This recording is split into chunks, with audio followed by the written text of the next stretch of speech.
Hey, we are streaming. We are going to check if it's matching with the studio, and then we're going to establish call. It says we have an excellent connection. Oh, I've yet to see an image crop up, but it should be cropping up. Here we are. And there we go with announcing the call, or starting the call. We're going to call Aristides, and press that button here. See if we can get this going. Okay. There we are, good sir. So do me a favor and just say the blurb and add everybody on, and then, then okay. Tend to your business. All right. Okay. Okay. Have to do the quick blurb because I got stuff going on. Yes. Please. Oh, fucking shit. Hold. No worries. Oh, I'm sorry. No worries. Yes. So, in interim, we all hope that everyone is. Let's check in, see if everybody heard us. Check our sound quality. Matter of fact, let's check and see if we have a response from anybody else. Okay, we're going to take a look inside of the. All right, we've got. 1 minute going. T-Tank Barry says, "Good evening, brothers." Clear. Look, I'm. Yeah. Is something going on? You want me to add on everybody, or just add on everybody? I'll do the blurb. Please. Yeah. Can we do that this time? Sure. Yeah. Just add everybody. Right. Yeah. So our man Aristides is going to add everybody. We'll do the blurb ourselves, and everybody maintain Aristides in thought and prayer. He's just dealing with some important things right now. And T-Tank Barry says, "Good evening, brothers. Do me a favor, Aristides, just say one more thing so we can see if we can hear you on the microphone. See if your audio picks up." Yeah, there you go. You pick up. Can you hear me? Yeah, you pick up. You pick up. Good. So we know that for whenever you return. And our man is going to go mute and tend to some business. Then he'll be back. And we thank, of course, T-Tank Barry for letting us know that we're clear.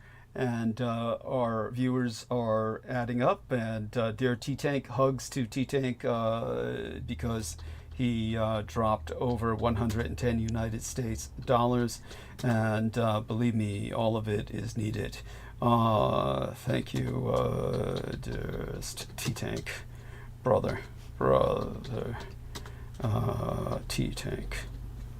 Okay, here we are, and welcome aboard. Good evening, good health, loud and clear. Thank you so much. Thank you.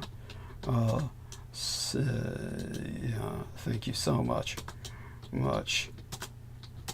Dear brother. Aristides added me to the group conversation, so he's added everyone. Good.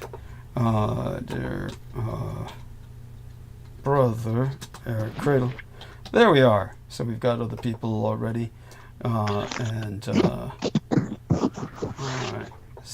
That, I believe, is our dear brother, Brendan Zogit, who will be holding the stage while I make tea.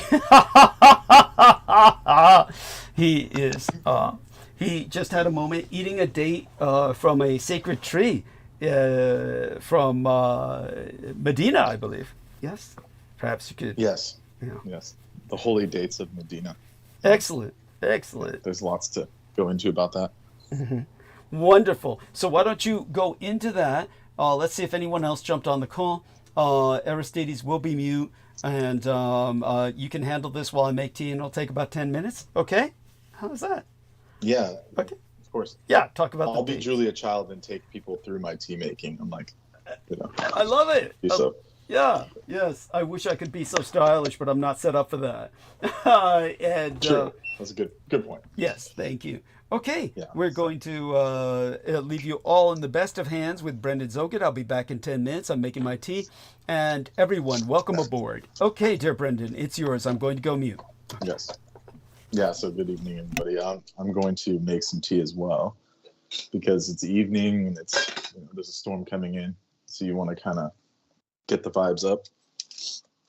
So I got some Tulsi turmeric ginger, which is something triple healing herbs, as well as other tinctures and various things. I started off with a little bit of sweets, these different types of dates from other different parts of the world.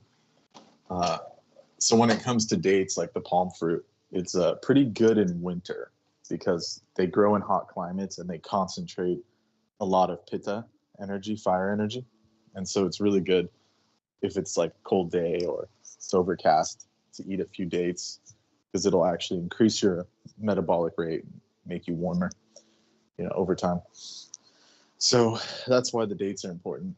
Maybe put them in your oatmeal, something to sustain the body over the day, gives it some more energy. And there are many types of dates. So if you try a date and you don't like, oh, I didn't like that type or something, it's not one of those things where you can say, oh, I don't like dates anymore. You could try other types. Some are more caramely, some are very sweet, some are large. Like the very famous ones are like really large, and they're almost like eating a piece of caramel. That's like how much energy is in it. Some solar energy. So they're basically like solar fruits. They like concentrate over time all the different solar energies, because that's all they have, these plants. The date palm, it grows like, of course, everyone knows that, hot climates, oases, and all that. So that's what's fun. There's also an important thing, as per Ayurveda, is that before you eat them, you can soak them in water. So the soaking in water will lessen the fiery nature of it, but it'll also help the digestibility, because, of course, they're dry, like they come in dry. That's how they transport them. So rehydrating dates, especially for like a recipe, or even you can make date syrup or different things like that. You can just put a few dates in a dish, and you can use warm water. Sometimes you can use regular room temperature water, or even boiling. But I think just some room temperature water and a little bit of time is enough to soak the dates to make them edible again. So that's what I would say about that.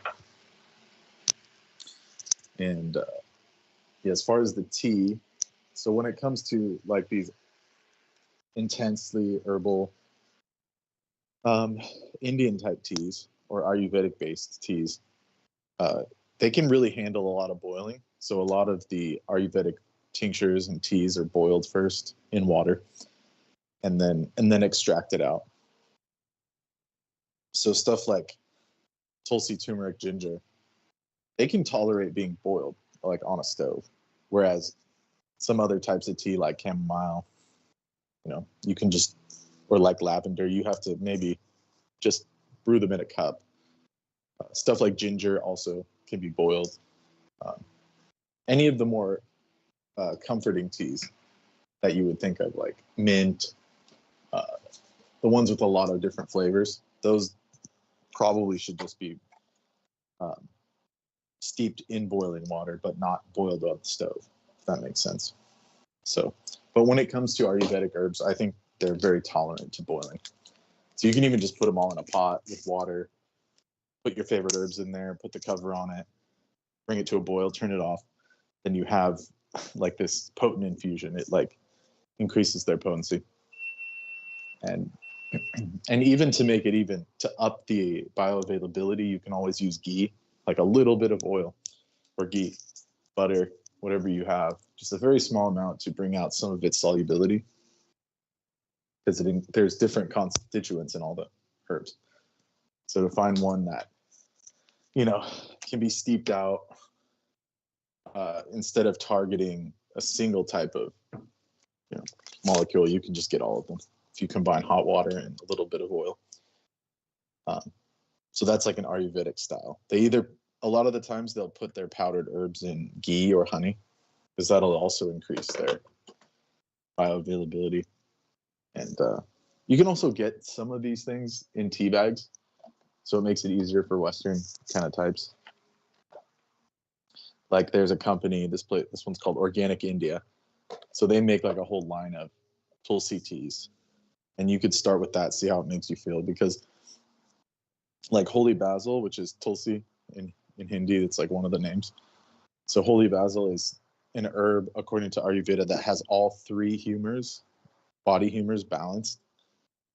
So it has perfect triplicity in its manifestation. So you can just take that every day, and it brings your body closer to balance, because your body can, read that from the herb, like the herbal knowledge. So you see, with that very simple herb, you can kind of hedge your bets. It makes it very simple when you have one herb that can be used. So that's what I recommend a lot of the times, because it helps things like diabetes, or if you have any kind of fatigue. It's an overall adaptogen,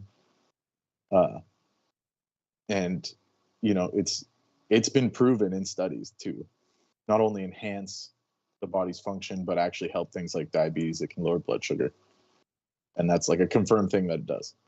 So holy basil is very important. And it's one of those herbs where you don't have to take a lot. You don't have to make like a really strong tea. You can just, if you have a plant growing, you could just take one leaf at a time, and it just trains your body over, a period of time, what balance is like. And with holy basil, it's more, it's drinkable. It's almost like a ginger. It's got a little pepperiness to it. It's not very harsh.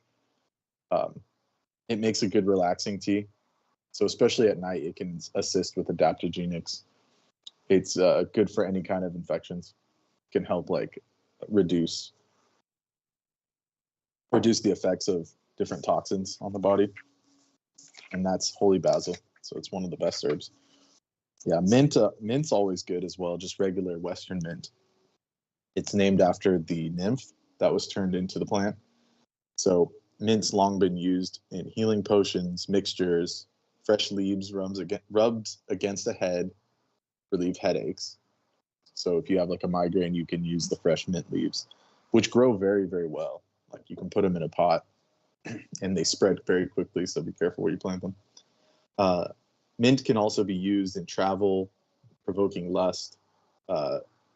Its crispy scent can be used to aid money, prosperity, the easiest of which, maybe you can place some of the leaves in your wallet or purse and rub it on your money to increase its abundance. To rid a place of evil, you can sprinkle salt water with a sprinkler made of mint sprigs. Mint, majoram, rosemary. Fresh mint laid on an altar will call good spirits to be present and aid in any kind of workings. Excellent. Mint can also be kept in the home for protection. By the way, I'm just dropping in. The tea is still steeping. I'm just listening along with everybody else. Numbers coming up fine. You're doing great. So just continue while I listen, and I'll go back to the tea.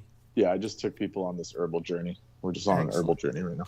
Excellent. And believe me, we got the fireplace roasting, and then some herbs in the teapot, in the tea kettle. Dude, you need your own YouTube channel. I mean, fuck the fruit guy. You could be the genuine botanical, just general botanicals. Of course, everybody started asking about the drugs and what they could smoke. But anyhow, go on. Yes, continue. Yeah, we have our consultant, Trampoos. Yeah, well, that goes way beyond. That's pure toxins. Get high off poison. How much morning glory can you sprinkle on Datura until your kidney shuts down? And he's like, I know. Yeah. Anyways. Continue.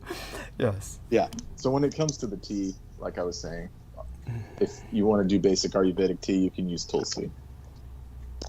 If you want Western tea, you can use mint. And as you can see, they both have very important roles to play in the healing of the body. And mint is named after a goddess from Greek mythologies, where she was a nymph, but got cursed and turned into the mint clan. So it's something cool to note. Yeah. Wow. Okay, I'm going to check back on the tea. I'll go mute now. Thank you. Okay, yeah. So that's the situation with that. And yeah, so you can use the mint as this kind of spritzing whisk, and that'll help draw in goodness and kind of repel, any kind of negative entities.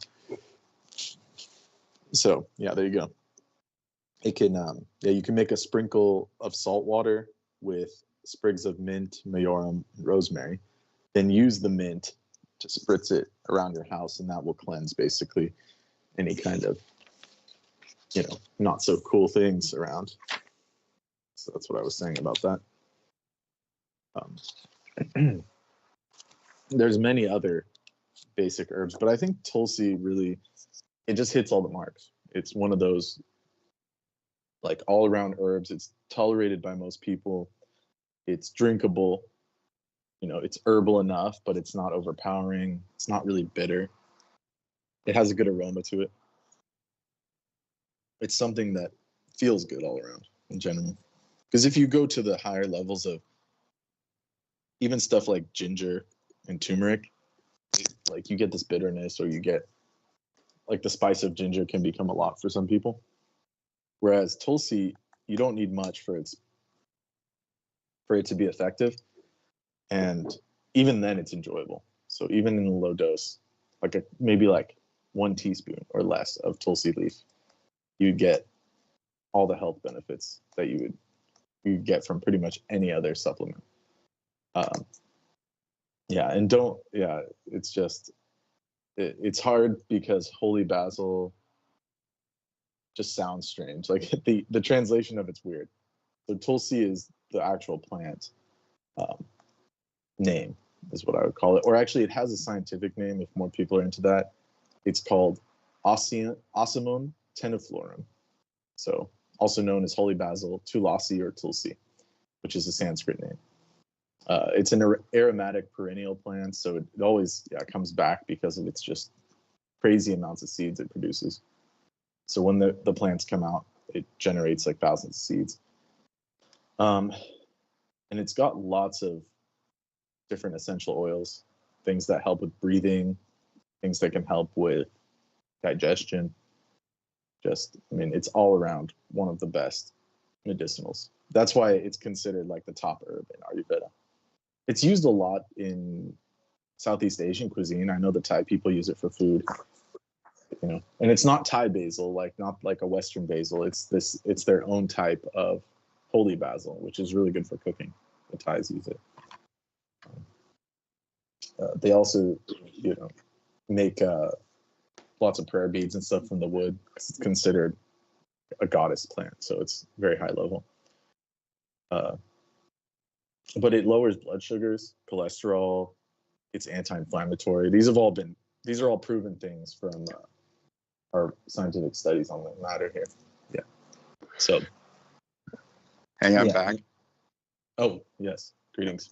Okay. Have you ever heard of Tulsi? Yes. It's a super high-level herb. So there's mounting evidence that Tulsi can address physical, chemical, metabolic, psychological stress through a combination of pharmacological actions. It protects organs and tissues against chemical stress from industrial pollutants, heavy metals, physical stress from prolonged exertion, ischemia, physical restraint, exposure to cold or excessive noise. So it can literally reset your nervous system in that sense. Tulsi has been shown to counter metabolic stress through normalization of blood glucose, blood pressure, and lipids. Psychological stress through effects on memory and cognition, and anti-anxiety and antidepressant properties. Tulsi's broad-spectrum antimicrobial activity also aids against a range of human and animal pathogenesis. And it can be used as a hand sanitizer. I don't know if this might be some Indians writing this, but it could be true. I'm not saying it's not. It can be used as hand sanitizer, mouthwash, and water purifiers, as well as in animal rearing, wound healing, preservation of foodstuffs, and raw materials, herbal raw materials, and even traveler's health, which is what I use it for. Cultivation of Tulsi plant has also has within it spiritual and practical significance, which connects it to the creative powers of nature, cultivation, food security, rural poverty, hunger, environmental degradation, and climate change. The use of Tulsi is a daily testament to Ayurvedic wisdom and provides an example of ancient offerings and solutions to even our modern problems, which is true. But so then they go on to list all these different studies that have been done that Tulsi protects against toxic effects of pharmaceutical drugs, such as paracetamol, other anti-tuberculosis drugs. Protects against toxic chemicals. It can reduce the effect and chelate some of the big ones: lead, arsenic, cadmium, chromium, mercury. Reduce the toxic effect of radiation. Tulsi exerts a radioprotective effect by scavenging free radicals, oxidative cellular and chromosomal damage by radiation. So it's radioprotective. So the people, if anyone's really concerned or has any issues with, like the cell phone radiation and all that, should be part of the protocol. It reduces organ damage, enhanced post-tridation survival in experimental animals. And it also protects against toxic effects of chemicals, radiation, and other physical stressors. And it goes on. It just goes on with all these different things. And they have cited sources. So this is legitimate. There's also metabolic syndromes, prediabetes, syndrome X, centripetal obesity, hypertension, poor glucose regulation. Okay, I'm back. Continue. So it does a lot of things. Yeah. It has anti-diabetic activity. Oh, by the way, which is why I use it. Oh, wow. Sure. I had no idea you were afraid of being diabetic. I mean, were there ever any signs that you were pre-diabetic or something? Yeah, I am pre-diabetic. I thought I said that. Oh, you may have, but you know me, I'm so full of myself, it probably didn't register in my self-centered mind. Yeah, after your diabetes scare. then suddenly it meant something, yes. Yeah. Damn, this... Yeah, maybe you could try adding Tulsi then. Yeah, there we go. Tulsi, holy basil, holy shit, yes.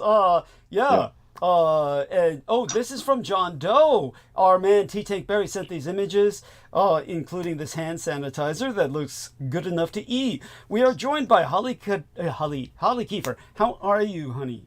Let's check your audio before. I'm okay. Yeah, come join us with Brendan on this. Can you hear me? Yeah. Can you hear us?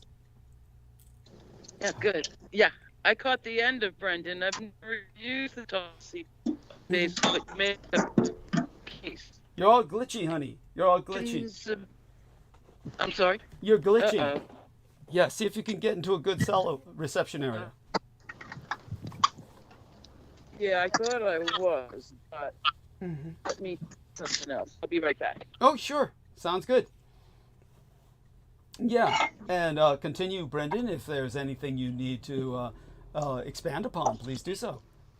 Oh, I can go ad nauseum on Tulsi. I just, I wasn't warmed up, so it's probably boring as hell. Oh, but, I think you're doing Tulsi's great. Also go on.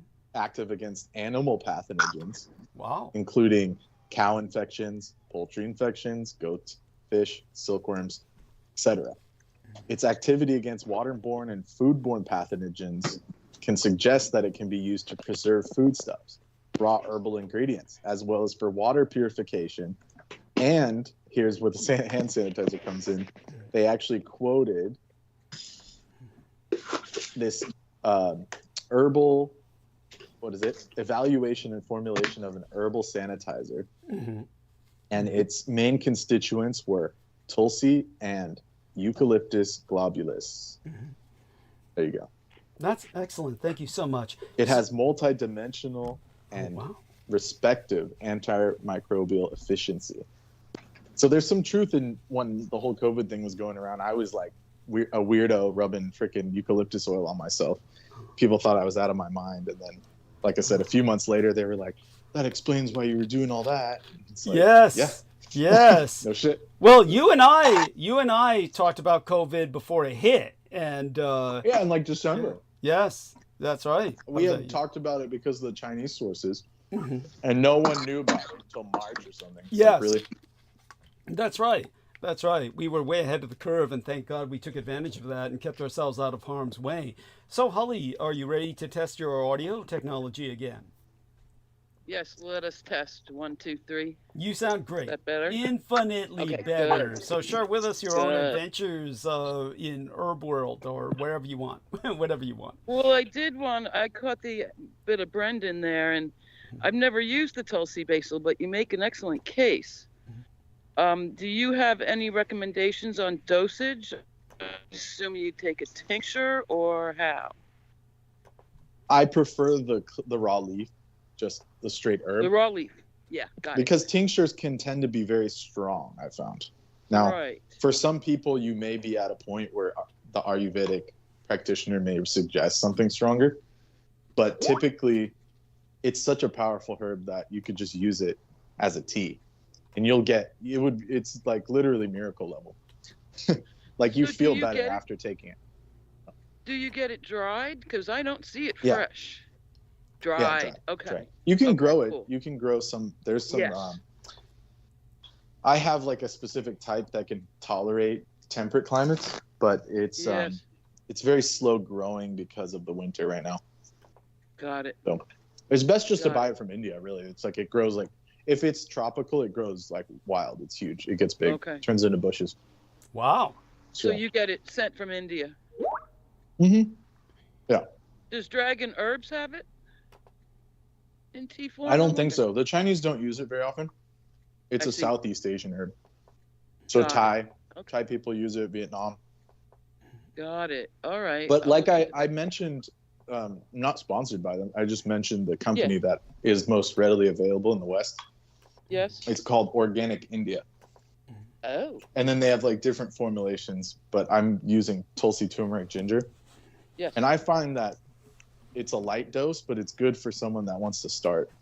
Yes. Because it's just like the perfect amount. Organic India. And you get and it's dry leaf. Yeah, it's like a regular tea bag. It's like a Western tea bag. You just steep it. Oh, I see. Yeah. Okay, cool. Mm-hmm. You know, but when I go to get it, so I just go to the Indian shop and you can get like a little one for $2. Like, let me see what size this is. So you get 25 grams for $2, whereas, you know, each one of these tea bags has like maybe like a gram. So it's like you're getting ripped. But it's easier for well, it's easier for just Western. Markets are all gone here. It's tragic. Yeah, well, go into San Jose and stuff. You'll have plenty of options. There you go. Yeah, and or Fremont, excuse me, like East Bay even. East Bay is full. Wow. Right. I went into when I was on my way to SF last time. Doug, I told you about that. I stopped at like, it looked like some hole in the wall that doesn't have any customers, but they had like veg. It was like a veg Indian restaurant, and I was like, "Can you guys like make me a thali?" And they just served me whatever lunch they had, and it was like pennies on the dollar. Wow. Like he was like, usually we don't make it for people, but I have a thali ready, and he just brought me his lunch, basically like a fresh batch, what they were eating, and it was like less than $10. I was like, wow, this is impressive. Yeah, yeah. And so if there's continue Indians, you can eat. Yes, there we are, and important stuff. And I want to thank T. Tankberry for reminding us of all the horrors that are ongoing right now with the weather. We will I don't feel there's any need for me to cover that other than to acknowledge the suffering that it's causing. I'll do that when I start into monologue, which we're going to, of course, try and start as early as possible, simply because of the potential for getting cut off at any time. But as always, I invite everybody to interject.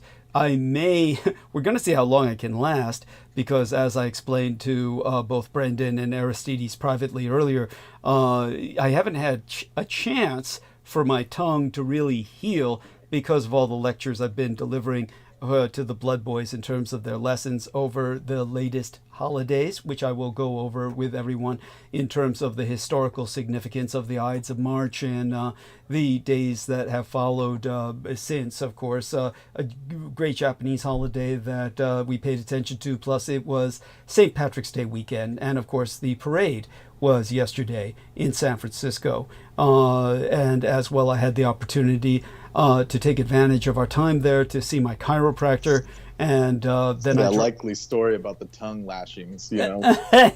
Yeah. He got blisters on his tongue. Yeah, he got blisters on his tongue. Holy crap. You must be a regular Professor Snape, you know, like yelling at them or what? What's going on? He walks a mile on that tongue. I am. I need a mouth guard because what's going on is that I'm the kind of person who at various times in my life falls into a kind of teeth grinding pattern in my sleep. And what I tend to do, because I value my teeth, subconsciously I stick my tongue between them so I don't grind them. And so I'm doing this in my sleep, and then I wind up having chewed my tongue into hamburger in the morning.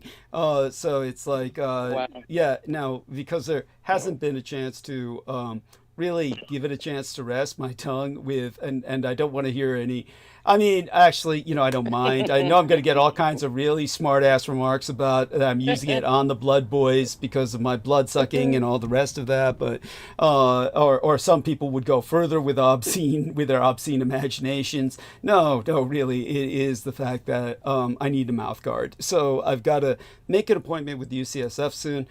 Fortunately, things have worked out where I think that should be possible. I've just been following up with so much other stuff recently that haven't had an opportunity for that.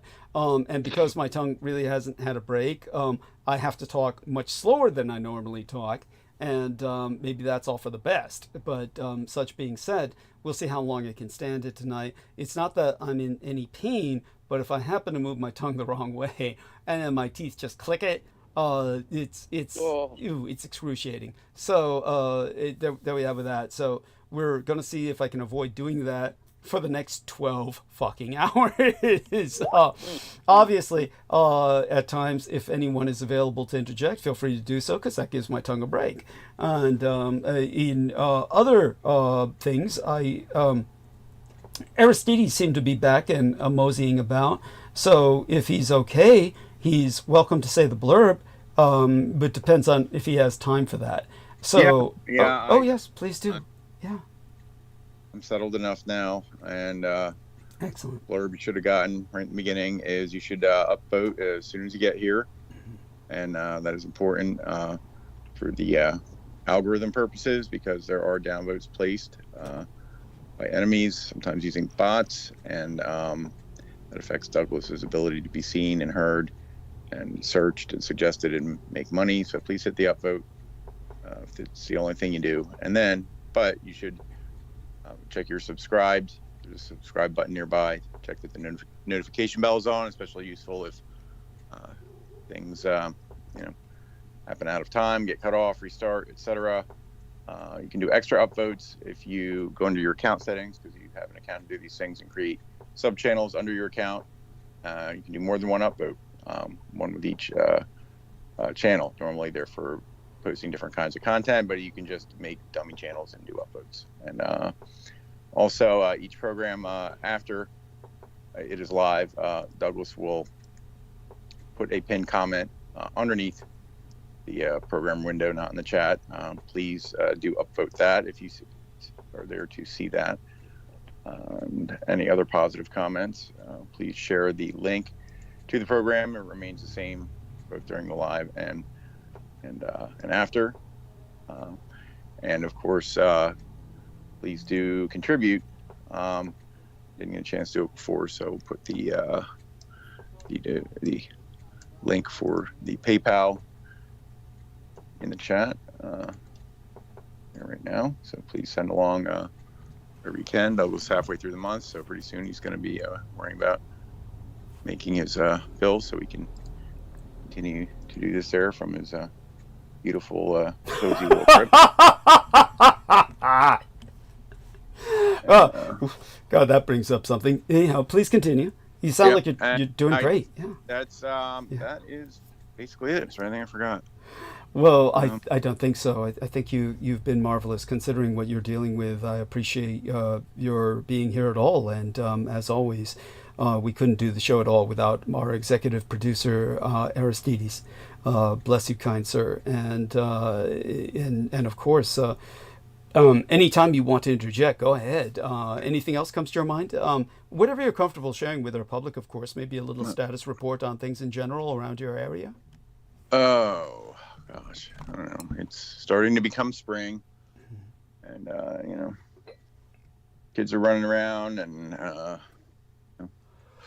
lots of stuff going on in life. So yeah, sorry about earlier, but just a little issue to no worries. try to handle. We've all been there. Well, I mean, believe it or not, I can relate to a certain degree. I'm not a real parent as far as I'm concerned, and I'm certainly not a good one. But yeah, that's enough to be said about that. When it comes to dear Holly, I mean, you yourself, of course, how about a little status report on your part of the world, which in a sense is my part of the world, but you're our roving correspondent in that regard. Do share whatever you feel comfortable sharing about some current events in your area or worldwide you think we should be paying attention to. Well, there's a long list, and you always run it down so beautifully in your monologue. Thank you. It's hard to pick and choose at this point. How about that eclipse? I did get to see it sort of through the clouds. It was that moon was gone. Oh man. Yeah. Tell us, Brendan. Brendan probably thought. Yeah, Brendan, tell us about the eclipse. Yes, tell us about all its implications. Please. Yes. And let's see if he's able to get off mute. Dear Brendan, he's typing. He says, it was a red moon. Dude, you know it's a lot more than that. Come on. It's like, let's see if he can get off mute. The guy's probably doing something. He just gives us a thumbs up. Well, he was telling me to be really fucking careful till the end of the month. Don't initiate anything important. That's what Brendan advised me. Don't initiate anything important. He says his mute button is oh my God, poor bastard. They got him. They muted him, and there's just been which is Eclipse Corridor. Yes. So in terms, it says my mute button not work. Holy shit. Well, jump off the call and jump back on, Brendan. Jump off the call and jump back on. I can't explain this as well as you do. And okay, so he's done that. And I'll try to explain that he said that this eclipse corridor was bad news and that a lot of people were going to get sick and bad things were going to happen.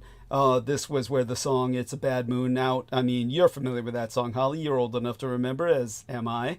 Oh, yeah. Yes. So Bad Moon Out tonight. Yes. Don't go out tonight. And I kind of wanted to see this one, but some I don't, and I hide under the couch. Yeah. Yeah. But this one, for some reason, I don't know. I didn't mind seeing briefly anyway. Mm-hmm. And aside from that, how have things been with you or your area? Anything to share? Nothing giant, ongoing roiling controversy about the plant fire. And I found a database today on incidents worldwide. Yes. And home. There are a lot of them. Yeah, well, a real lot of Brendan them. shared a link I haven't about... had a chance to study. Yeah, Brendan shared a link about a terrorist attack on a, or we should call it a freedom fighters attack on a Tesla battery plant or station. Here we are. Oregon man attacks Tesla station in Naruto, which is Japanese cartoon or anime inspired Molotov assault. A 41-year-old man in Oregon attacked a Tesla charging station while wearing a Naruto headband and a ninja inspired outfit. But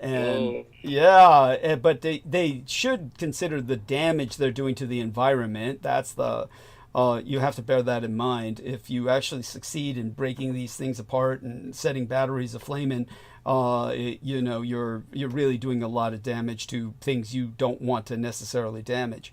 If in terms of, I wonder if it sounds like it was one of those Tesla gas pumps, for cars. Here we are. He says he threw Molotov cocktails at the charging units, causing significant damage before being apprehended by authorities. The bizarre incident has sparked online discussions, with some humorously comparing it to the Akatsuki from Naruto. Law enforcement is investigating the suspect's motives, raising questions about media influence on real-world actions. Well, the enemy has used the media to infect our real world. So this is what you get, and you play with fire, you're going to get burned. Oh my God. So here's photographs thereof. In our text box, if you take a look inside the call's text, you will see that John Doe has provided photographs thereof. Holy shit. And burn, baby, burn. I mean, it's that's the enemy property, the enemy's assets aflame. Okay, tomorrow's weather, partly sunny. God, Yeah, go on. I wonder if they'll charge the poor chump with terrorism and shit. I hope not, but bet. I'm sure they'll do anything they bet. can. Yeah, they'll do Yeah. anything they can. By the way, we'll see if Tesla charging stations torched in arson attack. Brendan is typing structured water, interesting facts. So Brendan, if you could jump back on the call, there we are, thank goodness. So now tell us, Brendan, about the moon and this structured water, whatever this is about. If you can come off mute. There he is. He's off Okay, mute. am I audible? Yes, Audible? thank God. Yeah. Okay. Yes. Oh, the water, this structured water, the moon. Tell us about the eclipse corridor, please, by all means. Brendan. Wait, what happened when I was gone? You guys are just waiting. Okay, so yeah, pretty much. Yeah. the We eclipse were talking corridor- about the Naruto attack. Tell people about the Naruto attack on the Tesla station. Oh, that was beautiful. Yes. That was masterpiece. That Yeah. guy should be given an award. Yeah. Let me find the thing that says Yeah. Oregon man attacks Tesla station in a Naruto-inspired Molotov assault. Yeah. Well, I wonder if he got any of them to ignite. Yeah, it's in the pictures, honey. You can see it. I Yeah, told you. he- Look Well, at the that could he be the threw- Molotov burning off. He threw Molotov cocktails at the charging units, causing significant damage before being apprehended. Yeah. It Okay, so sparked they're not bizarre telling online whether- discussion comparing him to Akatsuki from Naruto. So explain that, please. Explain that to our listeners. He was probably dressed up as the Akatsuki when he did it. Yes, but explain to our listeners the significance of the character and their, yeah. Okay, Akatsuki means like the red clouds. So Akatsuki means, that red cloud. But it basically was to show the futility of living, in a world like the ninja world where it was like everyone was dying. Being a shinobi means death, basically. So no one had a peaceful life. And then this group wanted to bring about peace by, basically putting everyone into a mind control genjutsu.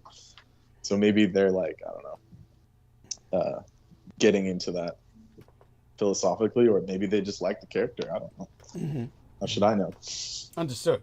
Yeah. Because there are always those disturbed like Naruto kids in high school. There's got to be one of them that's crazy enough to do it. Yes. Yes. But nevertheless, this one was fighting for the he right was cause. probably Yes. yeah. Yes. I think that's the point. Agreed. It was like he wanted to be like Akatsuki, right? Yeah.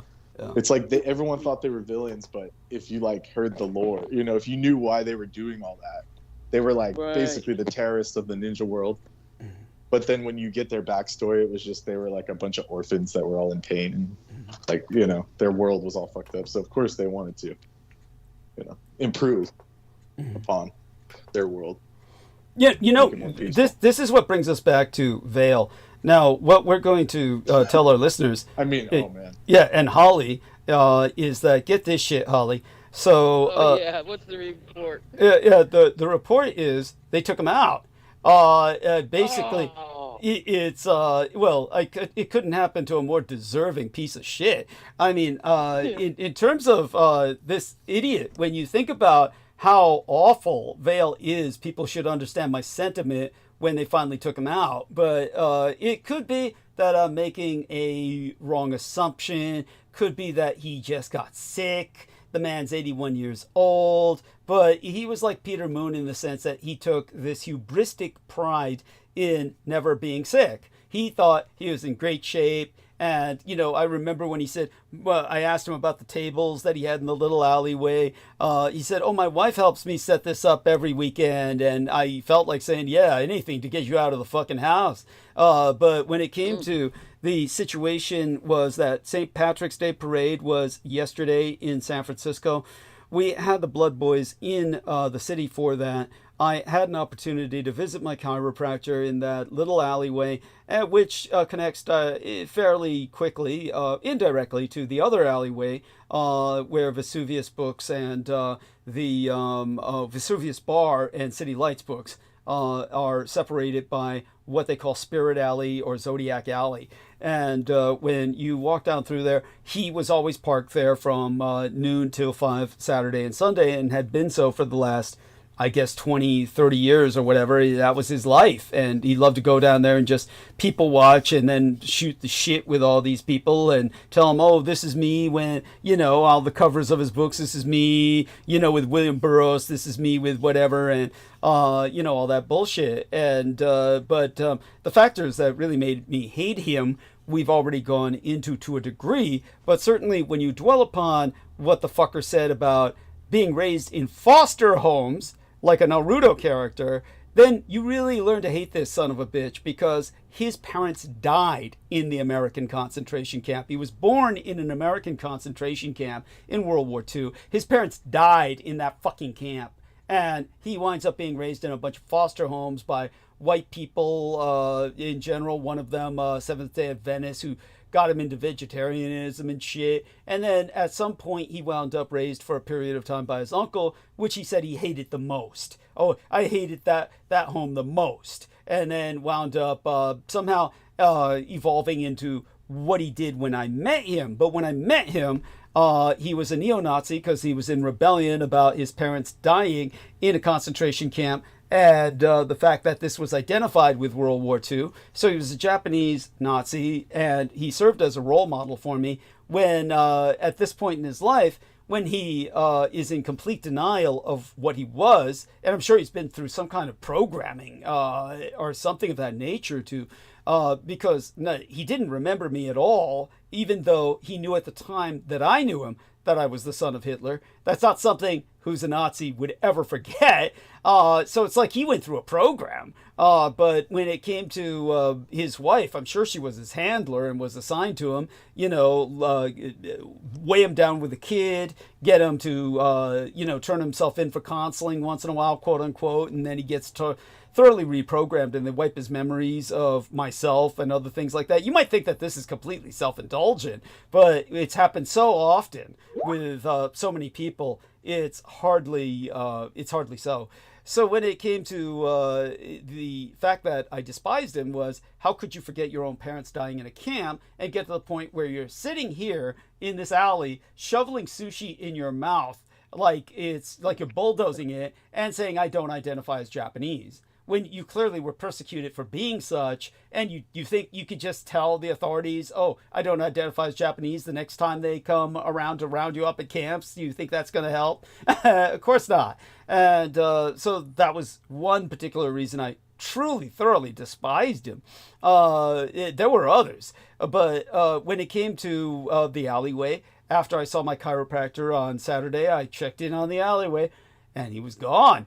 Then I went in to the bookstore where he has to get his podunk tables from to unfold and set up that his wife helps him with. And I said, hey, Vale, what happened to him? I don't see him out there. And the young lady behind the counter said, oh, I haven't seen him in a while. Guess he's dead or something. And bear in mind, he had just been there the week before.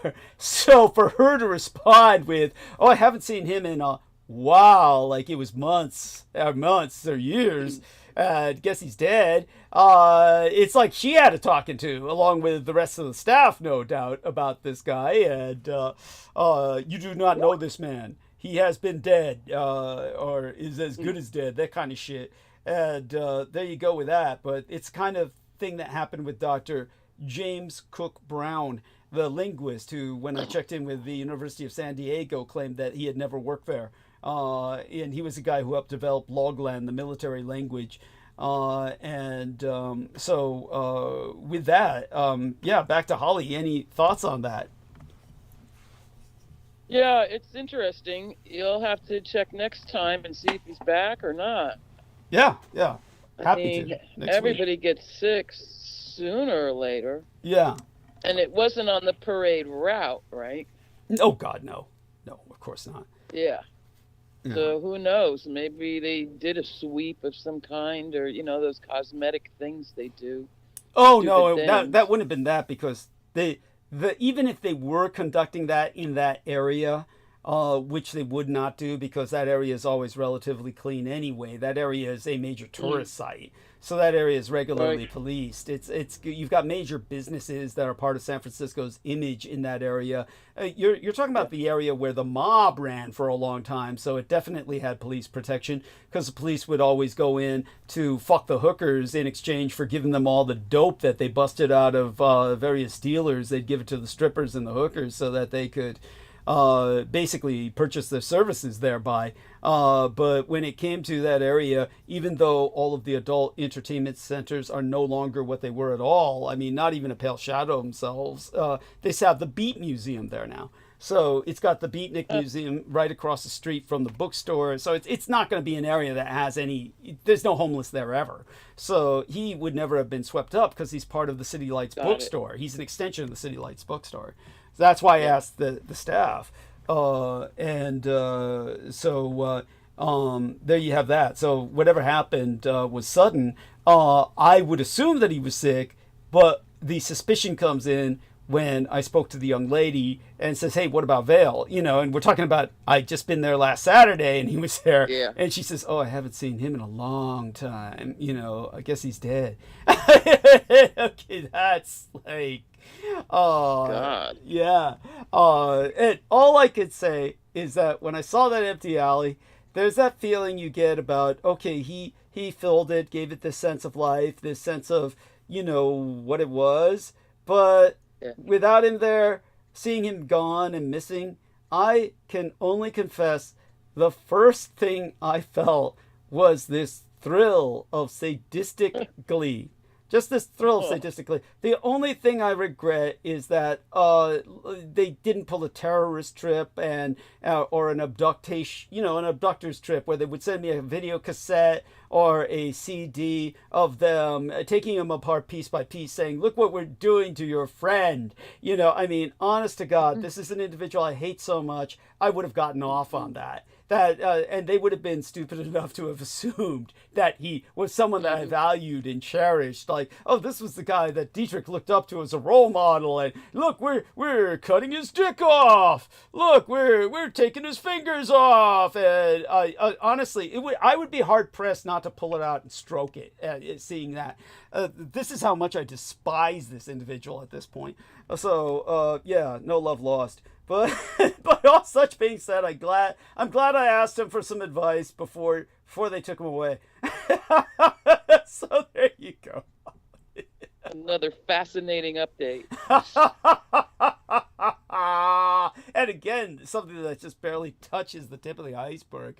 So dear Brendan, help explain what you've shared with us. Here is Akatsuki, literally meaning dawn or daybreak. The Moon's Eye plan. So, okay, here we are. So tell us about this, dear Brendan, and we'll see if he's can come off mute. Share this with us before we go back to other topics. Yeah, anime is our only hope for the future. It is. Well, think all about what I these just principles described. are there. Yes. They're all in there. Yeah, tell him.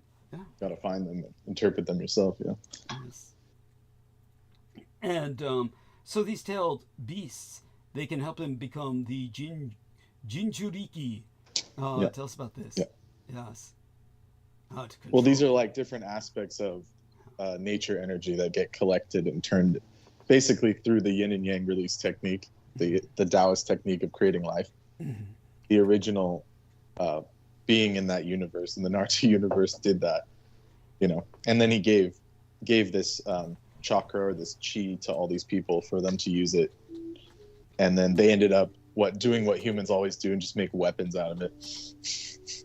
So he tried to teach people, like this original sage, like the first rishi, he was trying to teach people how to like live in harmony and peace, and he was hoping this energy could connect them. And then after he died, everyone just started fighting, like using it to conjure up like fireballs and weapons. So then, yeah, that's like the whole story of the Naruto universe. Wow. The backstory, anyway. No. Talk about in a nutshell. Yes. Yeah. That was good. Yeah. And But the tailed beasts are like these concentrations of energy, of chakra, that he made sentient with his, his power to control yin and yang.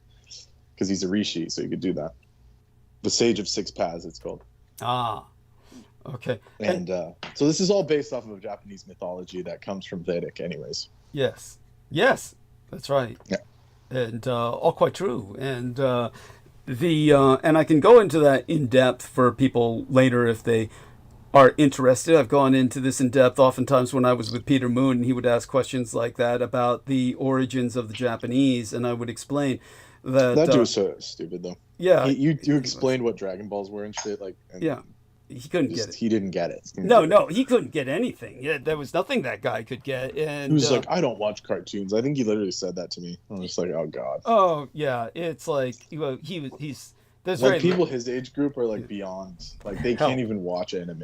Yeah, like, there's no way. Like it's impossible. Well, you remember what I told you? That was one of the marriage breakers. Was that he couldn't even watch a film, sit down and watch a film with Paola Masan. I mean, it's not that their marriage ever had any hope, but you could at least go through the motions and try to. Every married person knows you just fake it, just sit there. You sit there, yeah. But he was too just. No. Yeah, he couldn't. Why would I watch a movie with my wife? Thank you. That was his attitude. His attitude. And like she's just like it's almost like she was a daughter or something. It's bizarre. Yeah, of course it was that. Well, because that's the natural biological response. You've got a girl that's generations younger than you. His mind, of course. You're gonna give him biology, dude. Was all fucked up. He didn't have it. His shit was short circuiting. Yeah, good point. Yeah, quite so. I don't think he had a nurturing bone in his body, to be honest. That's it. Thank you. Like he was called Moon, but he had no lunar qualities at all. Yeah. Like no nurturing or sympathy or anything. Yes. Excellent point. Like you said, best we forget him, but every once in a while points do need to be made, and I will make some points about his man in Romania later on in monologue, simply because I've been thinking about that compared to some of these other right-wingers that have been trying to take over in various European countries. So there we have that. Oh, you're talking about the Romanian guy? Yeah. The Russian plot. Yeah, that motherfucker. Moon's man. I don't know if you remember how much Moon supported him because he was an Atlanticron man. He was one of the men from Atlanticron. Oh, I don't doubt that at all. Yeah. He was a total scammer. They found out he was a scammer. Of course. He's just using a bunch of Russian bots to elect him or something. Yes. Like literally, this is like literal. Yeah, it's true. Not being like sending jabs or something. It's just like. Mm-hmm. No, because I couldn't tell if the protests were for him or against him. A bunch of lunatics for him, a bunch of dupes and idiots, because he could. he could. That's what I worried. Yeah, because he could. Yeah, well, to their credit, the Russians have mastered like the internet memes and shit. So it's like it's kind of funny if you're not getting killed because of it. Yeah. Right. Unfortunately, we're all in. It's like imagine a world where you could get manipulated by a joke online. It's crazy. Like it's topsy-turvy world. It's basically we're in the iron age, lead age, whatever it is, the absolute bottom of the barrel right now. The Russians have taken us there. The zenith. We're at the zenith. Yes, thank you. No, the zenith is the top. Nadir is the bottom, right? Oh, excuse me. Yeah. Nadir. Yeah, we're at the absolute nadir of the Kali Yuga. It's fucking terrible. Thank you. Horrifying. Yeah. And so all such being said, the other thing that came up was, let me see now. I brought up, of course, the that thing about Vale and his now gone missing. I think that there's a few other things I could bring up, but we might as well get started with the so-called monologue. I want it to be more of a dialogue. Oh, why? I take such pleasure in it, such sadistic pleasure. Yeah. And say the least.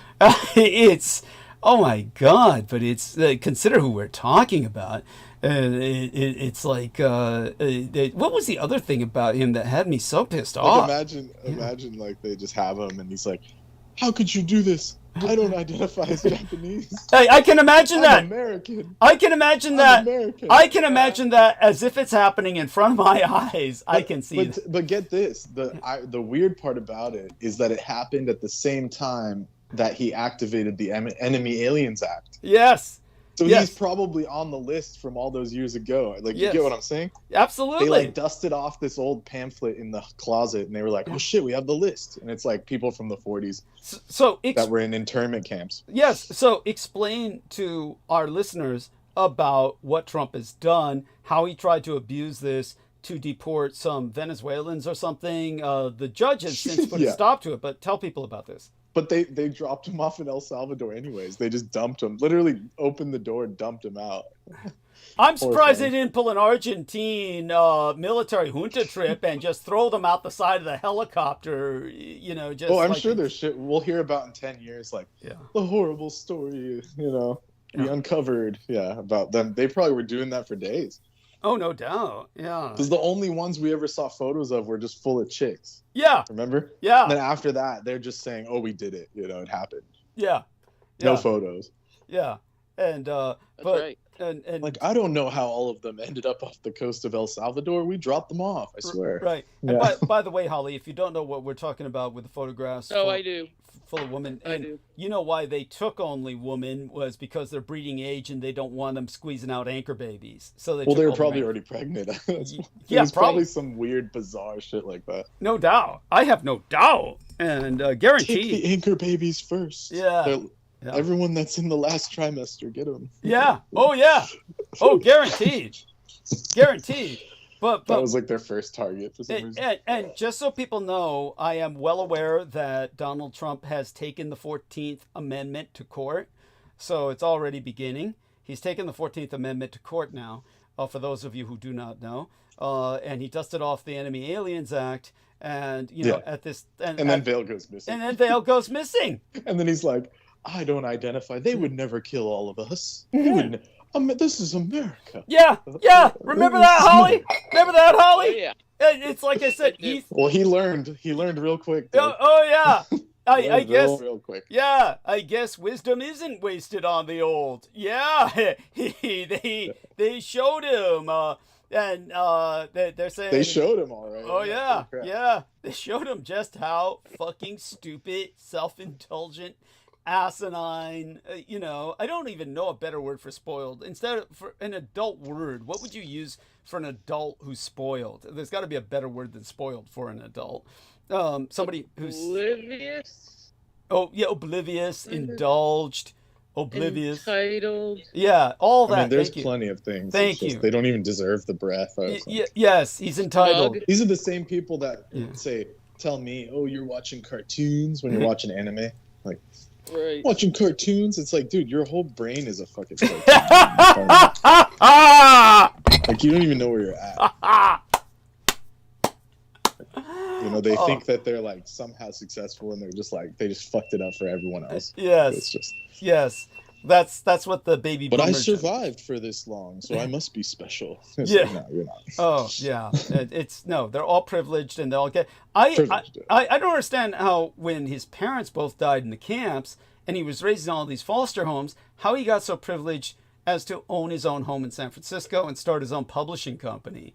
I know it can't be hard work, because when I see the guy just sitting down there for the past several years in that little alleyway. Well, I don't know. It's something genetic, Doug, because like not a non-Japanese person couldn't sit in an alley for 40 years. I mean, on the same time every time. Like, yeah, that's right. No American would be even Chinese American or something, like you wouldn't be able to do that. You wouldn't be doing. You're not doing that. No, go sell your books. Go hustle. Like that's what if you watch like a YouTube video like how to fix my life, the guy would be like, "You gotta hustle 80 hours. Just sit there for 80 hours, man.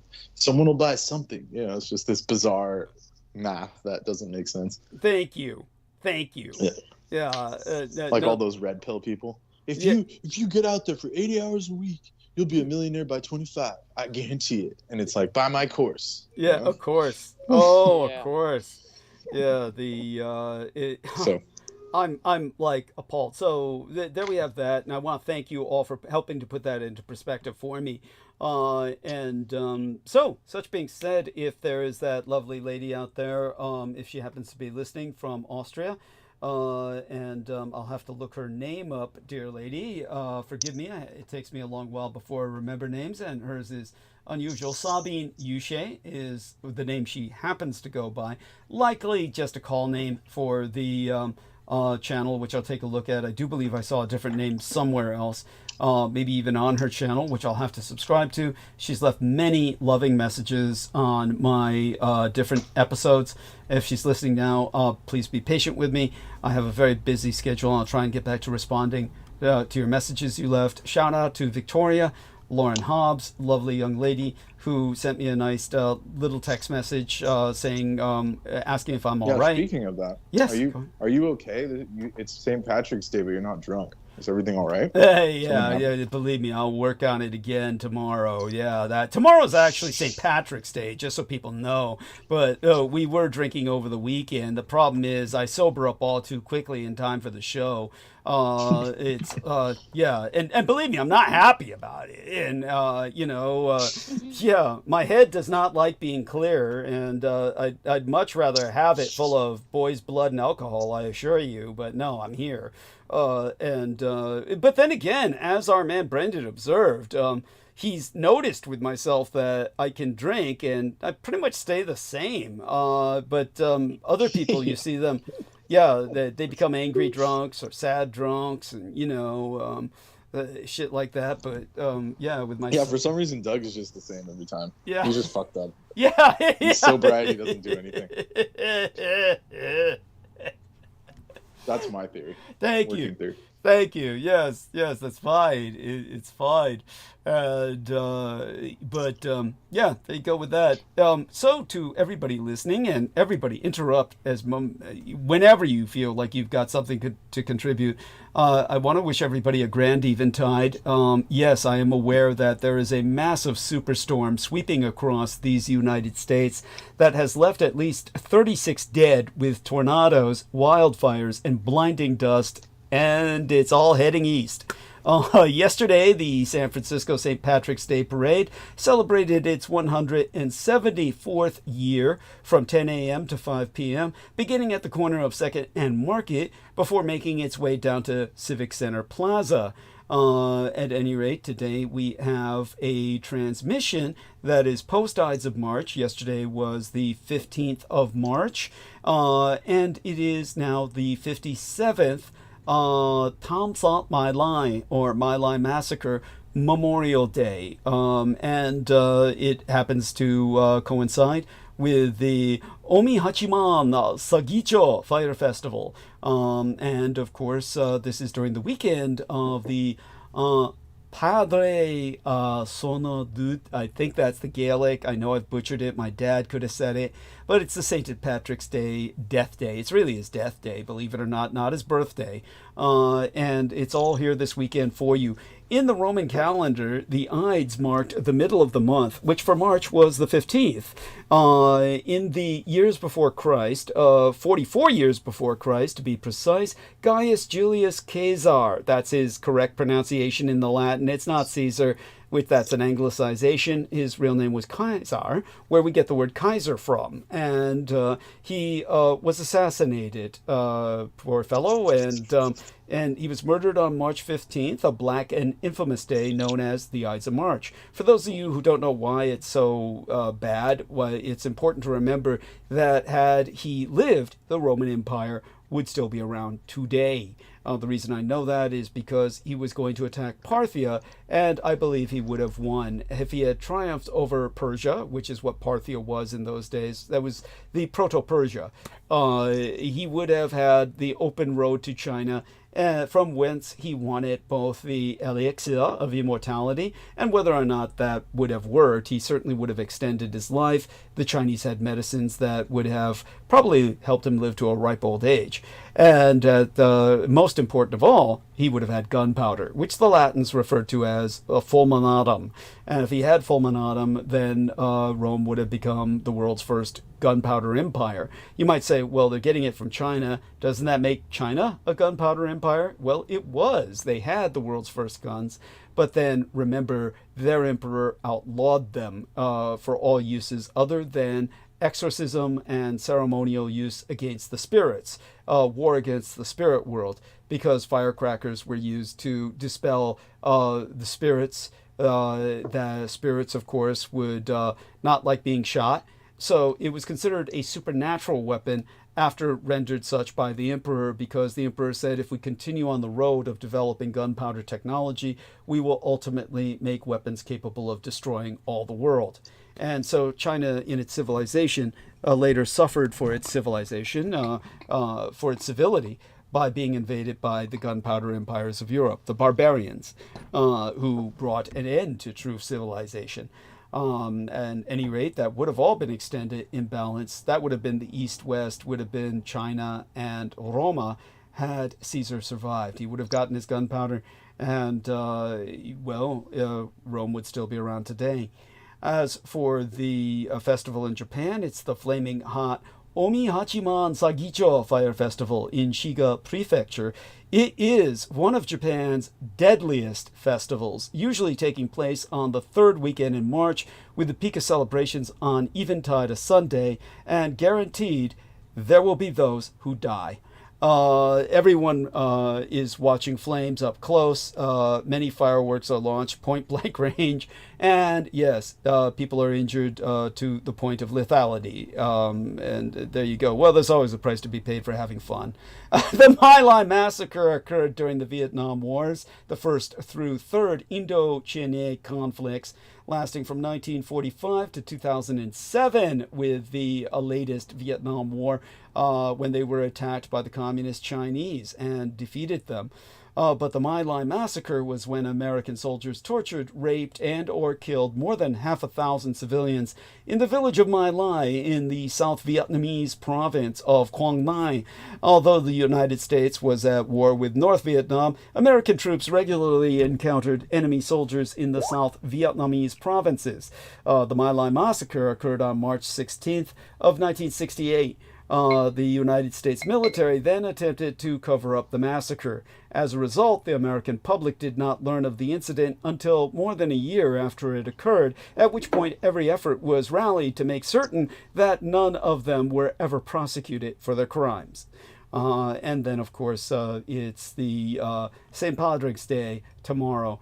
He's actually Patricius the Sainted in the Latin, and his name is actually pronounced Paulric, the letter D in the original Padraig, as you would think it was pronounced in the Celtic, or the Gaelic rather.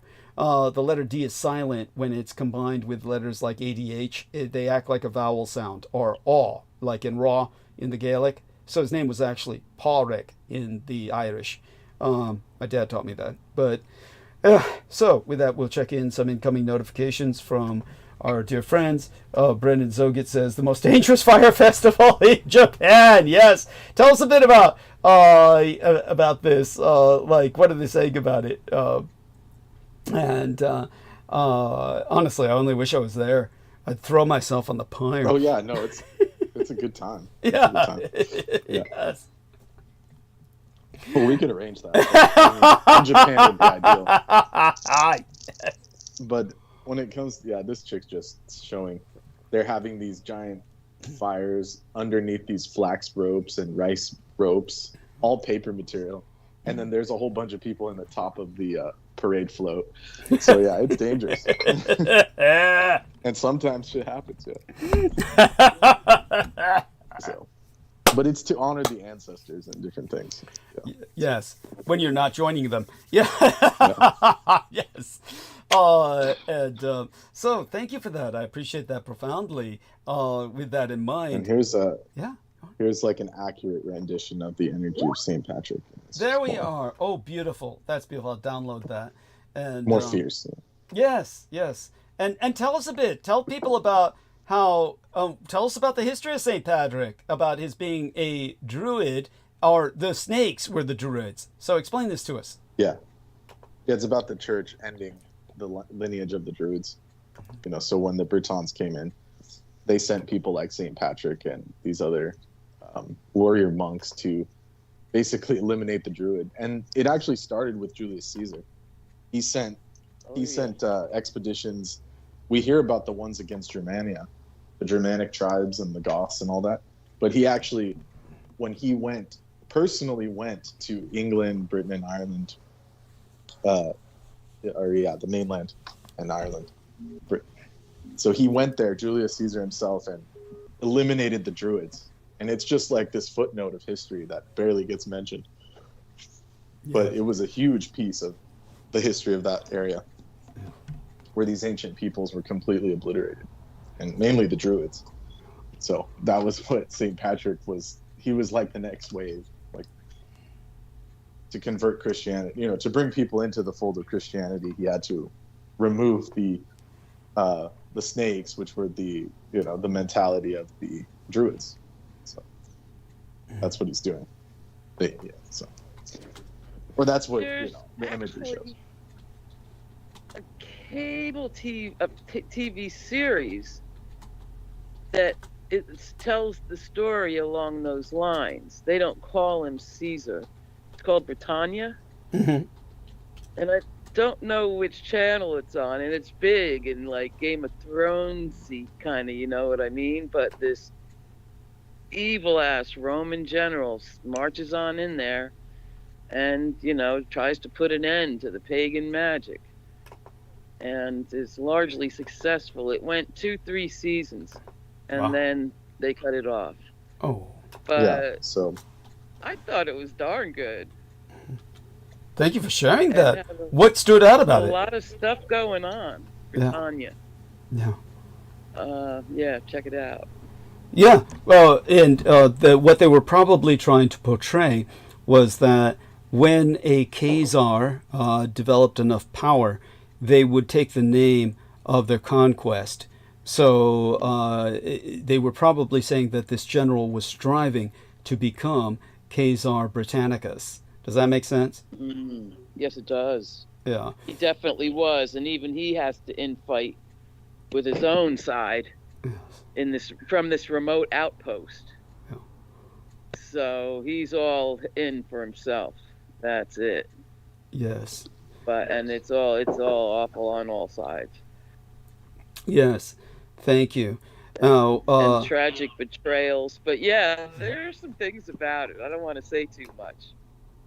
Oh, you shouldn't be afraid of spoilers. I mean, oh my God. It's got a character. I'm trying to think of his name. Hey, some people like to not have their shit. True enough. Yeah. Yeah. There's that. Well, if you can find it, it's kind of obscure. But anyway, back to topic. If you can provide some links later, I would appreciate it. Just at least to like movie reviews or something like that. Yeah. Okay. Very good. Yeah, that'd be great. Yeah. And, so I have the overview of Patrick if you guys want me to. Oh, please, by all means. Yeah. Yeah, that's great. Yeah, so St. Patrick, he was no slouch. Yeah, that was the church hammering pagan magic. Yes. Once and for all. Here's the general overview. I have it here. As you can see, Patrick was no slouch and rebelled against the rigid authority of Rome, allowed the Irish to keep their religious beliefs while incorporating Christianity into their ancient belief system. From then onwards, Irish missionaries carried gospels to Europe and converted many of the most barbarous and powerful tribes to Christianity. The most potent and well-known myth attached to the mythical, not the real, St. Patrick is the tale of his banishment of all reptiles from Ireland, as they were thought to represent Satan and his demons and were enthralled to the dark side of nature. The real Patrick, Patricius, was taken prisoner by Irish sea raiders. Yes, the Irish went to Viking too, and was brought to Ireland to be auctioned as a slave. It's known that he was born to a wealthy upper strata family of Celtic Britons near the end of the 4th century, believed to have died March 17th around 460 AD, backing up what Doug has said just now. This is not a day to drink yourself, senseless in his honor. Back in the day, St. Patrick would have given you a good crack of his oaken crozier to straighten you out and put a strap in your step. Sent you on your way if you overdid the demon drink. There you go. So. Thank you. I Yeah, appreciate Catholics weren't known for being real prohibitive of booze. that. That was Yeah. more of a Protestant thing, I thought. Yeah, it sounds like an early Well, Protestant. the ancients knew it was like they didn't use like alcohol the same way we do. That's true. Okay. Like they knew spirits lived in it and shit. Like Yes. Yeah. Yes. so even Okay, when I they get say, that. oh, the ancient Egyptians were drunk all the time and the ancient peoples were always drinking, it's like Yeah. their drinks had alcohol to make it potable, but it was Yeah. like 1 or 2%. The beer they were drinking was Food. just like liquid bread. Yeah. Yeah. Yeah, totally. I get 1 or that. 2% just to keep And it potable. vegetables of all kinds. Mhm. So it wasn't like we do nowadays where everyone's slogging back. Well, Round it was one of those things where the upper, influential ones could have it, but not anybody else. Not the working Yeah, like class. something like wine would be like you're balling out, even back then. Or I guess Yeah. especially back then. Yeah. There's no $2 Chuck. You had to like pay for that. Right to drink bad ale.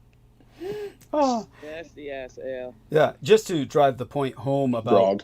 yeah. Oh God, don't even get me started. That's grog is what Bruno. sailors would make when they're stranded and shit. That's how that crap got started. That's like my dad said. That's the worst.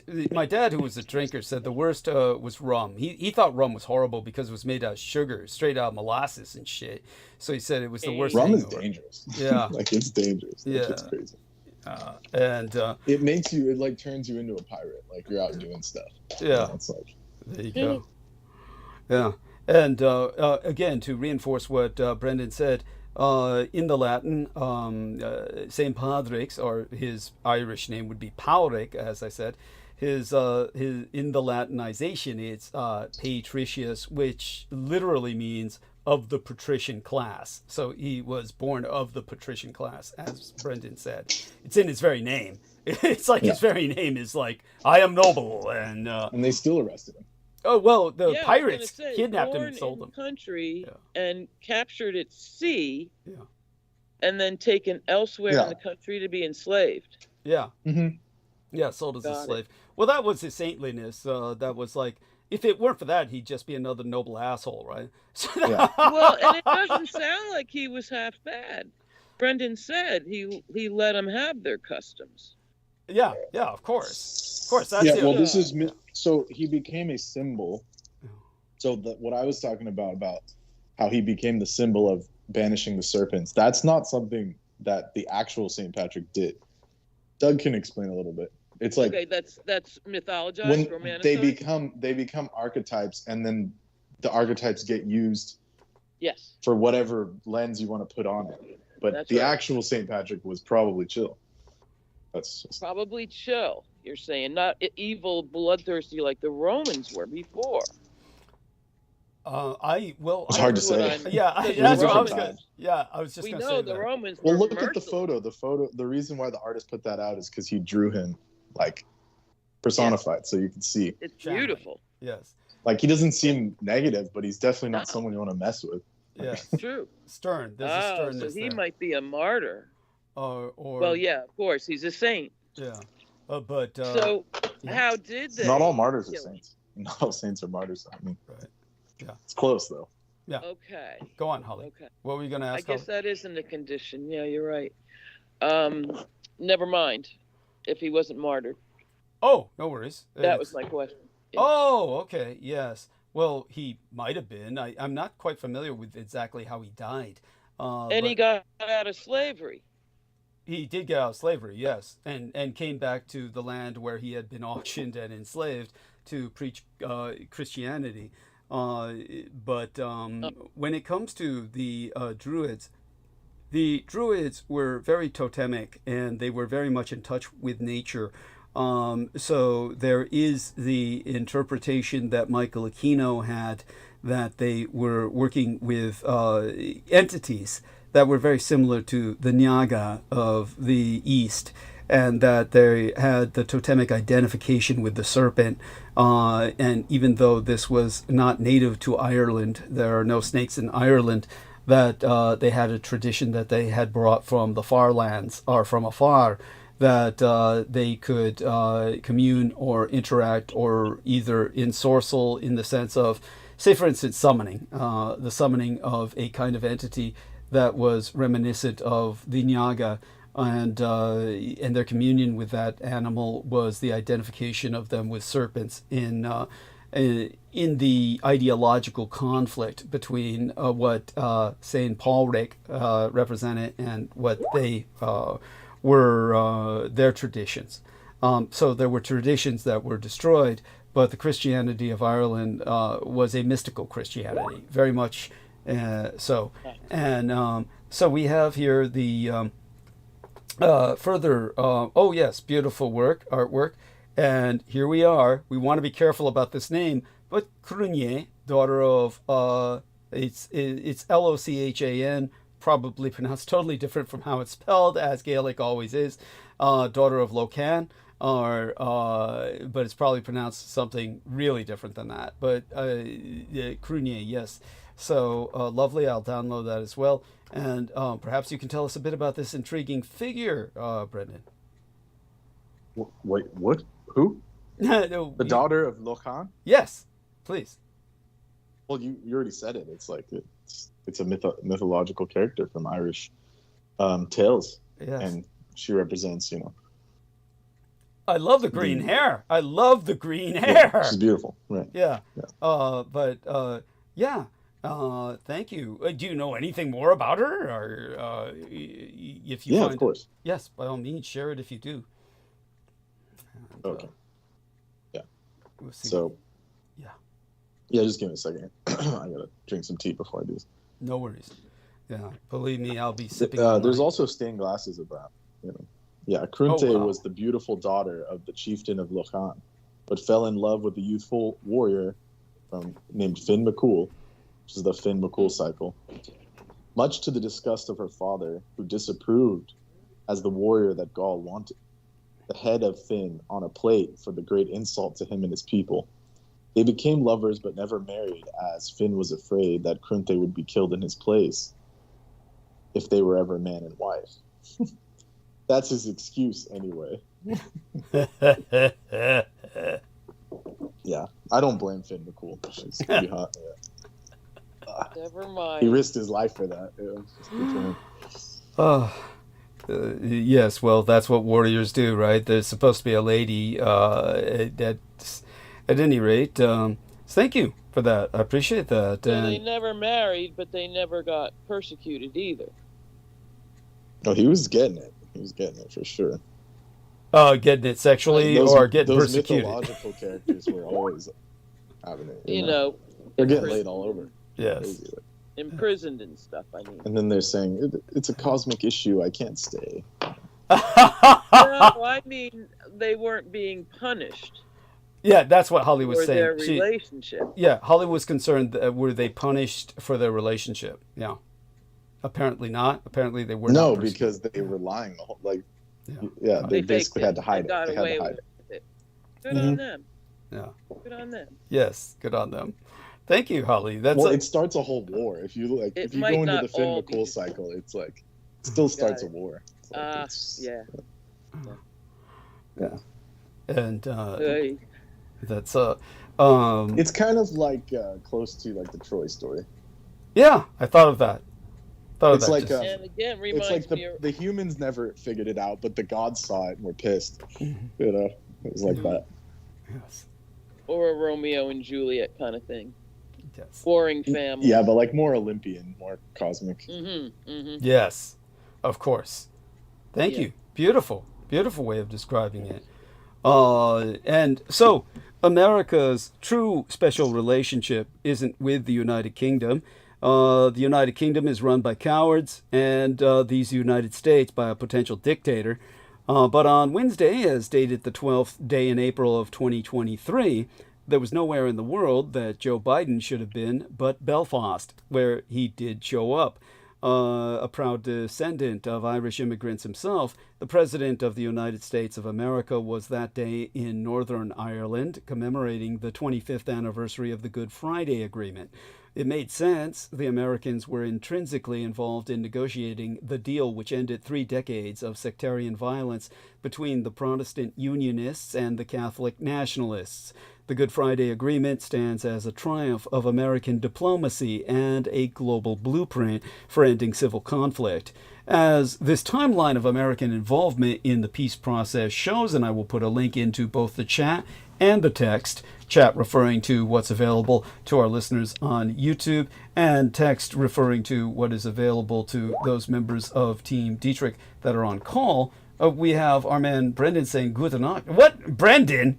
By all means, you'll have to say so verbally. Come on and tell us, what's going on. By the way, I was outside earlier and the wind was murderous. Dear Brendan, do come on and say goodnight to everybody if you're going to leave us, but otherwise stay as long as you can, or as long as you can stand. And he says, got to go. Holy shit. I hope he's, hope he's all right. I see he's on mute right now.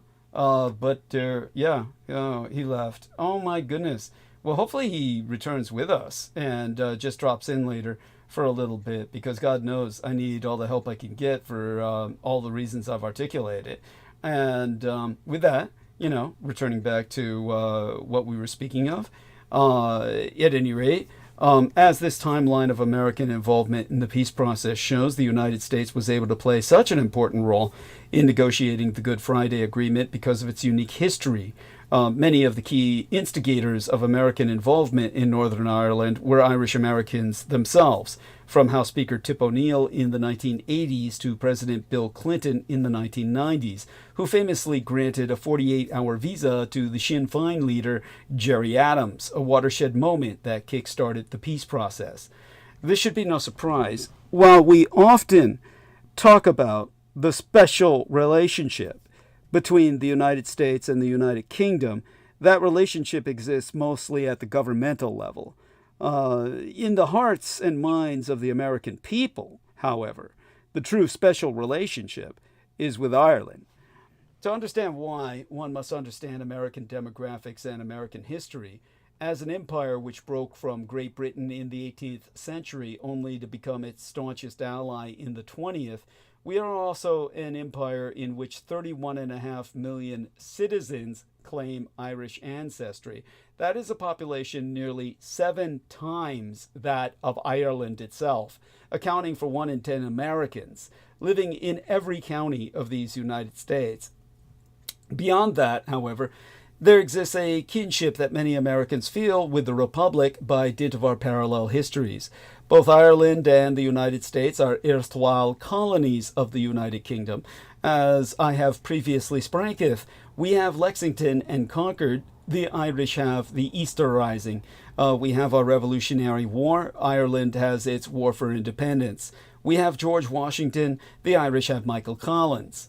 In the 19th century, immigration to America from what is today the Republic of Ireland proliferated, thanks in large part to the oppressive laws instituted by the British, and of course, the potato famine. Sadly, the Irish did not find any warm welcome in these United States.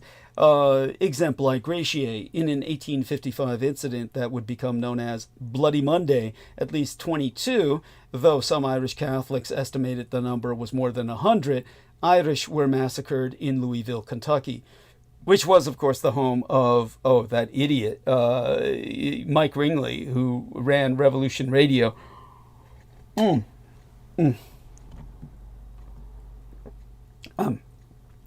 Drinking tea. Simultaneously, it's also the home of a good friend of mine, Riffy Smith, who died shortly after I got to know him. Poor fellow. I mean, I knew him, and we had a great telephonic relationship going in the waning days of my father's life. And he died right after my father died, almost as if he left to keep him company. At any rate, this stigmatization meant that the Irish and their descendants were never assimilated into mainstream American culture.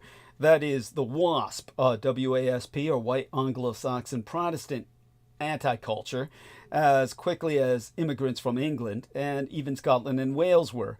Whereas the Scots-Irish, that is, descendants of Ulster Scots who emigrated to North America in the 17th and 18th centuries, the Protestants, were thoroughly Americanized by the time of the Civil War. The more recent and Catholic Irish immigrants from the South were marginalized in ways that kept them insular and therefore promoted cultural retention. Over time, however, the Irish began to be more accepted into polite society, particularly as lace curtain Irish began to attain a level of economic affluence and respectability as opposed to the shanty Irish, who were stereotyped as lazy, drunk, and violent. As they began to exert more influence over American life, including American politics through political machines in cities like New York, Boston, and Chicago, their culture began to become ingrained in American culture to the point where even Americans who were not of Irish descent proudly participated in Irish traditions. Most Americans will know at least the opening lines of Danny Boy, not even realizing that it was written by an Englishman. In the 1970s and 1980s, the soap opera Ryan's Hope focused on the trials and tribulations of the Irish-American working class in New York City, while more recent shows like Roseanne and its sequel, The Connors, have centered around an Irish-American working class family, albeit I don't think they did that ethnicity any favors. No, not coincidentally, one of the stars of the latter, The Connors, also starred in the American version of Shameless, which centered around an impoverished Irish-American family on the south side of Chicago, a city that dyes its river green every St. Patrick's Day. Indeed, most traditions related to St. Patrick's Day originated in America, not in Ireland. These Irish-Americans form the backbone of the white working class, and they vote in numbers that make them a bloc neither party can ignore. There is a reason politicians and presidents of both parties have felt a vested interest in not only courting Irish voters, but also promoting peace in Northern Ireland. The affinity the American people feel towards the Republic transcends party lines. It is a kinship forged by shared blood, but also shared struggles for independence and self-determination against the British. Some even see the British as an occupying force. One friend's mother has a bumper sticker on her car that reads 26 plus 6 equals 1. That's a not so subtle indication that she supports the 6 counties of Northern Ireland uniting with the 26 counties of the Republic. This was all worth remembering when President Biden visited Belfast but 3 years agone.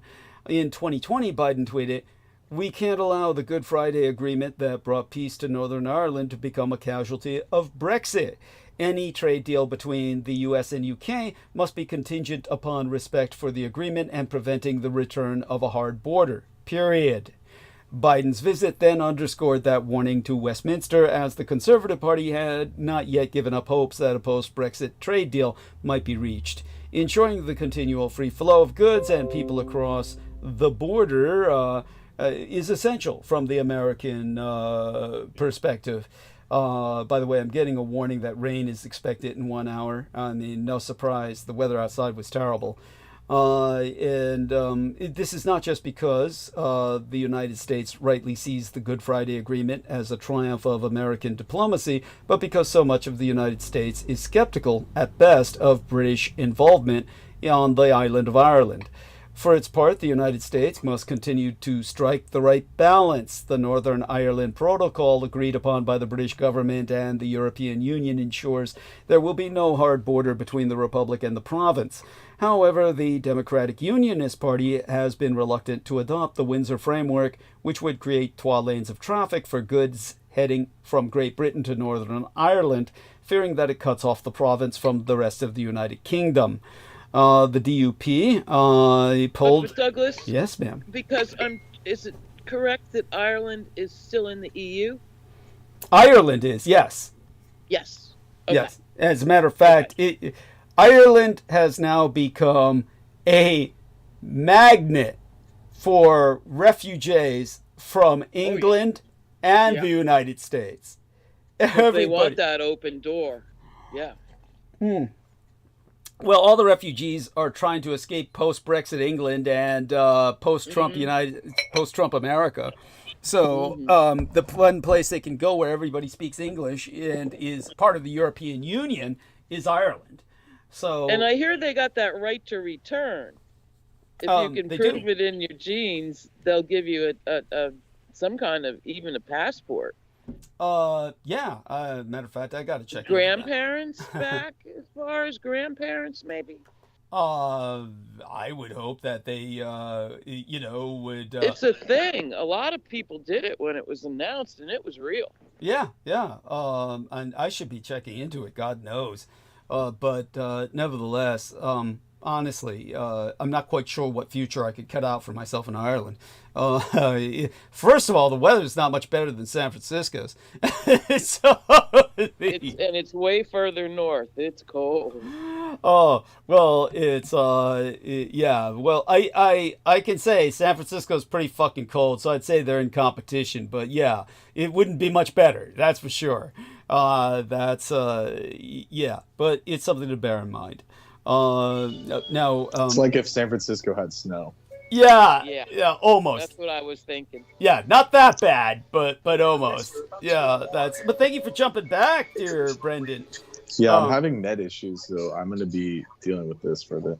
Well, do jump back on whenever you can, because I'm going to be slaughtering Musk soon and all the rest of these assholes. I'll jump into that, but got to cover the obligatory cultural aspects first.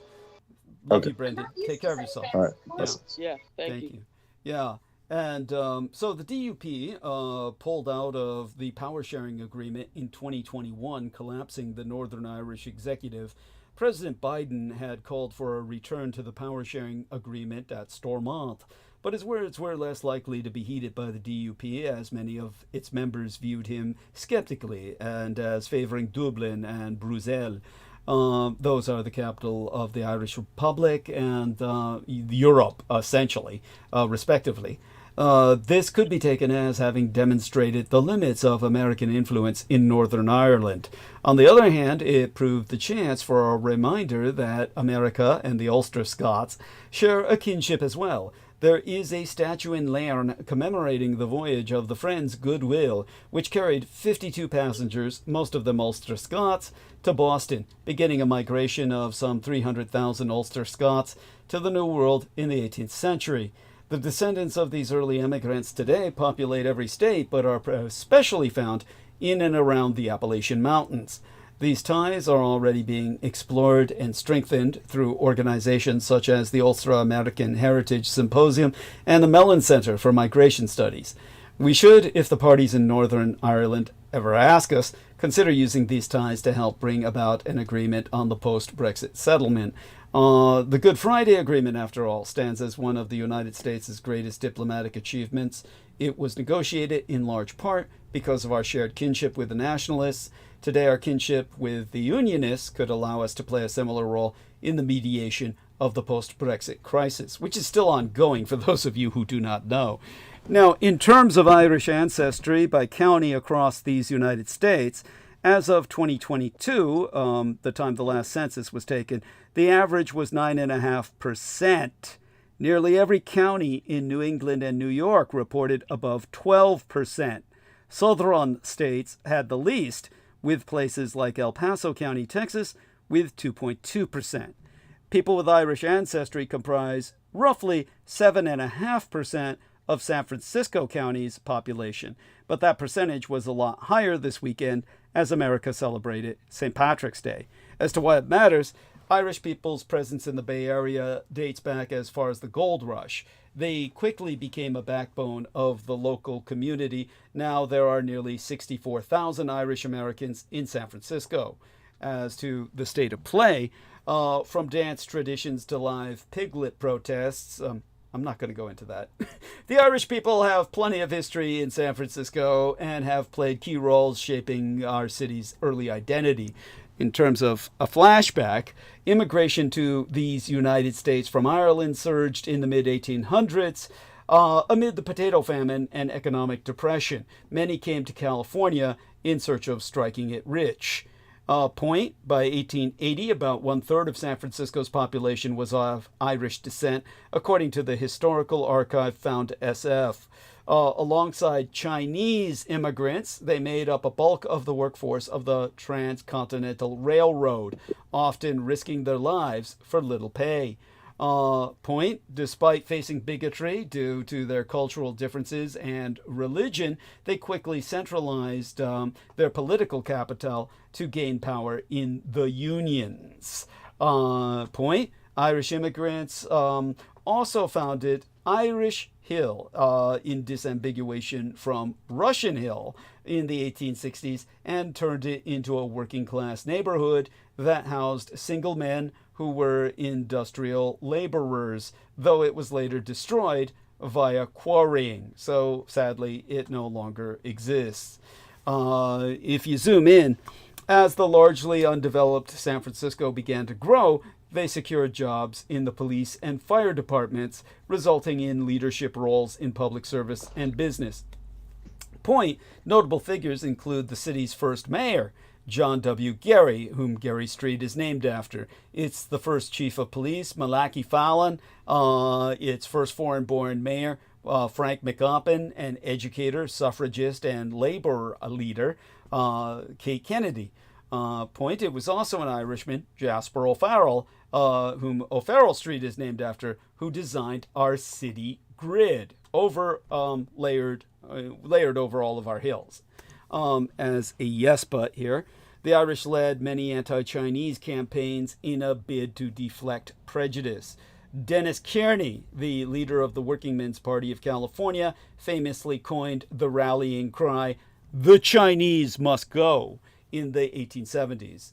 That would, of course, bring us into Chinese history. We can go into that another date. But the ominous date, the date of infamy, is just behind us. But yet its implications are just beginning as our markets experience the Trump correction.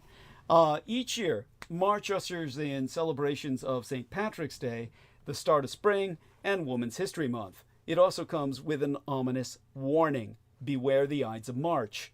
The phrase comes to us today via William Shakespeare's play titled Julius Caesar, or Caesar in the English, in which a soothsayer delivers the infamous warning to the Roman emperor before his assassination. Shakespeare relied heavily on the work of the Greek historian Plutarch to craft his play, as the real Caesar was given a historical warning before he was assassinated on March 15th of 44 years prior our Common Era, or 44 years BC. The play was one of Shakespeare's early tragedies, and the line would have resonated with those in his audience who were well versed in the history of the Roman Empire. But to drive another point home. Yeah, why didn't he listen to the soothsayer? It's like, come on, man. You listen to all the others. Thank you. It's there. You weep. And to think, if he had lived to a ripe old age, he would have lived to have seen Christianity. And one wonders how he would have responded. It would have been incredible. Our world would have been so much different. It's what a tragedy. Thank you. I appreciate that. Listen to your soothsayers, people. Well, not all of them. I remember Judith Gay Agert went to see some fucking fortune teller who told her that I was all these evil shit and that I was just sucking her soul and all this crap. And that was one of her primary foundations, one of her pillars for rejecting me was that bullshit. I think it still stands. You should listen to your soothsayer. Yeah. And this year, for us, it coincided with the creepy eclipse. Yes. And now we're in that tunnel of doom, so that opened the Ides of March corridor. Thank you. Kind of weird. I think, well, it's apocalypse. I mean, yeah. As I said, Trump is the Antichrist and Musk is the false prophet. No. Oh, boy. Yeah. And as Brendan says, there are other omens. If you'd care to share those with omens. Their legions. Oh, they're endless. Yeah. Endless. Yeah. And oh, my God.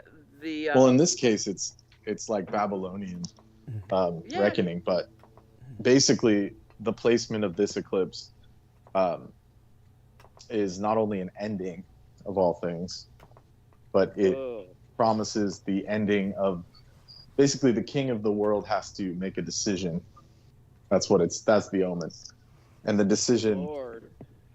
is remain to be seen till after the last Boy. eclipse on the 29th. And whoever true rules the king world, is. whoever the true Who king is is- may die. And who like is the old true king? rulers will die.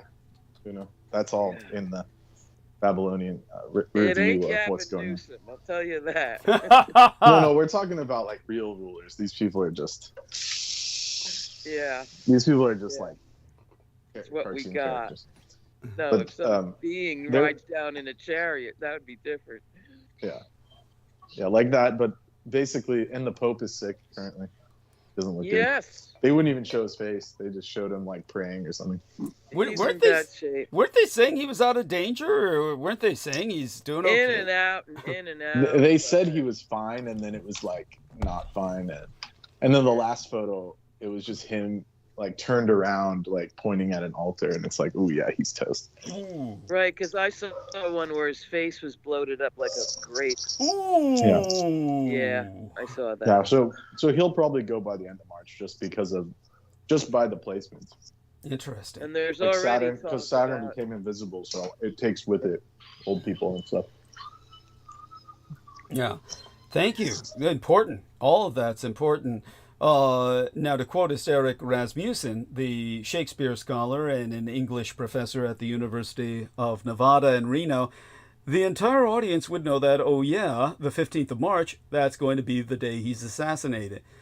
And of course, then we all clap our hands to our foreheads and just say, God damn, why? How did you allow yourself to get into this position? Wow. Now, of course, it says the rain's stopping soon. Check more details. That's interesting. Man, if I get It's a squall. if I'm getting a notification for every time the rain starts and stops, this will be going on all night. But for those of you, because I'm actually getting questions in the email here, what is the Ides of March? Okay, well, I think what they mean is calendrically. They don't get what I'm saying. Roman calendars define days using three markers: the Ides, the Calends, and the Nuns. The first day of the month was called the Calends, as in calendar.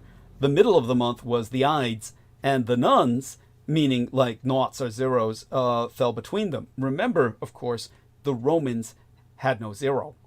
Zero was from Asian India. So the Romans counted time this way while using the lunar calendar, and they continued to do so after CÆSAR created the Julian calendar, which is based on the solar year and included a leap year, or a leap day, I mean to say, every 4 years, which made that a leap year.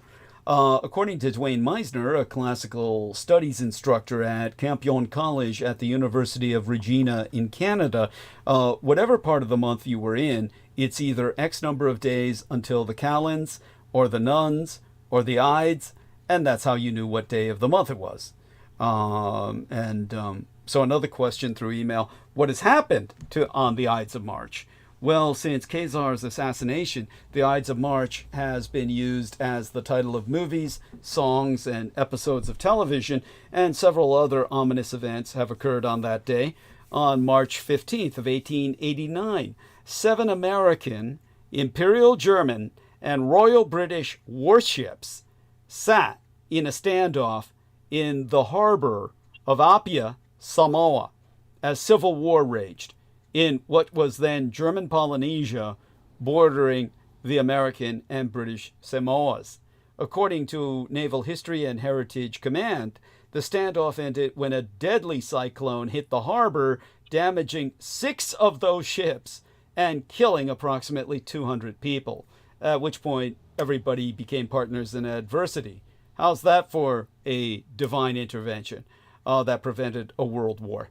Now, on March 15th of 1939, my father Adolf Hitler moved Nazi troops into Czechoslovakia, annexing the country and thus ending the practice of rapprochement. Later that year, Great Britain declared war on Germany, sparking World War II. On March 15th of 2003, the World Health Organization declared SARS, what was that an acronym for again? Respiratory syndrome. Something, severe acute respiratory syndrome, a worldwide health threat over the course Pretty vague, right? Yes, yes. Thank you. Yeah, over the course of that outbreak, more than 8,000 people were sickened and nearly 800 died in over 37 countries. And on this blackest and most infamous of all the Ides of March, tariffs equal recession fears, further inflamed as Americans have lost confidence in our economy. Consumer confidence plunged to a 29-month low as economic uncertainty continues to grow, directly consequent Trump's own misdeeds. As worse, Donald Trump is overplaying his hand with Canada. Canada is America's largest trading partner and has a population of 40 million people now. It is really unwise for Trump to be playing confrontational power games with Canada, as that will hurt us both. America's bullied allies need to toughen up. To avoid being crushed, they need a better plan than flattery and concessions. And Trump has already upended Canada's election for the better. A new survey proves that consumer sentiment in these United States fell for the third consecutive month in March, now down 22% from December of 2024 before President Donald Trump took office. Elsewise, the University of Michigan survey showed consumer sentiment fell to 57.9 this month, a 29-month low. The index showed participants' expectations for the future of their personal finances, and the stock market had deteriorated. It also showed that Americans are expecting inflation to get worse, not better, during a time when many are worried tariffs will raise prices at the checkout aisle. Warnings, threats, and counter-threats reverberated across the Atlantic. According to the European Central Bank President Christine Lagarde, a real trade war will have severe consequences for the world economy. At the same time, a top EU official warned Red China is laughing and stands to gain from the tit-for-tat fest between these United States and our allies, whilst still reiterating the bloc's readiness to retaliate. Both comments come hard on the heels of Donald Trump's latest threat, a 200% levy on European alcoholic beverages. A Bloomberg Markets Live pulse confirms that the threat of a full-blown trade war is set to end the era of U.S. stocks exceptionalism as investors turn toward fixed income assets. Some 77% of respondents see U.S. bonds delivering a better return than stocks over the next month. For now, it's gold that's setting the records. Donald Trump said his second term in office would augure a golden age for America. For the more literal among us, the Republican president was prescient in this regard. Gold prices passed an eye-watering $3,000 an ounce on Friday into this weekend. The first time that's ever happened. For the gold bugs out there, this was a banner event, perhaps even a moment of vindication. But then again, all that glitters is not, well, you know. The reason for the increased demand is a central bank buying spree, worldwide economic fragility, and of course, Trump's attempts to rewrite the rules of global trade by imposing tariffs on allies and rivals, and their growing appetite for retaliation. Basically, gold is a centuries-old store of value in turbulent times and the ultimate gauge of market fear. The foundations for the rally were partly set by global central banks' wariness of relying heavily on the US dollar, also a reflection of geopolitical uncertainty. But in spite of its rally, gold is still a long way from its all-time inflation-adjusted peak, which was set in 1980 and equates to about $3,800 an ounce. Back then, it was a combination of weak economic growth, runaway inflation, and growing geopolitical frictions that sent prices soaring. Some analysts believe similar forces will keep gold moving further into uncharted territory in 2025. Even as the risk of a U.S. government shutdown recedes, the EU warns it'll retaliate against more Trump tariffs. Donald Trump is escalating his global trade war, issuing increasingly wild threats as targets from China to Canada and Europe retaliate with tariffs of their own rather than retreat.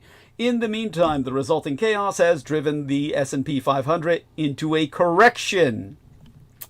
The European Union has had the most detailed and reciprocal response, which, according to his Commerce Secretary, has Trump apparently totally annoyed. In response, the 78-year-old U.S. president threatened a 200% tariff on wine, champagne, and other alcoholic beverages from France and elsewhere in European Union. In a social... Can you imagine that? So the dude's destroying the economy, and your boss, basically the guy's boss, who's Trump, says, "It can't be going down this much. Fix it." And he's like, "I can't fix it if you're destroying the economy." And he's like, "I don't care what you have to do, just fix it." Yeah. Oh, That's so shitty. it's yes, the lunatics have taken over the asylum. It's It would like be it's really almost like his something if- actions. He feels like his actions are so sterling, so golden Yeah. that Yeah. it must be everyone else that's fucking up. yes. Imagine if he cracked wide open and all of a sudden, holy shit, what have I done?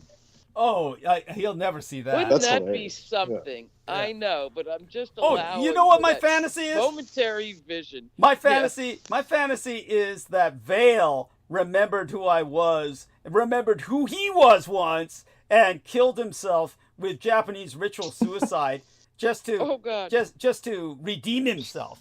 That's my fantasy. That would be cool. Yeah, that would be Now, cool. Trump doing an honor killing would be very cool. Yeah. Go in seppuku. Well, like I said the other day with that weird Captain America movie, their Trump villain played by Harrison Ford, who is a basically caricaturing Trump, turns himself in to prison. So that's what happens at the end of that film. Disney actually was making a statement with that film, but the film was so bad. Wow, I would think Harrison was all pro-Trump. Harrison is a No. prostitute. It doesn't matter whether he's Yeah. pro-Trump or not. He took the money and He got a roll. Yeah. No, he even said it. Age. What'd he say? Because he's like working class, so he thinks he's like a Right, buck is a he buck. was a That's what he carpenter. literally said. Yeah, there you That's go. right. Yeah. So maybe To he him, it's does just have money. You don't give a fuck. a shard of a soul. I don't know. Yeah, yeah. Who might have a shard of a soul? Harrison Ford. Maybe Harrison Ford does because he started out as a Hollywood carpenter. Maybe. Yeah. Hard to No, say. he's a. Maybe. Yeah, I don't doubt it. I doubt it. That's right. Yeah, Tell I her. do too. I mean, look at Yeah. he's got those evil eyes. Yeah, he does. They had him Yeah. play. They had him play a racist president in that Captain America film, and believe Yeah. me, I don't think he was acting. I don't think he's. Right, No, there of you course go. not. Yeah. Not in his Have you ever seen neighborhood, him with baby. another black guy on a movie? I haven't. Oh. They even did Round Top, the Asian kid, but they never did a black guy in Oh. Indiana Jones. No, not in Indiana Jones. The, and they, the J-Man Never. couldn't handle That's that. right. Yeah. And they forced him to work with a black guy in the Star Wars franchise because all the blacks were complaining that there were no blacks in Star Right. Wars. Yeah, but Lando was the worst token. He betrays them Yes.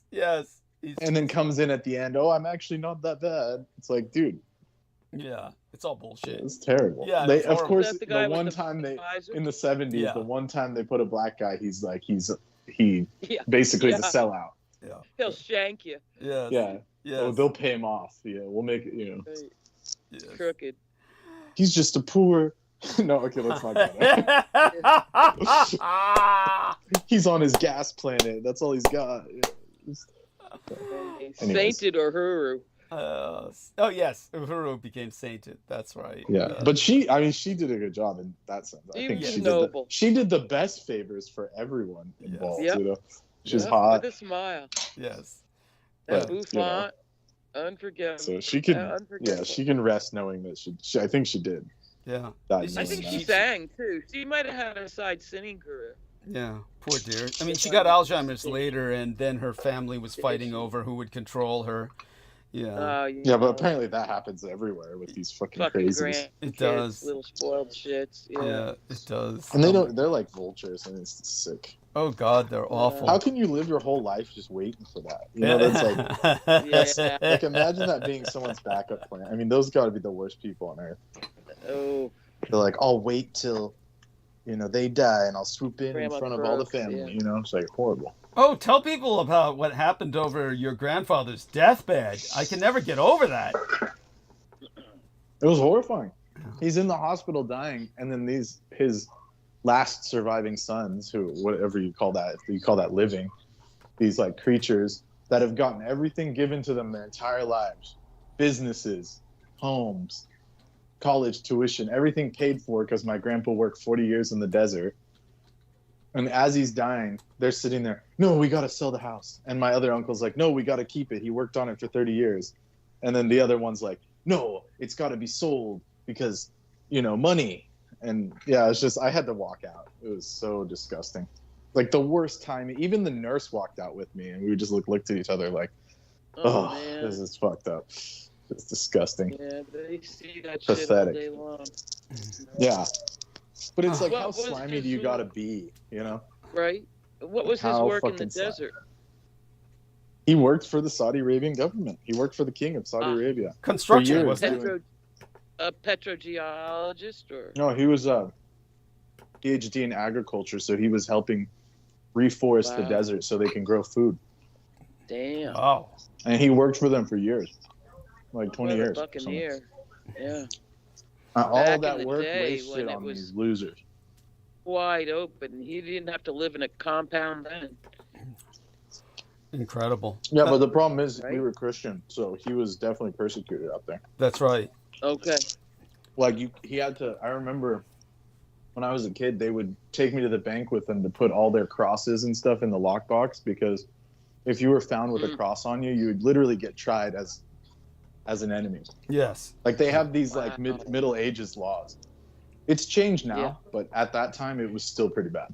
And didn't he have any diplomatic coverage? Not if you worked for the king. When he worked for the UN, he did, but that was like in the How the 60s. hell did he get a job for the king?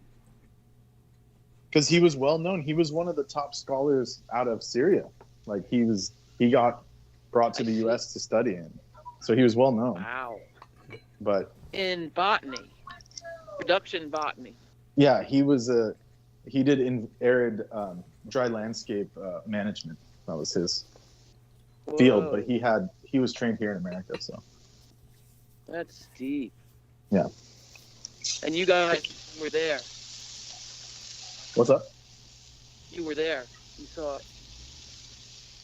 I got shafted with the fallout from my stupid family. I see. Yeah. Any foreigners listening, don't bring your family to America thinking it's going to be better. Thank you. They'll just turn Right. into evil, sadistic, mad. Yep. What do we call it? Well, They well, just turn basically, into mad people. Think of all of North America as a supermassive Indian burial ground, and all the massacred spirits corrupt your relations so that they all turn against each other once they're here, and materialism becomes their religion. Yeah. They become fiends. That's a good way to put it. Yeah, they hungry become ghosts. fiends. Corporatists. Yeah. Yeah, Because boy. there's no logical reason for them to have done anything, including my father, any of them to have done any of that. It just doesn't make sense. Yeah. It's just crazy. Pure self-destruction. Yeah. Crazy. Yeah. Thank And the you. fact that they try and perpetuate it on me as if like it just doesn't make sense. I didn't get anything and they still wanted to make my life worse. Well, that's because Like how does that even make Oh, sense? you're- Psychiatrists have a term for it. They call it, within dysfunctional families or work environments, you become the identified patient. You were what the psychiatrist would term an identified patient, where you're the scapegoat for all their neuroses. So You're the yeah. problem. Yeah. Yeah. And that's because, you know why? Because you're the only balanced one among them. That's why. Yeah, it made them That's feel right. like so insecure. Like the fact that I didn't drink or I didn't go with them when they were traveling to go drinking or eating at a Right. stupid steakhouse. I'm like, I don't care about Our, that. That's so our fucking lame. ladyboys in Thailand, don't forget that. Oh yeah. Yeah. And then he sees the Japanese actress and says, that doesn't do anything. Doesn't do anything for me. It's like, what the fuck? That doesn't even make sense.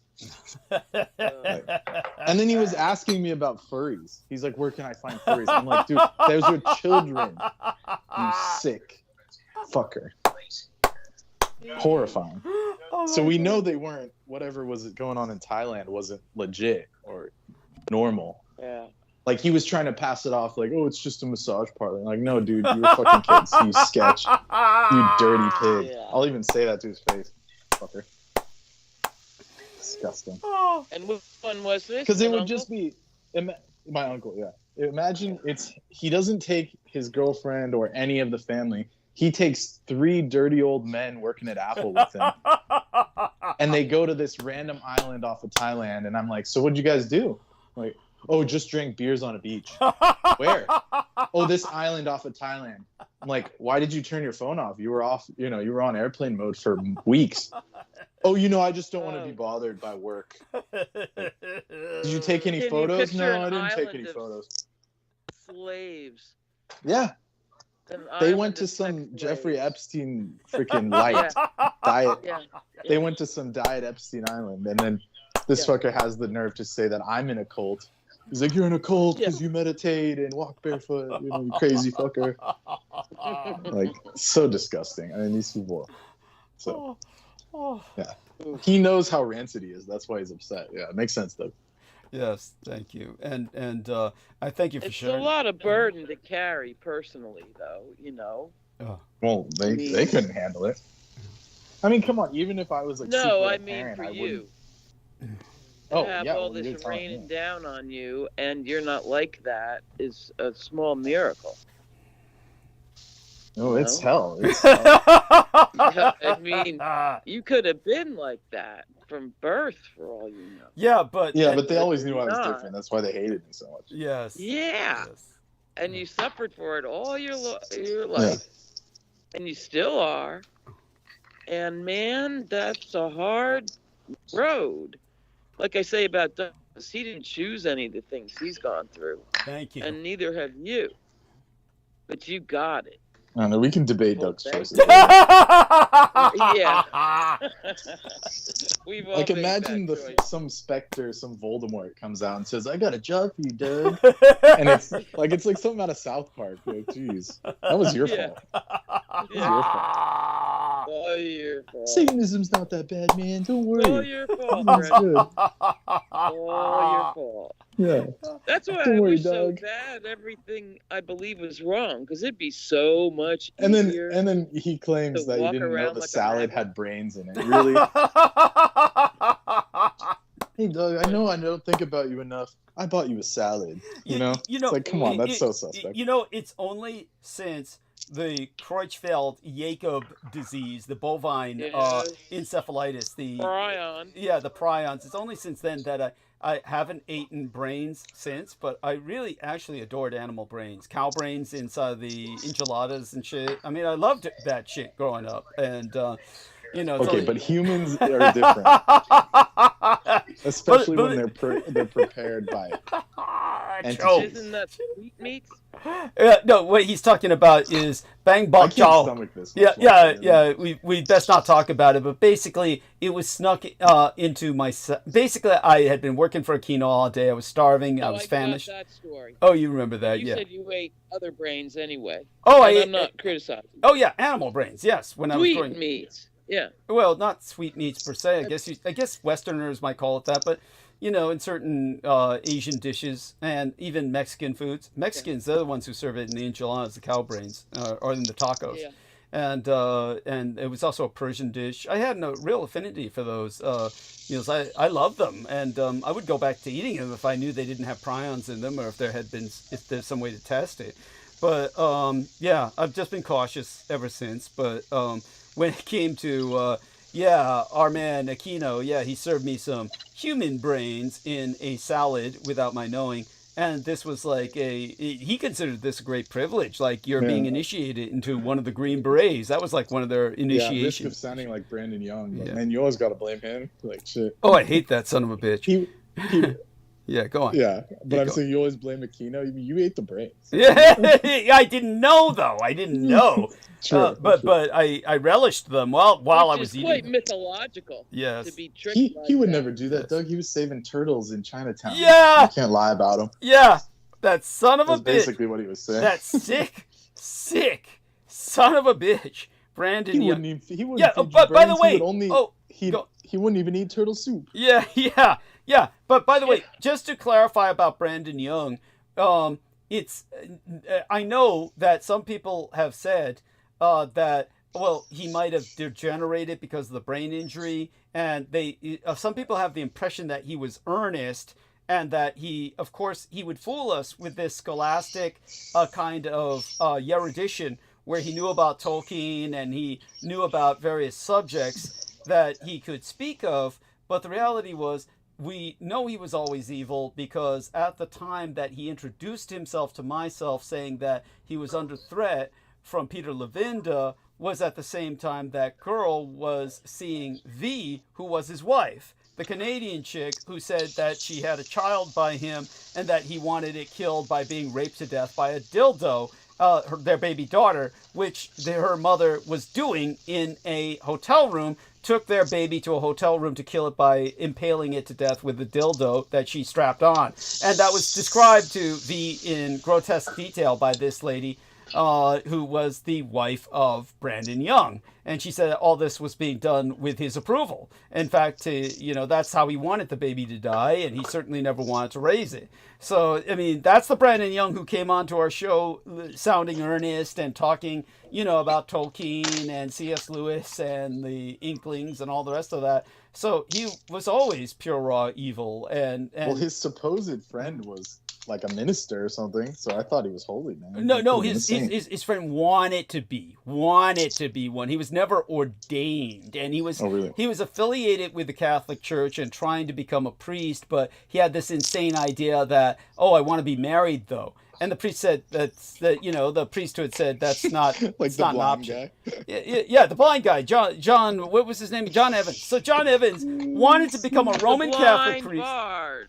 Yeah, the blind bard. And he said, I want to become a Roman Catholic priest, but only if they let me get married. I mean, maybe he wasn't blind the whole time, but I don't want to be rude to blind people, but what's the point of getting married if you can't look at her or something? One time on my show, he actually said it. He said, I love beautiful women. I want everyone to know how much I love beautiful women. I'm like saying, how do you tell? Do you just walk up to them and just start feeling them up with his definition of beautiful, I presume, was full-bodied as well as a pretty face. So is do you just start groping them? I mean, how do you draw this conclusion as to who is beautiful? And maybe I got to figure this out. I got to go out with like a cane and glasses and be like, I just want to see if you're beautiful. Yeah. Oh man, just give me a chance. Don't think I haven't tried that. That angle. Oh, I don't doubt you're almost what is it called? Delinquent. Yeah.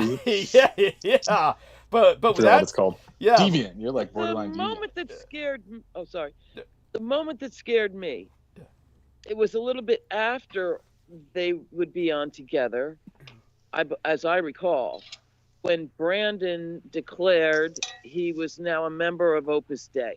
Yes. That was it. You remember that? What the fuck are you talking about? Yeah. And that was it. But he also claimed that John Evans was a member. Do you remember that? I missed that. Oh, he was saying we. He said we are members of Opus Dei. Yeah. The blind guy was his in to the church. That's why he did it. Yeah. Because they would have said, we don't want you Satanist ass young family. I don't know. Yeah. Because they would be Protestants now. Yeah. That's right. Carried on. For years, so then how did he get into the Catholic thing? That's odd.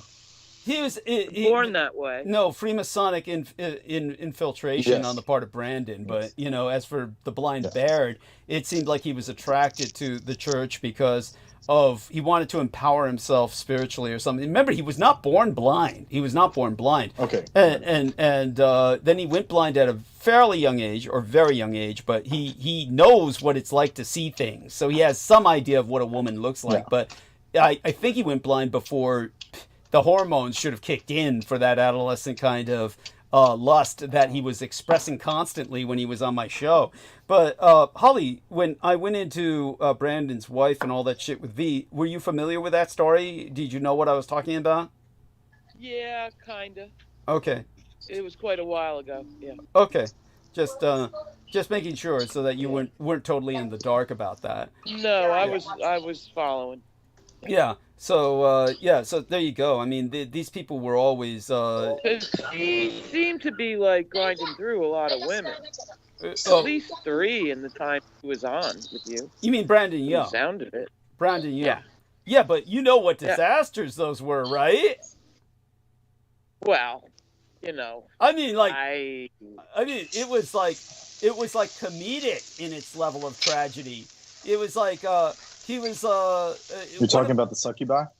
No. That's John Evans. That's John Evans. John Evans was like. We haven't even got there yet. Yeah, that poor son of a bitch. But no, Brandon Young. She's talking about Brandon Young. Basically, what happened was Brandon Young. First, there was some woman who was living in Europe, and apparently he got into this hot and heavy like phone sex relationship with her, or email sex or whatever. And then she like was inviting him over to Europe, and then changed her mind and said, "No, I don't want to see you." And he went ballistic, and then started saying, writing obscene poems. Like he sent her an email like "the bitch is dead" and all this shit. Sounds eerily similar to some other people, Yeah, no shit. my call dropped first time tonight, which was pretty good. Okay.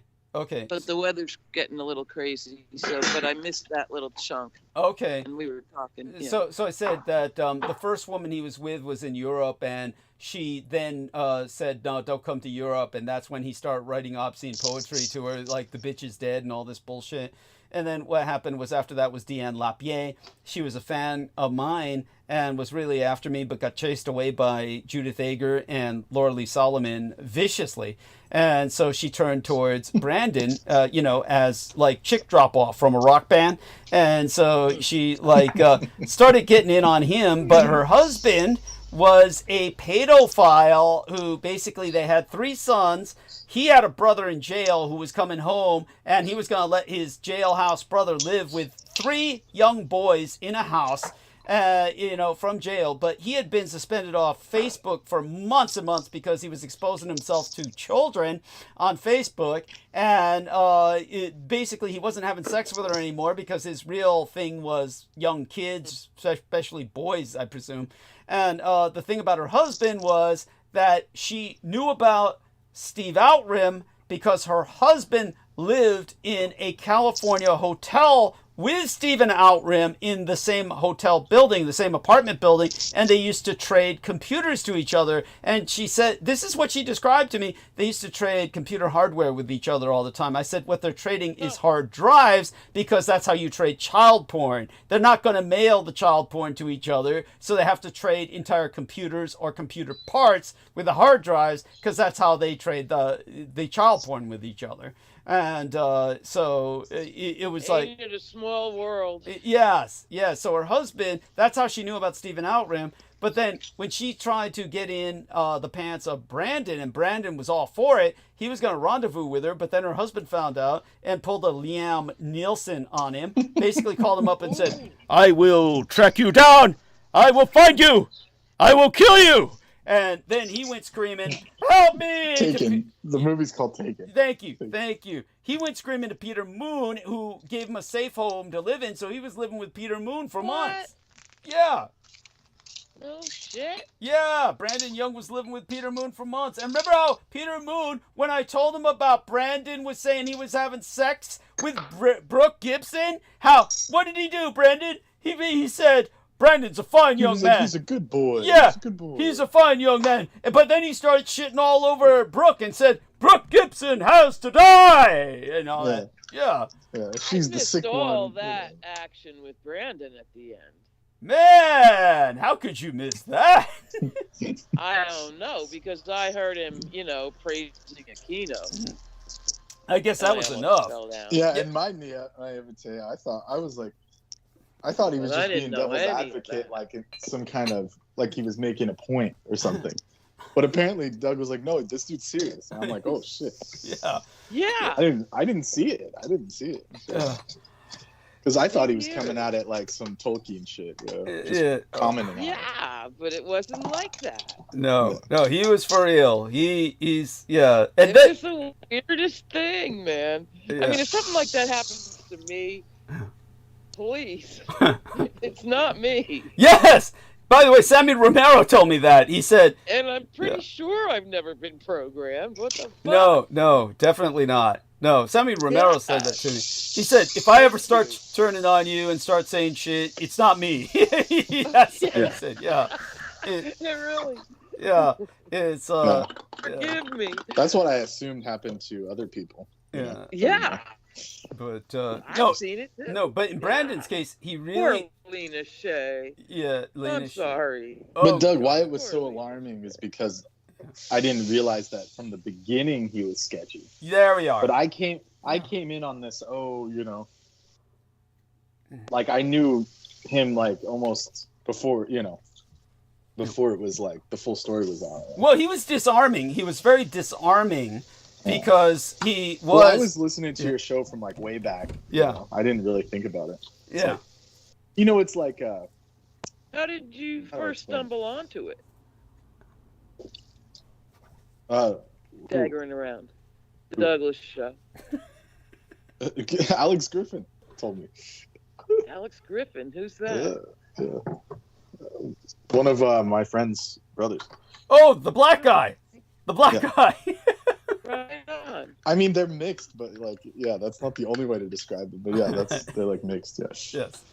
Yeah. But he told me about Doug, so I was listening, and then I had to walk to work, so it was like having some dude that never shuts up is perfect because then you could just listen to history, and Doug's a lot more engaging than these like NPR types. So I just, it just spiraled from there. But I liked what Brandon had to say about the Tolkien thing. That's why he was like, I was like disarmed by him in that sense. Because I was like, oh, it's the Tolkien guy. He's both of them together. I mean, to listen to an intelligent conversation 3 ways with 3 of them on the Space Trilogy, C.S. Lewis. Oh my God. Yes. Throw back to my earliest so that's my point. Yeah. I loved it. It was cool. I believed. Yeah. Yes, I did. Well, he may have had those things, but it got like burnt out when he got the crash. But he was the whole time he was, into the more lighter aspects of mythology.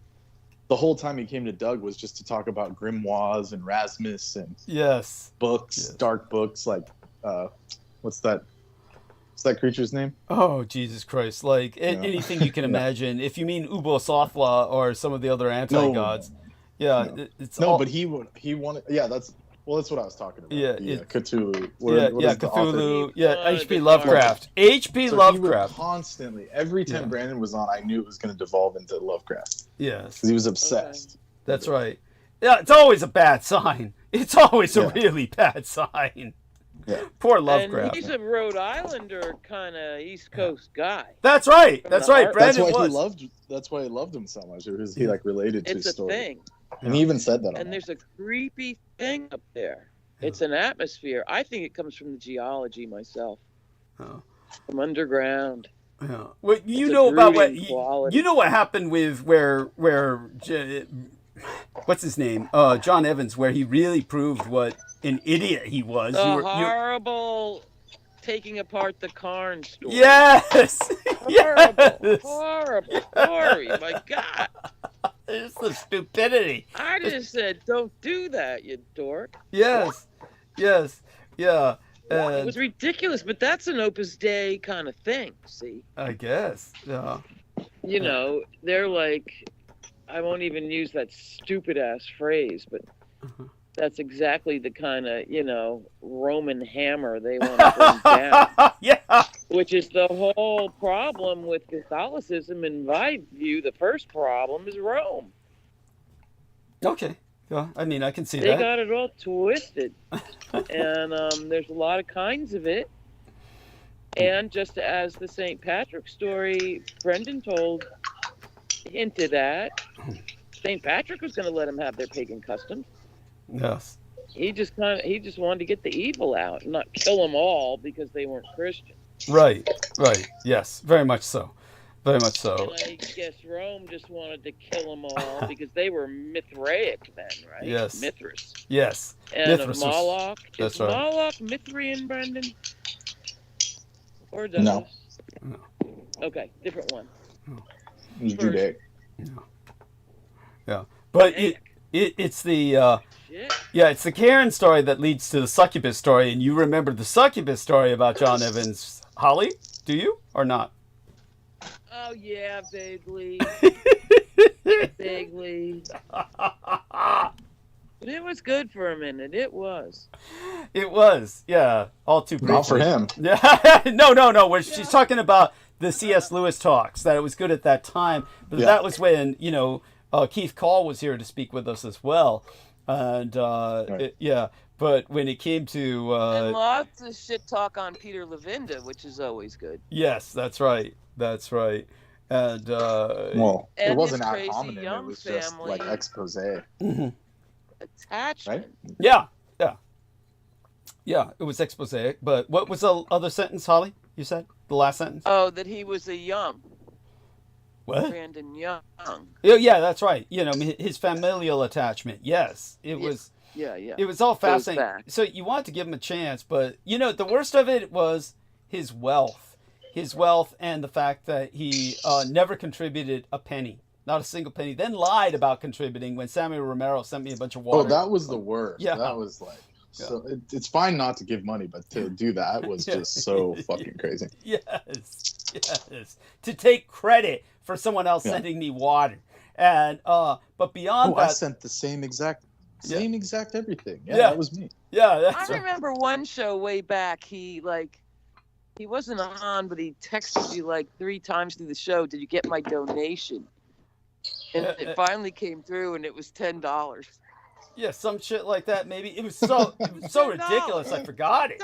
I was like, "What?" Yeah, so ridiculous. Thanks, guy. I forgot it. But that he probably... No, it was hilarious. I kind of choked on my beer at the time. Yeah. Yes, I got your $10. Don't worry. Yeah, that piece of shit. And then his third girl, you remember what happened. She was Kelsey, and Kelsey was a school teacher he met at school. That's the most objectionable thing about it, was that he's teaching kids. And I remember something about a rash. No. Didn't they get a horrible rash? No. What happened was that... first off, it's hard to remember what he said, because so much of what he said was a pure lie. He knew that Brooke loved animals, and this was a sign of his psychosis, his pathological sadism. So he knew that Brooke loved animals, so the first thing he told Brooke was, "I'm killing animals right now," as soon as she came on. Do you remember that shit? He said, "I'm skinning animals alive." Yeah, and he said I was going to South... He told her he went to South Carolina and killed a bunch of cute deer and shit. Yeah.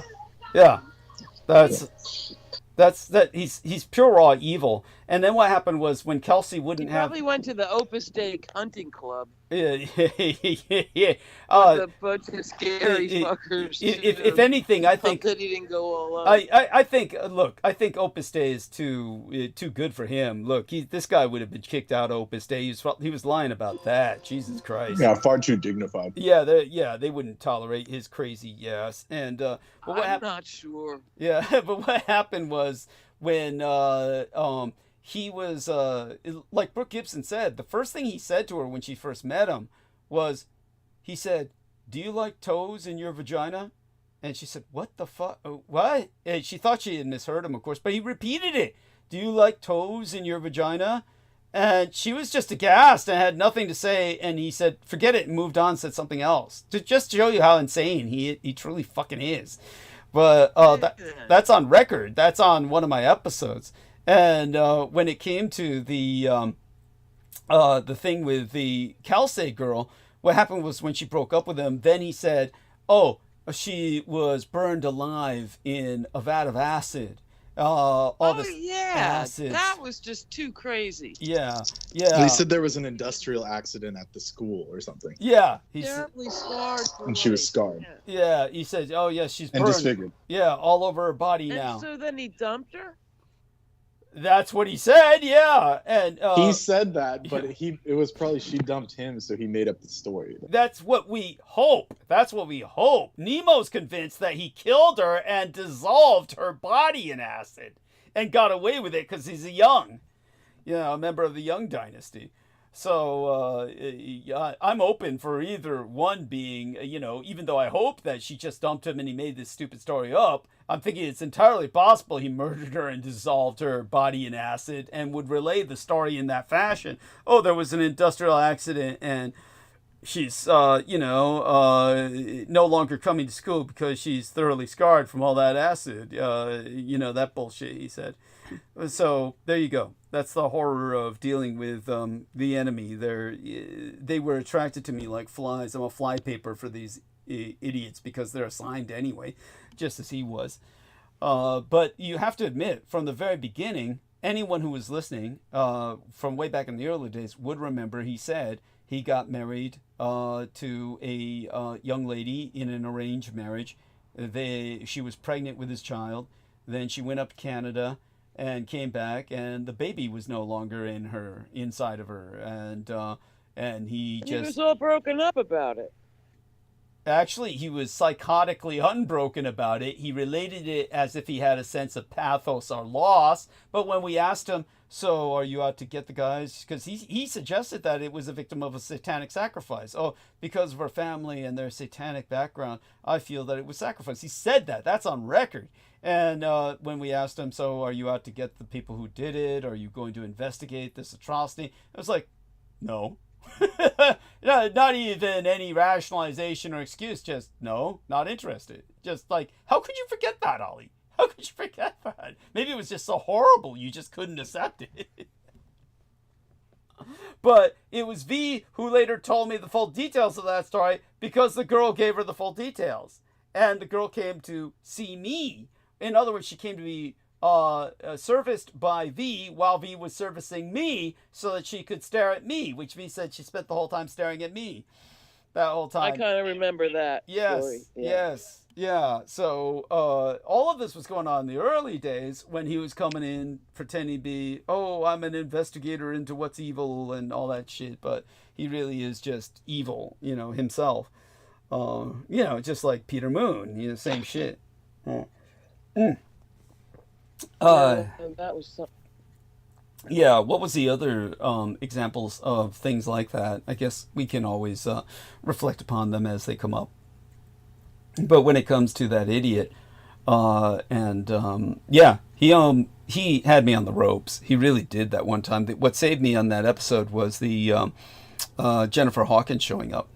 The other episode, by the way, just so you know, when Peter Moon, I call it the Meltdown episode, and I actually have retitled that episode as the Pedophile Meltdown. So anybody wants to look up the episode, the Pedophile Meltdown, that's the one in which Peter Moon starts relaying that long, twisted story about a young boy with a cute... I was there. Yes. But you, believe me, you did not hear his story correctly, because in your mind, he was describing a black... We had that story. We had that, yeah. Yeah, trust me, it's not about a black child. It was a white child, and he was trying to claim... It's weird, and you can't trust memory. Yeah, well, not You're his, right at about least. that. Yeah, not his, at least. I mean, my own. Yeah, no, I get that, too. No, honey, don't worry about it. You were like the rest of us. You were just shutting down.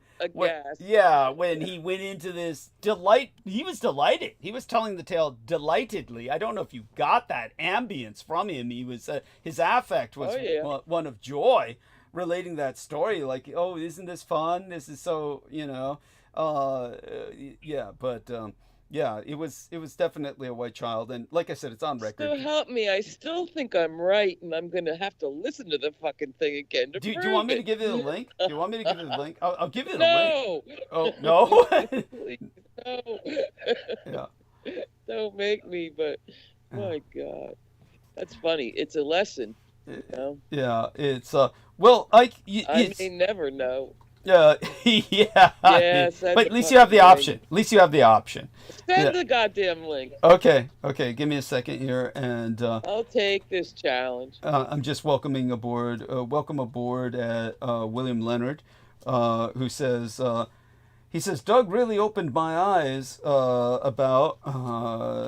Here he is. He says, Doug really opened my eyes on the Lovecraft, Houdini, Lindbergh, Ford connections. Good stuff. Thank you. I appreciate that. And so let me go get that. And also goes back to my earliest childhood, for God's sake. Tell us about that. Well, just growing up in that whole East Coast environment. I still say it's geological in some respects, and some people just can channel it out, be affected by it. Yeah. I read his stuff much too young. And out of my grammar school library, as I recall.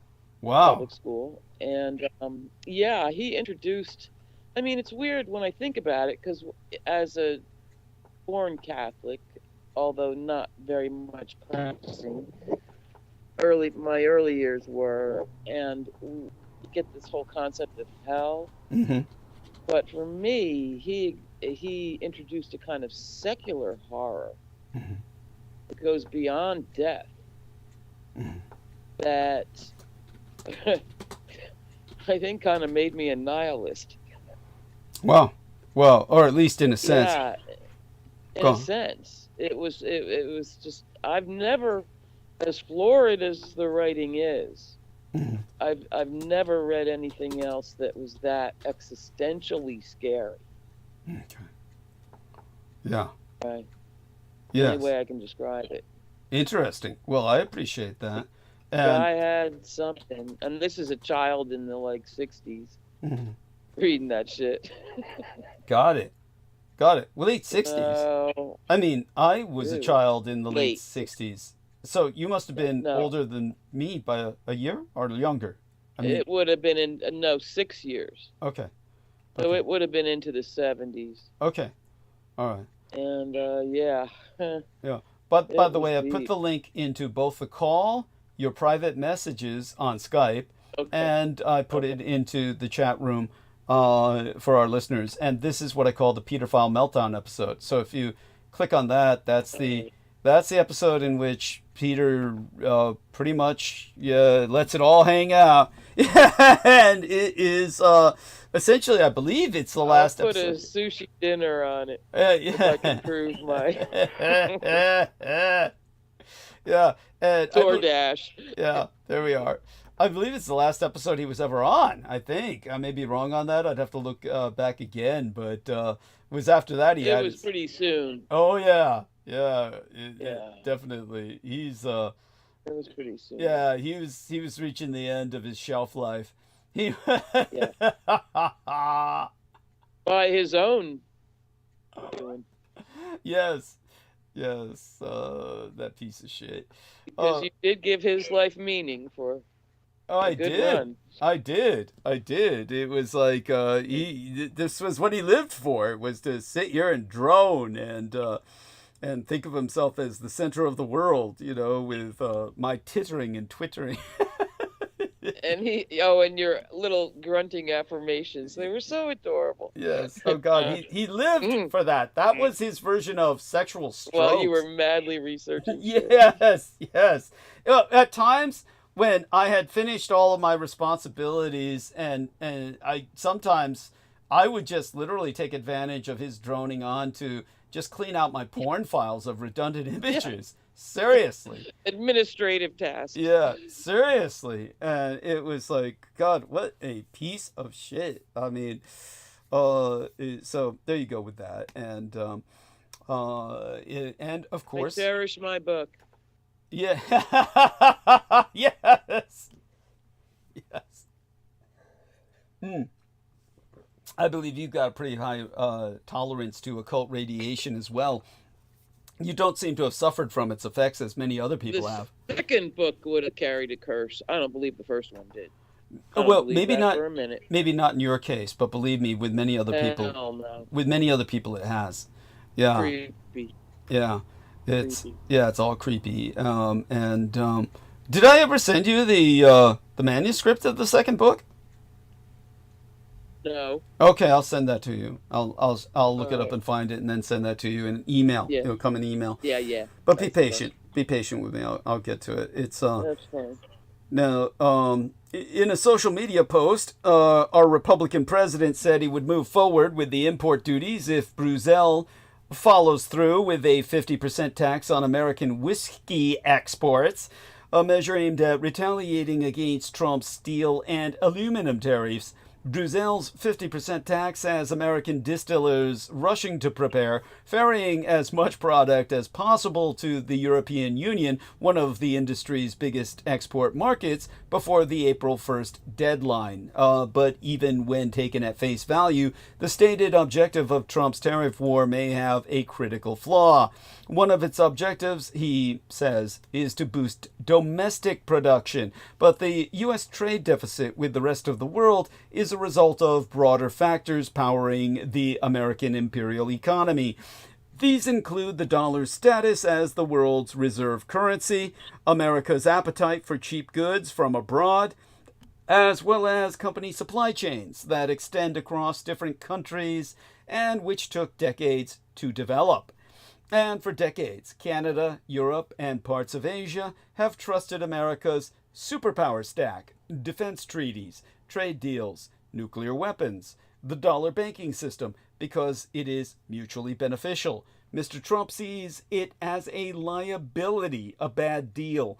In his view, America has been ripped off by its allies and by the global trading system. He wants to change things radically and quickly. This shift is so extreme and unfamiliar that it is tempting to deny it is even happening. However, denial is not a plan. Flattery and concessions are not working either. For America's allies, there is no point whinging. They need to toughen up and get to work. In prompt retaliation, a bitter taste of U.S. President Donald Trump has already inspired a newfound patriotism among Canadians and dampened the electoral prospects of the Canadian political party most aligned with Trump. Canada has announced a new 25% tariffs on 30 billion Canadian dollars, that would be about 20.8 billion US dollars, of US-made items after Donald Trump followed through on his threat of levies on imports of steel and aluminum in his insane and forlorn, ultimately hopeless bid to resuscitate America's steel industry. The retaliatory measures from Ottawa targeted American imperial steel and aluminum products, as well as consumer items on such as computers and sporting goods. Canada is matching the Republican president's tariffs dollar for dollar, but Canada left Trump some room to avoid the looming damage to the American imperial economy by delaying implementation until midnight of midweek last. In toto, the Canadian retaliation will affect 12.6 billion Canadian dollars of steel products, 3 billion Canadian dollars of aluminum, and 14.2 billion Canadian dollars on other items. The European Union has also announced retaliation against Trump's metal tariffs, imposing its own duties on up to 26 billion euros. That'd be about $28.3 billion worth of American goods. Pathetically, America still has a friend in Great Britain, which reaffirmed its commitment to American imperial trade talks, despite British exports becoming collateral damage in Trump's now global trade war against all. He says the American empire doesn't need anything from Canada. And now we want the Keystone XL pipeline built to increase oil imports. Today, he is also screaming about importing, Brendan told me this, what was it? 100 billion, was it 100 million eggs? 100 million eggs. $2.50 a dozen in Canada. Let's Yeah, 100 million eggs. From Denmark? From the Danish farming union. Like, imagine that. Imagine how just, like, you can't make this up. God. It's crazy. Is he just trolling? Yeah, it has to be trolling. I mean, from the elites, like the people on high, because there's no way. There's no way, it's just, it's absurd. God. Is he demanding this as like a tithe? Like, this is something you must give to America so we don't invade? What is it? It no, sounds I think like it was that. just a normal business. It was just like, let's see if we can buy some off this, and they were one of the groups. But it's like, talk about lack of research. Yeah. But if they say no, then he's going to say, it's an act of war. Yes. Yeah. They won't help us. Yeah. And let's not forget the added tariffs. Lumber, potash, oil, electricity, aluminum, wheat, beef, nickel, and on the list goes. All Canadian goods that the American empire needs to survive. The added tariffs are paid by the American importer. Duh!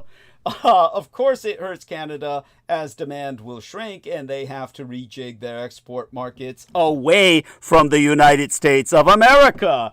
Canada will, unlike Trump, honor trade agreements signed with their new trading partners, commune capitalist China.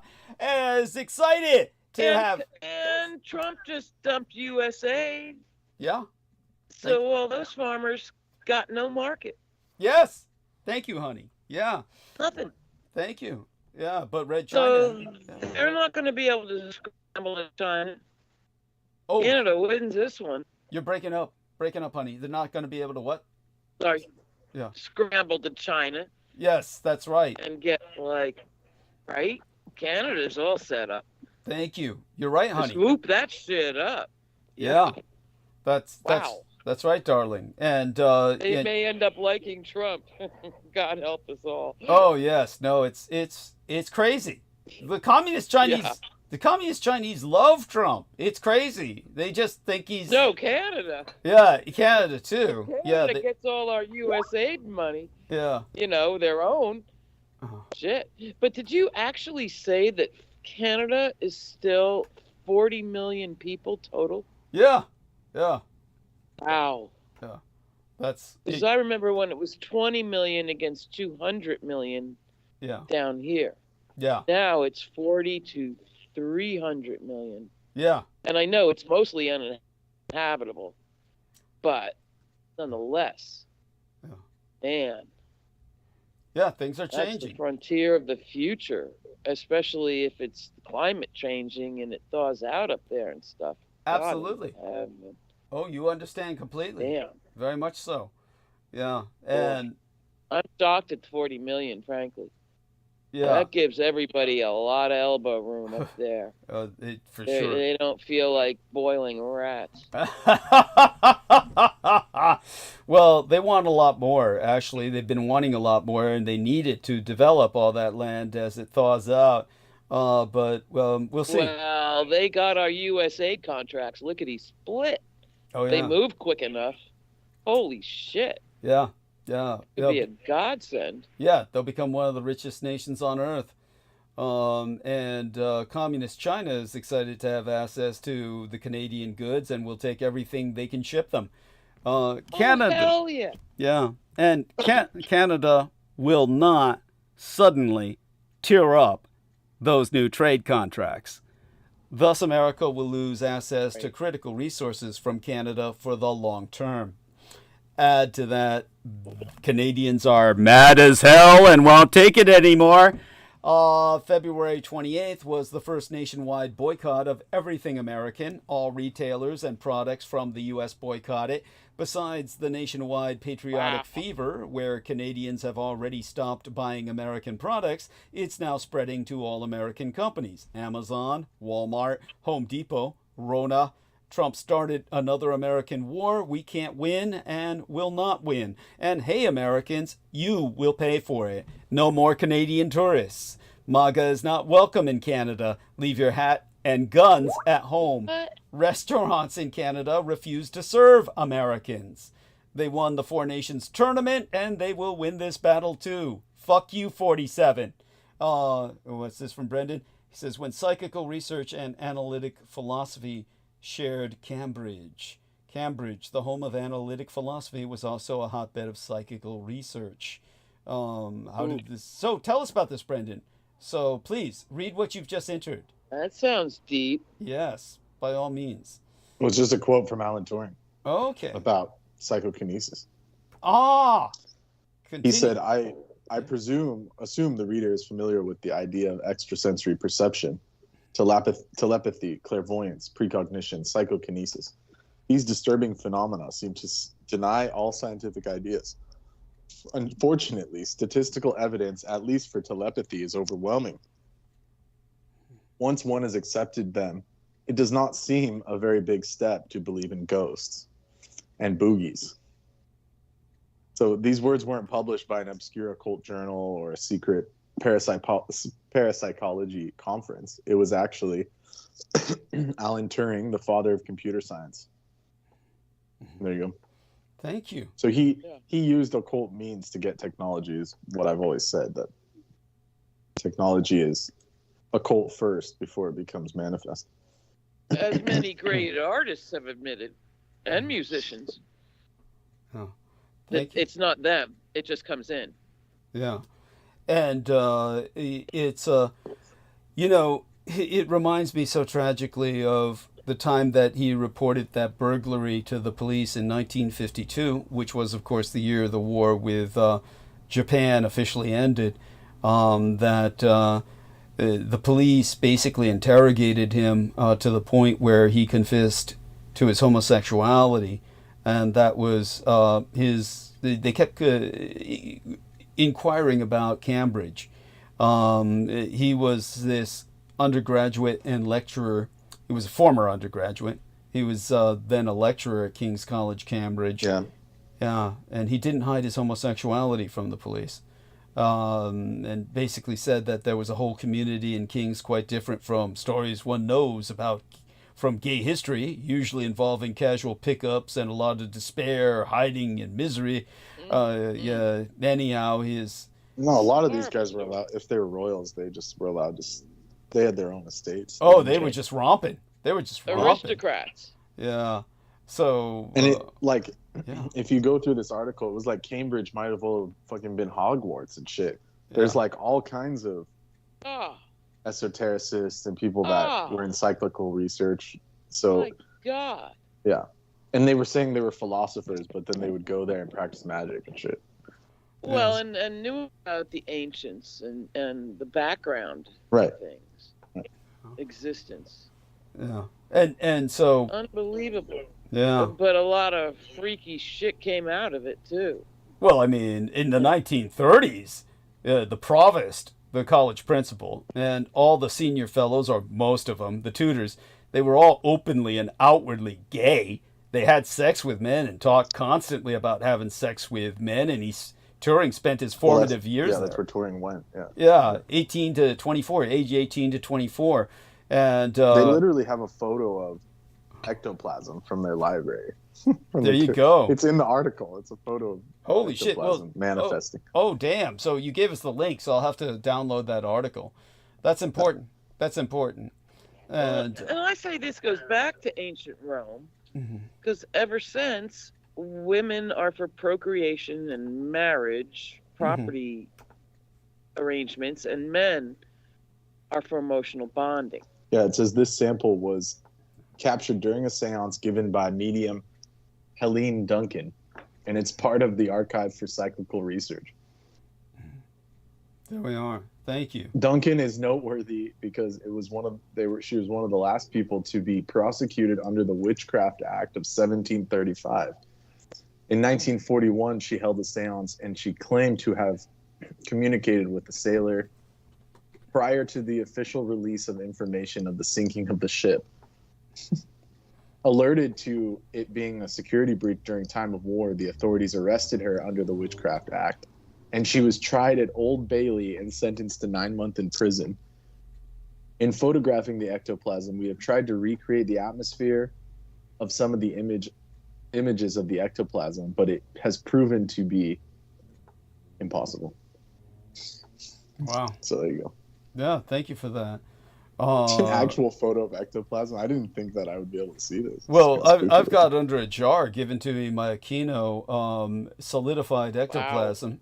Wow. That shit. Oh, I published that photo on Facebook a long time ago. I'd have to look through my files for it. Yeah, because, I mean, so I've got ridiculous. It around somewhere, the actual ectoplasm. There's a little bit of melted goo. When you see it, you'll... Like cotton candy after a while. Oh, well, when you see it... It looks like... I don't know. It looks weird. Yeah. It looks like it's in between cloth and smoke. Yeah. It's very strange looking. Yeah.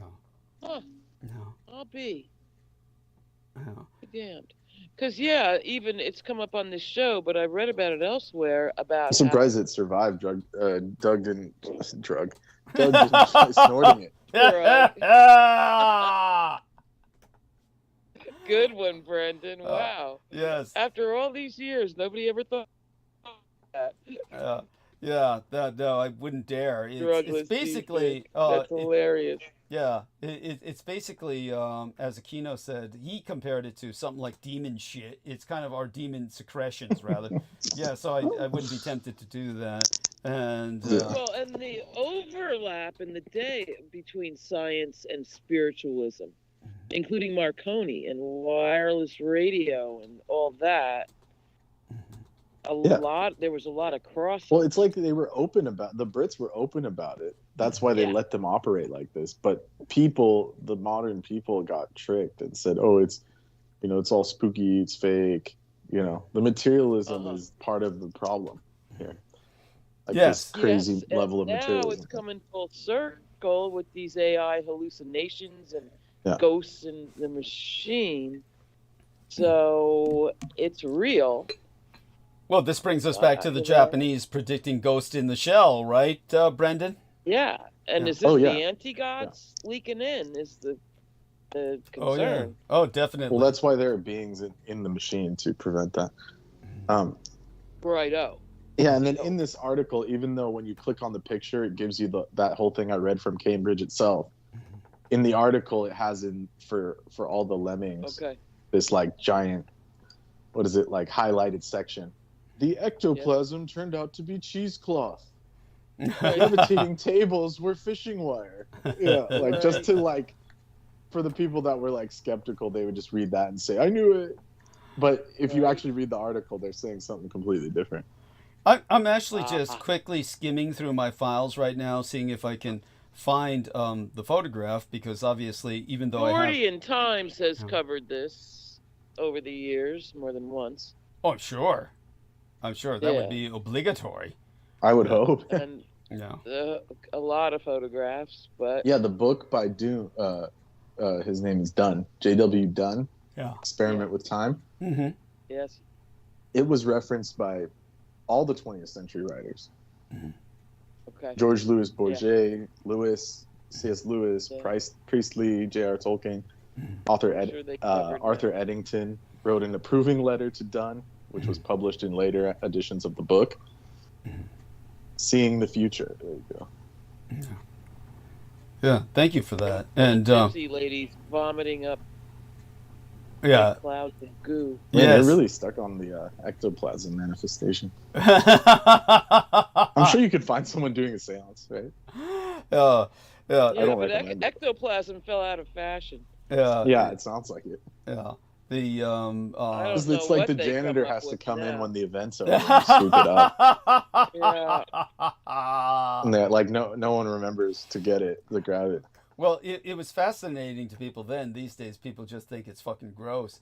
But nobody's running to see their relative puke up. Yes, that's in wartime. Yeah, there you go.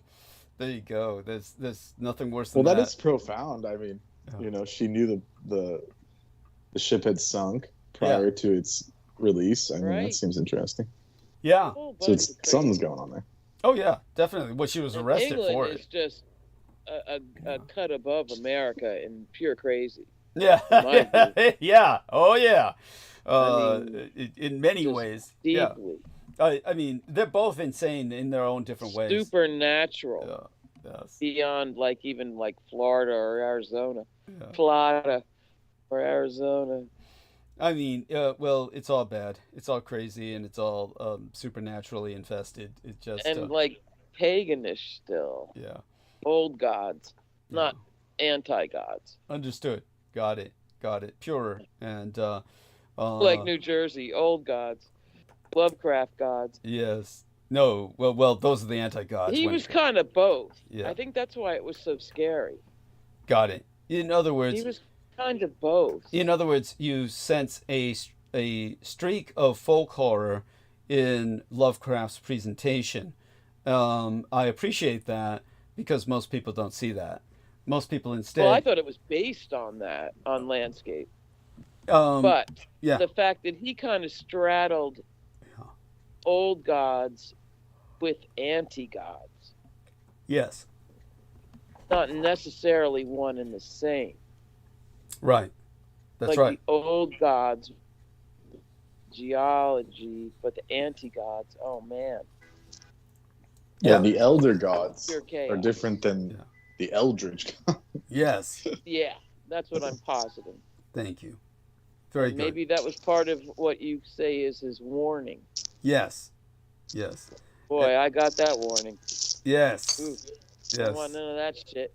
And so there was that writing that L. Ron and Parsons went out in a Joshua tree to open the fourth gate that Crowley told them never to open. Yes. Yes. But they did. That's right. And the next thing you know, it's all Vietnam War and shit ever since. Yes.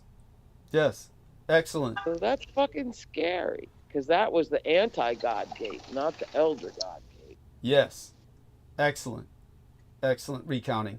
And and of course you know the whole Moonchild debacle, and that's what Peter Moon took his name after. Peter Moon saw himself his real name Vinnie Barbaric, but he named himself after the Moonchild. Remember, he went stalking the mother, Marjorie Cameron, and was stalking her for years. Claimed and actually met her, apparently. He did. If you ever read the book, it's titled. This is the book Aaron Tice sent to him. What is it titled now? Wormwood Star. If you ever read the book Wormwood Star, which Aaron Tice sent to him, the author just shits and pisses all over Peter Moon. He just shits and says, oh, yeah, read the book Wormwood Star. He names Peter Moon by name and said this psychotic stalker named Peter Moon wound up just basically ingratiating himself into Marjorie Cameron's life. He talked like it was she was his older woman advisor. Oh yeah, like mentor. Yeah. Sort of. Oh well, in the book Wormwood Star. But he never claimed to meet Jack Parsons. No. But in the book Wormwood Star, the author exposes that she hated Peter Moon and was trying to get rid of him and get away from him. Wow. Yeah. And there you go with that. But Peter Moon wanted to be the Moonchild, so he took on the name Moon, and that's Wordy. Yeah. And there we have that. So such being said, when it came to the question that was asked by the email about Trump, is he going to have a third presidency? So if Trump decides to run for a third-term presidency, is there anyone who can stop him, is the question. Well, only yesterday, last month, he seized control of the Federal Election Commission, which was a major stumbling block. There's still the courts. Any decision to have him appear on the ballot would presumably be challenged in court since it's blatantly illegal. He's announced he'll ignore all court rulings if he doesn't like them. That would presumably include the Supreme Court. But ultimately, it's up to the American people. If he bullies and cheats his way onto the ballot and gets re-elected, the American people have arguably repealed the 22nd Amendment by referendum.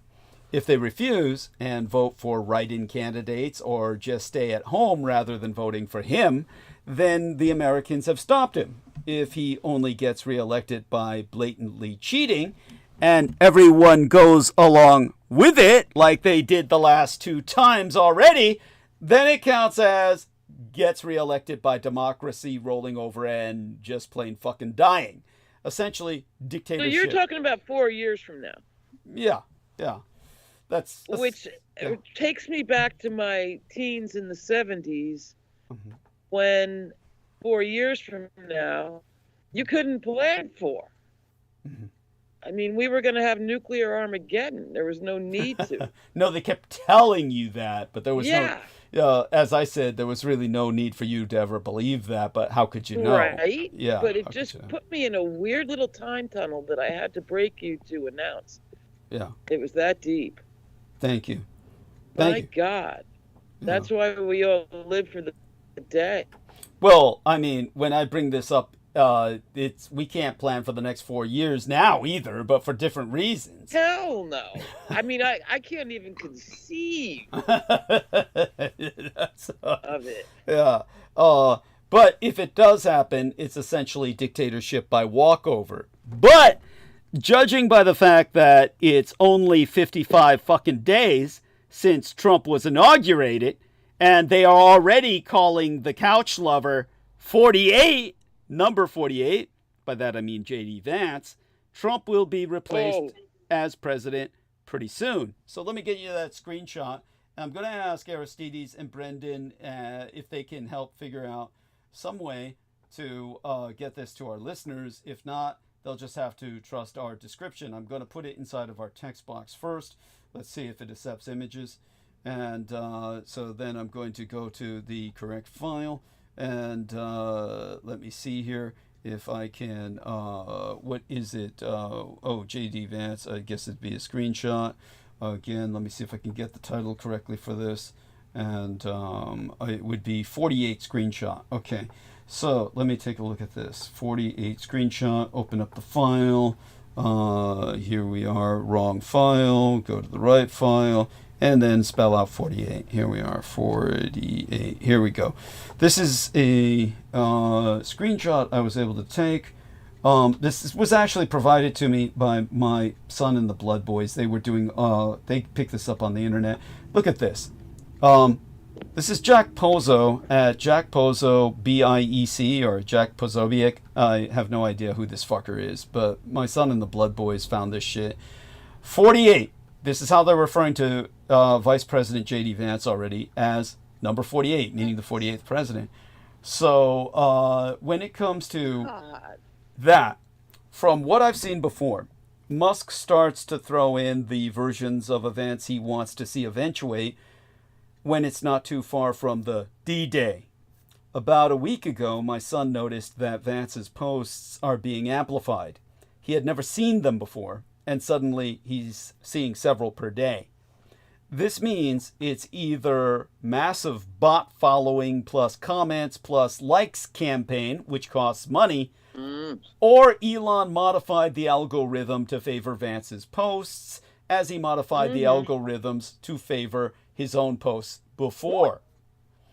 Now, days before the United German elections, on February 23rd, Musk even was doing paid promotion of his posts calling to vote for AfD, the Alternative for Deutschland.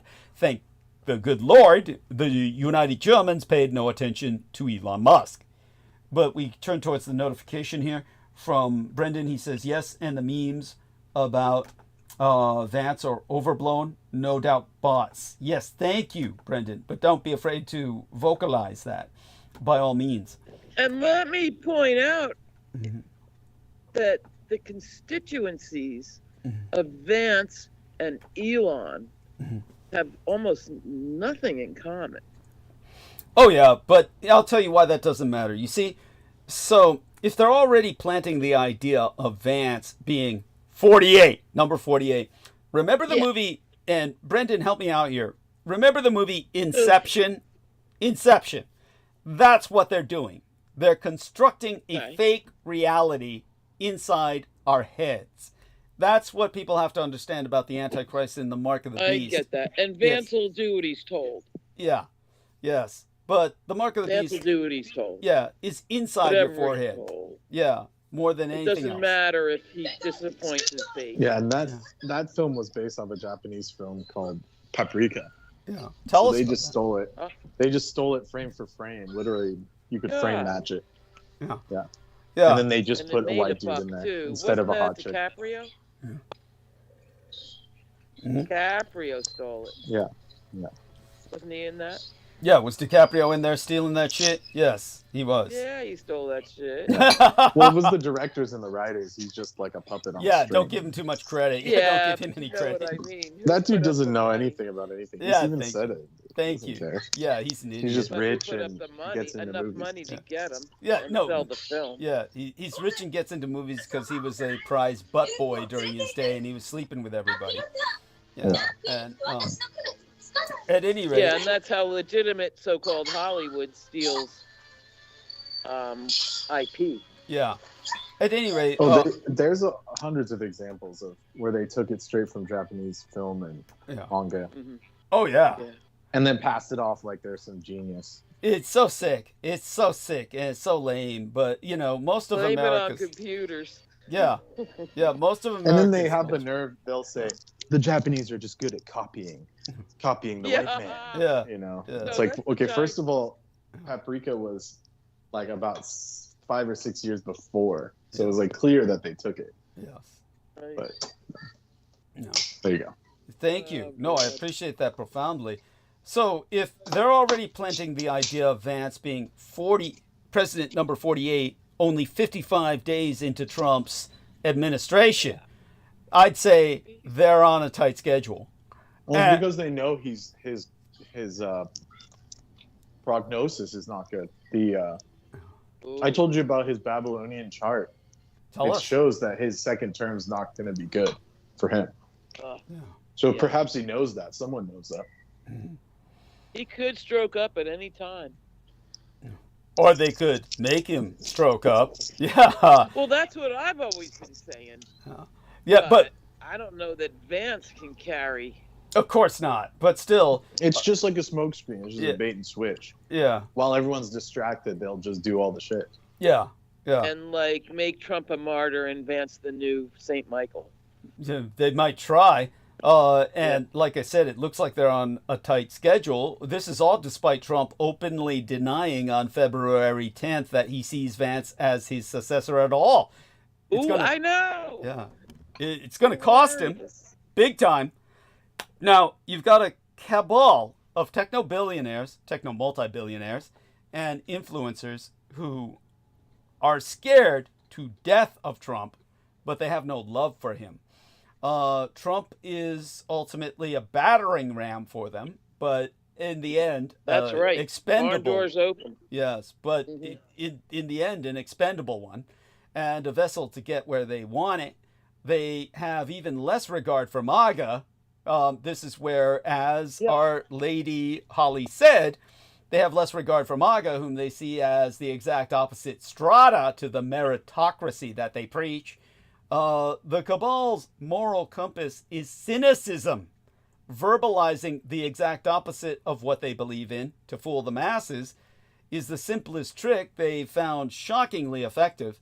And the adepts in red hats keep buying it, despite results to the contrary. No wonder the cabal treats them as imbeciles. As Trump is wreaking havoc at home and globally, no doubt on advice of his closest ally and companion Musk, his sudden departure and replacement by Vance will likely be pumped as the return to sanity. So that Vance and... I love it. 'Cause they'll do whatever they want. And I said this from the start. Trump will sing and dance on stage for them and sign whatever they want. Yeah, so that Trump and Vance, or rather Vance and Trump, can start rebuilding the state system to be managed as a corporation. Or more like, once Trump's gone, Vance and Musk. They want to start rebuilding the state system to be managed as a corporation based on their ideologist, who I swore to myself I would never expose because I never wanted to provide him with publicity. But the time has come. Their ideologist their teachings are based on a madman named Curtis Yarvin. Curtis Yarvin is America's Alexander Dugin. You just need to look his name up, and the first thing you'll see will just make you physically sick. And I'll put his name both in the text box here, and I will put it in the chat. I mean, somebody, give me your first impression. Look this fucker up. and give me your first impression on what you see. And I thought Dan Bongino was bad enough. oh, this guy puts him to shame. Oh my he's God, a product. that's not even possible. He's a product of the Temple of Set. This is a Seth cultist who is America's Alexander Dugin. He is the man who's known as the brain of Elon Musk, who is effectively our unelected president. Good one. Yeah, and thank you, Douglas. This is all brand new. It's I never wanted to give this guy publicity, but the time has come. Oh man, thank you for what you're doing. Yeah, it's this man, again, look the guy up. You're going to get physically sick just looking at him. He's horrific. And this is where I'll try and put in a Musk screenshot, and then we can all figure out if we can find a way to get our listeners to see this. If not, we'll just try and describe it to them. But let me see if I can find that. And in the meantime, I just want people to know that even working with this sort of thing at times impacts myself. This is good shit here. So tell us what you're finding. Tell us what you're finding. I'm not, but just listening to you. Oh, but is he a fellow South African, or what's the origin? Look him up and tell me what you find. I want to hear what your impressions are, because it's important that we do it that way. We want to get people an idea of what they're dealing with, but if you describe it, it'll basically make it a lot easier. Let's put it that way. My screen is choking a little. Oh, okay. How about yourself, Brendan? Or Aristides? Oh, here it is. No, maybe I can get it. Yes, it's right there. You enter his name. The chat dropped. What's the name of the vile creature again? Curtis Yarvine. Yarvine is spelled with a C or a K? Curtis with a C, and Yarvine is spelled Yarvin. And he's been the unknown force behind all of this. The Alexander Dugin of America. This guy? Yeah, that's right. Yeah, this is good, Doug. Thank you. I still haven't seen it, but I believe you. Yeah. And that's an unfamiliar name. Yeah, and so right now I'm looking up another image, which I will... In January, he said, "Democracy is done. The interview," by the New York Times. There you go. Well, what do you think of the fucker's face? Just... It's hideous. I mean, what else is there to say? Yeah, thank you. He looks just like MEMŞALAI. Yes! Yes! So he's trying to show off like he's mysterious, but he's actually just fucked up, strung out. Thank you. That's you can see the sweat on. Remember when you couldn't admit that you smoked pot in high school? Yeah. Brendan might not be old enough, but you could not even admit. No, we were the cool kids for some. Smoked pot in high school. I mean, Bill Clinton was the first president to smoke pot in high school. But it's Curtis Yarvine that is behind this meme. When you see what Elon Musk says, Trump ally Elon Musk warns of necessary economic collapse if Trump elected. They're trying to scientifically engineer a economic collapse. And this is based on the ideology of Curtis Yarvine. So Musk says everyday Americans must embrace the pain if Trump gets back in the Oval Office. This was on October 29th of 2024. And this is a screenshot that we need to find a way to share with our listeners. Like I said, I get the screenshots from my son and the Blood Boys, and then I forget to ask how the fuck do I get this to my listeners. And if anybody can help us by finding this out, then it'll be appreciated. But I guess the mess in America isn't as bad yet, as they need to evoke the public yearning for an urgent change. So it's going to get worse. Buckle up. Still, Romania's presidential election drama has a new twist. Peter Moon and Russia lost again. But who will lead the democratic world in the next global war? You see, democracy is biting back. And a shout out to all of those out there who support democracy. Yestermenses, last month, Romania sent a message to Mordor. Your puppets won't rule here. Vinny Barbarix, man from Atlanacron, the pro-Russian presidential candidate Călin Georgescu, then leading in the polls, was arrested minutes before registering for the rerun of Romania's presidential elections. After Russian intelligence was caught rigging the first election, the Romanian authorities canceled the results and are holding a new vote on May 4th. Without Georgescu on the ballot, earlier this month, Romania's election authority disqualified the far-right populist candidate Călin Georgescu from participating in May's rerun of the country's presidential election, ruling that he had violated the fundamental obligation to defend democracy. A search of his home uncovered a hidden safe with 900,000 euros in cash. Because, of course, Kremlin stooges always get their bribes in hard currency. This Kremlin mouthpiece spent years spreading anti-Ukrainian, anti-European propaganda straight from Moscow's playbook. Georgescu won the first round of the election in November, but Romania's constitutional court later annulled the results after intelligence reports proved that he had benefited from an aggressive Russian-sponsored propaganda campaign on the communist Chinese social media platform TikTok. He thought he could sell out Romania to Putin.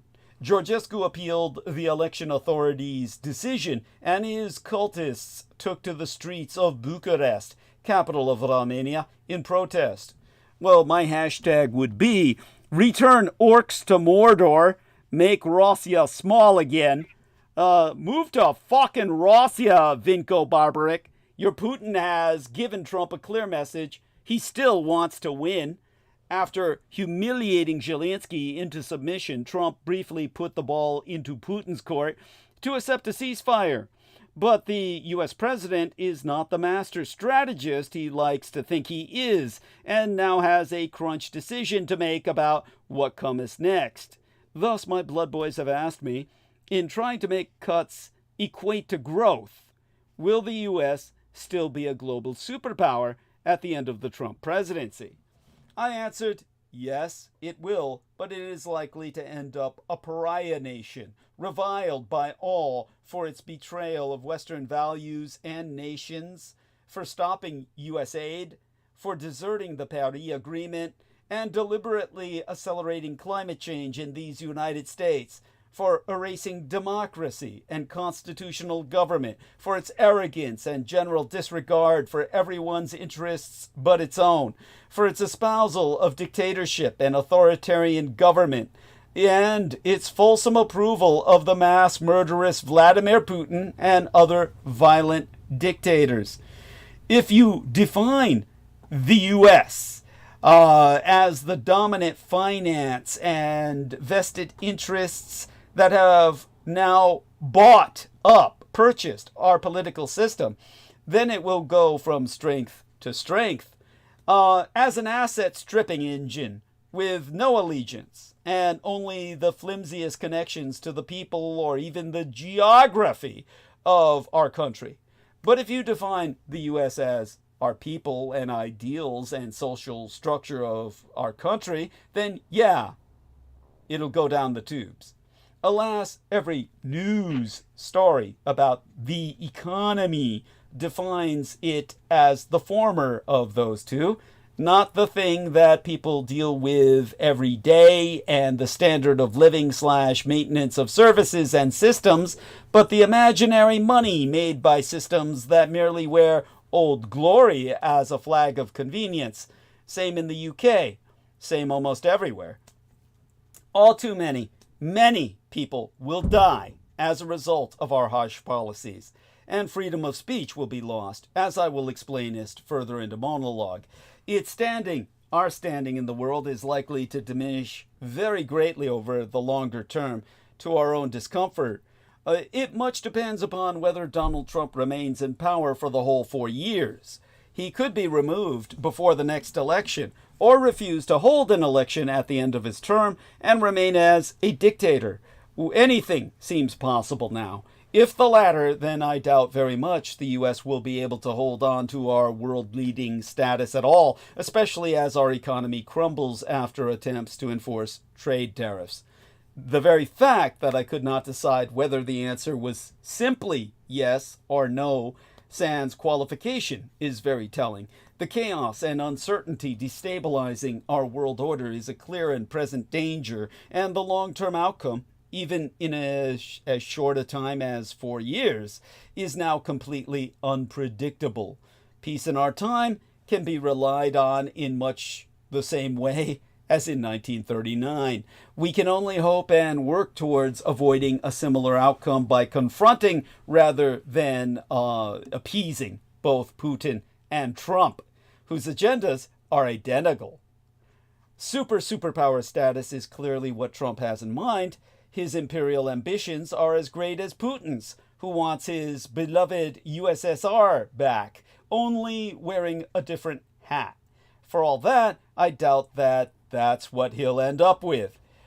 Trump has made the world a far more dangerous place. He clearly doesn't understand that Putin despises and is abusing him. The Russian dictator is not freeing anyone from oppression, but demanding that they walk meekly into it, or else. Conflict and outright war are as expensive a business for the American empire as for any other country. All Trump is doing is sowing disharmony and rancor. Oh, and absolutely incredible lies. He may believe that the more often you say a thing, the more people you can persuade of its truth, but no amount of saying so will make the sun revolve around the earth, since even pre-Galileo it never did. I can't see any of this turning out well, particularly since the U.S. Vice President, J.D. Vance, is at least as bad as Trump and will do his utmost to just take over the reins when Trump eventually steps down or dies. How old is he, after all? He's talking about making the presidency permanent, the whole 9 yards, into dictatorship. I hope and pray that the American imperial electorate will have the sense to stop him from doing that, even the Republicans. Because if that's what Vance manages to wrangle his way into, God knows where and how poor these United States and the rest of the West will finish up. If Trump's not a lot more careful, his legacy isn't going to be superpower status, but full-blown civil war. Again! Tuning into some Fox News coverage the other day, a British commentator living in these United States proclaimed that whatever the latest apparent snafu, which is an abbreviate from the military, an acronym for Situation Normal, all fucked up, from our Donald Trump, people should have no doubts. It's Fox News, of course, so he's portrayed as a grand chess master, or a chess grandmaster. The man who can see around corners, the tactician supreme. There is another view, which is that the president is a clueless blowhard who makes it up as he goes along, a man of endless tactical maneuvers with no overarching strategy. When it comes to Ukraine, I can't even begin to decide. The démarche between Zelensky in the White House was hideous. The pressure on the United States put on Ukraine has been so asymmetric. In his call with Putin the other week, Trump said, "You can keep the land you've got. We won't let Ukraine join NATO. We'll look at easing sanctions, and we'll stop cyber ops against you." With Kiev, the capital of Ukraine, he beats them around the head and stops defense assistance and intelligence cooperation until they surrender to his wishes. However, on Tuesday in Saudi Arabia, when Marco Rubio, the U.S. Secretary of State, was able to announce that the Ukraine delegation had given outline agreement to a 30-day ceasefire, I thought then that there was method in the Trump madness. This was significant progress. The ball, as Rubio rightly said, had been tossed into the Russian court. My assumption, naively perhaps, was that Russia had been kept fully appraised of the Saudi talks via diplomatic back channels and would be more or less on side with this. Logically, I could not see why Russia would agree to a ceasefire when they were on the up. Indeed, that seems to be the case. I say seems to be the case because on the face of it, it looks like the Russian dictator Vladimir Putin was rather emollient in his response. Of course, we want a lasting peace, the Russian tyrant said. And that was all of a piece with the repeated assertions by the US president that he was sure Putin wanted to end the war. Except for one small detail. Putin said any deal would need to deal with the root cause of the conflict. And let's not stand on ceremony. What that means is the existence of Ukraine as a sovereign nation state. The Kremlin will accept a subjugated Ukraine as a vassal state with no means of defending itself and one that is economically dependent on Moscow. What it won't have is a proud, independent nation able to determine its own future. And it's been left to Kremlin officials to make clear that it had no interest in a 30-day cessation, any 30-day cessation of hostilities, and would not accept foreign peacekeepers at all. Putin still wants to win. Putin may have looked as though he was saying "da," but you don't need to be a Russian linguist to know it was a "niet." So a ball that was very briefly in Putin's court is now very firmly back in Trump's crotch. What does he do now?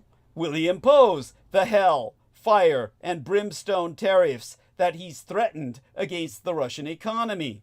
Will he turn on Putin, something he's never done before? Is it Russia's turn now to feel the thumbscrews being turned? A master strategist. I thought he meant that for Ukraine. I think you're right.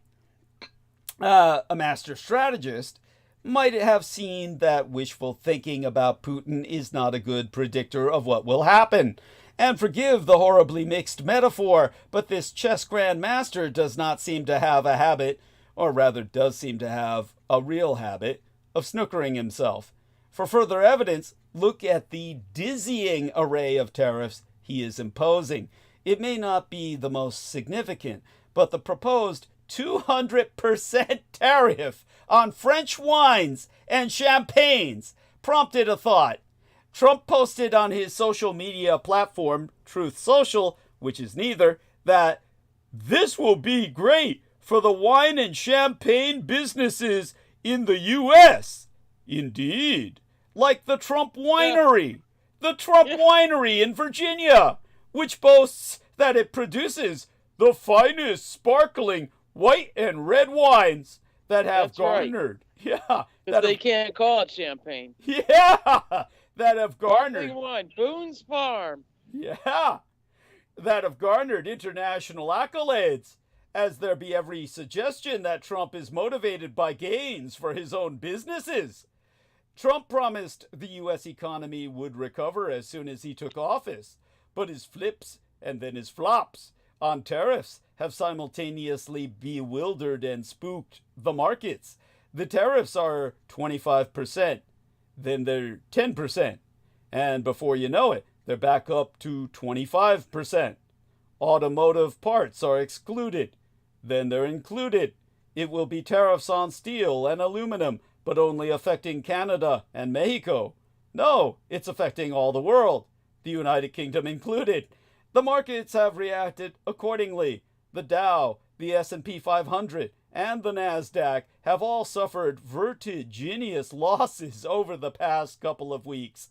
Trump, interviewed last weekend, wouldn't rule out that one of the consequences of his policies might be for the U.S. to go into a recession. Something that Trump hadn't seemed to anticipate would be that tit would be followed by tat. But that's what happens in a trade war. The man who can see around corners theory of Trump will have it that he is rebalancing the U.S. economy and that his tariffs policy will eventually deliver massive inward investment as companies move their factories and steel plants to the United States. But will Trump hold his nerve, given the turbulence that his policies have created? We all know he loves the short-term dopamine hit of another surge in stock prices. There be no doubt that there are ideologues behind Trump who firmly believe in tariffs, but they are in a tiny minority of the economically insane. If you want a bit of additional weekend reading on trade wars, do read up on the consequences of the 1929 Smoot-Hawley Act, the last time these United States went to war with our main trading partners. One of Trump's consistent beliefs is that free trade does America down, and he has long called for protectionist measures. The president is a man who trusts his gut instincts, but he can change his mind in a second. That gives him the tactical advantage of surprise over his rivals. They don't know what he's going to do next, because, invariably, he doesn't himself. If ditching allies and aid are hallmarks of Trump's foreign policy, fixing the government with private sector thinking is his raison d'être at home. Back in 1960, JFK also tapped a businessman, the Ford chief executive officer, Robert McNamara, to trim our budget and bureaucracy. But the eldest among us will remember how poorly it ended. Oh. Governments are not businesses. Ergo, Americans overestimate the value of business skills in government. Thus, does Yes. dodgy operate on the McNamara fallacy, Yep. thereby rendering it demonstrable that private sector skills have no place in governance. My God. And this is what I think we're witnessing. Indeed. This titanic battle between government law and standards and corporate law and standards. It's like King Kong versus Godzilla happening right now. Yes. And Donald Trump threw the barn door open and let them all run in there because the military warhawk generals weren't playing the game the first time around. Not that I'm any respecter of them, but nonetheless, they're in. Yes. And Yes. I've watched that play all my life. Thank you. So it's happened. Now we have a newly That elected was going president. somewhere. Oh, no worries. You're going fine. I'll take you there. A newly elected president looking to inject private sector energy and efficiency into a sclerotic government bureaucracy assigns the task to one of the world's best-known business leaders, the chief executive of a major American car company, to identify waste, cut spending, and increase productivity. The businessman gathers around him a posse of bright young systems analysts and statisticians. Soon they've identified millions of dollars in savings that can be achieved with a stroke of the presidential pen. If the assault on the U.S. government by Elon Musk and his cohort of cost cutters feels like a movie you've seen before, then either you're old enough to remember my own natal decade of the early 1960s, or an admirer of the work titled The Best and the Brightest, David Halberstam's magisterial account of the last time an American president empowered a businessman to trim the budget and reduce red tape. The president was John Fitzgerald Kennedy, and the business leader he appointed as his Secretary of Defense was Robert McNamara, Chief Executive Officer of Ford Motor Company. First published in 1972, the book became an instant classic and is a deeply reported, wonderfully written narrative about the often well-intentioned efforts that got the American empire deeper and deeper into an intractable war in Vietnam. Chilly, intellectual, and understated, McNamara had a very different personality than Musk. But in rereading the book over recent weeks to prepare lessons for my lads, the Blood Boys, I saw what they have in common. An arrogant certainty that the business techniques and practices they used in the private sector could be applied to fix government. Musk has his own version of McNamara's famous whiz kids, whom, as Halberstam so wrote, he usually let loose to become his own independent sources of information with which to break institutional information networks. Sound familiar? The Best and the Brightest is a cautionary tale, its title being intended as entirely ironic, I assure you. McNamara proved to be a catastrophic failure at the Pentagon, as the qualities that helped him at Ford, above all a relentless focus on placing data at the center of decision-making, prevented him from seeing what was happening on the ground in Vietnam at all. McNamara's fetishization of quantitative measurements is captured in a mantra attributed to himself. If you can't measure it, you can't manage it. Halberstam tells the story of an early fact-finding trip to Saigon, where the Secretary of Defense demanded that American generals give him precise figures for body counts, captured weapons, and the enemy's infiltration rates, but did not bother to visit battlefields or talk with any of the troops in the field, such being beneath his dignity and his being too cowardly to brave combat conditions. On his return to Washington, he presented Kennedy with statistics indicating the Viet Cong were on the brink of collapse. McNamara's war, as one senator caustically termed it, would last another decade, take the lives of tens of thousands of U.S. servicemen, and cost American taxpayers many billions of dollars. The carnage wrought on Vietnam and Kampuchea, then Cambodia, was many times greater, beyond all measurements.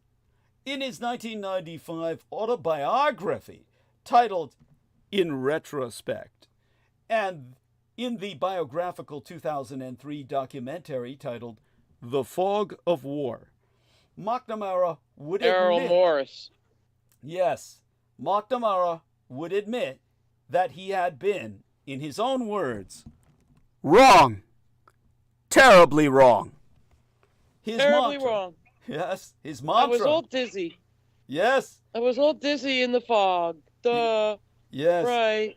It was a pretty soft treatment. Oh, this man should be skinned alive. Yeah, while like being Kissinger burned. too. Yes, yes, both of them kept conscious with smelling salts every time they faint. Well, McNamara's mantra has since become known as the McNamara fallacy. It's a persistent notion nonetheless. Ironically, McNamara's catastrophic failure as Secretary of Defense did nothing to dispel the insane idea that had compelled Kennedy to hire him in the first, that the problems that bedevil government, especially waste and inefficiency, can best be solved by those who have achieved success in the private sector. Ronald Reagan was the modern avatar of the idea that government should be run more like a business. He summarized it this way: the best minds are not in government. If anywhere, or if any were, business would steal them away.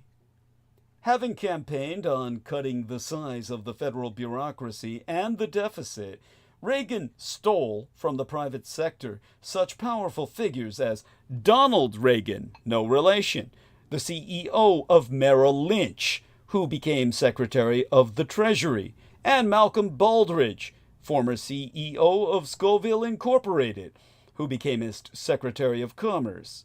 But Reagan's ideas were mostly rhetorical.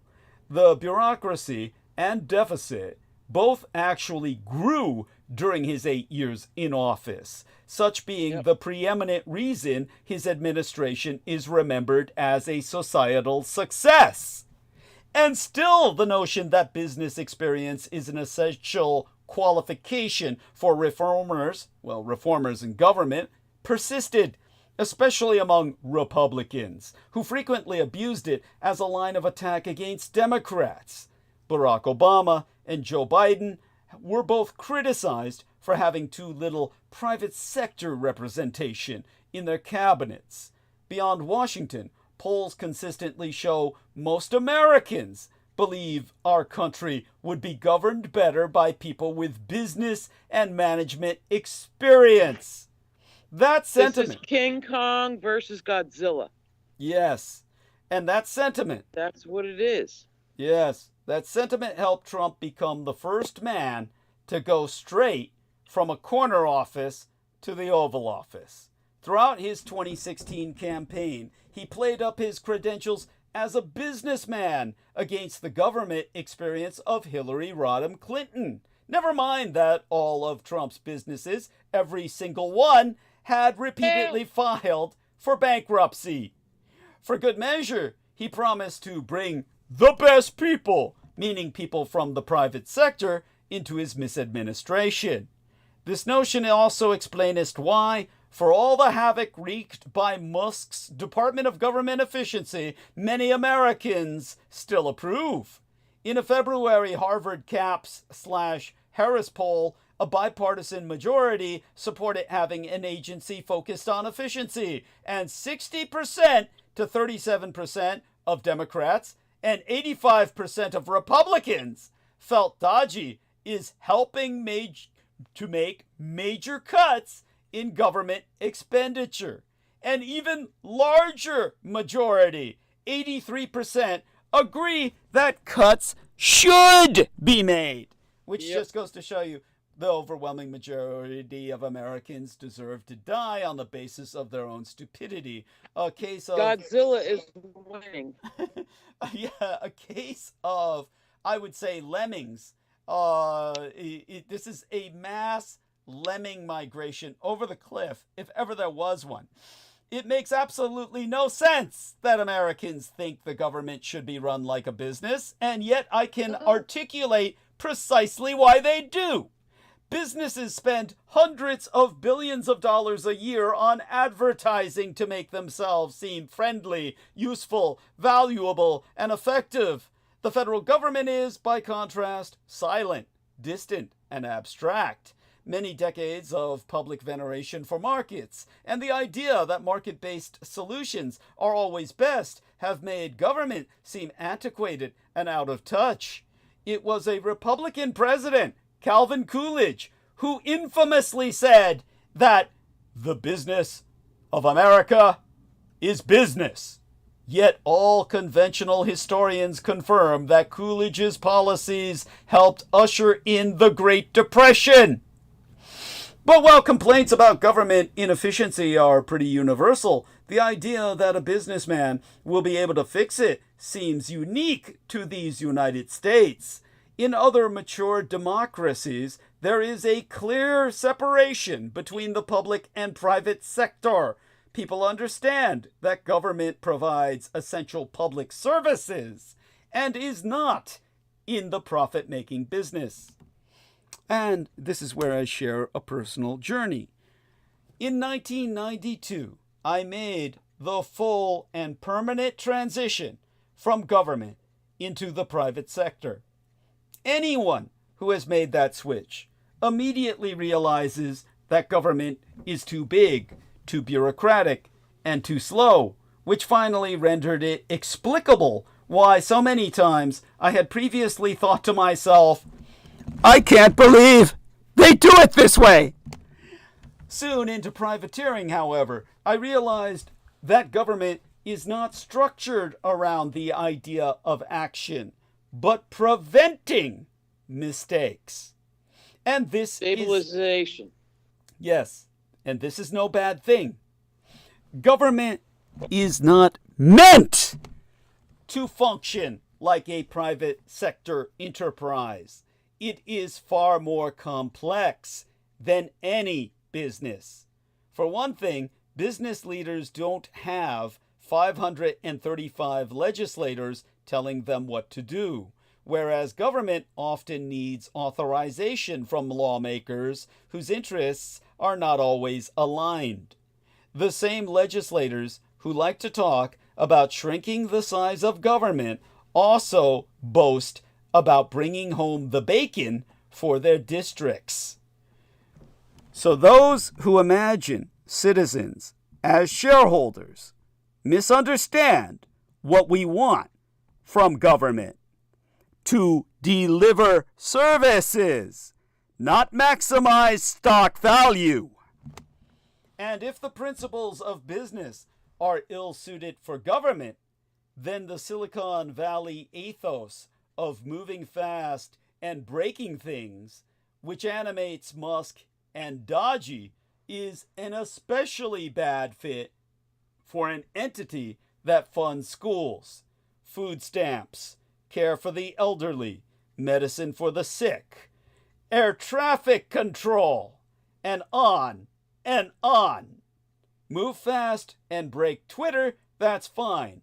You get a bunch of angry tweeters. But do that in government and you risk millions upon millions of lives and billions upon billions of dollars.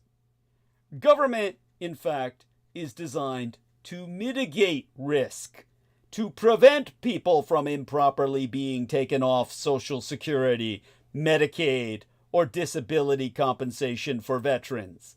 In government, the stakes for failure are infinitely higher than for the private sector.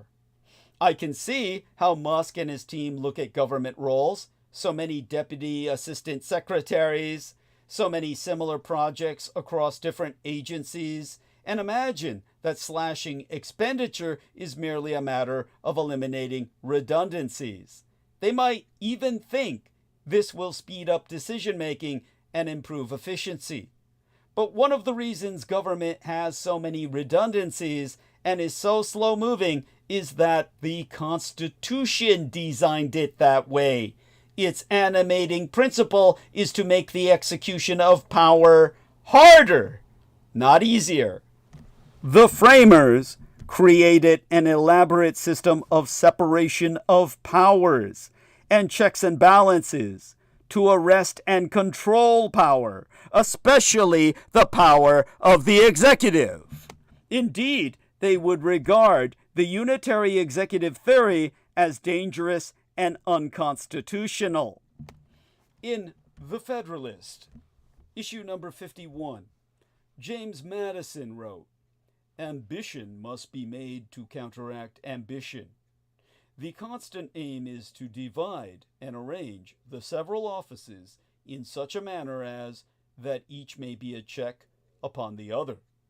Such is obviously not any recipe for efficiency or speed."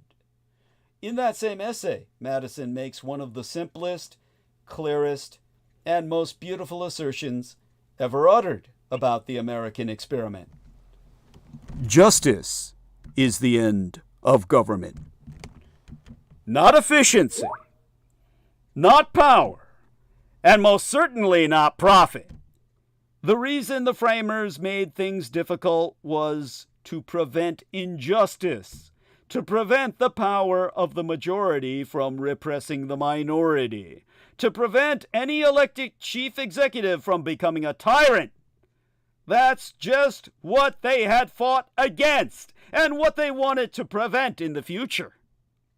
So what is the right experience? Robert McNamara was not the only outsider that Kennedy recruited to make his administration more effective. For Secretary of the Treasury, he chose the investment banker, Douglas Dillon. For Secretary of State, Dean Rusk, who had run the Rockefeller Foundation. In his work, The Best and the Brightest, Halberstam recounts how Vice President Lyndon Johnson, dazzled by the private sector talent assembled at the first cabinet meeting, boasted about it to his mentor, the legendary House Speaker Sam Rayburn, who replied, "Well, Lyndon, you may be right that they're as smart as you say, but I'd feel a whole lot better if any of them had run for sheriff once." If those who want to manage government like a business overestimate the efficiency, the efficacy of business techniques, they also underestimate the importance of experience in government. In my 9 decade at the Department of Defense, I found that the people who understand government best are the people in government. And as the late great Rayburn implied, the people who would be best at fixing government are the people who understand it. It's just that they are rarely asked to do it. One exception. And half of them, that's what Yeah, go on. honey. into it. Say that again. Because government is a sacred role. Yes. These are sacred duties Thank you. Beautiful. that are being crapped on by this Money grubbing. reptile in a Yeah. businessman suit. Thank you. No credit to David Icke. Yes. That's the Thank you. That's Don't the insult King reptiles. Kong. Don't do reptiles dirty like that. And I'm insulting Godzilla if I put them in the corporate, Yes. Don't insult Godzilla like that. right? But King Kong, that's us. Hatred of government is self-hatred. Yes. Truly. And that's what nobody fucking gets. Yes. The vast majority of Americans are who are white are of German extraction, yet they've been brainwashed to hate their Germanity. And the vast majority of Okay. Americans should hate business, not government, but their And program. this is what Reagan started out, Yes. like you say. Yes. All my life, Americans rushing to the poll to elect people to government office that hate government openly. Yes. That's the triumph. Well, join us as soon as you're done making tea, Brendan, or even join us while you're making your tea. But my point of all of this that I'm meandering toward in what the idiot Peter Moon used to describe as diatribes, one exception was during the Bill Clinton administration. In early 1993, that president launched the National Partnership for Reinventing Government, declaring its objective was to make the entire federal government less expensive and more efficient, and to change the culture of our national bureaucracy away from complacency and entitlement toward initiative That's right. and empowerment. Although Clinton often talked up the importance of public-private partnership, he did not give the responsibility for downsizing government to any captain of industry. The NPR, the National Partnership for Reinvention, was overseen by then Vice President Al Gore, who had been in one branch or the other of government since he was 29, which, if you ask me, was starting pretty fucking late. Although much of the rhetoric around the effort sounded businesslike, one shibboleth was that government should serve customers better. The day-to-day functioning of the NPR was managed by Washington veterans like David Osborne and Elaine Camarque. These weren't the kind of folks who would brandish chainsaws at a political gathering. But over 7 years, the NPR offered buyouts to millions of federal employees, trimmed 425,000 federal positions, and cut an estimated $140 billion from the federal budget. And it was all authorized by bipartisan congressional legislation. Gore and his team spent the first year of the NPR planning desired outcomes, identifying inefficiencies, and reimagining federal positions. They recruited staff from the existing federal workforce. There was no constitutional crises. They did nothing illegal. It was thoughtful, deliberate, the exact opposite of what Musk is doing. And But the first thing he did was cut food stamps well, to the bone. that aside, we did the wind up, bone. for the first time in American history, America had a surplus. America came out of the Clinton administration with a resounding surplus by which to reestablish all those programs all over again, had a Republican not stolen the office illegally through a judge in Florida refusing That's to right. count chads. Now, nobody... Because Clinton came after Daddy Bush. That's right. Nobody ever described Gore's cohort as whiz kids or the best and the brightest, but their model is one that is worth replicating. Now, let's check in at the latest. Yunnan Supreme Pu'erti. Oh, beautiful. How I envy you. Yes. Do come on, Brendan, and tell us how good it tastes. I need to give my tongue a rest. Because, Doug, I got to go. Oh, well, we love you, honey. And You need a break. yes. Will you talk with Brendan? Let's see if we can get Brendan on. Then you can chat it up with him a little bit while I make myself another crock of tea. Give me a while to finish. Man, I'm sorry I mentioned the tea. Shit, yeah, Yeah, addicted. your fault. You're Yeah. smoking, man. It's pronounced Smoking. Yunnan Jishun Buecha. That's what the name. I'm trying to get a contact buzz. Yes. Right. Yes. It's a. Yeah, I don't know. You're If Doug knew smoking about it, tea drunk, he'd be all fucked up. Yeah. I want some of that. Well, let me finish Yeah, this. so I'm gonna Oh, test man. out the cha-chi on this. Oh, Yeah, you gotta get tea with more cha-chi. Maybe that's what's going on. You buying some bunk? Share Some its flavors. It's just Strange. I've got to go get more of this Chinese loose leaf tea. I'll have to take a shopping trip with Brendan.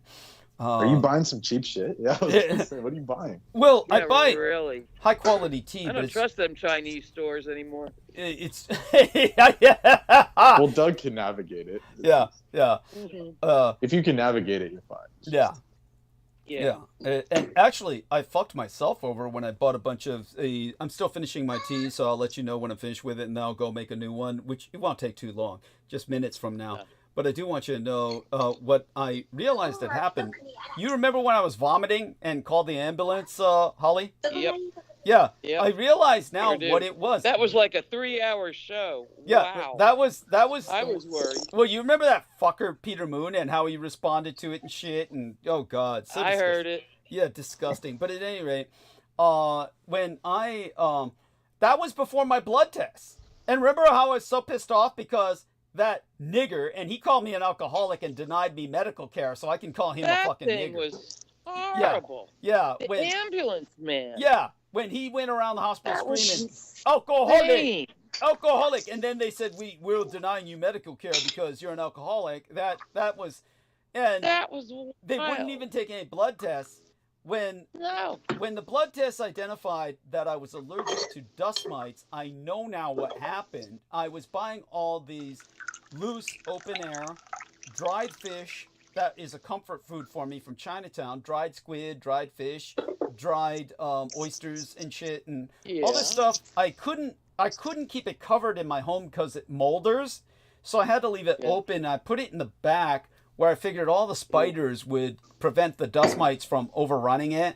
But the spiders couldn't handle those hordes, and the dust mites were swarming it. I realized now when I was eating all that shit was each time before I vomited, before each vomit episode, I was eating all that shit, and I was eating dust mites.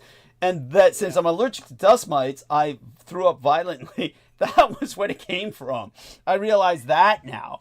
Yeah, it's no fault of Chinatown. It's myself taking it home and storing it the way I did that exposed it to dust mites. But there you go with that. And that makes me even angrier because they could have taken a blood test and identified this, but instead the guy says I'm an alcoholic, and then they refuse to take blood tests or even... that's outrageous. Completely surreal. Mm-hmm. Enemy ambulance man. Absolutely. I mean, Jesus. Absolutely. Better to call a cab, right? Yes. Oh, yeah. Jesus. Yeah. Maybe.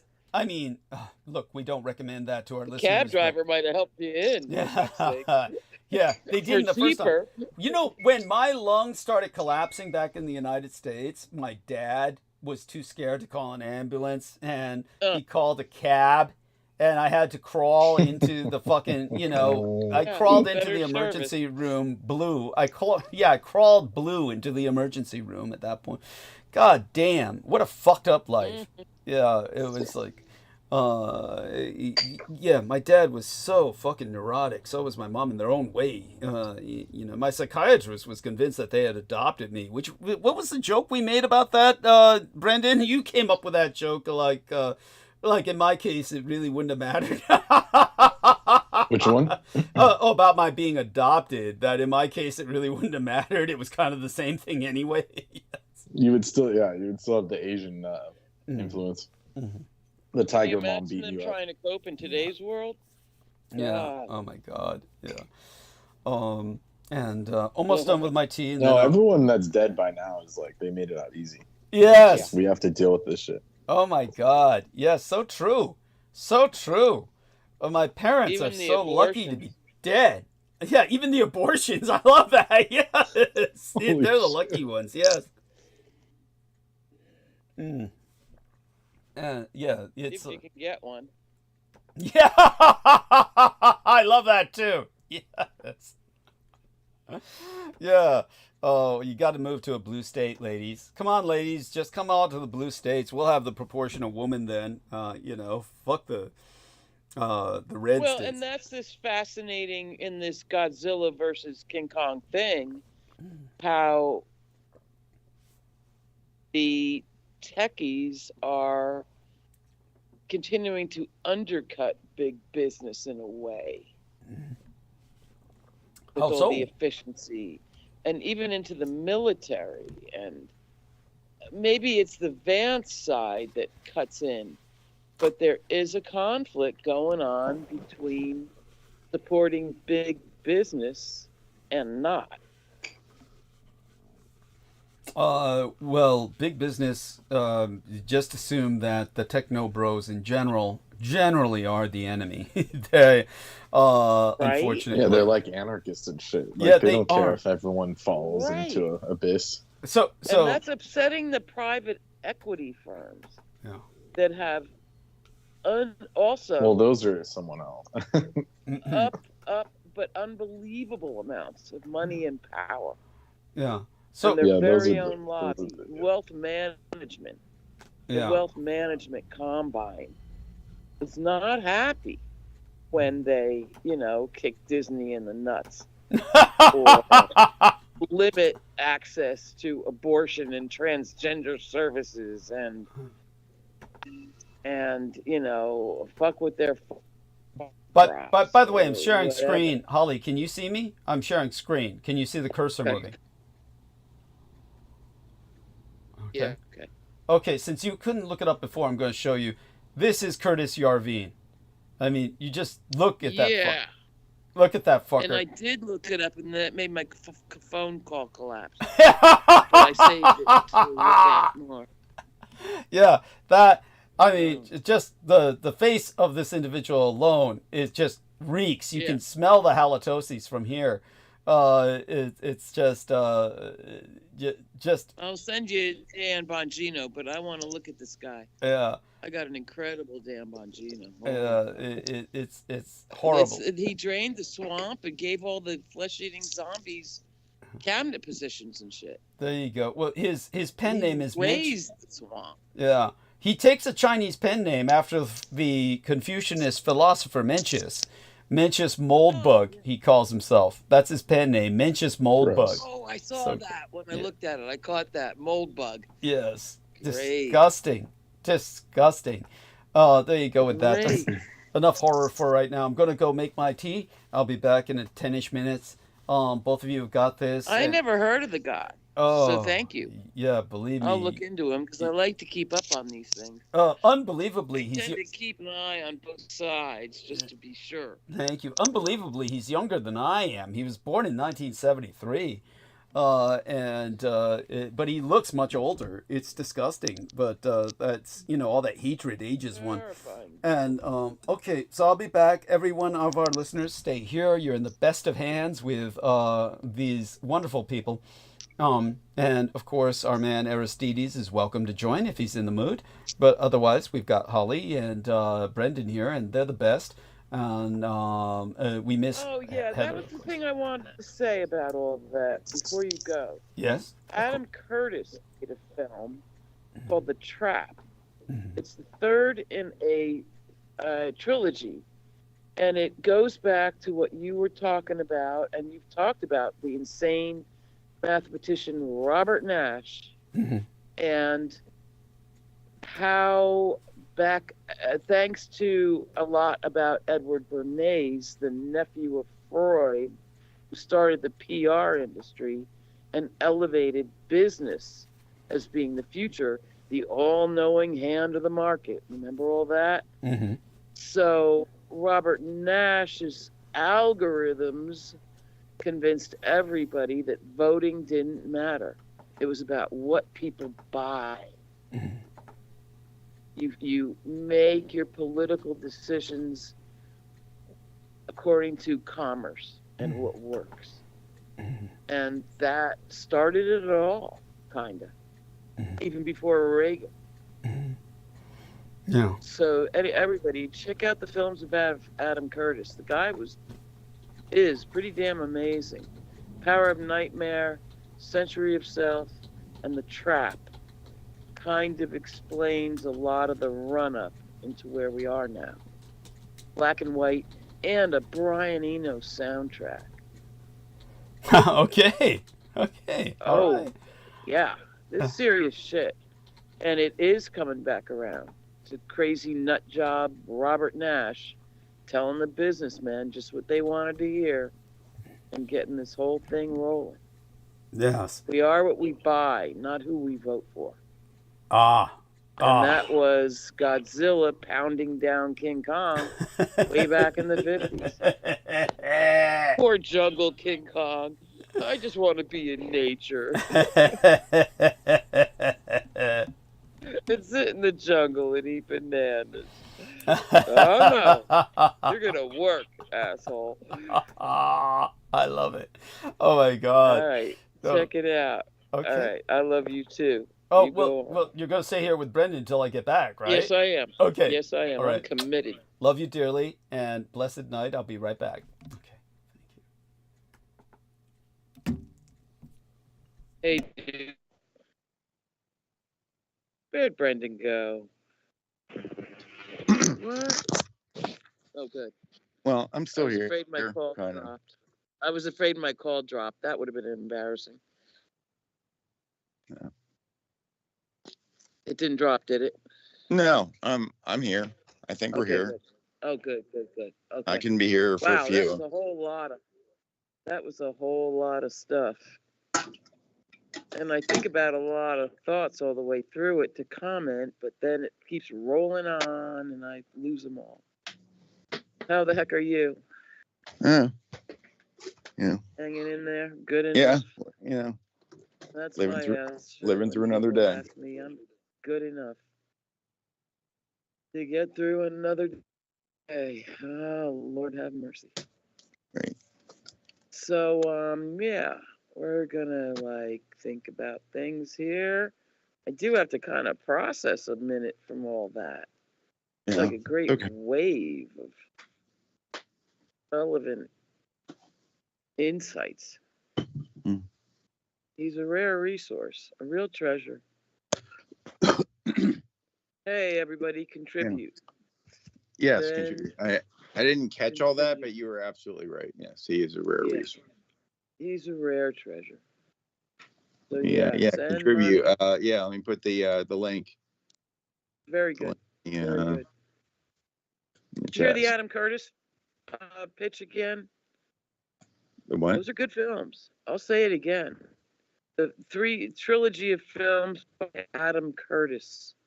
See, Power of Nightmare, Century of Self, and The Trap.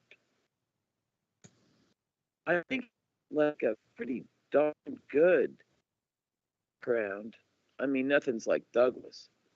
And it's not as good as Douglas, but it is a decent embellishment on how business has beaten down government to the point where nobody even really misses government.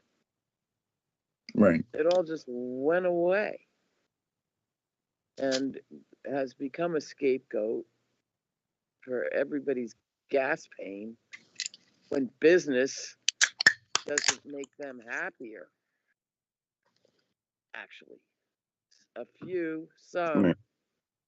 good number, but by and large, for the very people that provide the infrastructure that supports being able to get through in this society, everything from fixing the traffic lights to bringing your food, those people are being treated as expendable. That's business. Government was founded to, hopefully, in original long distance theory, I guess. I mean, you got to get along with your neighbor, right? Right after air, food, and water. You got to get along with your neighbor, and that's the soul of government. That's Right. why it's so sacred and important. And hatred of government is self-hatred, twisted and inverted, and Yeah. buying into this. No. That's the ideal, but it becomes just a veneer for business. That's it. It sure did. It sure did. And it always was, Gilded Age and all that. I mean, we were always fucked, seems like. Yeah. But I don't know. I mean, we're all, white or any color, hairless monkeys. I mean, getting more money can't be the only thing. Right. So, hope us monkeys can all get together and stay together. Be together more and more. Even if it is on Skype. Yeah. I haven't noticed what the next step is on Skype. I keep putting it off because I'm so busy. But once it dumps. Yeah, you have till May to move to another one. Yeah. But I mean, if you guys do it first, let me know. Don't leave me out in the. Well, everyone that has a job should have teams. Yeah. I thought it was called meetings. No. Could you imagine how hellish that would be? Microsoft horrible. meetings. It may have been in the past, but I don't know. Yeah. They've updated it many times. The worst nightmare. Meetings. No, we're teams. Super cheesy. Yeah, it is. But Skype served it well for years. I don't know why they figured it would be better. I know. Improvement. The great cult. It's mainly because it was free. They don't no one likes that. Oh no. I had $3 free. I'm happy with that, right? I'm not the only one paying $3 a month, am I? I'm worried about that for a minute. I thought it was free. Yeah, no, they charge you it's monthly now. Yeah. No, I gave my information up for $3, you bet. I'm for sale, baby. Wait, you can get a discount for doing what? For what? I'm asking you. What? How do you get a discount for it? No discount. That's what I pay. Just minimum program. Because the one I have is almost $10. They raised it. They said $10 a month minimum. Ooh. Yeah. Really? That's Microsoft for you now. They didn't hit me with that. I signed a contract in blood. Yeah, it sounds like you got in good when the timing was good. I wonder what meetings is going to cost us. It's free. I'll just have it's to free see. for I'll pay. For the basic stuff, it's of course free. But if you want to use anything somewhat businessy, Word or any of those, you have to pay. Excel. Okay. On the app. Yeah. It's called Microsoft 365. It's just they just made it all remote and on the cloud. It's all AI beta testing. Let's see if it works. Yeah. Oh, I don't think they care. Let's They see just if want they the don't money. get confused. Yeah. Because when you have a monopoly, you can basically do whatever you want. Pretty much, you're goddamn right. Godzilla's winning, man. Oh, yeah. Although, not to impugn the Japanese, but hey, maybe they're smarter than us. They're smarter than King Kong, that's for sure. Yeah, well. So it's like brute force against actual intellect. Right. I mean, you could see it in that allegory. Yeah, But, I do you know. lately. But there are, I'm sure, Seems interesting.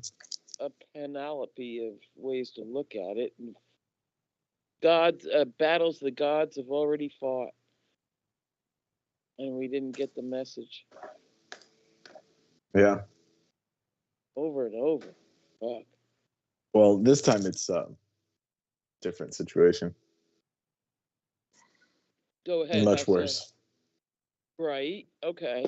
Well, because we have technology for one, or this so-called technology. Right. You know. Okay. Which does kind of channel into these forces that we have no understanding of. Mm-hmm. Okay. In a sense. Yeah. Is this? Yeah. Yeah. Didn't Atlantis and all them go under because of their technology? Well, Atlantis misused the technology. I mean, so Right. technology is neutral. Technology is Sure. like, it could be used for good or it could be completely evil. So Like it's like the a tool. human animal that gets blamed and is at fault every time for not being able to. Or it's just these manage. cosmic forces. I mean, it's just. Yeah. So we think it's all our fault, but it isn't? Yeah, Or is it? essentially. It's all I mean, our there's fault. of course, like every action has a reaction, but when it comes to, you know, some of the other stuff. Deep flaw in humanity? Well, it's Self-destructive, exacerbated sadistic by flaw? the system or what they do in the system, all the psychological play. They use psychology against everyone. Yeah. For sure. So. And knowledgeably. Effectively. Yeah. And it kind of almost seems to be breeding a new realm of humans that are kind of psychopathic in orientation, because those are the ones that survive and even flourish. Yes. So it's working. But was humanity's destiny always? And I mean, that's what freaks me out, because the only thing scarier than UFOs is no UFO. And what if we, in all this vast universe, are actually alone? The fuck?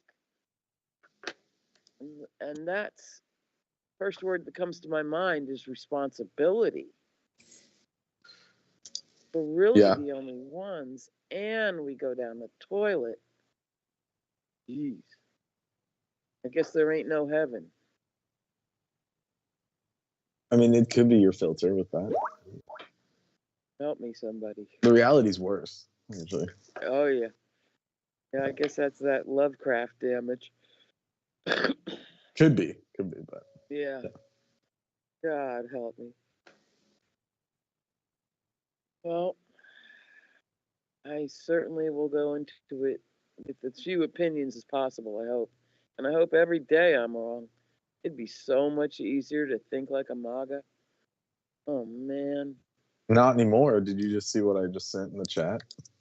No, I didn't. Oh, okay. Well, now it's not so easy for them. Right. They fell for it. Okay. They fell for the bait and switch. It dumped off my phone. Uh-huh. Elaborate. What? Elaborate, because it dumped off my phone. Oh, you don't have it? Yeah. This is just an article. It says, North Dakota went big for Trump. Yeah. Now many farmers say they face an uncertain future. Oh, boy. Levies and tariffs on everything from soybeans to pork is exactly what they use in their $48 billion industry. And they'd already been recovering from the 2018 version of this trade war. And now they're headed for full losses. God. An uncertain future. Yeah. And you know what's so scary? It's like the only food that's going to Sudan and Somalia and shit. Yeah. You know? Well, the thing is, is those people in those countries can survive better than Americans. I mean, they know what You food gotta is real. hope that's true. No, they do. I mean, they for sure do. Got to hope, but I mean, the environment's punishing them also, Yeah, well, and all the then machinations push-pull around their factors come water in. rights and Then socioeconomic things come in. It's called push-pull. So people would have to leave those places instead of Right. getting supported. You know, it's like that old Right. Sam Kinison joke. It's like, well, you know, why are you guys living in a desert? It's a fucking desert, you know. So it's like it's gonna get to that point where it's just like they can't live That's kind there. of been happening for a long time, which is why everybody's all pissed off. Yeah, and then the more all these temperate locations, draggled- say, oh, all these migrants are coming in. So it does seem like Canada is the most well-positioned joint in the world. I mean, that kind of real estate for 40 million people? Fuck's sake. That's 2 cities in Mexico. Not like coast to coast. Well, the Brits set it up. The Brits set it up deliberately. Yeah, way back. Yeah. I remember that. That was a good one. I remember that night. I mean, just like Australia, they have their own continent. Like the Brits took the whole thing, and there's only 40 million people there too. Is that right? Yeah. Yeah. Like so Australia can be its own billionaire little is world. secretly holed up down there with some kind of compound. Oh, it's not a underground secret. with They a have rocket underground pad. bunkers out all over New Zealand. Oh yeah. But if you see this article, if you look at the guy, you won't feel bad for him. I don't. Wait, who is this? The American farmer he's like, I voted for Trump, but now I'm screwed. Oh yeah. yeah. This tractor is older than I am. Right. He's the president of the North Dakota Soybean Association. Oh, soybeans, like the new health food. Oh yeah. Mm-hmm. Can you imagine? Every single one of those fucking beans is GMO. You can't get a clean soybean. Mm-hmm. Super GMO soybeans that go to China. Oh God. Oh, that was always kind of a scam. That was back before what's his name, when spaghetti was diet food. You're too young to remember Who that. said that? Yeah, what the fuck? Atkins smashed this whole paradigm. It's carbohydrates that make you fat, not fat. Yeah. So if you eat, clean, lean meat and vegetables only, you'll be. Yeah, but the Atkins guy, he got like heart disease. Even he himself. Yeah. I mean, some people went all bacon and cheese on it. Yeah, and they all got heart disease. Yeah. Their shit clogged up. But if you do it right, it's sound, even if you dump the meat. Mm-hmm. But soybeans, oh, fuck no. Well, then it evolved into keto diet. Yeah. Where it's like no carbs at all. It's like, that doesn't even make sense. I mean, unless you have bad dementia and shit. Keto is like a real well, even then it's based off flawed science. You can't push your body into ketoacidosis. Like, it's just not, like, it's not logical. The same thing with over alkalizing, right? You need acid to digest food. Yeah, like the body handles all that. There's no reason to manipulate it. Goes so crazy. Now let me tell you something that I stand by and believe in. The Hulda Clark gallbladder cleanse. Mm-hmm. Have you ever heard of that? Hulda Clark. She was the cure for all cancers and the whole problem is parasites. Her. Yeah. That gallbladder cleanse is no joke. And I do it every 10 years about. Yeah. And that shit's real and costs pennies.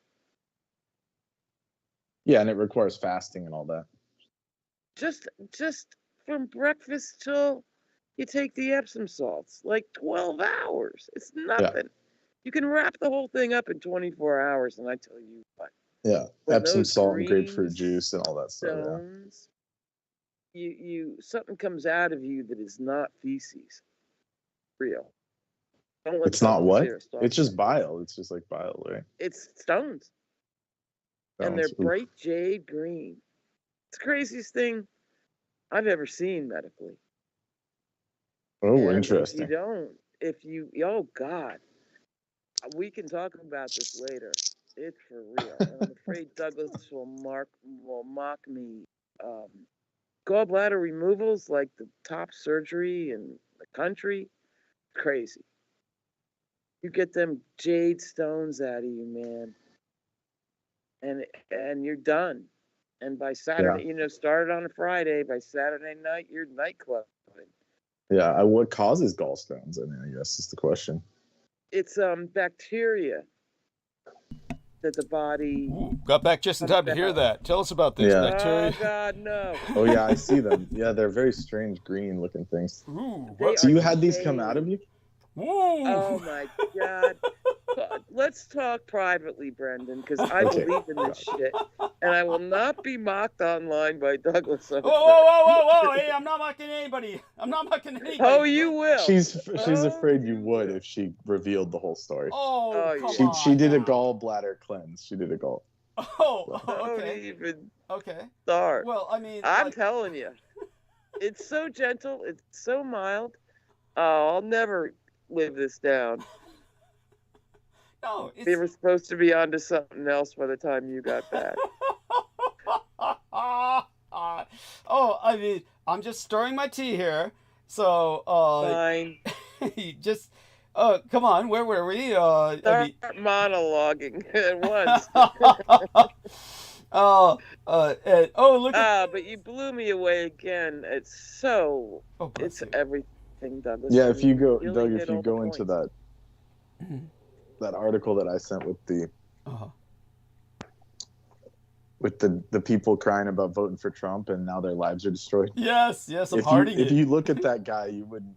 Yeah, open it. Look at that guy. Yeah, that you fat son of a bitch. He deserves it. He Yeah, deserves that it. poor fat son you'll of a start bitch. jerking off, Douglas, with joy. Yeah, Yes. and he's the head of the Soybean Association in God, like in Dakota or heaven. something. Oh my God, a real life soy boy. Oh my Yeah, God. there's Fucking- the real one. Yeah, there's the real one. Yeah, there's the real soy boy. And A that's what they fucking look right like, wing. eating pork all day. Yeah. They look like So this guy. this- He's all fat on bacon and shit. Oh man. Again. Oh, you Nothing to do with hey, soybeans. Hey, Holly, this is what I thought Brendan was gonna look like. That's what. Yeah, I thought he was But gonna look like again, this. This is a circumstance of this regime kicking big corporate Son of right a in the bitch. nuts and thinking they can get Sorry. away with it. The only good thing DeSantis ever did was kick the Disney rat in the nuts. At any rate, Brendan does not look like that. And thank you, Holly, for whatever you're bringing up about Disney getting kicked. No, in the that's like nuts. Ian No, West. I'm That not. dude looks like Ian West. Yeah. If he was white. No, he'd And a need soybean he'd farm. need a natch. He'd need a natch, Yeah. and then he'd look like. Yeah, you know Ian what? West. Actually, this guy is does much more work than Ian West. Yes, He's that's much right. more healthy. Yeah. He earned. You can imagine what Soy Boy would look like if he wasn't working. Oh my God, Yeah. this guy would be. Yeah, Right. he wouldn't be able to get up. Well, he'll get a universal minimum wage. Yeah. Oh yeah. He's got enough time to cry about voting for Trump. He'll have All my time money to shoot is black getting people cut. to walk down the sidewalk Oh, what are we gonna do?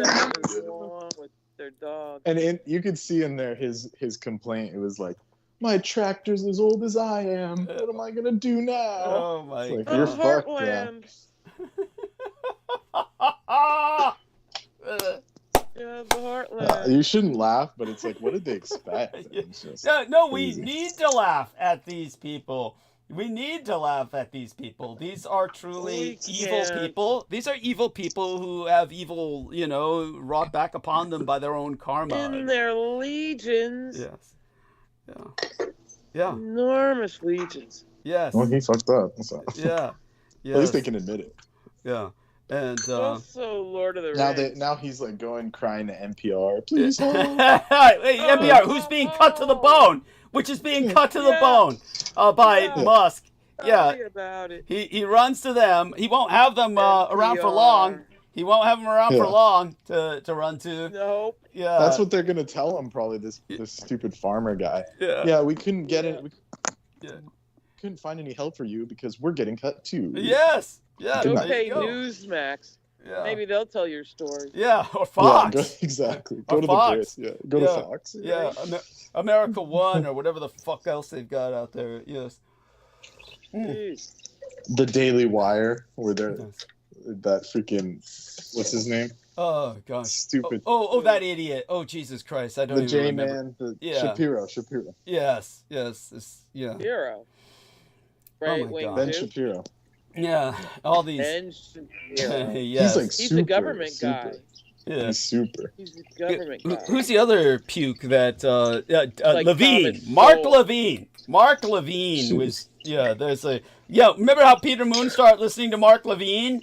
He was like quoting Isn't he him. TMZ? I don't know. I don't watch that shit. That was like Right, but Mark Levine started off with these Sean Hannity and these fuckers back in the day, and they used to have what was it? Sean Hannity and that guy named Combs, and Combs was the liberal. Combs. Yeah, and then they kicked him off. You know, they just went straight over the edge. it's different. By the way, It's balanced. It's Yeah. all balanced. so Yeah, Tro- gotta be fair. yeah, Troy Bellamy says, "Hey, Doug, man, drop the N-word." And look, it would be nice, Troy, if you didn't show up just to tell me to stop using that word. If you showed up for other things as well, we value your input. So it would be nice to hear your input on other things besides telling me constantly, stop using that word. You haven't used it all night. I did use it, but on a person who deserved it. A person who got me denied medical treatment. At any rate, Oh, that back then, yeah. yes. So, our I lovely. really enjoyed at this Troy point, Bellamy. it can't be used as some kind of cultural item because it's so the rappers use it and it's become this kind of slang term. It's not really even valid for what it used to be. I say that too, like Dyke. It's just like saying fuck. It's like She went mute or something because suddenly all Yeah. that background noise disappeared, or you turned off the sink or something. Yeah. What- You know what I mean? Okay, there we are. That's No, what that she's was. outside in a rainstorm. Isn't that what we're Yeah, hearing? but we heard kids. Were there kids? Like you were near a playground or something, Holly? Because I heard kids. Kids, when was God, this? no. No, You're tripping. it's Yeah, on you're record. tripping No, out. no. Either I'm just hearing it over the mic, or it's on record from earlier in the show. Like, where are you at outdoors? Well, I had anime in the background. You just Okay, that might have been it. That was it. that wasn't a kid. It wasn't anything sus. That was an elf maiden talking. Okay, there we are. That explains it. Man. Okay, yes. And remember Nemo? Who Wait. I presume is overage because she's an elf. Yeah. Not overage, but legal age. Okay. Legal. Hopefully Legal she's making She's older money. than any of us because she's an elf. Okay. So That's right. That's chill right. out with any of that. Flanders. Remember Making Nemo? money off the royalties. Remember Nemo? When I was talking about the anime that when people would show up saying, "Hey, what kind of anime you recommend I start out with?" and they gave that horrible, young twink anime people would recommend as like a sick joke, where it was a trilogy where they all wound up in a threesome with each other and shit, and he knew the name. He knew the name right off the bat. Uh-huh. Oh my god. Oh. Within seconds. Yeah, He had it ready. He had it unlocked.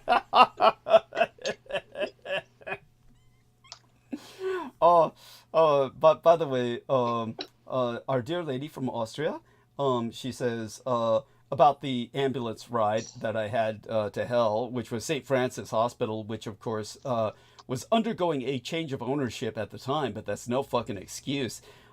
She says, "What the fuck, isn't it illegal to refuse to help no matter what? A blood screening is the first thing done to locate the problem normally. I am shocked. This should have legal was consequences." wild. Yeah, It was absolutely wild. for the involved medics. Well, welcome to America. Yes. Does this person live in America? No, thank God. Right? She lives in Oh, Austria. That's why. 'Cause Yes. Yeah. Thank you. In Europe, it's not allowed. But here they'll just say socialism. he was crazy. Yeah. He denied him. He told us to drop him Yeah. off. Yeah. Yes. And I don't want to overdwell on this because it's so heart wrenching, but I do want this young lady, Kokos is the name of her channel at least. So am I pronouncing that correctly? You can take a look in the chat and you can tell me if I'm pronouncing that correctly. But I just want to know the case with my mother was even more egregious because she did not, in essence, survive it. And that was when I called the ambulances. And these people, their system is so screwed up in San Francisco that they had no word from their dispatch as to who they were supposed to pick up.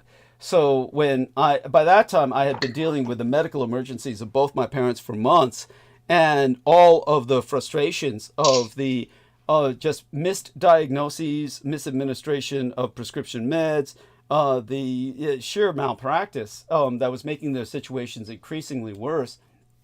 But the death blow was delivered by the paramedics. And so when I called the ambulance for my mother's brain injury, and then I answered the door, and they said, "Oh, you, come on down!" Like The Price is Right, like Soupy Sales. And I said, "Not me, you idiots!" And then they reported to the MD, "Don't treat this person. Don't treat this person. It's all faking it. It's all faking it." And then the MD just followed their directions just robotically, because the MDs think the paramedics are God. In San Francisco, the MDs feel that the paramedic makes the diagnosis, and the MD at the ER just does whatever the paramedic tells them to do. That is the system, believe it or not. It is not supposed to be the system. The paramedics carry all the liability. Yeah, there you go. If they fuck up, they get ruined. But they don't. He's protected. No, but the paramedics don't get ruined at all. The doctors may think that it falls on the paramedics, but the paramedics suffer nothing. Because my mother ultimately was brain damaged because of the paramedics, because the doctor refused to take even imaging. And so I will not take imaging because the paramedics said that you're a problem patient. And so that's, and in America they have the right to do that. So that's a lot of power. Yeah, and so the paramedics have the power of life and death, and they'll make certain to use it to kill you every fucking time. I have no sympathy for paramedics. Flipped in that trade since the 80s. All I can say. All I can say is that 9/11 9/11 was one of the happiest days of my life, just because of all the paramedics and firemen who got killed. They're all pieces of shit as far as I'm concerned, because the paramedics are part of the fire department here in San Francisco. And of course, they all went to help the people in New York, because that way they got laid and got free booze in the bars and everything else. All the paramedics and firemen rushed from all over the United States to help in the 9/11. And I just am so happy that they all inhaled all that asbestos, and I hope they all die horribly and in miserable pain after what they did to my mother. So there you go with that. But it's true that paramedics used to be government employees. The county, they're government employees. They still are. The county. Not anymore. They all are subcontracted to PMR. No. Not when you call a paramedic, you don't get that. You get the government. They will. It's county. But in San Francisco, they're melded into the fire department, so the paramedics and the fire department are the same thing. So if you call an ambulance, 911 call. Yeah, the 911 call, you will get a fire truck back in the old days. Nowadays, things have shifted, and you just get the ambulance. But you still do. They send those fire trucks out forever. Yes, that's true. You hear them. Keeps them alive. It's a jobs program, right? Yeah. Well, I don't know about that, but what I do know is that there's not that many fires. Yeah.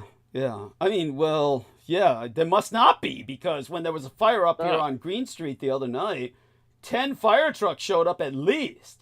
Oh, man. 10 They at need least. to get paid. Yeah, that was like, and so God knows why, but that was right here on Hyde Street, right up, you walk up Green Street towards the cable cars, right here on the street. Brendan knows where it is, and it was 10 of them choking the street. Might have been more, except I couldn't see that far back to count. But yeah, they all came to Russian Hill. That's a money fire. Yeah, because Russian Hill's a money fire. This is where the money people live, and man, they gave those people their insurance. Whoever started that fire must have wanted the insurance. Is all I could think. which they could tell theoretically. They can always tell arson, or so they claim. But at any rate, for those of you who So just... do you get paid for arson or no? Well, of course not. Okay. But it doesn't Like stop somebody people from else trying. Molotov'd your house. Yeah. Well, theoretically, yes. Theoretically, Okay. yes. If somebody else Molotovs your house, yes. So if you can prove it had no connection to you, or at least hide all evidence that was connected to you, then yeah. I mean, when I was To cynically... the underwriting investigator, yeah. Yeah. Well, when I was saying cynically it was arson, this stupid bitch who was on the street says, no, it's stupid fat bitch. She says, oh, it might have been a meteorite. A meteorite. And I'm like, are you fucking crazy, stupid? Wow. Meteorite. Yeah. Anyhow, there you go. It's people It are... might have been, Doug. It might have been. In San Francisco, it might have been. Yeah. People are out of their fucking minds. It's... Completely. Yeah. And so is nature, by the way. Yeah, true. And so, what the fuck? Then what was the other stupid I did want to say I heard this crazy theory that climate change is making animals smarter. Oh, that's no theory. And that's why the orcas are hunting fishing boats and they're getting, and monkeys are learning how to use guns in Thailand. Yeah, it's only a matter of that's time. not a theory. That's a fact. Yeah. Yeah. Thank you. Yeah, that's yeah, we'll be seeing more and more of that. The climate change is exacerbating some natural evolution going on. That's animal smartness. Yeah. Yeah. Look Or out. animal. Even imagine in the insect world. Oh, we're fucked. Yeah. Yeah. Sapiens. The term is sapiens. Animal sapiens is what is being increased. Yes. Just to explain to our listeners, sentience is anything that's alive is sentient. Means it can sense. Even plants are sentient. Sapiens. Yeah, but sapient implies self-awareness. So we're talking about animal sapiens, which is going big eye. Yeah. Well, that's where we get the furries coming at us eventually. A little gene splicing here, a little tweaking there, and we'll have the we'll have the furries. Fur babies. Yes. The Japanese are on it. Yes. Yes. Oh yeah. Oh. And right. On their islands. Well, they need somebody, and they don't want immigrants. So that, if they can just uplift the monkeys a little bit, then it'll be Planet of the Apes. Yes.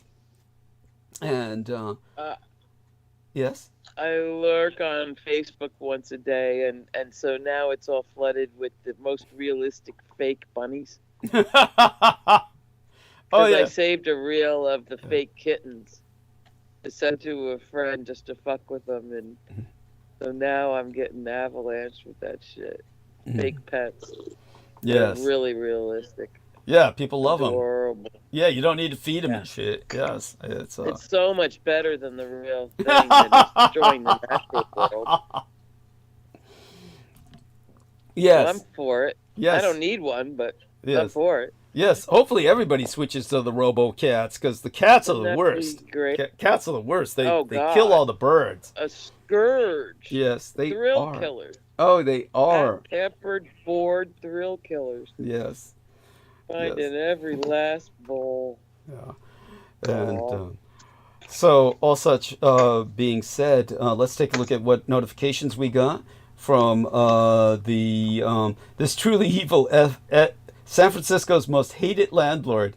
Oh, that's imagine that it's a Chinese lady. Yeah, of course, or Korean. She's Asian, definitely. Let me take a look. Sophie Lau, she's Chinese.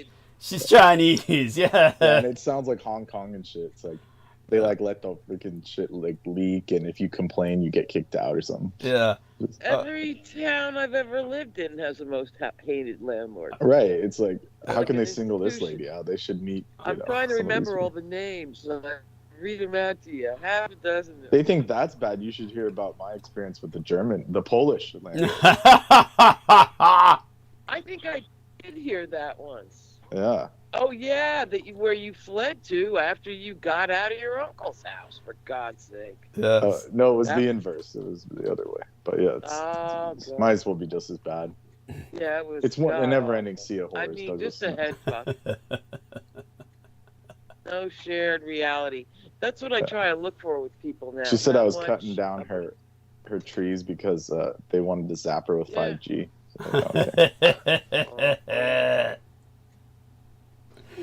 So, okay. No shared reality there. No. I gotta share some reality with a certain amount, and that's why I so enjoy being with you guys. Yes. Well, we A little enjoy bit of shared reality, wacky as it is. Yeah. So I'm starting to get your rain now. Yes. Is it still coming out your window? Oh yeah, it's raining here. Is it? Yeah, but of course I Okay, expected so that. it's We were lucky it stopped raining on St. Patrick's Day, parade day. The St. Patrick's Parade Day was yeah. Go on. I do kind of love it because I don't mind gloom, No. but it's coming now. Yeah. I think I'm getting your same rain, Yeah. big black clouds. So I will talk to you guys again real soon, and thank you and support Douglas. Thank you. Yeah. Well, we love you With all your too. might. Okay. Have a blessed night, Right honey. here. Yes. Thank you very, very much. Yes. Blessed be. Good night, all. Good night. Okay, that's Holly, our lovely roving correspondent, credited on our shows, just like everyone else who shows up in general. And we do miss Heather Holman and hope she's okay. Hope that her and Vin are doing well. And in the interim, we're lucky to have Brendan with us for the moment.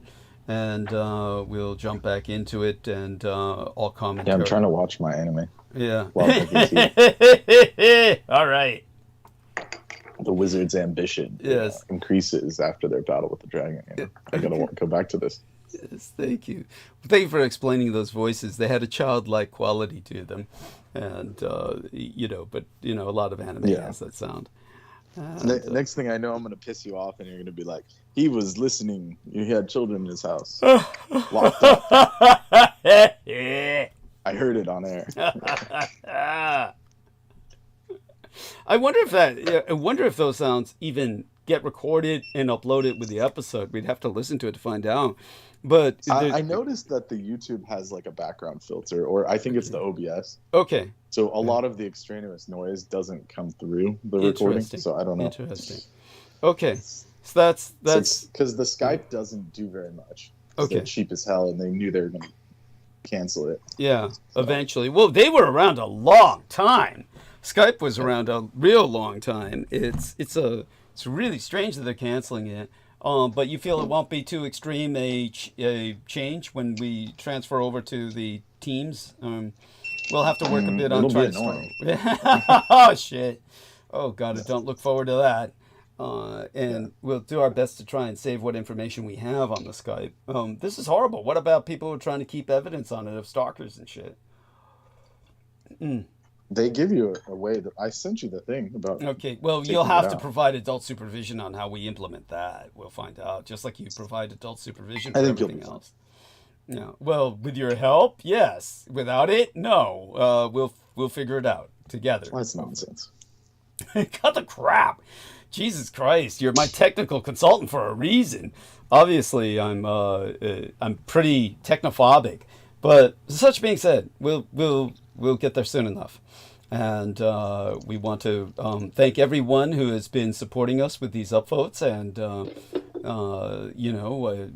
without all of you, we would, out there, we'd be nowhere. And we're going to do our best to try and earn our The second steep of this amethyst wild purple tea is pretty high level. Cool. It's aromatic and fragrant, almost like lemons. Oh, wow. Wow. And it's got purple, rare purple tea leaves. Wow. Incredible. Well, I sent you. I thought I sent you. No, you got me. Stuff. You got me. Yeah. I just, I keep it like, that's like gold to me. I'm keeping it very treasured it's in a very dry space. Wait, I think I gave you Oolong. Yeah. Iron Goddess, Iron Goddess of Mercy. Yes. Oolong. So Yes. Excellent. Yes. that stuff is good. It is. Oh, I know. I've yet to try it. Yet to try and crack it open. I believe me. To me, it's almost like I'm saving it for a rainy day, so to speak. But I'll get to it soon. Well, it's Chinese tea. The older it gets, the better. Yes. But maybe not for oolongs as much. It's just, but that Understood. one's sealed. They're like little individuals. So Yeah. it should be.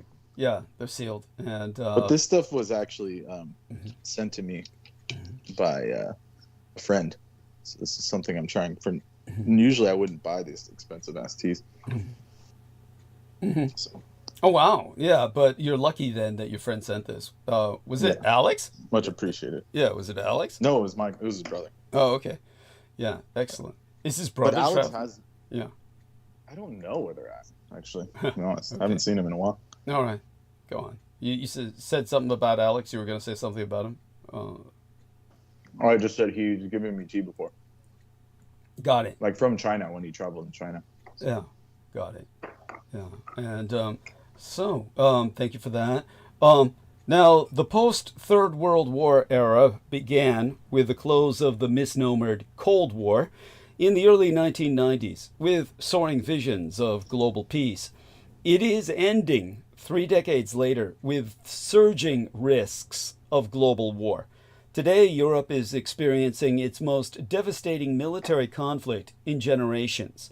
A brutal fight between Israel and their mass murderous exterminatory campaign, I would call it, against the Palestinians. Don't buy into their propaganda that it's a war against Hamas, is sowing violence and instability across the Middle East. East Asia, fortunately, is not at war, but it isn't exactly peaceful either, as the Communist Chinese Empire coerces its neighbors and amasses military power at a historic rate. If many Americans don't realize how close the world is to being ravaged by fierce, interlocking conflicts, perhaps that's because they've forgotten how the last global war came about. As a historian, it's my job to make certain you never forget. When Americans think of global war, they automatically think of World War II, or rather the part of the war that began with the Greater Japanese Empire's preemptive surgical strike on Pearl Harbor in December of 1941. After that attack and Adolf Hitler's subsequent declaration of war against the United States, the conflict was a single, all-encompassing struggle between rival alliances on a global battlefield. But World War II began as a trio of loosely connected contests for primacy in key regions stretching from Europe to the Asia-Pacific, contests that eventually climaxed and coalesced in globally consuming ways. The history of this period reveals the darker aspects of strategic interdependence in a war-torn world. It also illustrates uncomfortable parallels to the situation Washington currently confronts. Now, the United States is not facing a formalized alliance of adversaries as recognized just yet, as it once did during World War II. It probably won't see a replay of a scenario in which anti-colonial powers conquer giant swaths of Eurasia and its littoral regions.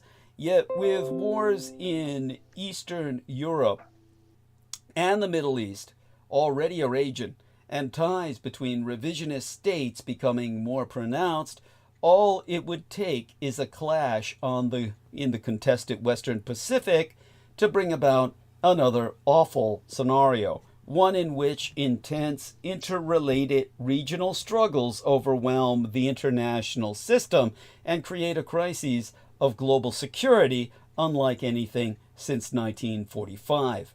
A world at risk will become a world at war, and the United States isn't remotely ready for the challenge, and becoming less so every day. Which is why, on Monday, opening the work week before last, President Donald Trump announced that Taiwan semiconductor manufacturing will pour $100 billion into bolstering chip manufacturing in the United States of America. Now, the president has called this investment a tremendous move by the most powerful company in the world. I mean, hey, that's quite a compliment. The new capital brings... At least he knows where he stands. Thank God. Yes. Thank God he knows that much. Yeah, yes. Thank you. Thank you. Now, this new capital brings TSMC's, Taiwan Semiconductor Manufacturing Company's, total investment in these United States to $165 billion and will go toward building 5 new fabrication facilities in Arizona. The announcement from TSMC, which supplies semiconductors to the likes of NVIDIA and Apple for artificial intelligence use, supports the Trump administration's ongoing efforts to remake the United States of America into an artificial intelligence hub. Last month, or rather the month before last by now, Trump announced a multi-billion-dollar AI infrastructure project with Oracle, OpenAI, and SoftBank. He's also made numerous calls to bring semiconductor... Japanese company. Yes, thank you. Thank you. And any other information you can provide on it will be welcome, of course. It's one of their biggest telecom companies. SoftBank is legendary. Thank you. But it seems strange, like all these Asian companies have to like put our economy on stilts, so their investments don't fall through because of this guy. Yeah, I think it's quite amusing. If nothing else, it's bemusing, and it's actually amusing. It's basically like it just goes to show who won the fucking war. I mean, honestly, if anybody doesn't get the message by now, they're out of their heads. But of course, they are out of their heads. Now, Trump's also made numerous calls to bring semiconductor production back to these United States after much of the manufacturing, if I can pronounce that, much of the manufacturing industry moved abroad. Trump opened our work week on Monday of the week before last by declaring that advancing semiconductor production in these United States is a matter of economic and national security, which makes sense. I wouldn't argue that. Trump has repeatedly called out and accused Taiwan of stealing the American imperial chip manufacturing business and touted tariffs on semiconductor imports. The company's finance chief, Wendell Wong, told CNBC in January that he was confident that the new White House administration would continue funding the company's American imperial ambitions. Now, TSMC has already made strides to expand its footprint in these United States prior the Monday before last's announcement. The company committed $12 billion in 2020 to build its first U.S. chip factory in Arizona, later raising that investment to $65 billion with a third factory. It has also gained American imperial government support through a $6.6 billion subsidy from the United States Commerce Department.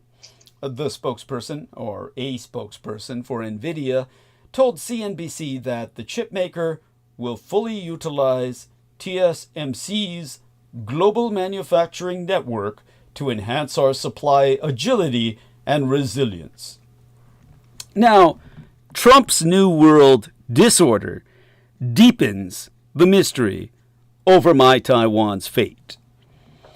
You see, President Trump's dismantling of the American imperial-led global order has injected deep uncertainty and perhaps fresh opportunity into Red China's timeline for a potential invasion of Taiwan. As to why it matters, U.S. officials have long been fixated on 2027 as the year Xi Jinping would be ready to move on Taiwan, citing military modernization objectives tied to the 100th anniversary of the People's Liberation Army.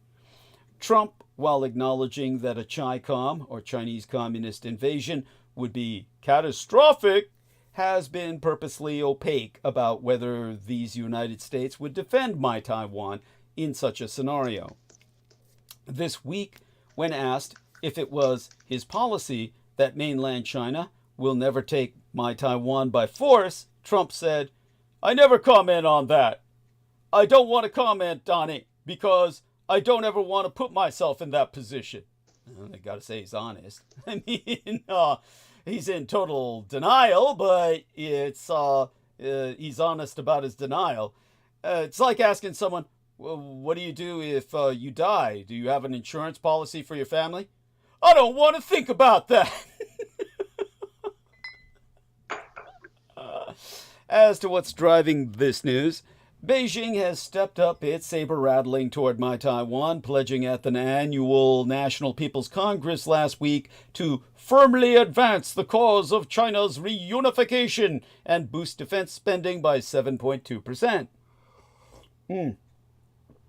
Now, this week marks the 20th anniversary of the Communist Chinese Empire's anti-secession law, which explicitly authorizes the abuse of military force if my Taiwan declares independence or if peaceful reunification becometh impossible. In a sign of mounting tensions, the Communist Chinese Empire has leaned into this trade war, with Beijing pledging a trade fight to the end.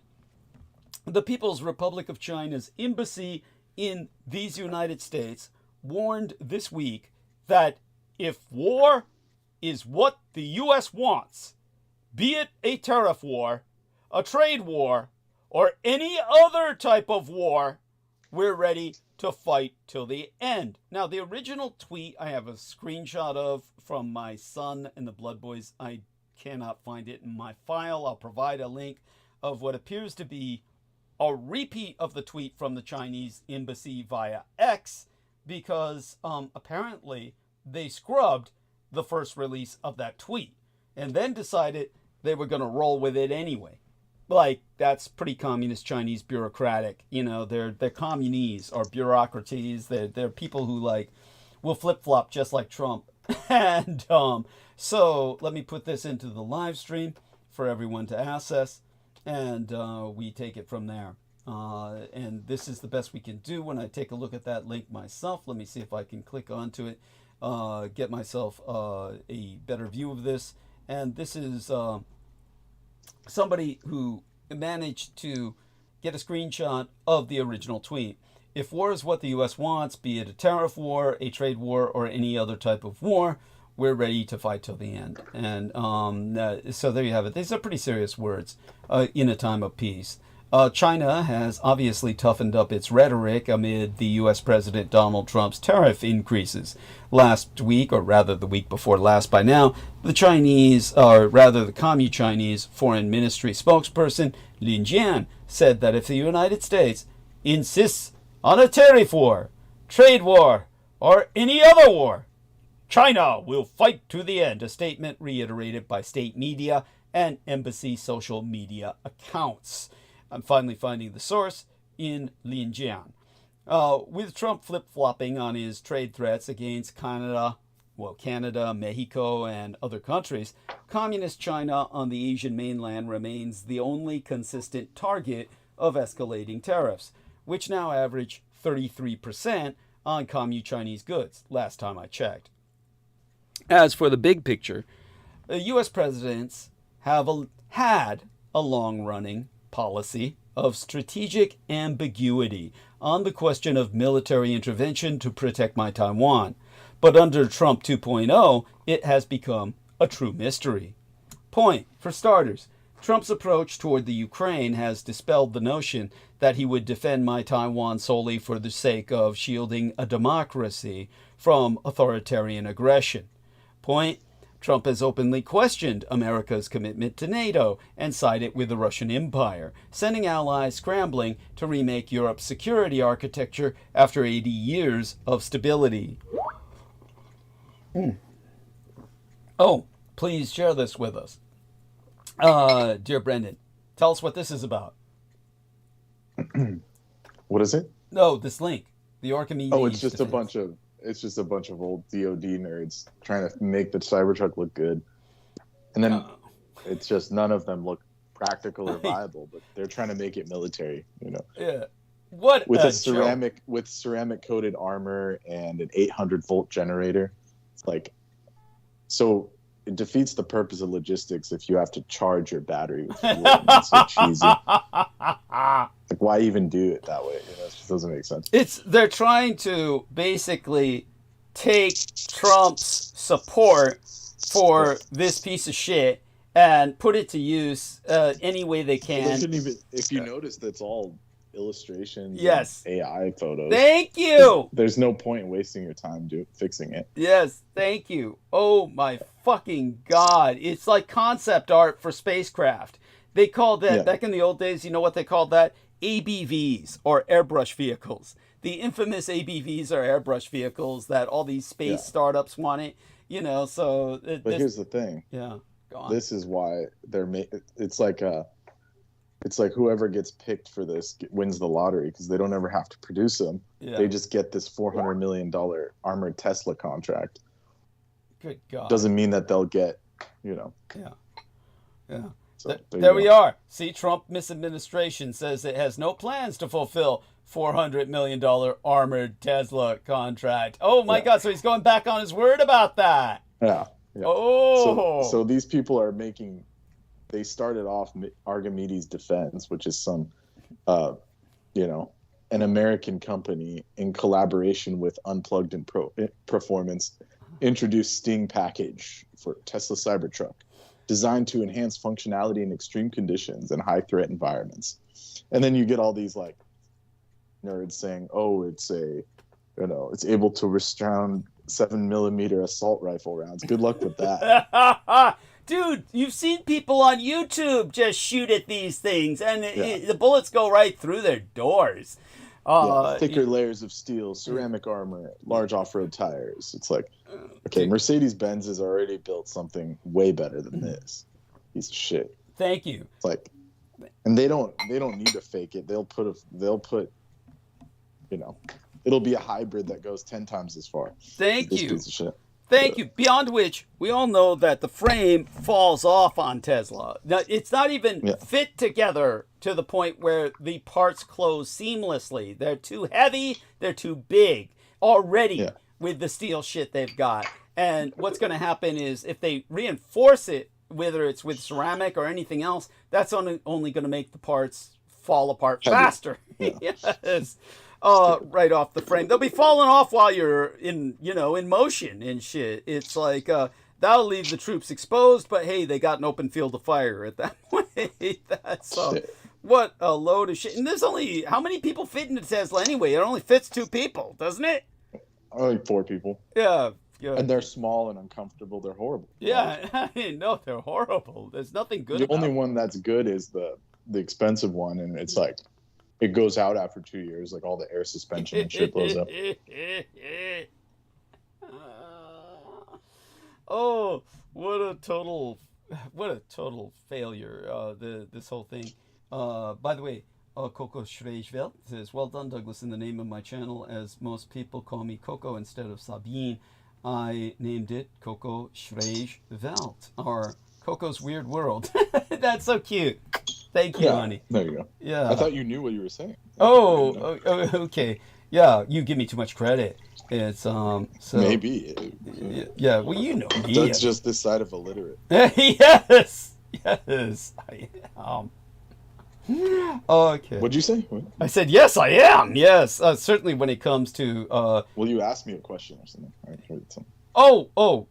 I can't remember now. I was probably talking aloud while I was reading out loud Coco's text or something. At any rate, thank you for that info on that Tesla. In terms of what's going on with Taiwan between the lines, forget alliances or idealism. The only thing Trump cares about on the global stage is core American imperial interests. Point, last summer, Trump told Bloomberg, Taiwan should pay us for defense. You know, we're no different than an insurance company. Taiwan doesn't give us anything. Boy, why do I find that so fucking funny? That's so fucking stupid. And whether it's the Russian and communist Chinese empires, Trump prefers to negotiate superpower to superpower, leaving allies in the cold, even when their sovereignty or security is at stake.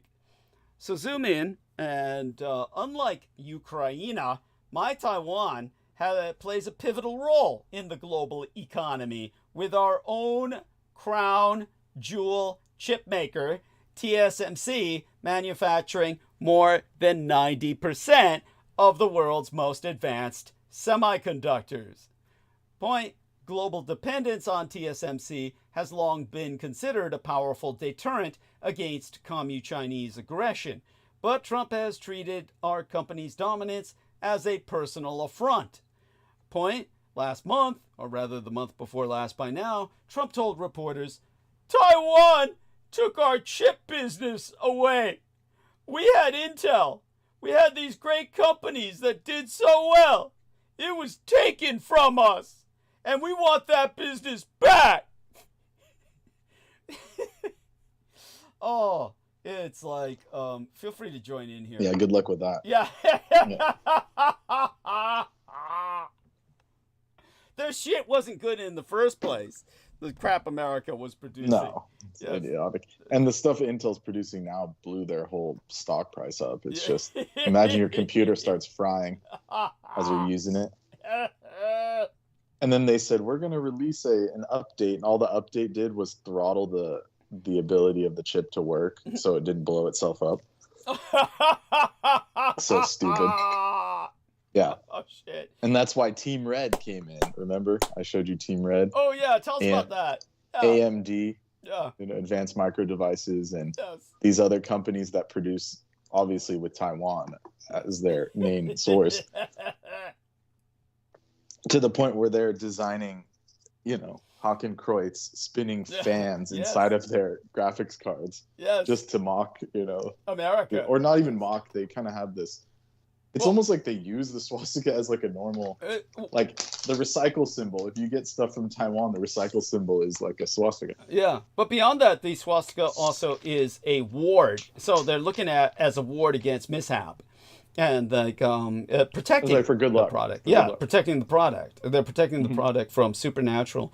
Well, they definitely don't blow up while you're using them. Yeah, there you go. There. Ask any gamer. Yes, yes. And all important. So that being said, here's the intrigue. Under the threat of tariffs, TSMC announced a $100 billion investment in American imperial chip production last week, pleasing Trump, but alarming Taiwanese who fear it could make island China more vulnerable. Point: when asked whether having TSMC production in the United States would minimize the impact of mainland China invading my Taiwan, Trump mused, "It's a great question, actually. I can't say minimize. That would be a catastrophic event, obviously. But we would have a very big part of it in the U.S. So it would have a big impact if something should happen with Taiwan." What does that mean? I mean, I think I speak English. Can you interpret what Trump just said with that? It's what does that mean? It's like, at any rate, as for the other side, He's just a bullshit artist. Yeah. It's just Yeah. bluster. It's just like, when a whale blows out its thing, like that's all it is. The blowhole. The blowhole. Mhm. Is he spewing from the blowhole? Yeah, he just spews from the bunghole every time. It's just,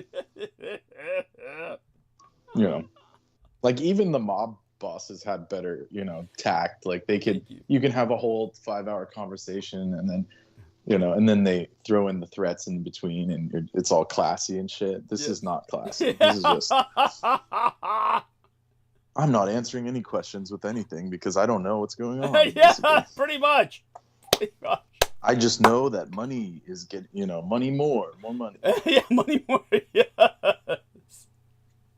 She says, "A shame what's up in the U.S. with the health system. That should be charged by politics or changed by politics instead of posing to reduce useless departments and positions to save money."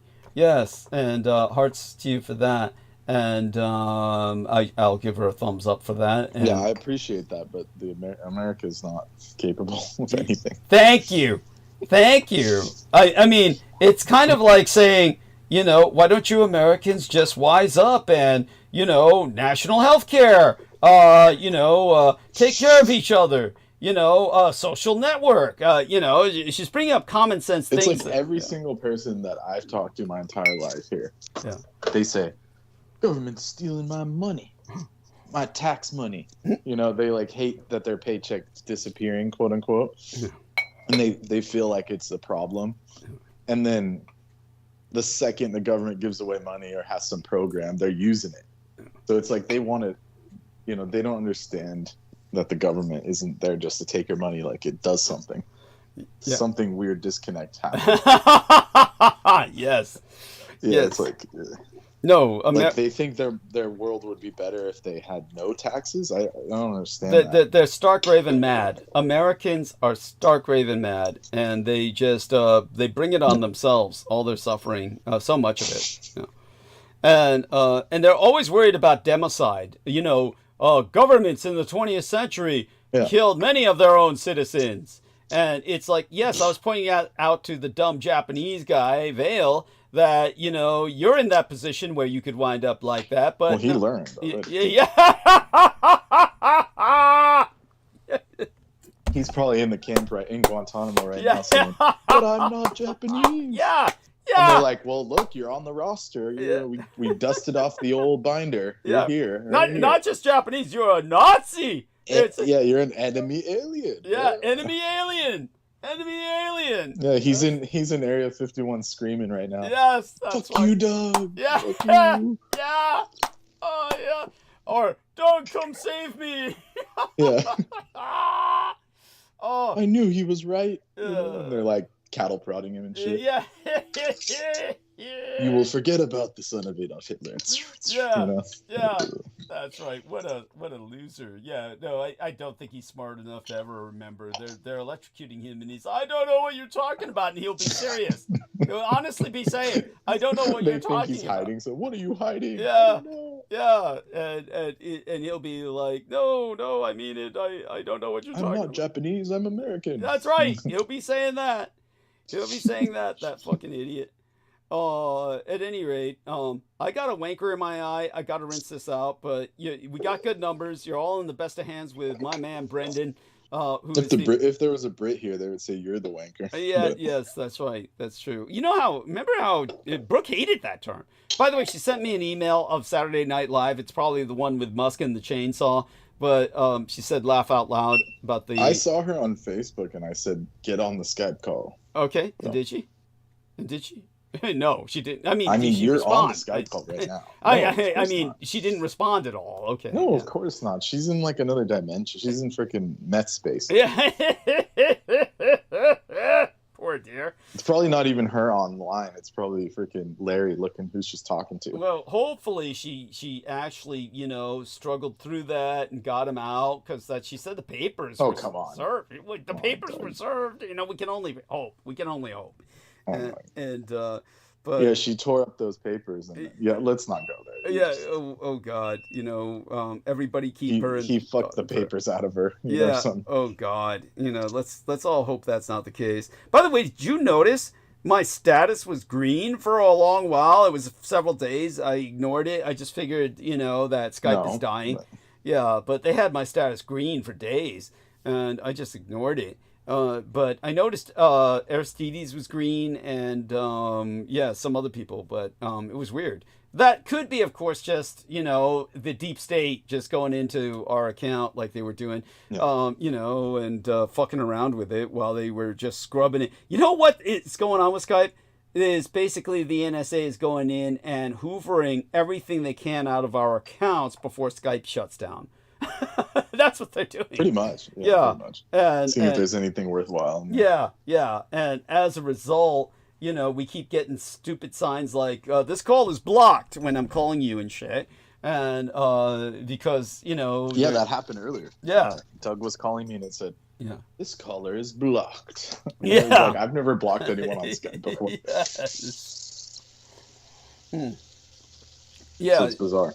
Yeah, it's them. They're just hoovering everything before Skype shuts down. Yeah, we're definitely on the top of the list. I mean, things are getting serious now with people like Vale just disappearing like that. But you know, at the same time, I can't help but rejoice, at least for that. But I'll be right back. Gonna get this out of my eye with a rinse, and when I come back, yeah, we'll get back into it. And our man Brendan has got this, and he's got all kinds of wisdom to share. And okay, I'm going mute. All right. That's some bullshit. But yeah, I have yeah, so I was drinking some amethyst wild purple white Bing. It's in Chinese ZI.XII.C. So it's a special type of purple white tea that's grown in Yunnan, China. And I was like I said, I was gifted it, and it's happened to be pretty good.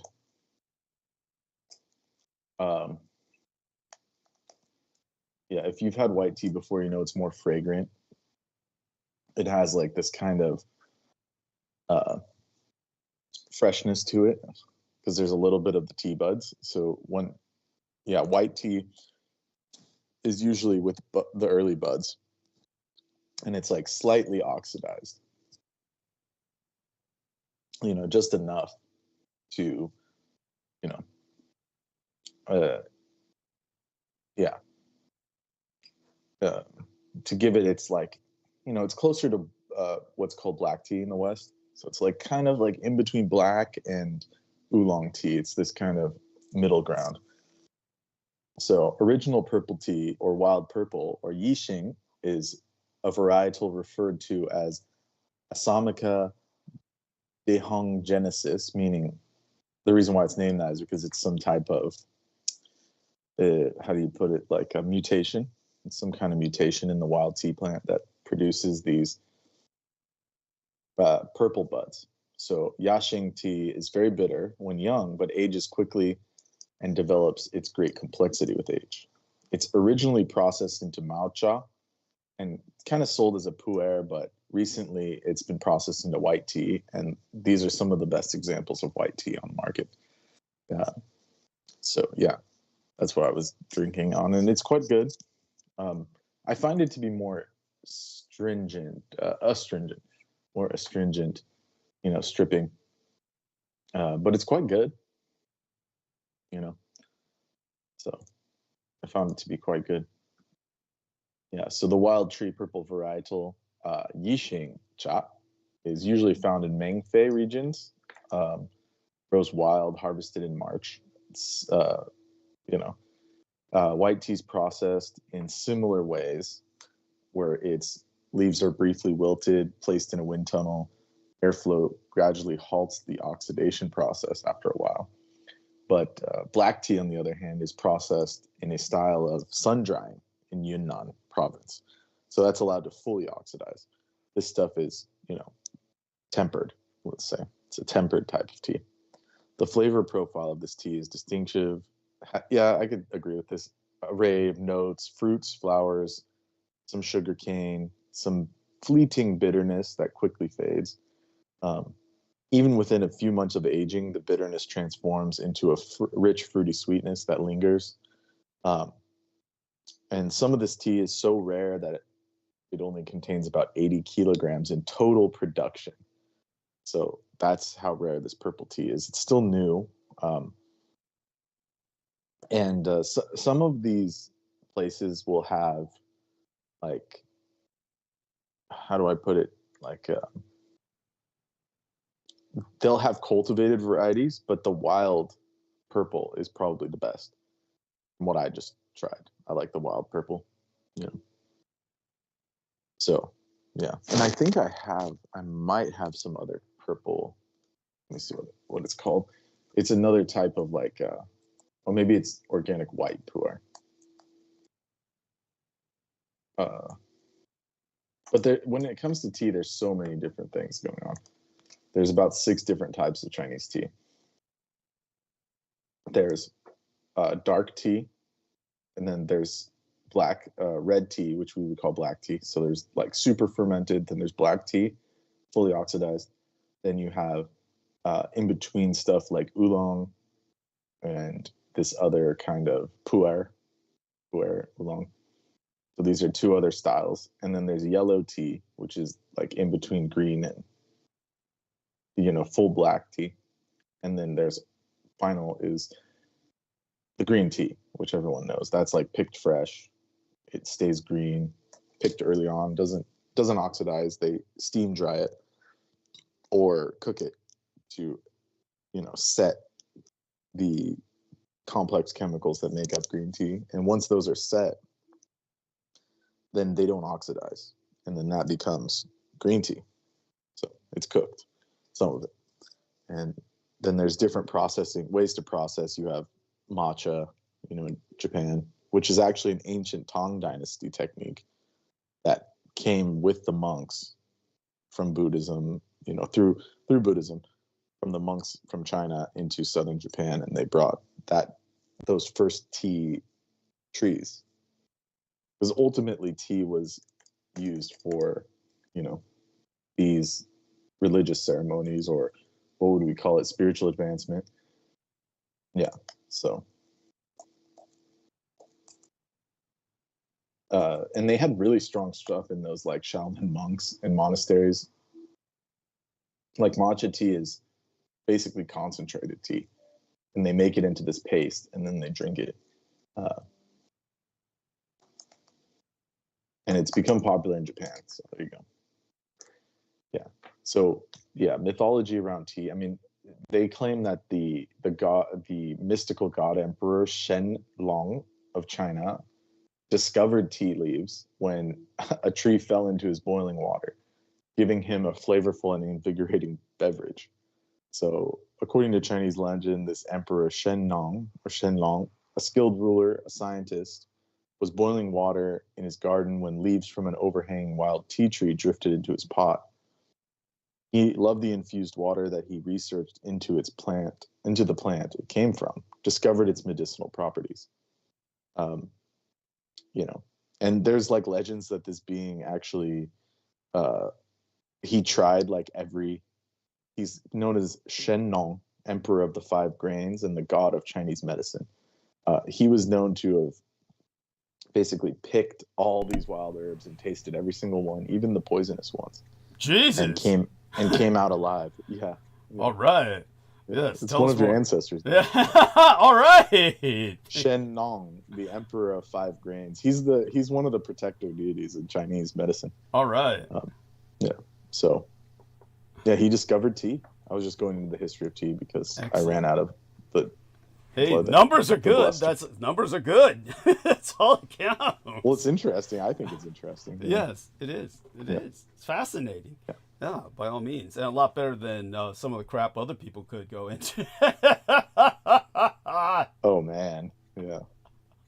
True. Very true. Yeah, and not only that, we got a lot of upvotes.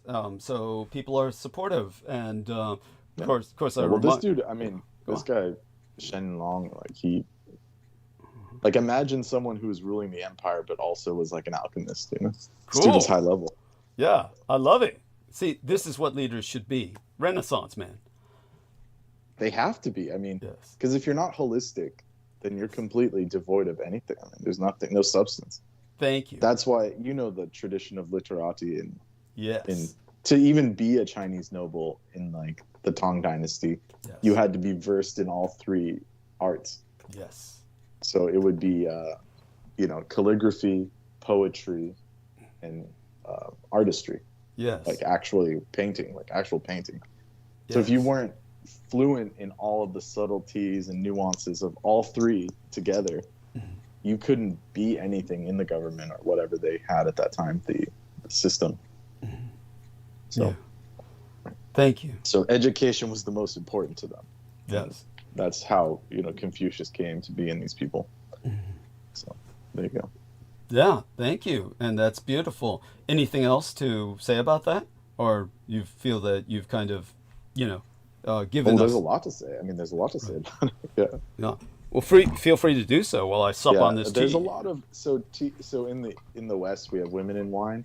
It's like in China, they had women in tea, So the story of Dragonwell, the legend that Emperor Qianlong saw some ladies picking tea at the foot of the mountain, and he was so enamored by their movements, he also decided to pick the tea with them. And while picking tea, he received news of his mother's illness, so he put the leaves in his sleeve and left for home. Immediately upon his arrival, she smelled the fragrance of the leaves, so she asked him to make a drink from it, and she was immediately cured of her illness. And the dragon well has been a tree and a tea that is used to tribute the emperor ever since. It's one of the 10 famous Chinese teas, and it's dragon well Longjing. It's called Longjing tea. Is like grown in a specific part of Western China somewhere. Mm-hmm. Okay. Yeah. Yes. Or maybe it's on the coast, but it's like inland somehow. And Okay. there's a spring that comes out called the Dragon Spring, Dragon Well, Shenglong. Yeah, so, and that is what produces this, one of the best teas in China. There you go. It's almost cosmic. Excellent. Thank you. Appreciate that profoundly. And So yeah. apparently tea and women can get the emperor to work. You know? Yeah. They must have been hot. Yeah. I love it. Well, I I certainly don't blame the guy. You know, Yeah. I would do it too. Yeah. There you go. It's Yeah. like, of course, the bummer. Your mom's dying. Yeah. it's Yeah. like, oh, Yes. Yeah. Just trying to hang out with these hotties. Yeah, but hey, at least when she passes, you'll have more time with the chicks and won't look like such a mama's boy. So there's an advantage to Yeah, there you go. everything. Yes. There you go. Yeah, that's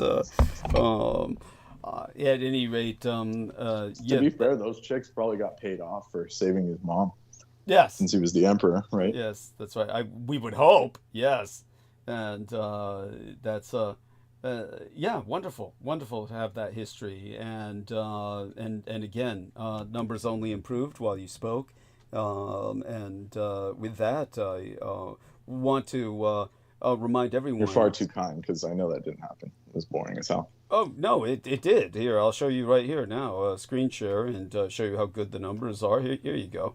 And whoa, fuck! The moment I turned it on, it went down to 18. It was just 23. So that's like they're fucking Well, with that's us. good. Well, that's good. That's good. Yeah.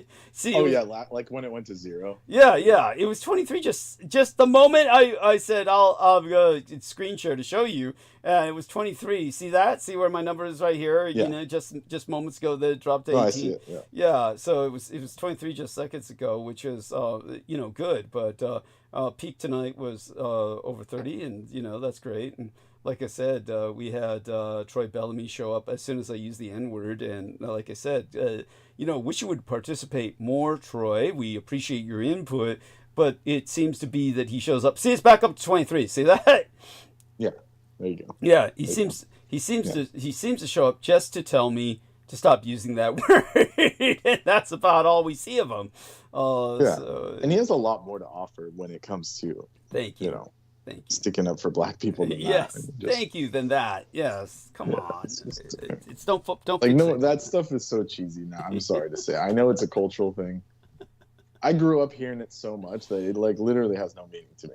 It's just, It's, yeah. and I get some people don't think that way, but it's just, I mean, has he not heard me use slurs against every ethnicity at this point? It should sink in by now that, including Asians, when they deserve well, it. at this point, I don't think anyone cares. Like, who's worried about that? If you can't eat, who cares what they call you? Yeah, thank you. I mean, considering how Like, we're all in the serious. same boat. Yeah, considering how serious, considering the gravity of the situation we are all in now. Yeah, semantics can be discussed later when it's Yes. stable. Shit's stable. Yeah, which will take a long while before it's stable again. That's for sure, if indeed it ever is. Now, in terms of the other side of what I was discussing concerning Taiwan, many top Trump officials have called for the American empire to draw down its presence in Europe and the Middle East to focus on Red China's threat to my Taiwan, seeing it as far more important than Ukraine. Point, Eldridge Colby, a leading voice on the issue, nominated for a top Pentagon role, told senators last week that My Taiwan falling to Hong Zhonghua, or Red China, would be a disaster for American interests. So somebody knows something. Point Colby, who previously has advocated for disabling or destroying TSMC factories if mainland China invades, apparently totally ignorant of the fact that they have an auto-destruct sequence that's installed by the Dutch, called for My Taiwan to boost our defense spending. Yeah, it's like, I don't you. think he was filled in on that or something. So Yeah, thank you. Thank you. By the way, how are the Americans supposed to do that? Oh, it would be by aerial bombardment. They'd have to do it with precision missiles. Yeah. Maybe that's what he was saying. Yeah, that would be it. Yeah, thank you. At any rate. Yeah, but the Japanese counterstrike would be, like, the Gundams would be there quicker than anything Yeah, these losers can do. Yeah, thank you. Appreciate it. And if anyone's in denial of that, good luck with that. Thank you. Japan can't be that powerful. Oh God, they're idiots. Did you get my email about the aircraft carriers? Did you get my email about the Japanese aircraft carriers? So. Tell people about that. Yeah, it's like they're the biggest on Earth. I mean, like some of the biggest. Yeah.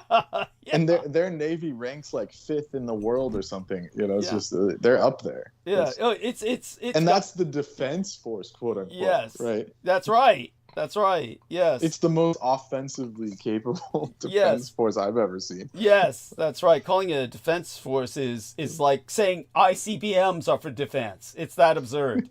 Thank you. It's got to be larger than I remember a time, believe it or not, when. But by the way, just so people understand, when it comes to ranking navies, it's very difficult because navies are profoundly complicated structures, where you have to ask, what are the ships for? And when they were ranking navies by aircraft carrier offense capacity, for the longest period of time, the French Navy was the second most powerful navy in the world, next to that of the United States, because they had a functional attack aircraft carrier, whereas no other fleet in the world technically had an assault carrier, meaning a carrier so large that it could carry a wing of planes to attack a foreign nation. And most carriers, like the British had, were Harrier carriers, are small carriers that could be used operationally, but they really couldn't strategically impact a campaign. So because the French had that capacity, for the longest period of time, they were deemed the second most powerful navy in the world after that of the U.S. At this point, that would have to go to Japan. Japan's carriers are now rivaling those of the United States, or the closest rivals the U.S. has. So it'd have to be Japan would be the second largest, replacing France in terms of a navy. So, oh my God, Gundam realization projects. All right, they've had a program called Gundam since 2008. That's amazing. And they put plenty of R&D into these so-called augmentation devices for their troops. Mm-hmm. And like, look at those warthogs. Like, is that something you want to battle? You know, that doesn't look defensive to me. Yes. Yeah. That thing in the screenshot. What is that? It's like. Oh well, these are anti-aircraft vehicles, but tanks. but they're still extraordinarily effective. If you just point the guns straight forward, they'll clear a pathway for you, I'm sure. Yeah. And there's no one standing around that thing. Yeah, no, these are, of course, incredible machines, but I'm taking a look at what else is in this article. So this is great. The you've got the new armor. So the Ministry of Defense, it says, the representative from the Ministry of Defense said that a member of the former Technical Research Development Institute had attached the name Gundam to the Advanced Personal Equipment System, seen left, which is this guy holding like augmented armor, in order to make project accessible and easy to understand for the citizens. But the Advanced Personal Equipment System project is finished, but other technology is being developed, such as powered suits that can enhance soldiers' mobility and maintain balance on uneven terrain.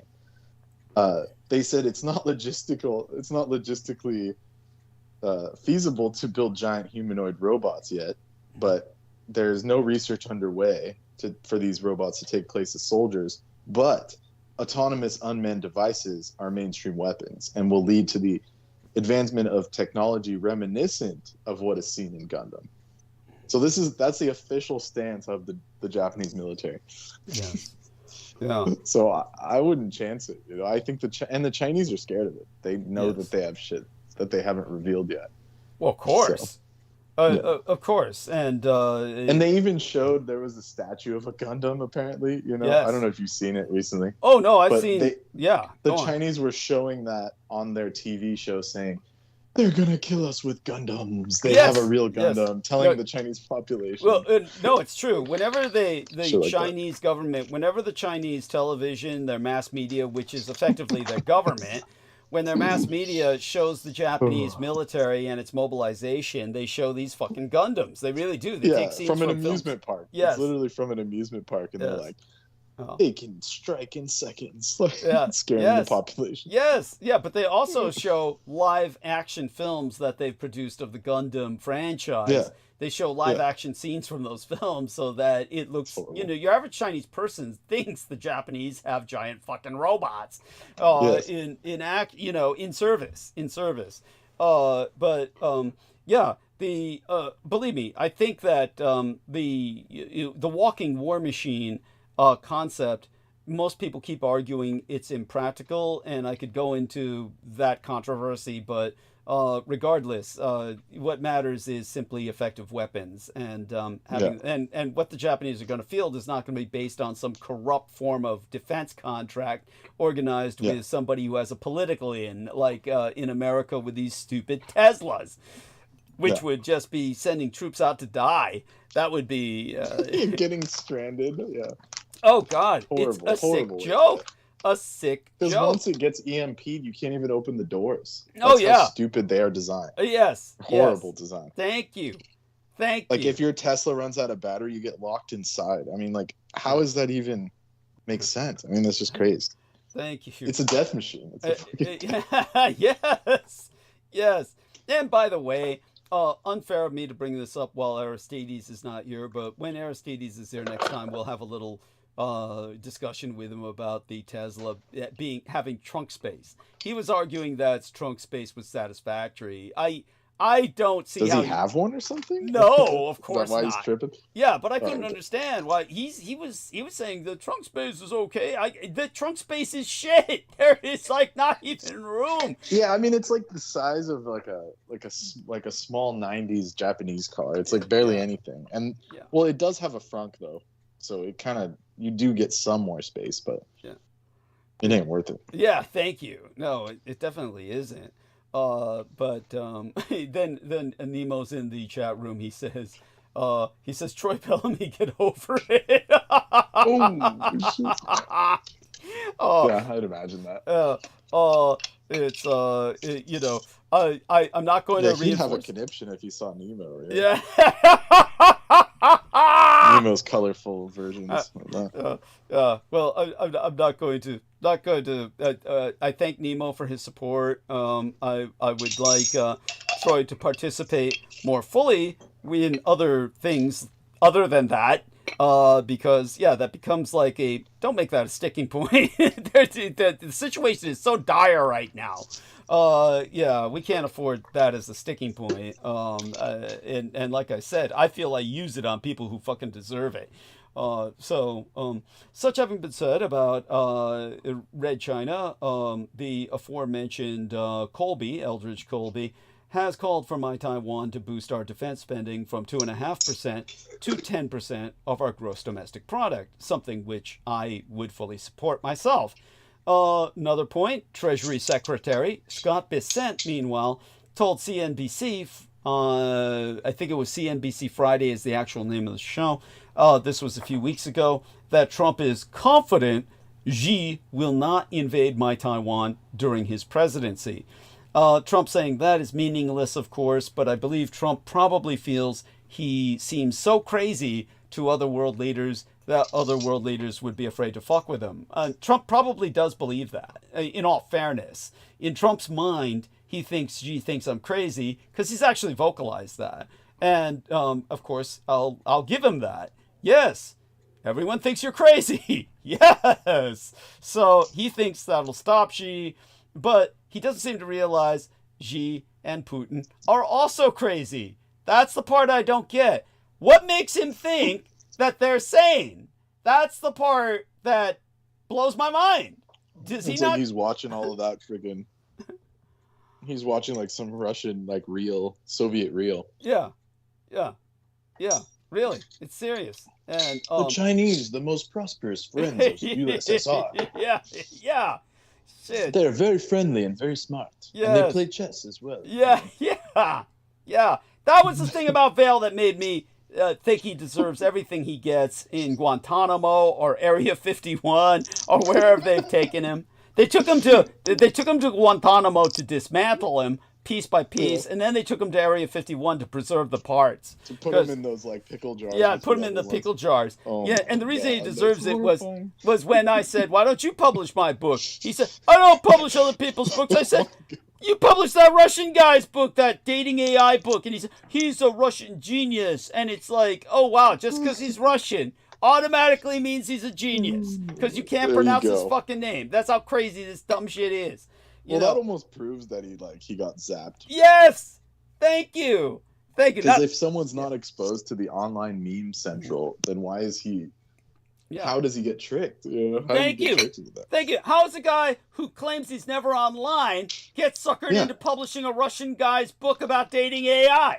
Yeah, it's bizarre. Yeah, they had to take him to these camps to, program him over the years and shit. And it all comes down to the same shit. The It's Russians horrifying. are our friends and shit, which is what they were trying to push with that Gorge movie. Did you hear when I was talking about that Gorge movie to George? Did you have any impressions on that?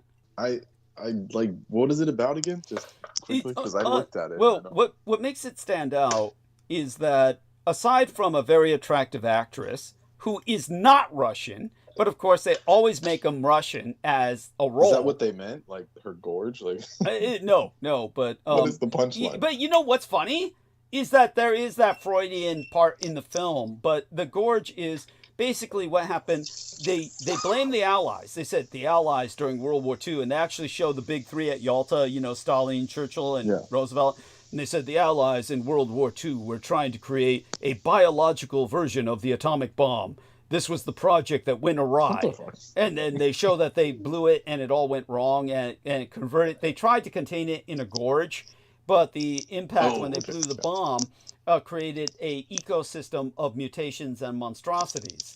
And so they Got it. yeah. So when they're trying to give any sort of, what would I call it? What do they call it for when you're exposition? Whenever they're giving exposition, one of the scenes in the film when the man who's the American representing the West, and he's got a Jewish name, of course, and then the female has to be Russian and she represents the East. When they both wind up falling into the gorge, they cooperate to fight their way out. But what was interesting to me was that the whole emphasis was, oh, the Russian and the American love each other. There's nothing to fight over. And, of course, the American guy is Jewish, but the message is always the same. The Russians are our friends. But the flags in the gorge, it showed the three flags of the Allies, but the British were on top. The Union Jack was on top. The Soviet was second, and the American was on the bottom. And I asked myself, what does that represent? Is it the British who are the enemy? Because they both wind up fighting this company that wants the gorge so that they can exploit the biological advances of these mutations. And so is the company supposed to be British? Are they headquartered in Hong Kong or something? That was the question to me. It's almost hinted but never really expounded. I would presume such. Yeah, and so and that makes the British the enemy of Russia and America, who are the allies. So that's the message of the film. So it's an important propaganda film. But of course, the message is lost, just like Captain America's message is lost, in that the film is horrible. It's not horrible in the sense that it's bad action. It's simply the fact that it's nothing but action. It's like, like I said, it seems to be based off a video game, But people will be engaged when they're engaged in a first-person shooter because they're engaged in a first-person shooter. You don't watch that on a screen because you watch somebody else shooting everything. It's just boring after like 20 minutes, let alone 2 hours. Right? Yeah. It's they don't seem to get that. But I guess they just feel that people have an endless capacity for violence.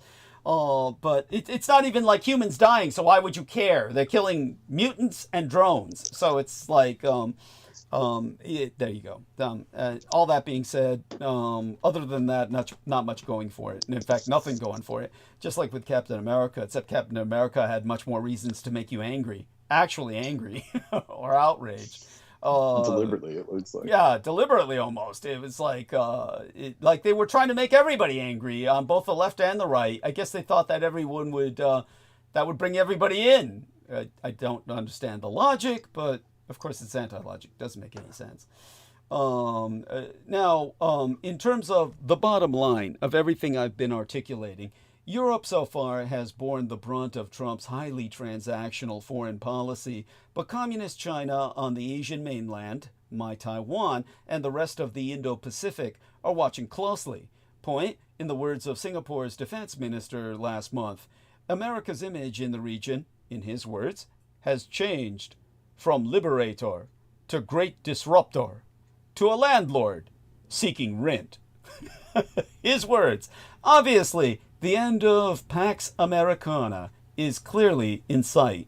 While this has long been the goal of many leftists battling American imperialism, it is not really all that strange that a U.S. government of right-wing zealots ultimately took a wrecking ball to the world order. America's far right was always more isolationist than its liberal establishment. The question is how America's main allies in Europe and East Asia, dependent on these United States for their security, will react. European leaders have hastily convened meetings where many brave words were spoken. Kaja Kallas, the European Union's High Representative for Foreign Affairs and Security Policy, wrote on X that the free world needs a new leader and that it's up to us, Europeans, to take this challenge. The British Prime Minister, Keir Starmer, spoke of a once-in-a-generation moment and promised to work with France, the only other European country with nuclear weapons that are acknowledged, to help reach a just ceasefire for Ukraine. Most remarkable of all was the statement by Friedrich Merz, United Germany's presumptive chancellor, and a formerly staunch Atlanticist, that Europe needed to, his words, to achieve independence from the U.S.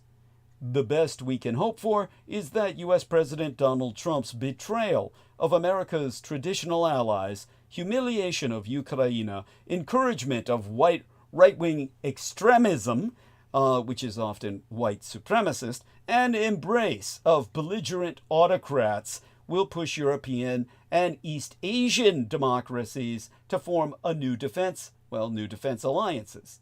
The need for a new order is indisputable, but so too are the hurdles. I'll get into that in a moment. Just going to check the live stream, see how it's weathered. Doing good. And the European Union is not a military power, and it is doubtful that a coalition of the willing, led by the United Kingdom and France, can make up for the withdrawal of U.S. security guarantees. Even if European countries find a way to build a military alliance capable of replacing the American imperial-led NATO, doing so will take years, and this won't succeed without the leadership of Die Neue Vereinigte Deutschland, the new United Germany, the bloc's largest economy. Now I'm just going to check on Brendan, who appears to have dropped out. Hopefully he will rejoin us, or at least drop in to say goodnight. Going to basically highlight or respond to a few of his comments or entries. And here we are. This one was a good one. And all right, with that, back to the task at hand. In 2011, the year of Fukushima Daiichi, and mine own late Assassinated Cyrus's subsequent murder, the Polish foreign minister, Radek Sikorski, told the United German audience in Berlin that he feared German power less than German inaction. Many Europeans in countries that once suffered a brutal Nazi occupation would probably agree with that sentiment. But it might not be shared by enough Germans, who are still nervous about reviving a military disposition that impacted much of Europe, including Germany itself, not so long ago. All right, we're going to Müssen schlafen. Gute Nacht. Okay, it's now, come on, say goodnight verbally if you could, dear Brendan. If not, well, we love you dearly. Stay safe and be well, okay? And I can understand he has to work for a living, and it's you know, it catches up with you. The need for sleep, and so as he says, must say goodnight. And with that, we'll turn into full monologue and just go into it headlong for the remainder of the show. Now, others in Das Vaterland, the fatherland, have embraced a pro-Russia stance. In the United Germany's recent federal election, the far-right Alternative for Deutschland, which is sympathetic to Trump and the Russian dictator Vladimir Putin, along being opposed to supporting Ukraine. Yes, yeah, the call collapsed, but I had to get back on it. So I was texting you from a different device. Oh! I have to go to sleep, though, so I will speak with you all later. Okay, well, we love you dearly. Stay safe and be well. And, of course, get enough rest. Of course, it's important you do that. And, yes, all right. So, and don't be afraid to participate by text if you hear me say something you feel you need to respond to. And we are talking about Germany now. Okay, thank you. All right, blessed be. Yeah, gute Nacht. Yes. And yeah, I spelled it wrong, but it muss schlafen. Yes. I need sleep. Understood. All right. All right. Blessed be. All right. Yeah. Blessings. Thank you so much. That is Brendan Zogit, our techno consultant and our co-producer. With that, as I said, that AfD party that supports Trump and Putin finished second, which is alarming enough. In East and Southeast Asia, the situation is even more fraught. Unlike Great Britain and la Cinquième République Française, the Fifth French Republic, none of America's Asian allies has legally recognized nuclear weapons, and there be no equivalent of NATO to protect against mainland China's increasing dominance. America's wealthiest ally, the Empire of Japan, is only nominally dependent on American imperial security guarantees, as is South Korea in practice, which is under constant threat from the nuclear-armed dictatorship in North Korea. America's backing is also crucial for Southeast Asian countries seeking to shield themselves from communist Chinese aggression. And then there is My Taiwan, which has no formal security pact with the American empire at all. If Trump is prepared to sacrifice Ukraine to make a deal with Putin, he might be just as inclined to barter away My Taiwan's democracy to do business with the communist Chinese dictator Xi Jinping. If Pax Americana were to end in East and Southeast Asia, the only way to stop the communist Chinese empire from turning its neighbors into vassals would be to create an Asian NATO.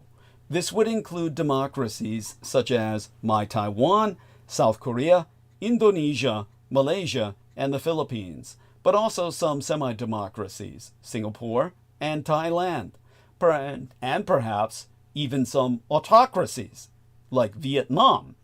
But this organization would encounter a problem similar to the one facing a European alliance. The Japanese imperial superstate is the only country powerful enough to lead such a disparate coalition, but many in Asia are wary of giving such a large role to an empire long governed by a conservative party whose leaders have been reluctant to acknowledge their forebears' maximal actions in World War II. And most Japanese, like many United Germans, are not quite ready to trust themselves. Albeit such reticence is contraindicated by Japan's new energy policy being to maximize nuclear power use, and European defense spending can only boost its private sector. The Japanese corporocracy has compiled a policy to make full use of its fleet of nuclear reactors, a major shift from its stance of reducing dependence on atomic energy adopted after the Fukushima No. 1 meltdowns 14 years ago. Last month, Corp Imperial Japan announced targets of reducing greenhouse gas emissions by 60% in fiscal 2035 compared with 2013 levels, and having renewables and nuclear power generate half and 20% of Japan's electricity, respectively, by 2040. However, the energy plan wasn't subject to open debate and falls short of what's needed to tackle climate change. Fueling public skepticism is the government's prioritization of engagement with the business community at the expense of civic voices. Restarting reactors idled since 2011 due to safety concerns has been a slow process in Japan, and a slew of court cases launched by concerned citizens has not helped. Just last week, a court rejected a suit seeking an injunction to halt the No. 3 reactor at the Ikata plant in Ehime Prefecture. Meanwhile, Kashiwazaki Kariya, Japan's largest nuclear plant, finally looks ready to restart, provided it can win local government approval, which isn't a given. If it does get the go-ahead, however, the huge complex's No. 7 reactor will be without a promised anti-terrorism facility, which operator TEPCO now aims to have finished in 2029, 4 years later than originally planned. Regardless, Pax Americana in Asia and Europe had to end at some point. An arrangement whereby many wealthy countries depend entirely on one superpower for their security was never a healthy long-term arrangement. But the timing and manner of its demise could not be worse, just as European and Asian democracies must confront a hostile coalition of autocracies. Russia, Red China, Greater Israel, and North Korea. Their protector threatens to withdraw its backing, leaving little time to rebuild any solid defense. What might happen instead, despite all the fine sentiments, is that America's forsaken allies will panic and run for cover, pleading for protection from one of the great powers. The South Koreans and Southeast Asians might look to the People's Republic of China. The British could never lean back into their special relationship with these United States, whereas the United Germans, and perhaps even the French, if Marine Le Pen wins the next presidential election, might appeal to the Russian Empire. The Japanese corporate superstate, already left high and dry, has long ago overcome its alleged post-Hiroshima aversion to nuclear armament. Of course, none of this is a given in effect. Perhaps the Europeans will get their act together. Perhaps Trump's bark is worse than his bite. Perhaps the Americans won't withdraw from Asia. But no one should count on any of this happening. The major democracies in Europe and Asia are now the only bulwark against authoritarianism, and the onus of defending political freedom will be placed largely on the trois axial nations, United Germany and Imperial Japan, that once did so much to establish it all by the sword. My forecast: defense spending will boost Europe's productivity. In 1937, the United States produced just 3,100 aeroplanes, mostly for private use. Over the course of World War II, it would be forced to produce 325,000, with a peak of 96,000 made in 1944 alone. In the face of unprecedented demand, sharp resource constraints, and the urgency of war, U.S., or I should say American imperial aircraft manufacturers had to invent and adopt new processes to become much more productive.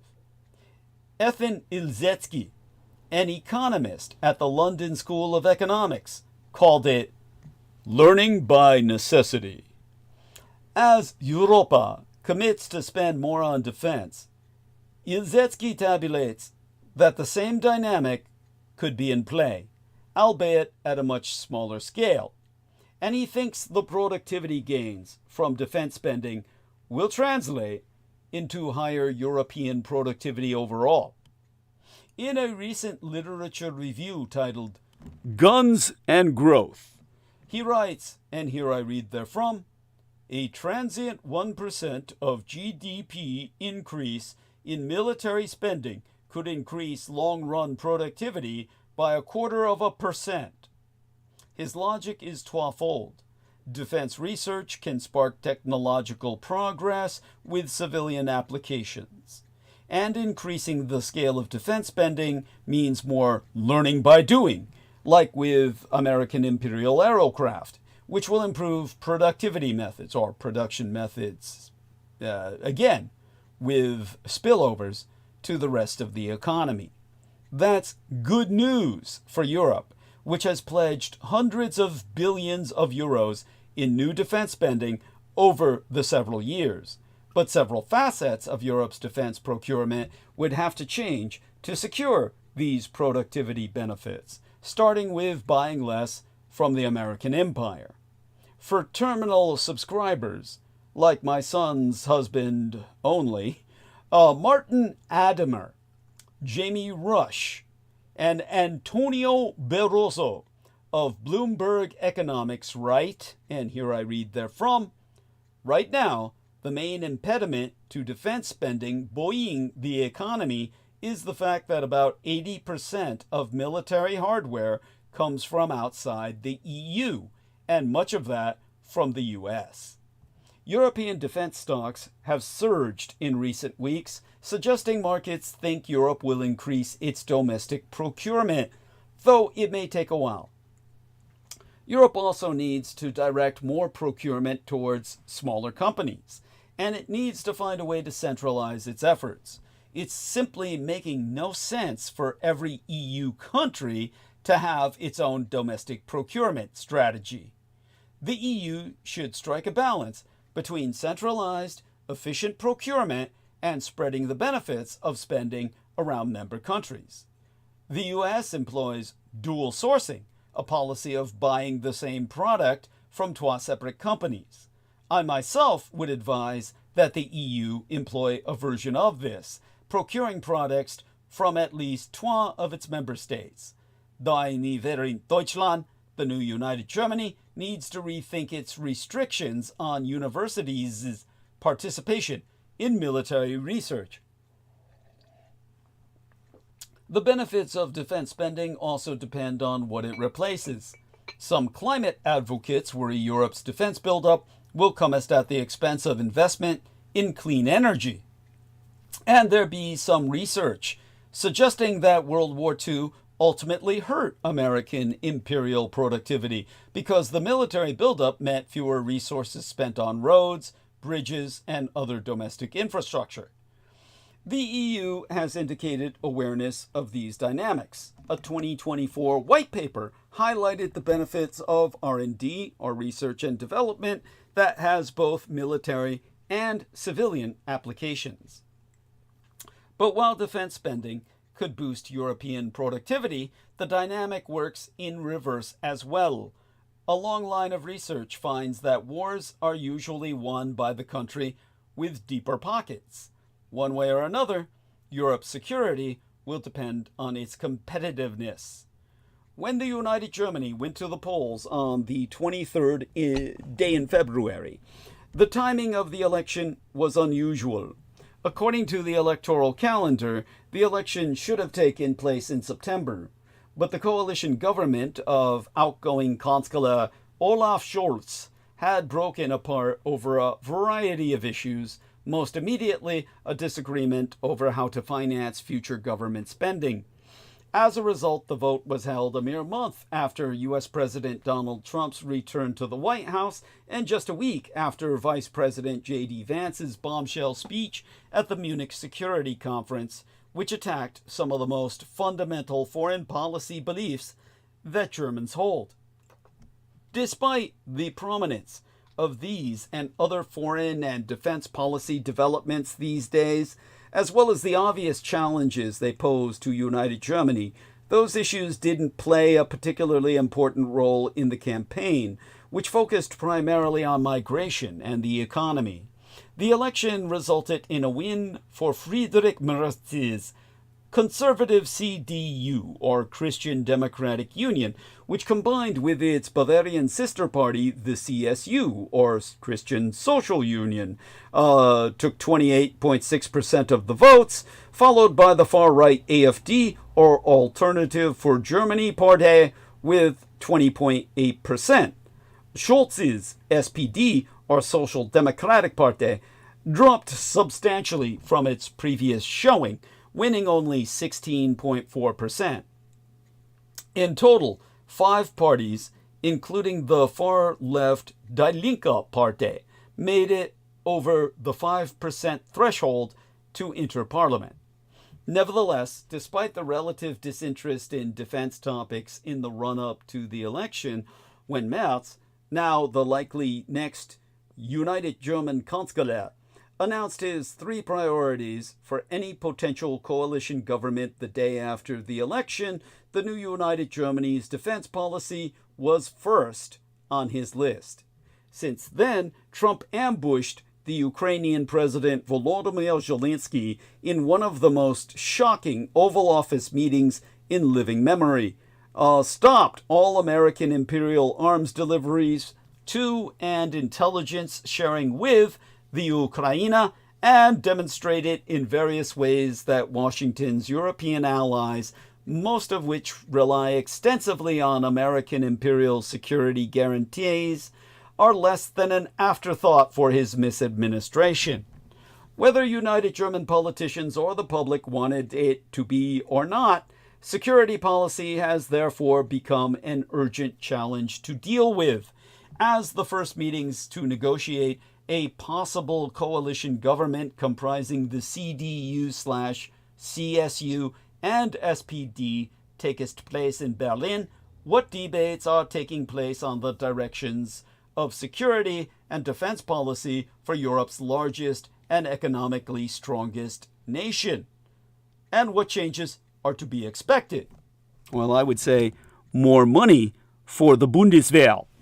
The Bundeswehr, or the United German Armed Forces, is Europe's second largest military, with 185,000 soldiers in uniform. Nevertheless, for decades, it has suffered from poor funding, leading the Inspector of the Army to note on the morning of Russia's all-out invasion of Ukraine 3 years ago that the Bundeswehr was more or less bare. 3 days after the Russian invasion, Scholz announced in his now famous Zeitenwende, or Zeitenwende speech, the establishment of a special fund amounting to 100 billion euros to fill some of the Bundeswehr's gaps, with a substantial part of it going to American imperial manufactured big-ticket items, like F-35 aircraft and Chinook helicopters since then. But far more equipment is needed, even as experts agree that substantial amounts must also be spent to equip, train, and recruit for the Bundeswehr going forward. With the help of this special fund, the United Germany just about reached NATO's target of spending 2% of GDP, or gross domestic product, on defense yesteryear. But the special fund has now been emptied meaning that the United Germany has to find more money for the Bundeswehr, even as there is growing consensus among NATO allies that the peacetime spending target of 2% of GDP is obsolete under the current circumstances and will need to rise.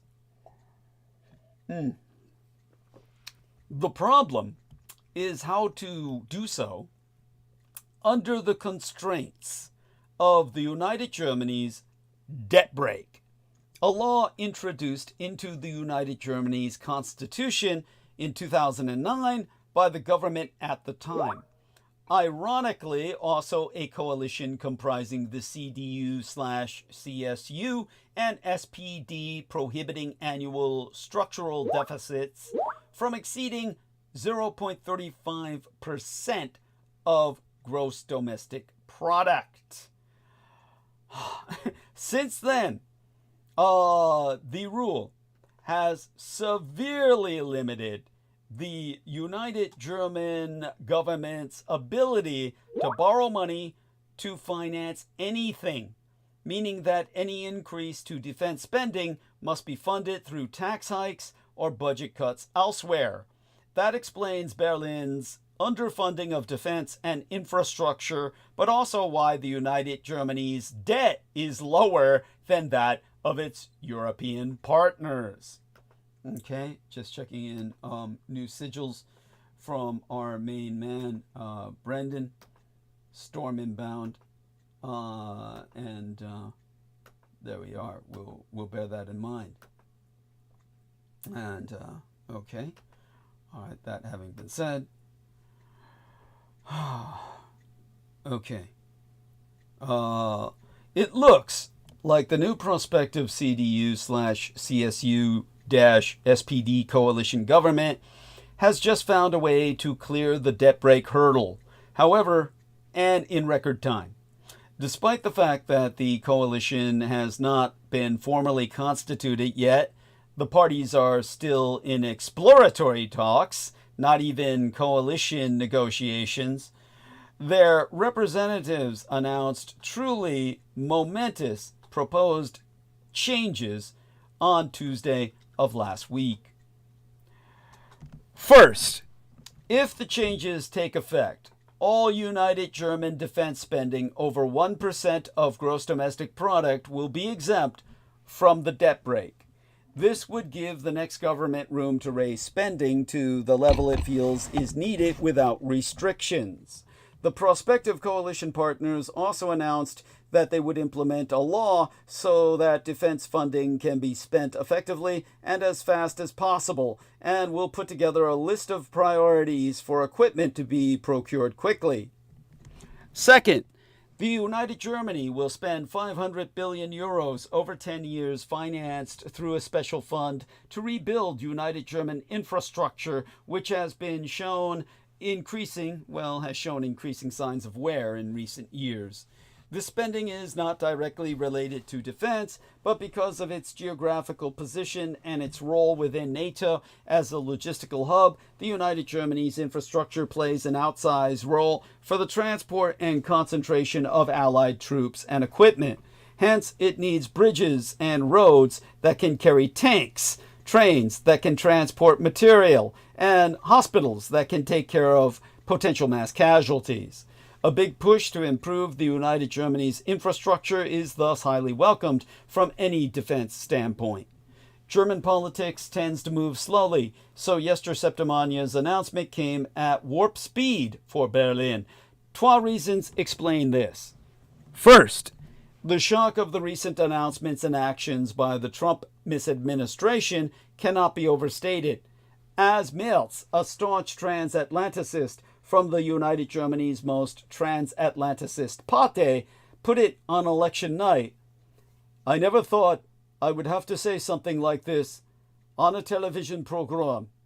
But after Donald Trump's statements last week at the latest, it is clear that the Americans, at least this administration, are largely indifferent to the fate of Europe."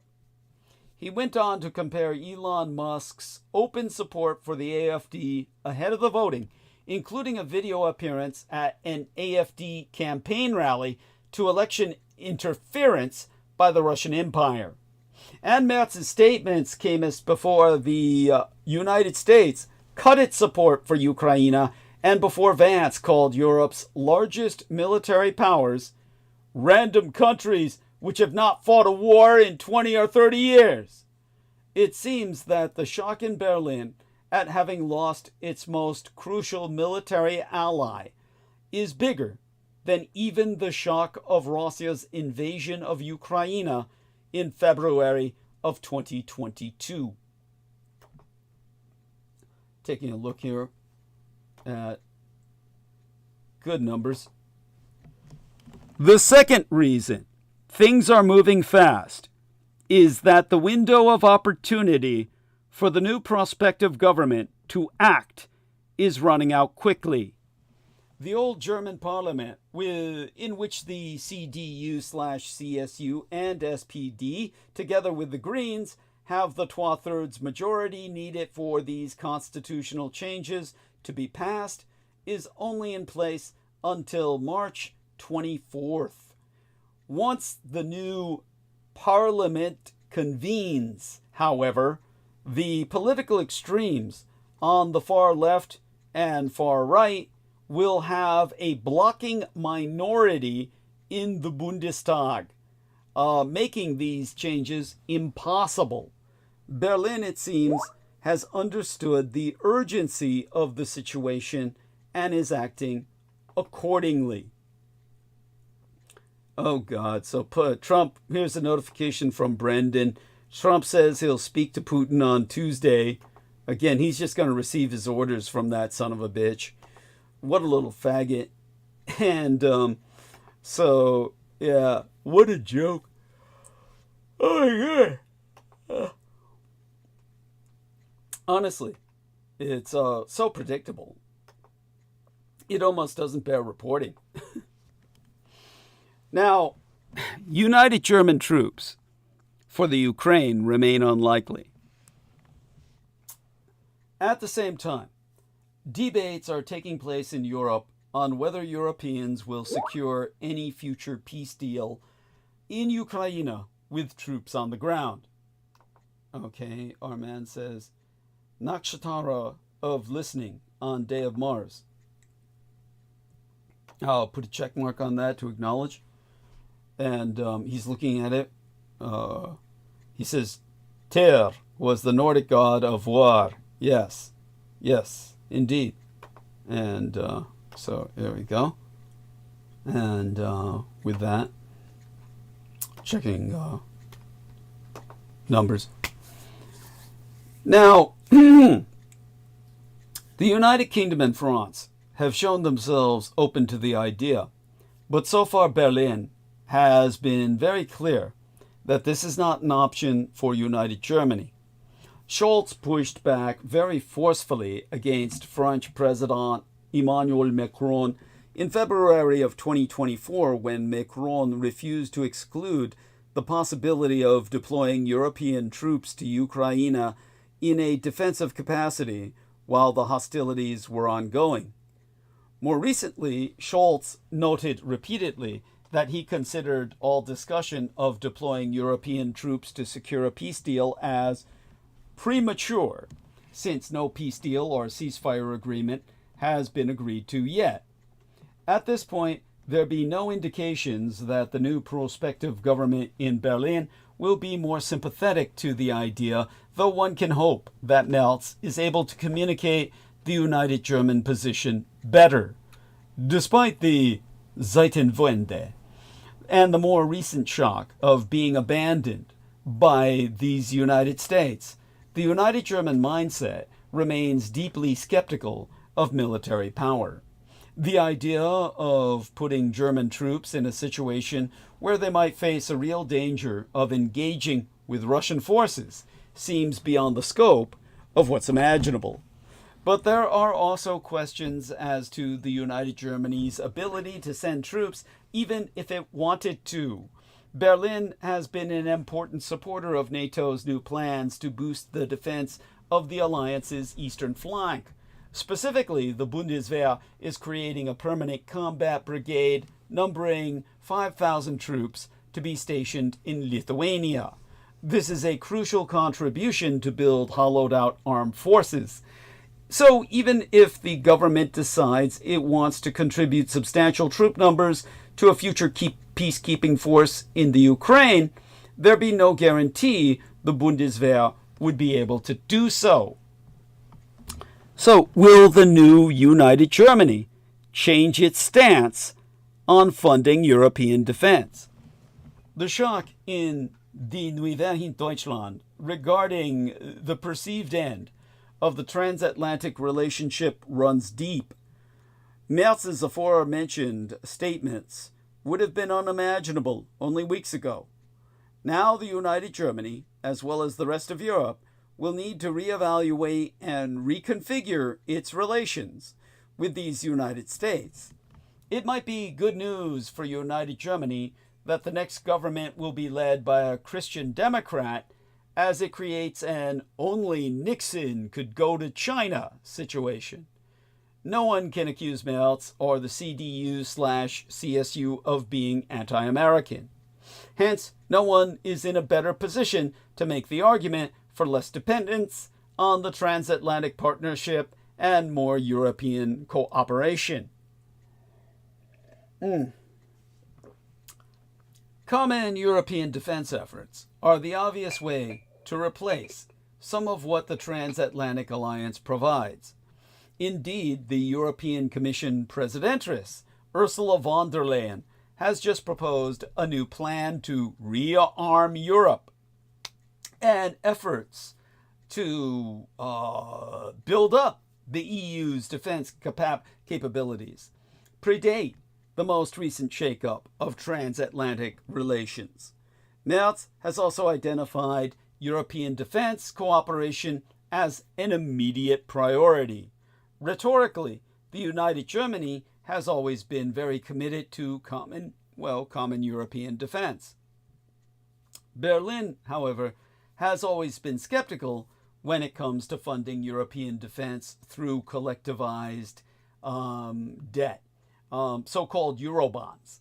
So far, there are no clear indications that the next United German government plans to shift its stance on this issue. EU leaders, the European Union leaders, are meeting. Well, they were meeting last week to discuss European defense in Brussels. Merz was also in town, though not a part of the meeting itself. It will be interesting to see whether the United Germany, as well as the European Union's other frugal states opposing Eurobonds, will face any pressure to change their stance. What does appear likely is more openness from Berlin to discuss joint European options for nuclear deterrence. To be clear, engaging in discussions and debates is a far way off from any kind of real European nuclear sharing agreement.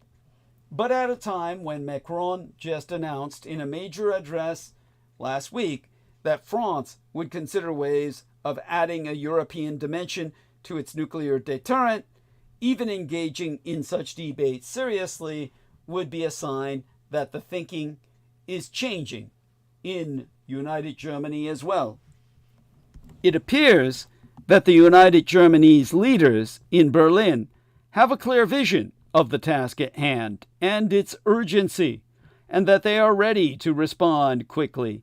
The first decisions are encouraging, but many open questions remain, not the least of which is whether the CDU/CSU and SPD will finalize a coalition agreement.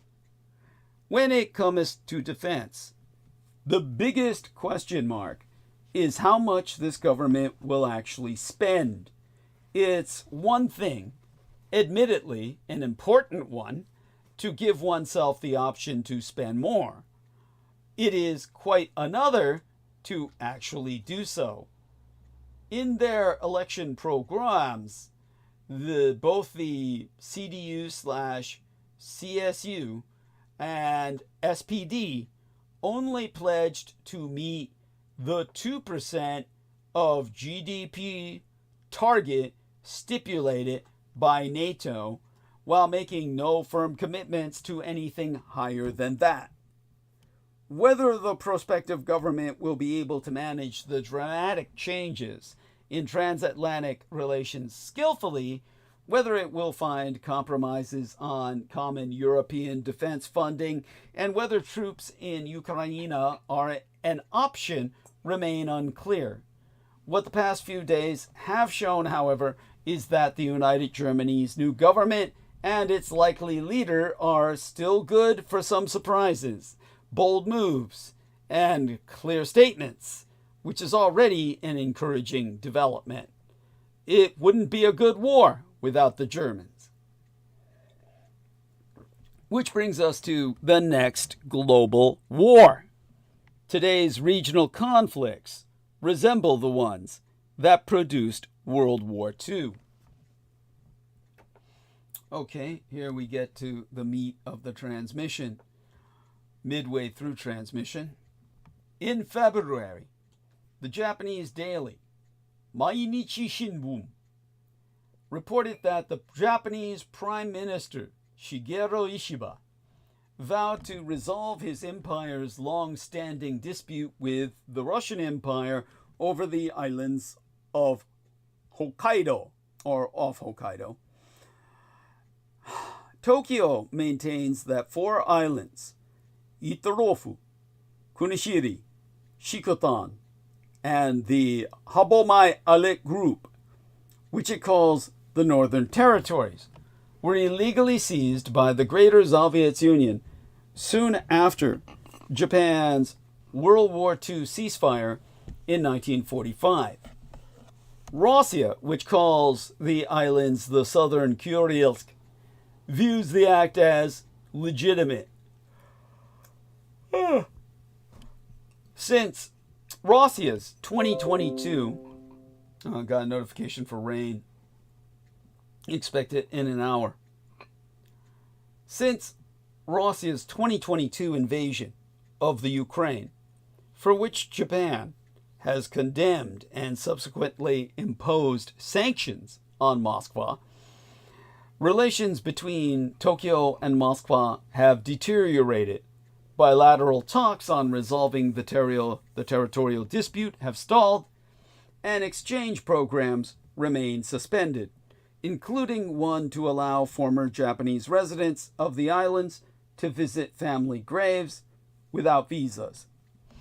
Speaking in a video message at a rally to mark Northern Territories Day, February 7th, Ishiba said resuming the exchange programs was a priority, and he said it was truly unfortunate and regrettable that the issue has yet to be resolved and no bilateral peace treaty has been signed, even as we mark 80 years since the end of the war.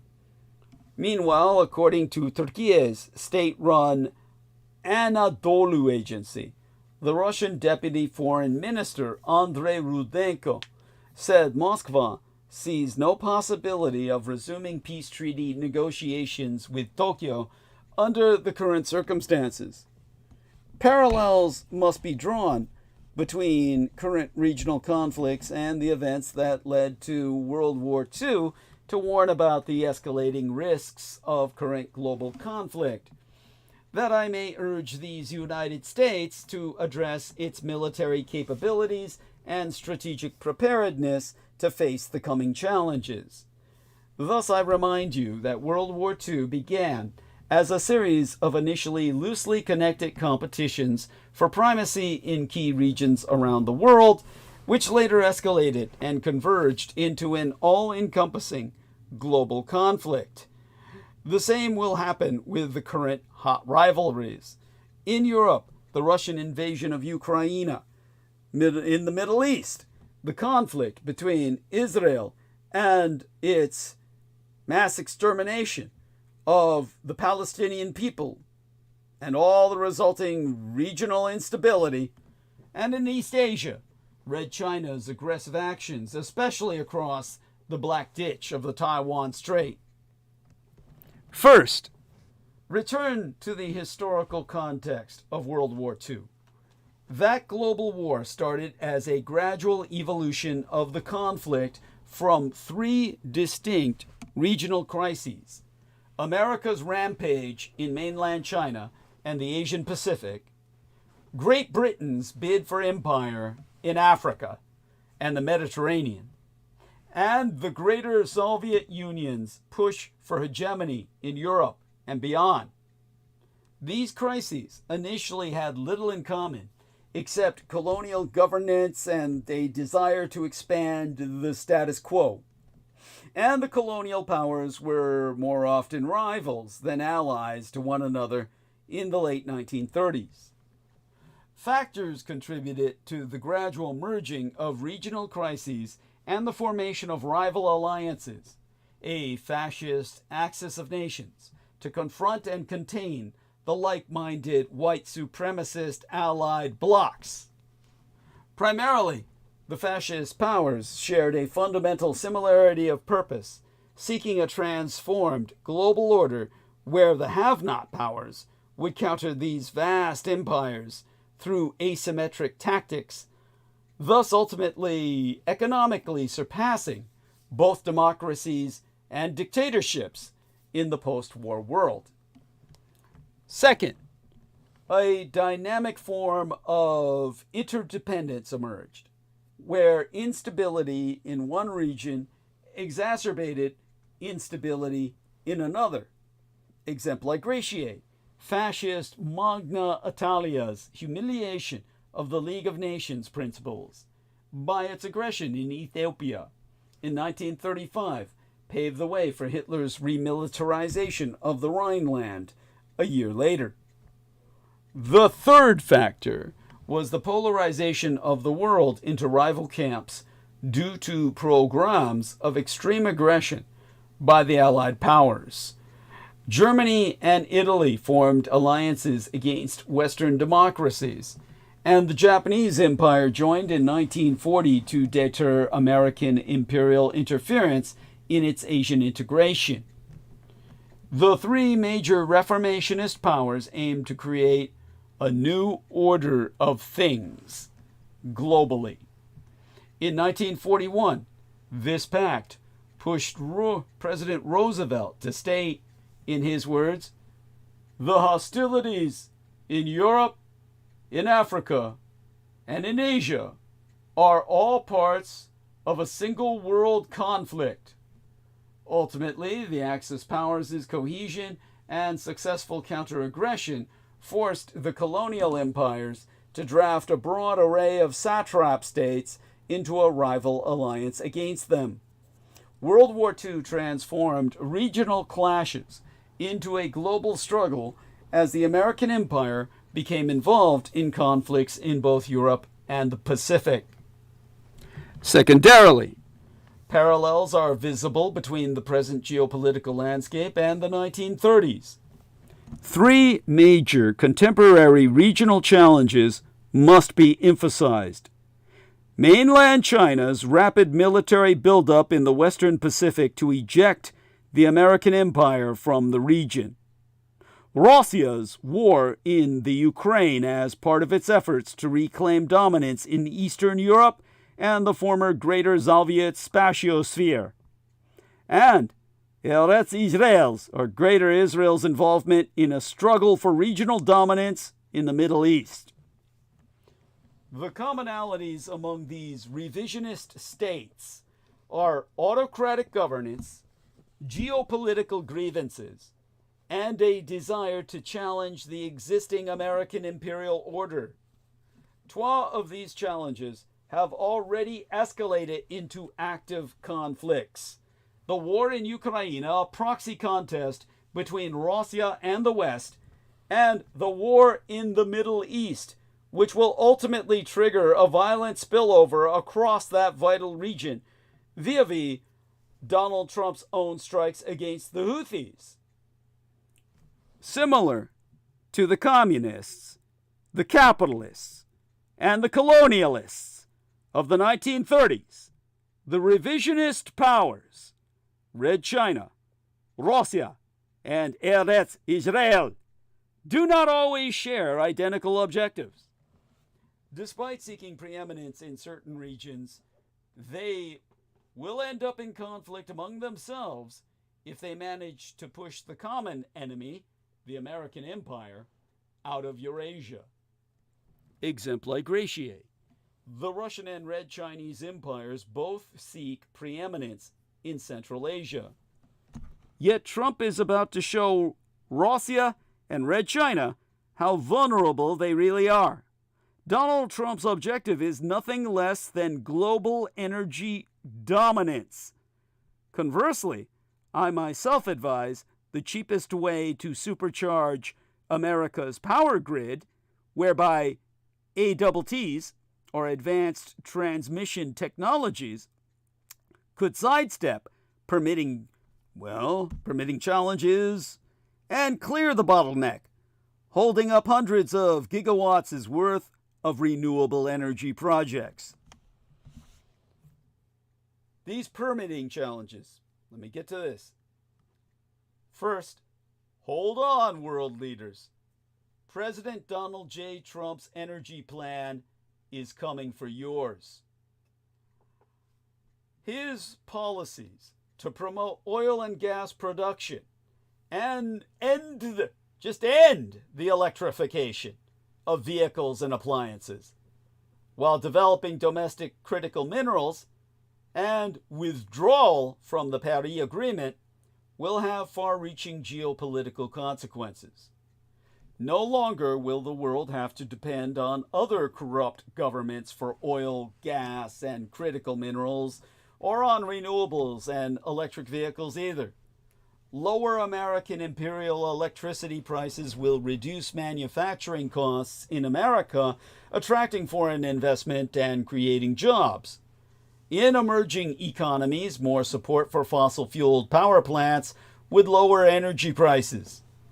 The United States is estimated to have approximately 1.7 trillion barrels of technically recoverable oil and over 4 quadrillion cubic feet of technically recoverable natural gas resources. Treasury Secretary Scott Bessent has proposed increasing U.S., or rather American imperial energy production by the equivalent of 3 million barrels of oil a day, potentially driving prices below $100 a barrel. What a change from President Joe Biden, who discouraged oil production by reducing federal land available for leases and banning new offshore development. When he wanted additional oil in 2022, he asked Saudi Arabia and Venezuela to pump more. President Trump's objective is energy dominance, which means producing enough oil and natural gas to replace the OPEC, or oil production exportation cartel countries, as the global price setter. With increased output, the North American energy platform, with its heavy crude from Canada and Mexico, and its light crude and refineries in these United States, would be able to set prices, provided he can annex Canada and subdue Mexico, which might take, well, the U.S. invades North America. Get it? President Biden banned some new exports of liquefied natural gas. President Trump is allowing the expansion of a massive export terminal in Louisiana and speeding up permitting for pipelines to get the natural gas to that terminal and others. Sales of American imperial oil and natural gas can give countries an alternative to Russian products and cut into Russian sales. Russian oil and natural gas revenues in 2024, the vast majority from oil, amounted to $120 billion, about 30% of its total budget revenues, substantially lower than levels of 50% between 2011, the year of Fukushima and my mother's demise, and 2014. This will be even more important when fighting in Ukraine ends, with the possible removal of Russian sanctions. President Trump would be able to pressure countries to use American imperial rather than Russian imperial oil, potentially using tariffs to coerce buyers.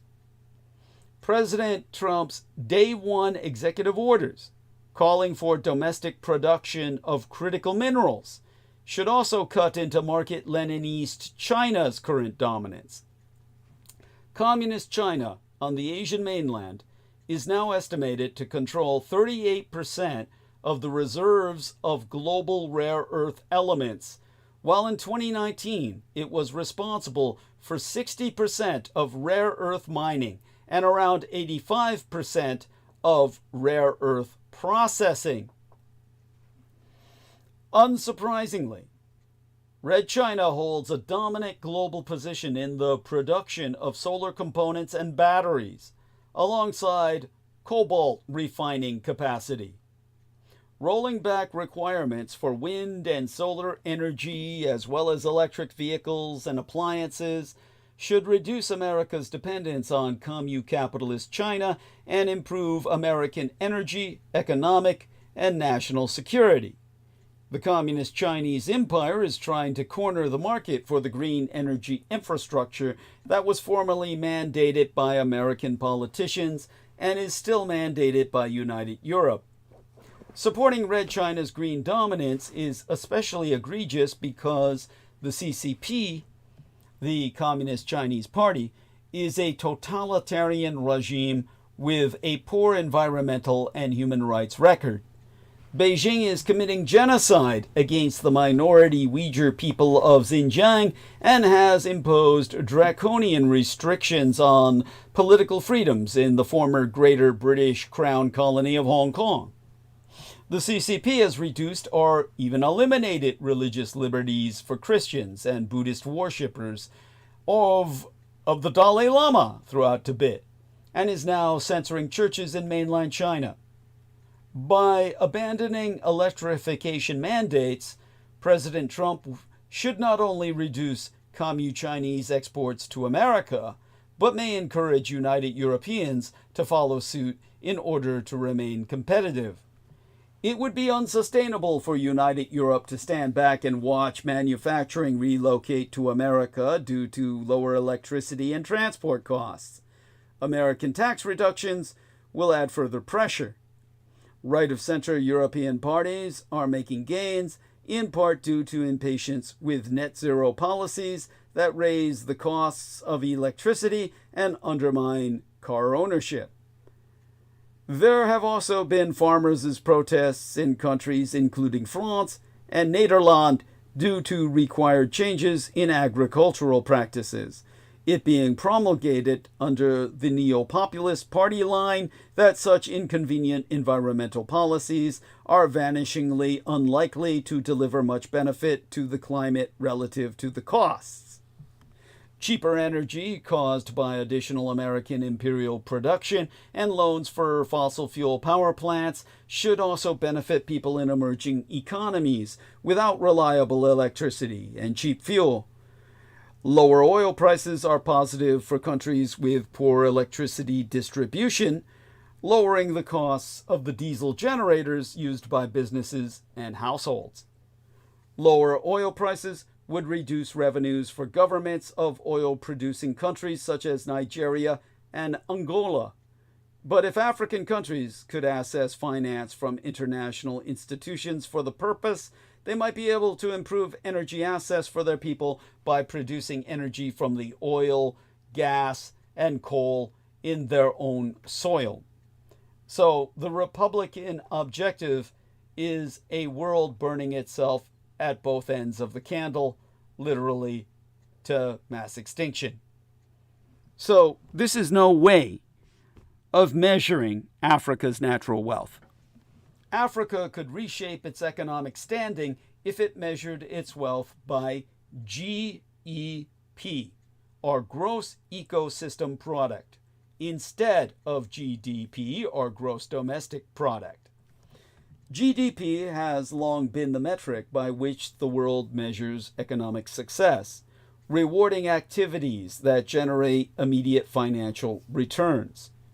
But Black Africa's wealth encompasses far more if you include its natural capital, such as forests, wetlands, and biodiversity, valued at over $6 trillion, emphasizing that debt negotiations, investment decisions, and credit ratings would look different if natural capital was properly valued.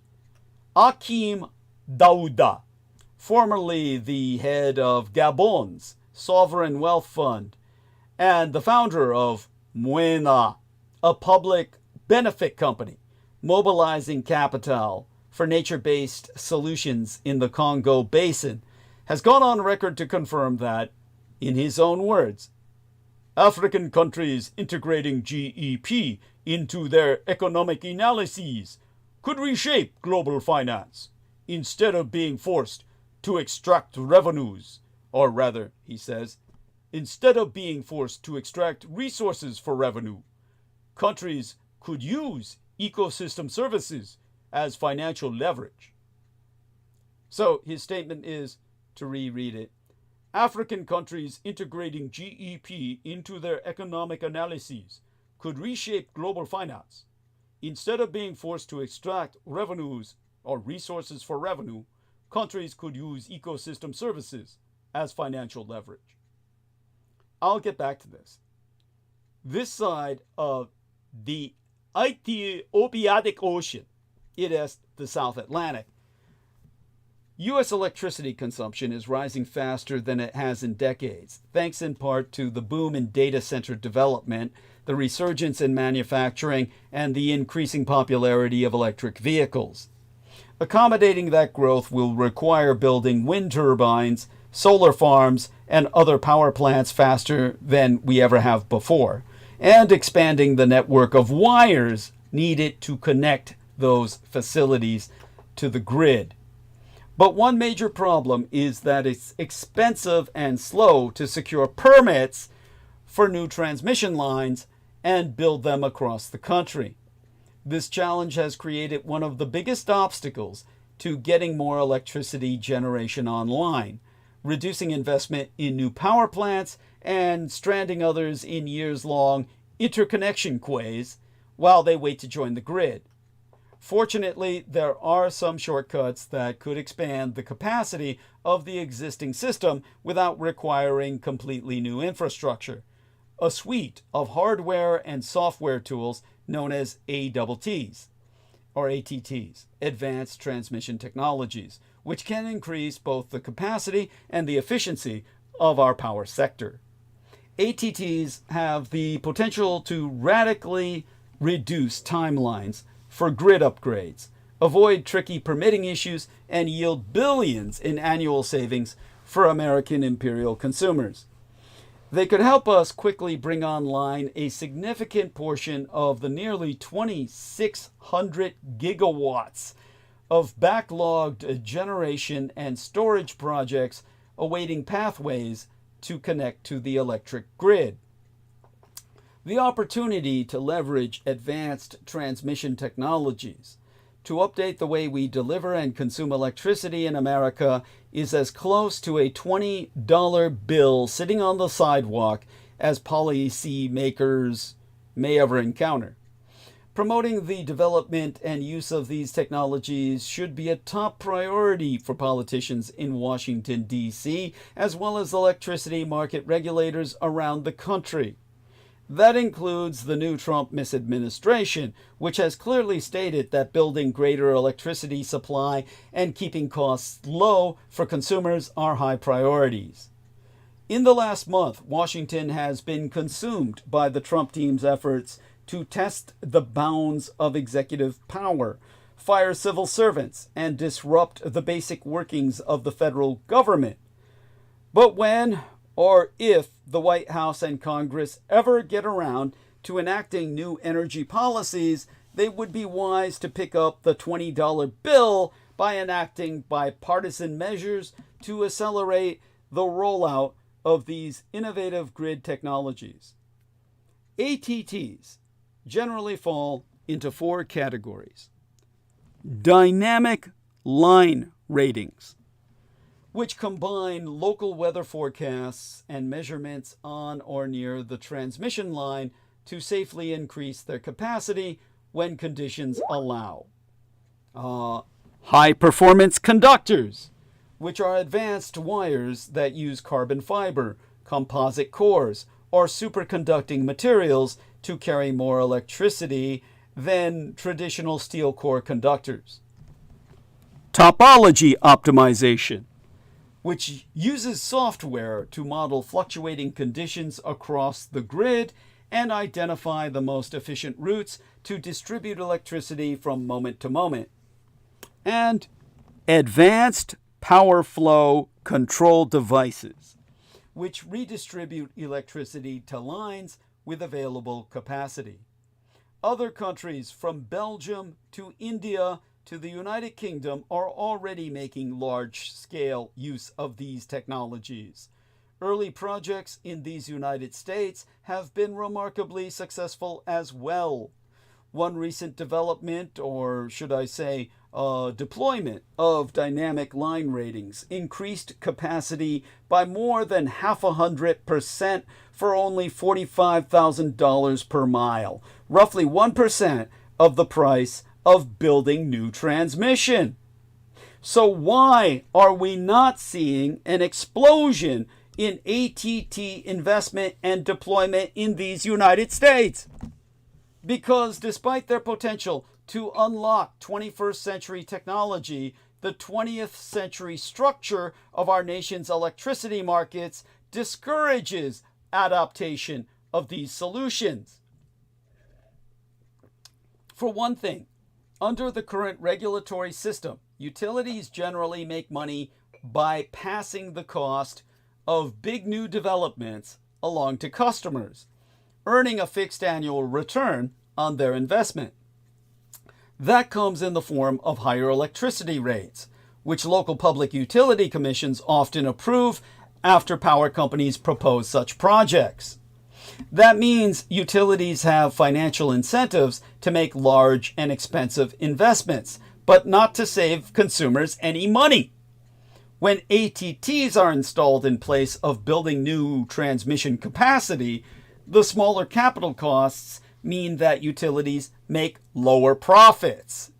Exemplification: utilities might earn $600,000 per year after building a new mile of transmission, compared with about $4,500 per mile annually after installing the equipment and software necessary for line ratings. While these state regulatory agencies are tasked with ensuring that utilities act in the best interest of consumers, they often lack the necessary information to identify the best approach for doing so. Now, overcoming these structural barriers will require action from both state and federal governments, and it should appeal to Democrats and Republicans alike. We've already seen some states, including Minnesota and Montana, move in this direction, but policy interventions to date remain insufficient. In this transmission, I propose a new approach for unlocking the potential of these technologies. First, I'll check on what our man Brendan says. Oh, here we are. Australian woman admits to trying to sell human toes online. Former animal shelter worker in state of Victoria has confessed to trying to sell human toes recovered from dog vomit. Police said she belongs to an online group that swaps similar specimens online. Thank you, Brendan. That says like this is like that. Thank you for that. All right, that's it's like just another reason not to go to Australia. Okay, as for my proposal to help save your ass.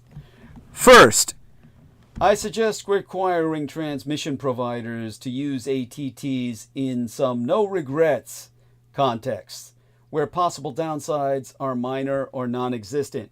The Federal Energy Regulatory Commission, for example, is already considering requiring dynamic line ratings on certain highly congested lines, given the low cost of dynamic line ratings and their clear benefit in cases of congestion. I believe that FERC, F-E-R-C, the Federal Energy Regulatory Commission, should quickly move forward with and strengthen such a rule. Likewise, the Department of Energy or Congress should adopt an efficiency standard for the wires that carry electricity around our country. Every year, approximately 5% of electricity generated is lost in the transmission and distribution process. The use of high-performance conductors can reduce those losses by 30%. In addition, federal agencies and state lawmakers should require transmission providers to evaluate the potential for using ATTs on their grid or provide support to help them do so. FERC has recently taken steps in this direction, and it should continue to strengthen those actions.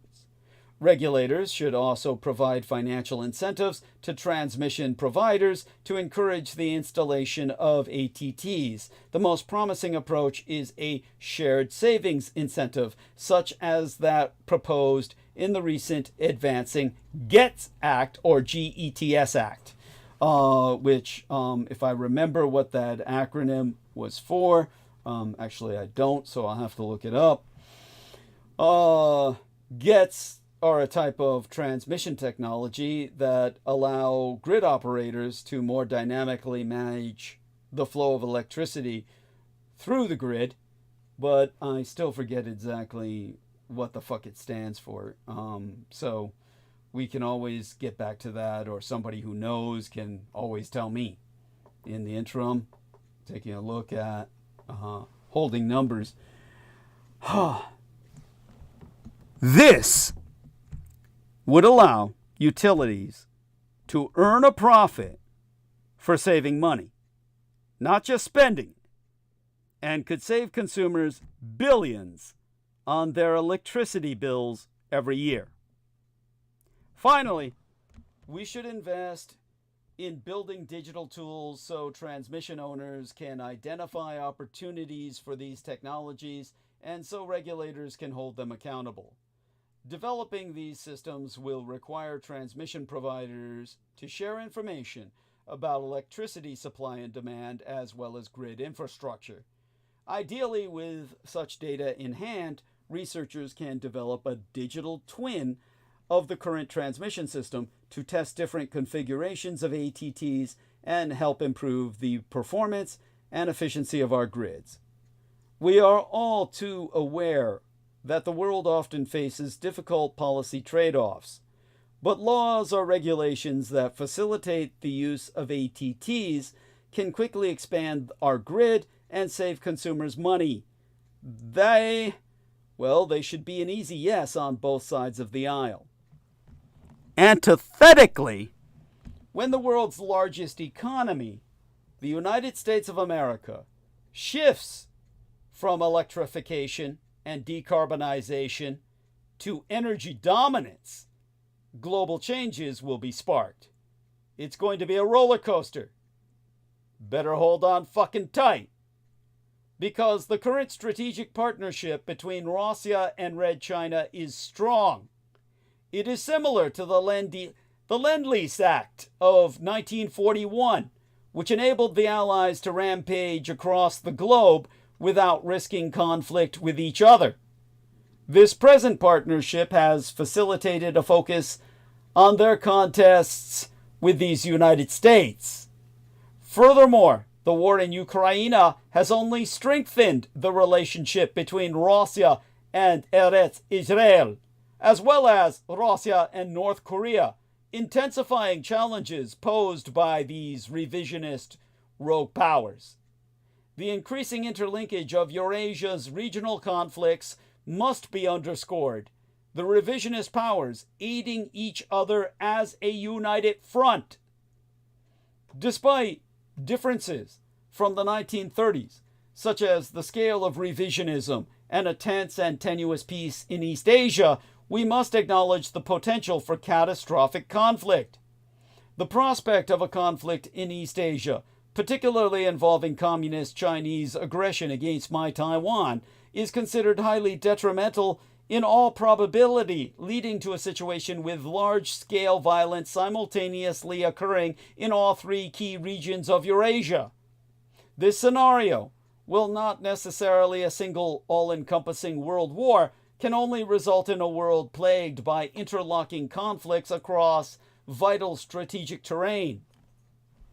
Tertiarily, I must outline a potential nightmare scenario of pervasive Eurasian conflict given the world's proximity to such a situation and the American empire's unpreparedness for it. I can only point out the diminishing capabilities of the American imperial military relative to the numerous and interrelated challenges it faces. The United States is currently grappling with simultaneously supporting its enemy, Israel, and its ally, Ukraine, with the military and financial demands of these conflicts straining our military capabilities. I can only highlight a shift in Pentagon strategy during the 2010s, moving from a focus on defeating 12 rogue state adversaries simultaneously to prioritizing a single war strategy against a great power rival, Marxist-Leninist China.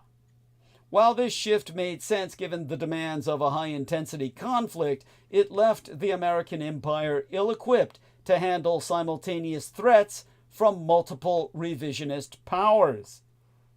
The defense industrial base, crucial in waging previous wars, has declined due to persistent underinvestment and the broader decline of American imperial manufacturing.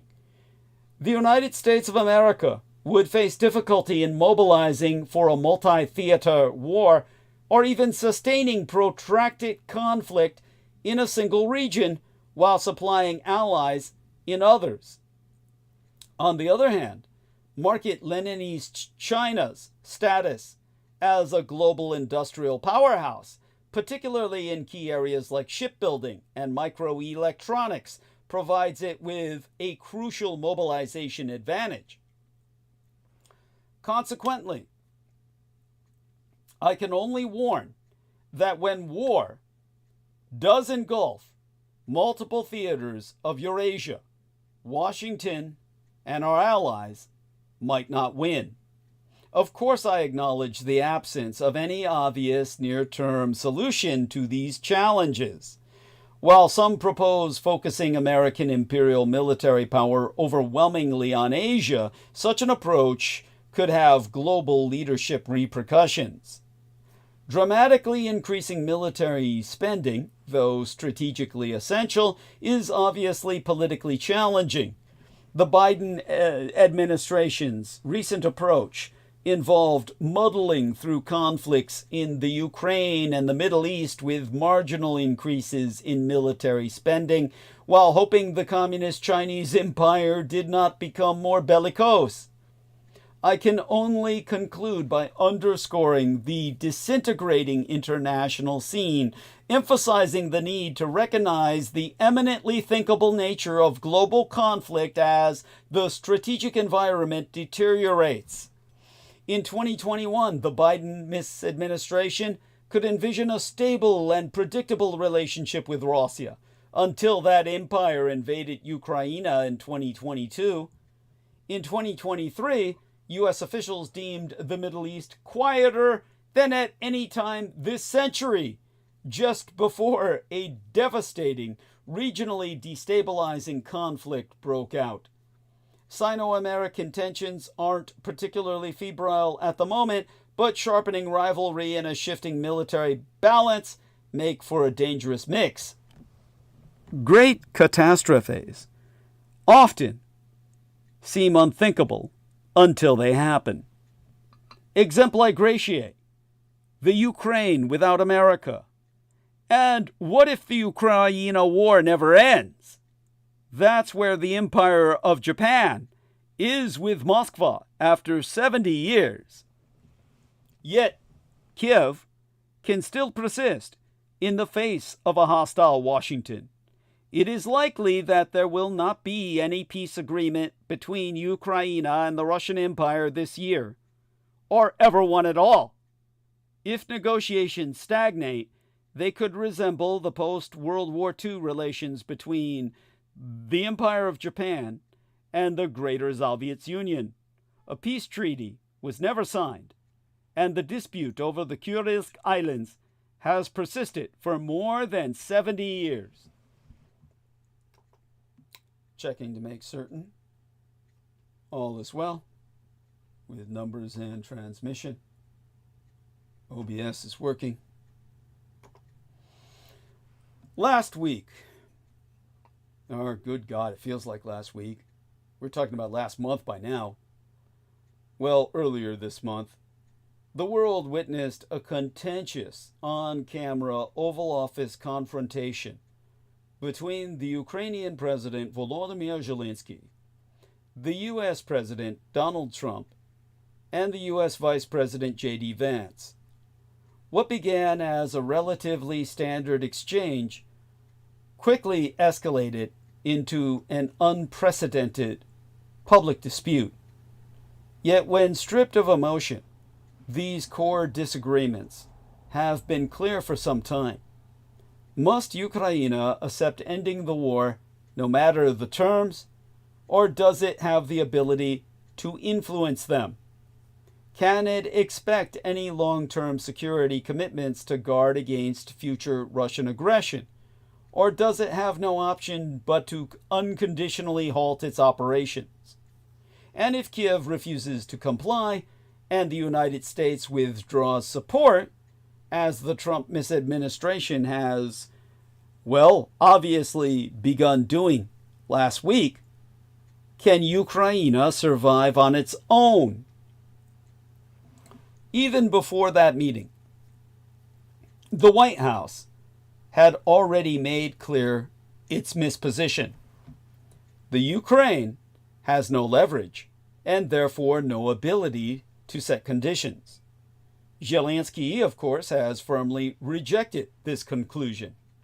For Ukrainians, ending the war is undoubtedly a welcome goal. And after 3 years of brutal fighting, previous strategies, including those pursued by prior administrations, have failed to open any clear path to peace. While Western assistance has been crucial to the Ukraine's survival, restrictions on the range and use of weapons have led to an infantry-centric war of attrition that has severely strained Ukrainian forces and offered no clear route to victory. Yet Russia, too, has failed to achieve its objectives, or to find any clear route to victory. Although its forces have made steady territorial gains through 2024 and the first months of 2025, its progress has been gruelingly slow and extremely costly, leaving it with fewer viable options for dramatically altering the situation in its favor. It is thus dismaying that the American imperial government has at times echoed Russian narratives, propaganda meant to distort perceptions of this war.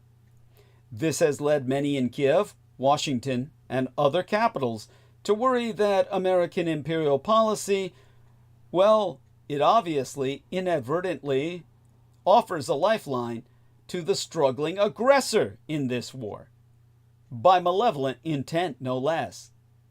What is especially unfortunate about this risk is that Washington has the capacity to exert significant pressure on the Kremlin at the moment, potentially pushing it to accept reasonable terms for an armistice in the coming months. Kiev has consistently expressed its interest in ending the war and achieving peace, but only under the right conditions.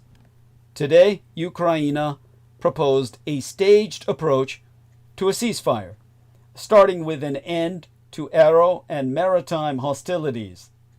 But a complete ceasefire forced on Ukraine at any necessary cost will not bring any sustainable end to this war. The prospect that was hinted at in the Oval Office confrontation, reflecting a preference for a bilateral Russo-American agreement, with which Ukraine is expected to simply comply.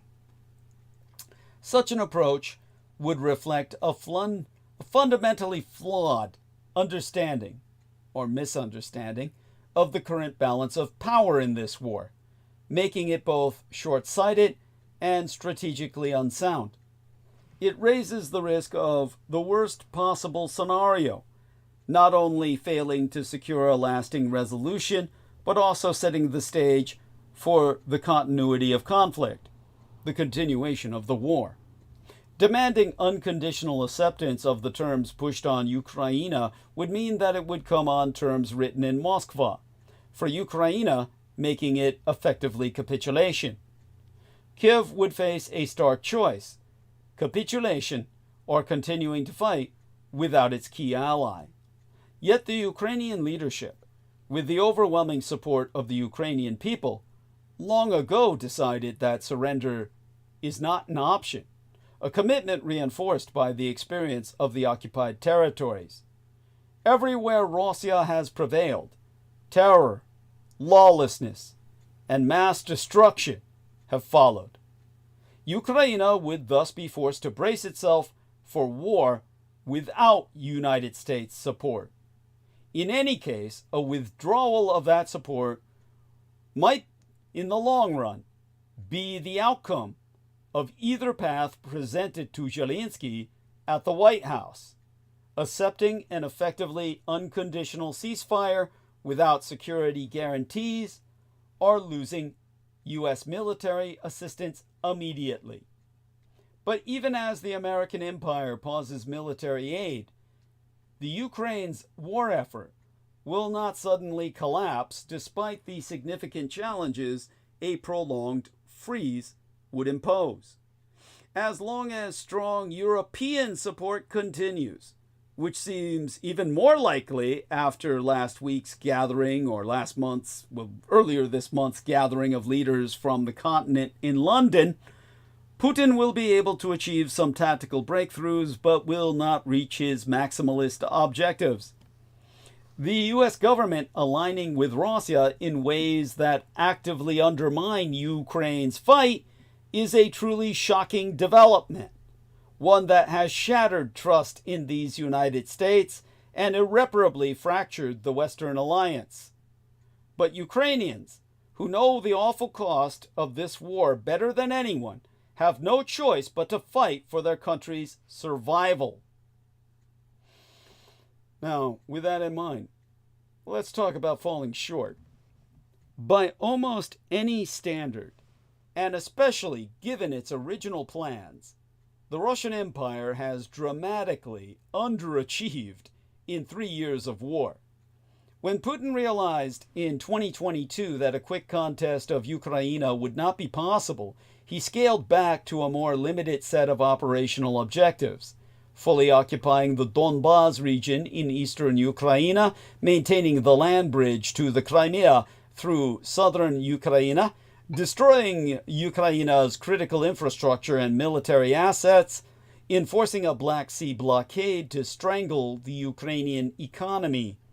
Even these objectives have mostly never been met.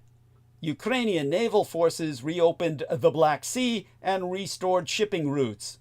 Despite relentless missile and drone attacks on both energy infrastructure and civilian centers, Ukraine still has power, and its people remain resilient.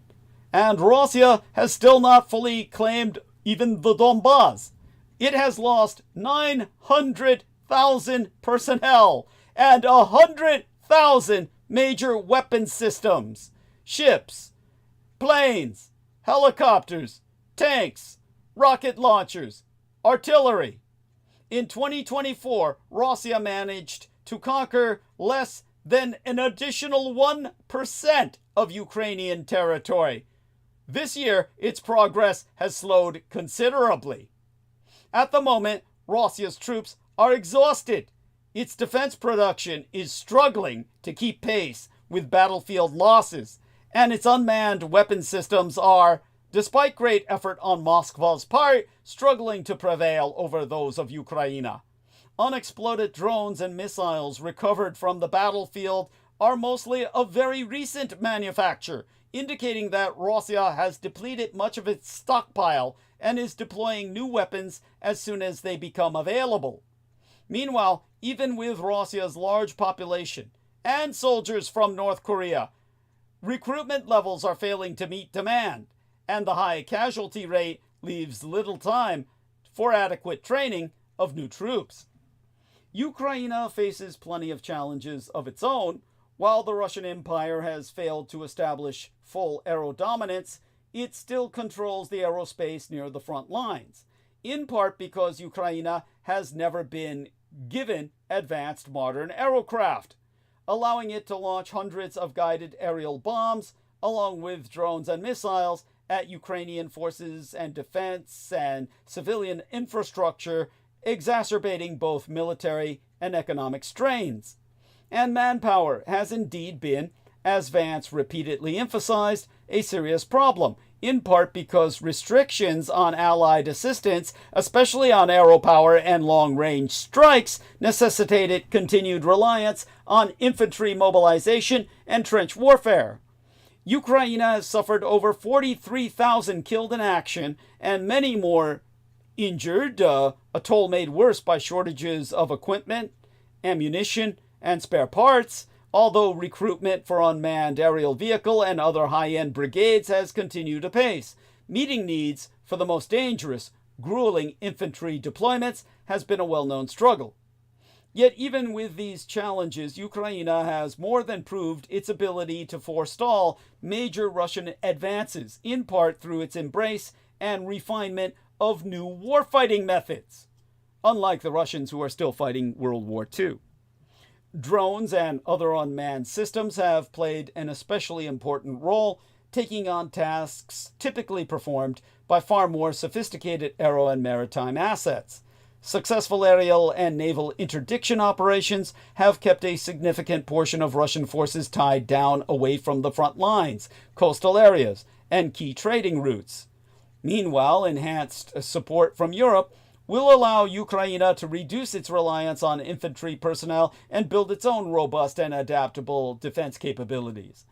And an ongoing shift to more technology-driven operations, including those based on a drone line concept, will help prevent Russian forces from approaching the front line, and that can help allay manpower issues.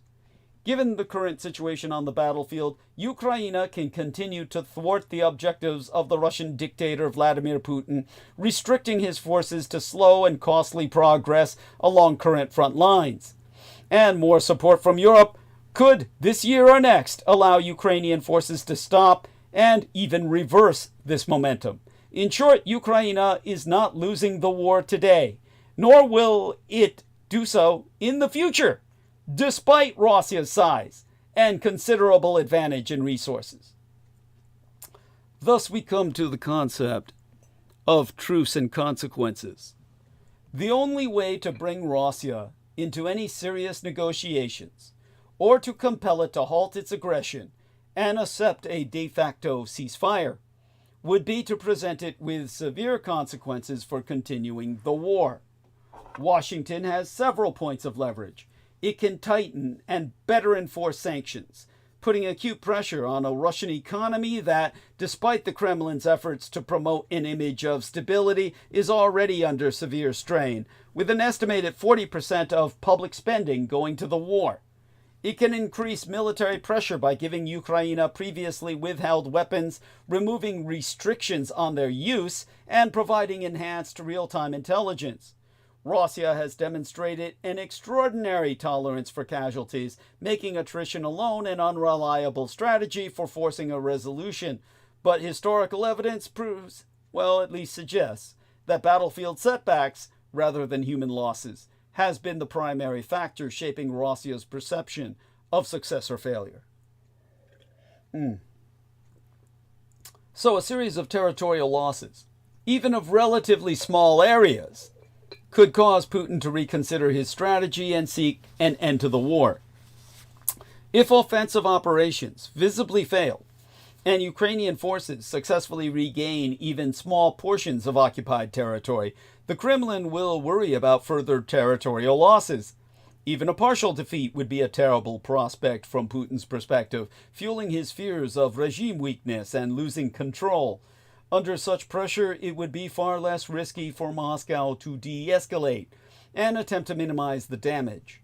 Even the credible prospect of such a scenario, driven by a policy of unwavering support for Ukraine, could be enough to push Russia toward reconsidering its war effort. If a ceasefire were ever reached, deferring, or I should say deterring, a renewed Russian offensive would become essential. The only way to prevent another military campaign as soon as Moscow thought it could gain an advantage would be to ensure that it would face a credible prospect of ultimate defeat. Such deterrence by denial could be most easily achieved, of course, by making Ukraine a member of NATO. But it can also be done by building a Ukrainian force capable of decisively repelling a Russian attack. Military planners and analysts are already working on the design of this future force.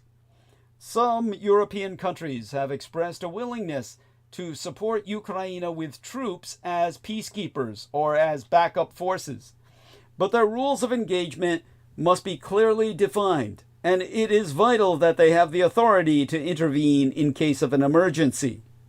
Although Europa should be able to provide necessary funding for deterrence, and key leaders have indicated they are willing to do so, Washington would need to provide access to some specific capabilities, including aero defense systems, support for missile targeting systems, real-time intelligence, and certain parts and ammunition. As for a historic achievement, the Trump misadministration seems to believe that Russia would agree to halt its aggression and end the war without new pressure or Ukrainian capitulation. Yet even if Ukraine were to accept a settlement on Russian terms, it would not lead to genuine peace. Zelensky's consistent demand for security guarantees alongside a ceasefire should not be dismissed as just a political stance. It is based on the real risk that Russia would use any pause in hostilities to prepare for its next offensive. A perceived victory would only reinforce Putin's ambitions, and an operational pause would give him a chance to regroup. Russia would be able to accumulate a critical mass of capabilities and prepare for a new large-scale strike. This offensive would be even more dangerous than the invasion that began on February 24th of 2022. Russia would be more prepared to suppress aero defenses, control aerospace, and disrupt critical infrastructure, and it would likely avoid repeating the mistake of spreading its forces too thin. The consequences of an assault by a rearmed, recovered Russian Empire would be devastating for Ukraine, which, without firm security support, might not be adequately prepared to even withstand it. The mere worry about such a scenario would be an enormous drag on Ukraine's economic recovery and post-war reconstruction. And the idea that a negotiation over security arrangements can come after a ceasefire is misguided. It would only give the Kremlin leverage to stall or block any proposal by threatening the ceasefire, playing on Western reluctance to restart the war. Russia's immediate objectives are clear: legitimizing its occupation, avoiding accountability for war crimes, evading economic collapse, exerting influence over Ukraine's security arrangements. Meanwhile, its long-term strategic objectives remain unchanged: to subjugate Ukraine, weaken the Western security architecture, and establish a multipolar world dominated by a handful of powerful nations. A deal with the Trump administration that sidelines Ukraine would hasten both Russian short-term and long-term objectives while validating aggression as a legitimate strategy.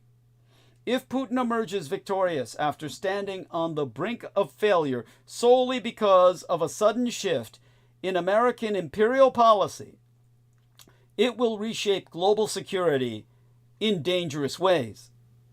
That would be all the more lamentable because the American empire has an opportunity to steer events in a much more positive direction, exerting pressure on Russia to end the war and to secure a fair settlement that protects Ukraine's long-term security.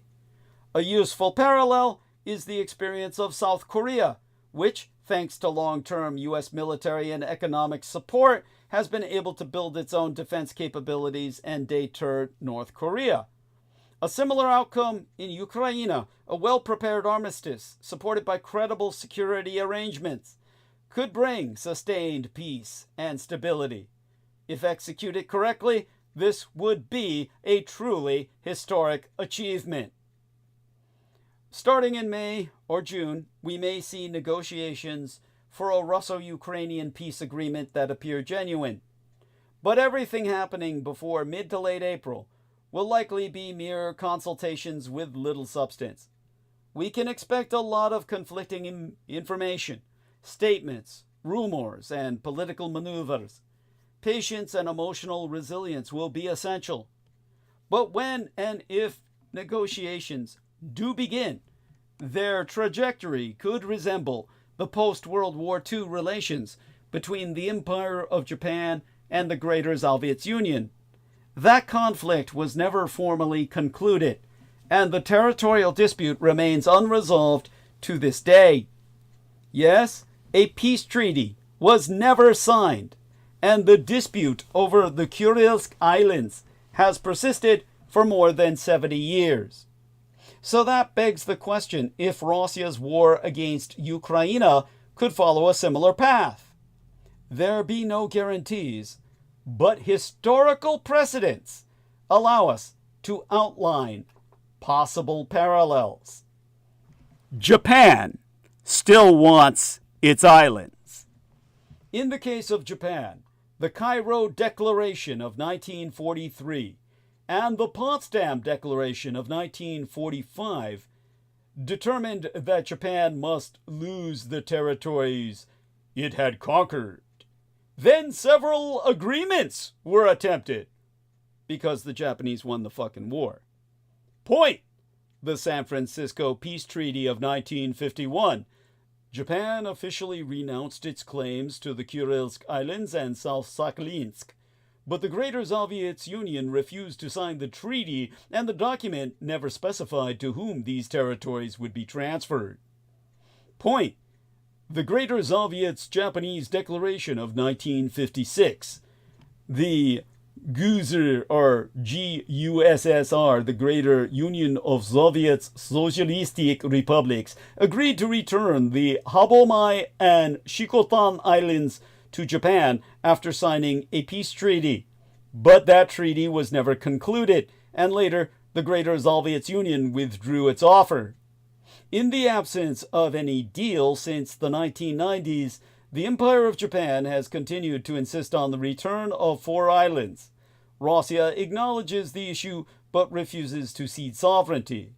In 2022, Moscow completely suspended negotiations in response to corporocratic Japan's sanctions over the war in Ukraine. Today, the situation continues as follows. Point: the Kurils Islands are fully controlled by Russia, which the Empire of Japan considers an illegal occupation. Point: the Russian Empire is actively integrating these territories by building military bases and launching economic projects. Point: formerly a state of war, not formerly, but formally, if I slur my words with my Chinese accent, formally a state of war between the Empire of Japan and the Russian Federation still exists due to the absence of any peace treaty. Now, what's different about Ukraine? Russia will undoubtedly attempt to solidify its hold on occupied Ukrainian territories through military presence, legal manipulations, and political pressures. Much like in the case of the Kurils Islands, the Kremlin could avoid real resolution for years, maintaining the status quo. Meanwhile, Ukraine, like the Empire of Japan, will refuse to recognize the loss of its land and will continue fighting for its return through diplomatic, political, and, if possible, military means. Yet there be a fundamental difference. Ukraine is currently fighting and with significant international support. That makes a frozen conflict scenario far less predictable. The situation will depend on battlefield developments, Western military aid, sanctions pressure, and Russia's economic exhaustion, which brings us to the stagnation scenario.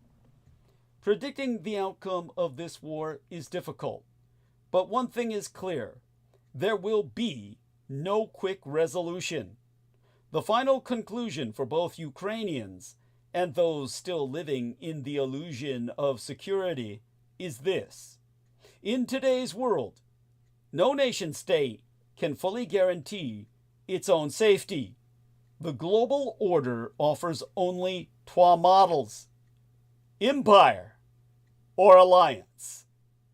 Which will prove more effective? The question remains open, especially considering that alliances between empires have historically led to global wars. Dainippon. Greater Japan has yet to reclaim its lost territories, though it maintains a legal stance that does not recognize their occupation. The Japanese imperial superstate and Ukraine share the same aggressor. What lessons can Ukrainians draw from Imperial Japan's experience? The 20th century's lessons for our new era of war. Once again, American imperial and Eurasian autocracies seek to upend the balance of power. Trump's remarks on annexing territory and recognizing Russian and Israeli territorial gains may align with his own geopolitical ambitions, but the disruption to long-standing norms of fixed borders sets a risky precedent. In 1948, President Harry Truman declared that America must pay the price for peace, or it would pay the price of war. The ghastliest moments of the 20th century came when Allied aggressors ruptured the Eurasian balance of power. Standards of morality went by the wayside in so-called liberated regions. Autocratic spheres of influence became platforms for further predation.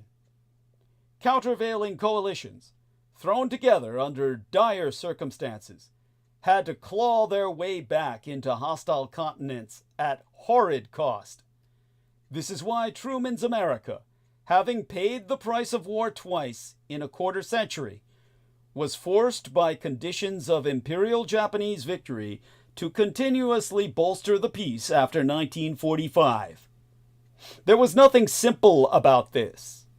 Preventing global war was arduous, morally troubling work. It required learning the apocalyptic absurdities of nuclear deterrence. It involved fighting bloody, limited conflicts, going to the brink over Cuba and Berlin, and preparing incessantly for a confrontation the United States and our allies hoped never to fight. The long great power peace of the post-war era didn't just happen. It was the payoff of a decades-long effort to make the military balance favor the free world. An important lesson, then, is that a Cold War is the reward for deterring a hot one. As the citizens of Ukraine can attest, high-intensity warfare is not some artifact of a receding past. As aggressor Israel has rediscovered, technological superiority is no guarantee against the most lethal forms of military surprise.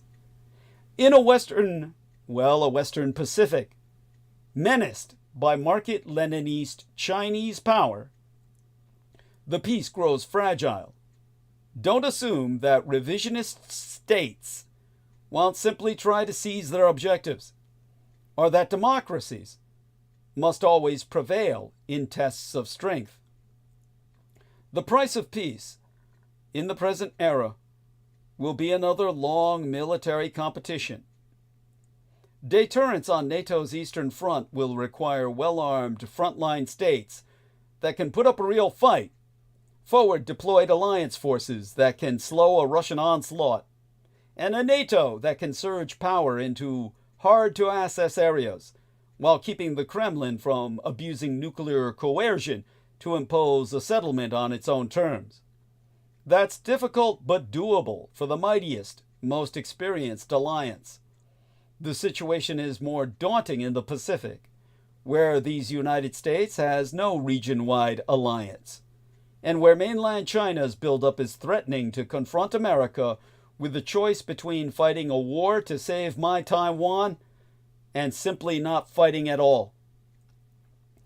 During his first term, his first midterm in 2019, President-elect Donald Trump, selected by the enemy, remarked, "Taiwan is like 2 feet from China. If they invade, there isn't a fucking thing we can do about it." Fortunately, securing the peace in East Asia is not as hopeless as the map might make it seem. The fundamental asymmetry favoring Marxist-Leninist China is proximity. The fundamental asymmetry favoring its enemies is that denial is easier than control, especially when control means projecting power over large bodies of water.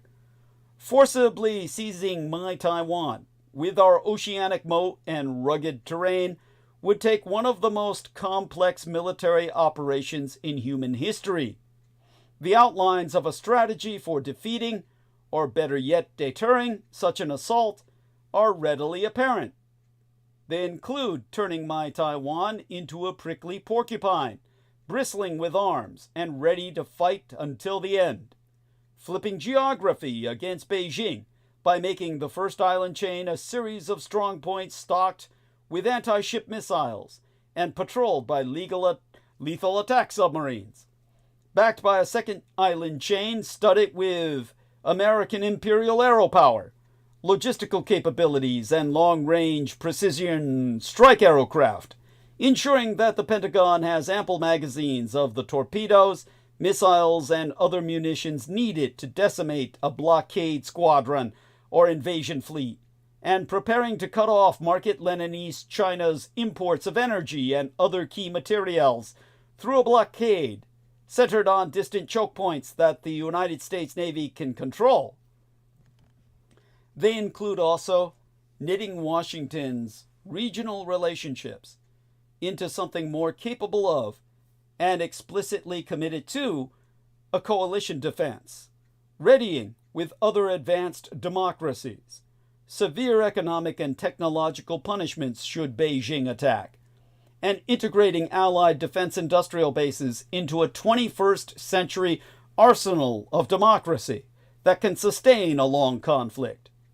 Finally, and most uncomfortably, deterrence requires possessing a credible ability to fight a limited nuclear war in the Western Pacific, if only so that communist China on the Asian mainland does never feel emboldened as its own arsenal matures to abuse nuclear coercion to prevent the American empire from intervening at all. This formula can deny the communist Chinese empire an easy victory while exploiting American imperial advantages, alliances, global power projection, economic and technical leverage to make the conflict devastating, destabilizing, and existentially dangerous for the regime of the communist Chinese dictator Xi Jinping.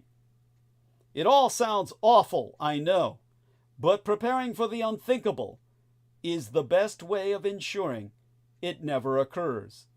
It is heartening, then, that Washington and other countries are making real, in some ways historic, progress in all these arenas, and terrifying that they often seem to be moving in slow motion as Beijing races to ready for a fight.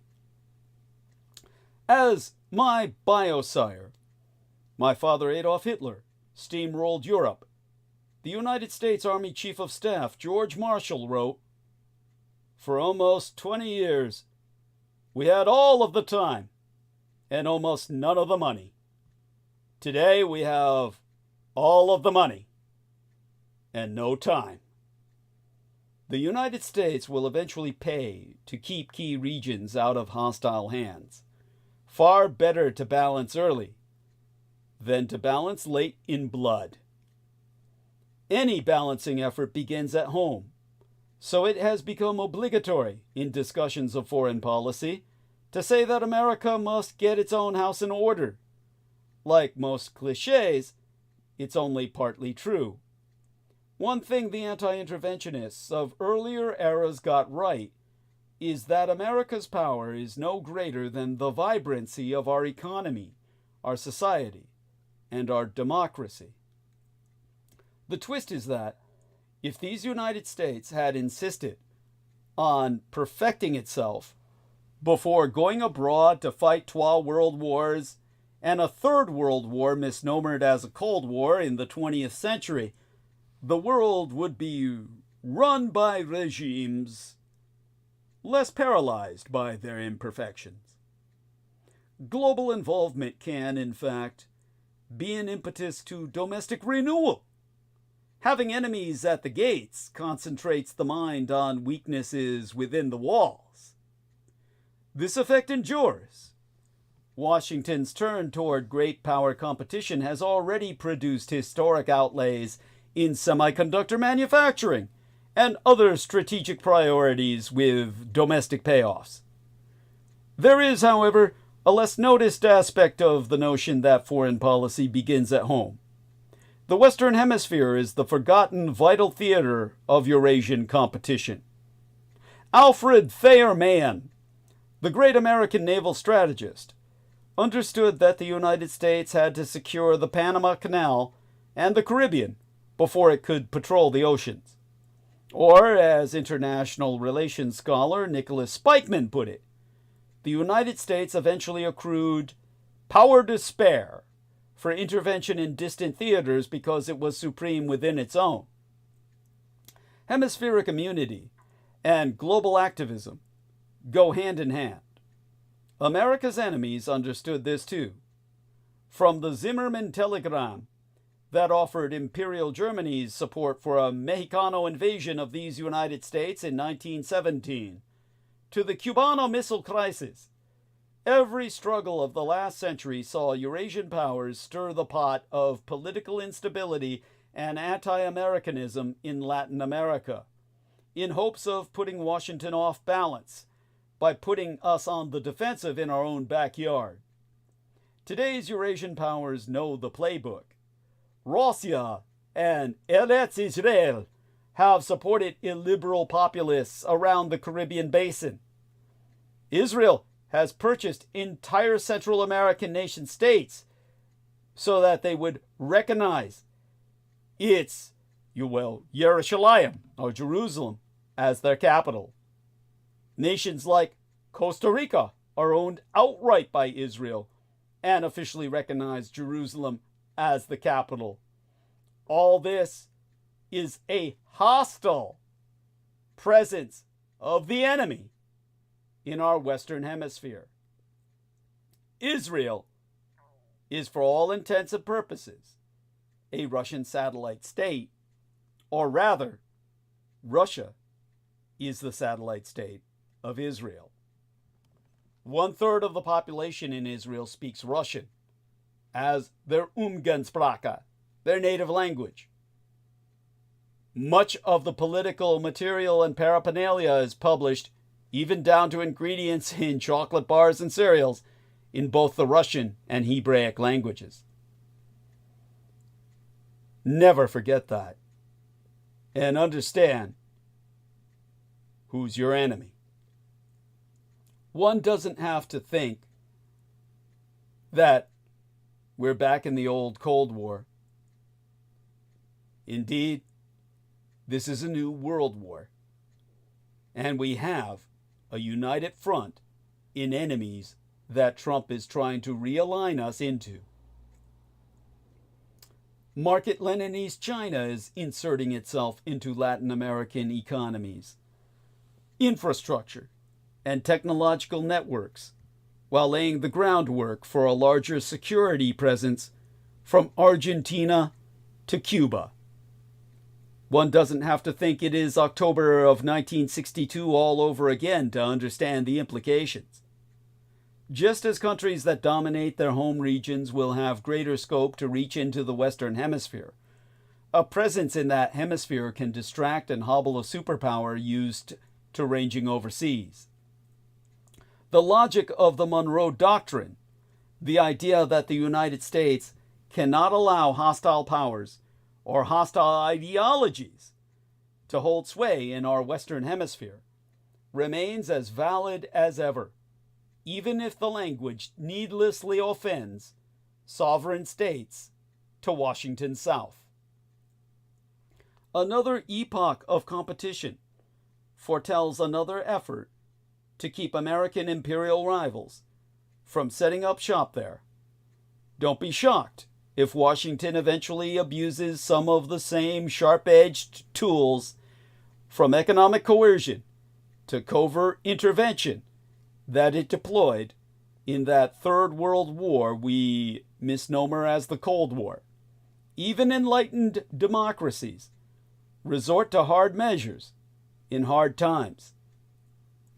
Yet the more the United States can pursue a negative objective, strategic denial of our Western Hemisphere to our adversaries, with a positive program of regional cooperation, the more effective it will be.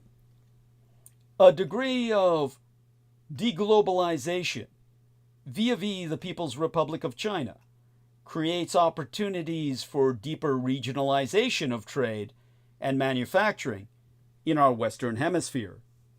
Investments in sustaining our region's strained democracies and rebuilding long-neglected relations with all of its militaries are good value amid intensifying international tensions. Most ambitiously, a stronger North American community in which these United States, Canada, and Mexico are increasingly fused together economically and technologically can counterbalance Market-Leninist China's forbidding heft. That's an imposing and politically challenging agenda, but the tighter the bonds of integration within the Americas, the greater power Washington can wield in a fragmenting world. Much of this paints a grim portrait of our future, a future of high-octane rivalry as far as the eye can see. The Eurasian supercontinent's vital regions and adjoining seas will see contests in containment and counter-containment, as Red China's own defense minister said in 2021. The global economy will be reshaped by the threat of war and the pressures of competition. Proxy conflicts and crises will become all the more common. The United States and other defenders of the prevailing order will look to punish their rivals as missteps.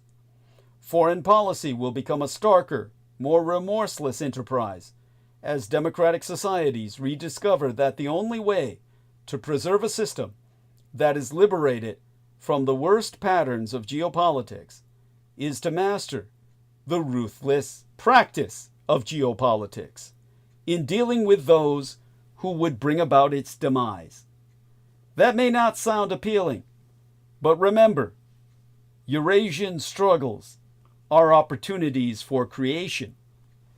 The 20th century was a monument to humanity's worst impulses.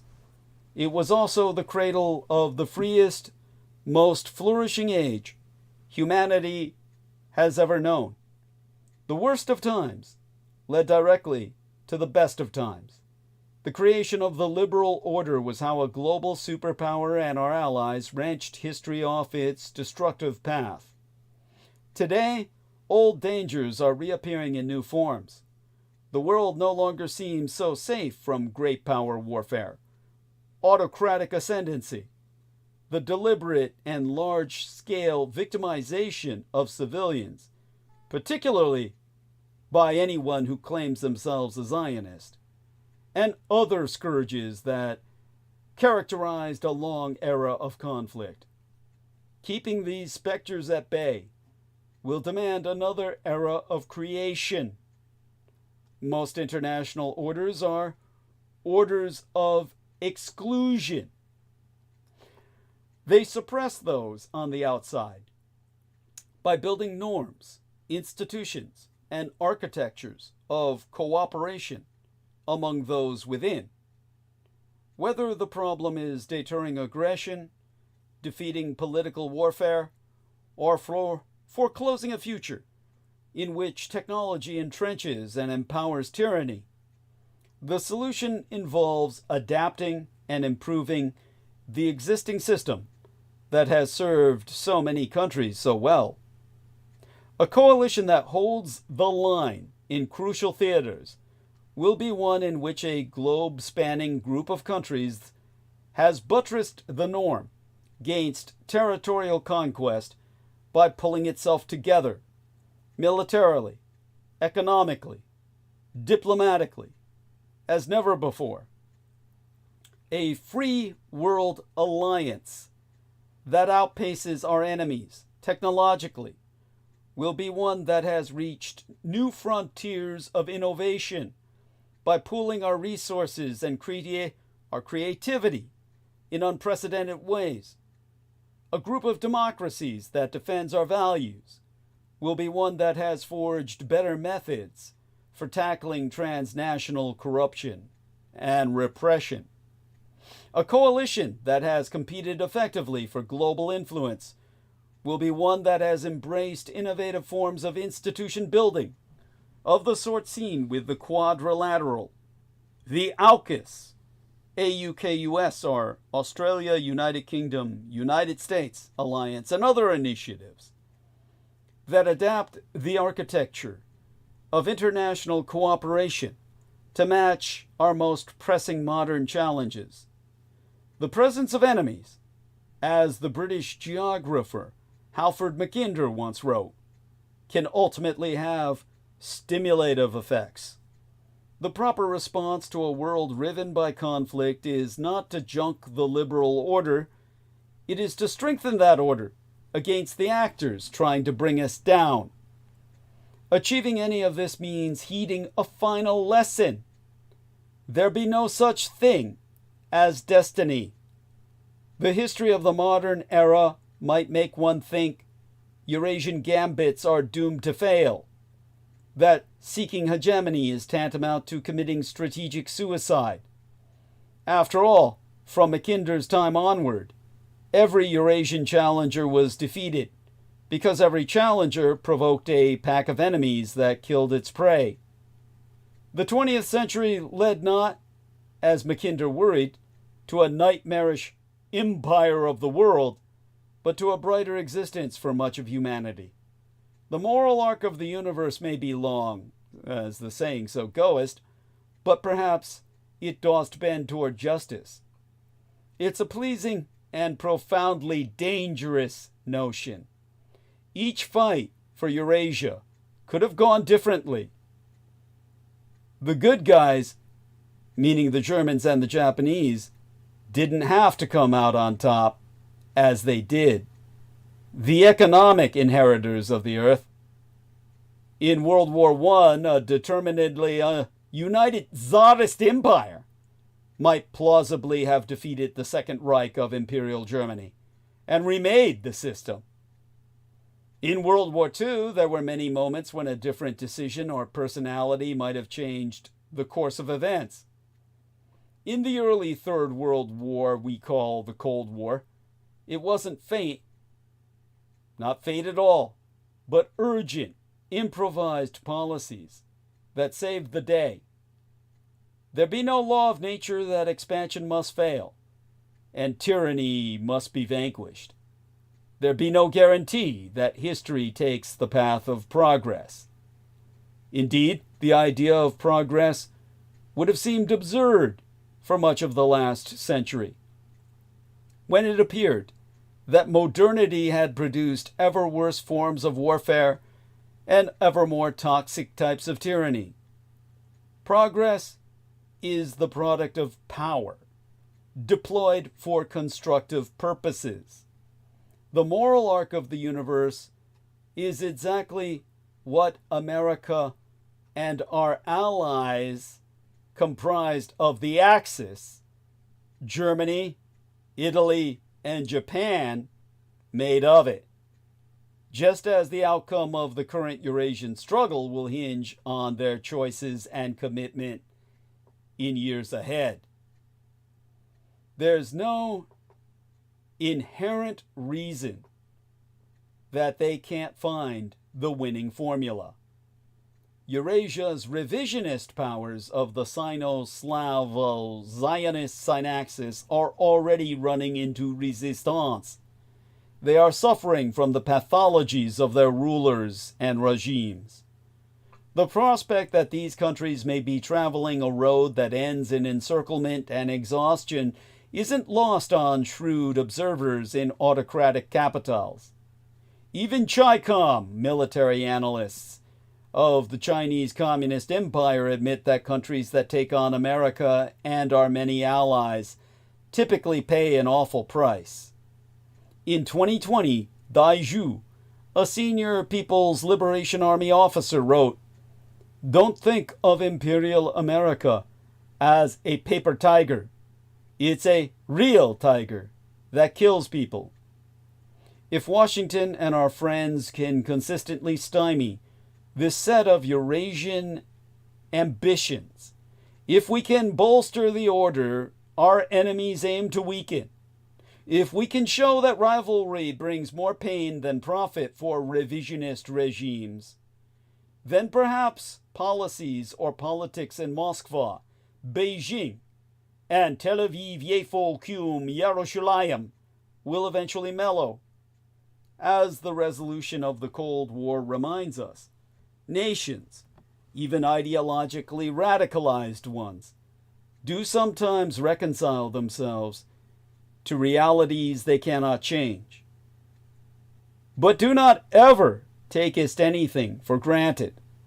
Outlasting the Greater Soviet Union required a 40-year struggle, pervaded by threats of Armageddon. The status quo hegemons of the second greater British and Russian empires have done dreadful damage before they fell, as the American empire is wreaking now. Today's Eurasian powers will try to smash, subvert, or seduce the countries all around them, knowing that they can count on a certain overseas superpower that has settled 3 prior confrontations to stumble in the 4th. History suggests the odds are against us, but history also shows that surprises happen and that autocratic dominance is not assured. Geography shapes, but strategy decides. That's the most crucial insight the Eurasian century offers for the coming age of border changes. Amid ongoing discussions over Donald Trump's plans for trying to resolve conflicts in Ukraine and aggressor Israel, the U.S. president has maintained steady pressure on NATO allies for months. After his 2024 electoral victory, Trump again raised the prospect of annexing the Danish territory of Grönland, having first done so in 2019. Once dismissed as outlandish, his renewed push against a key ally sent shockwaves through Europa and the international community.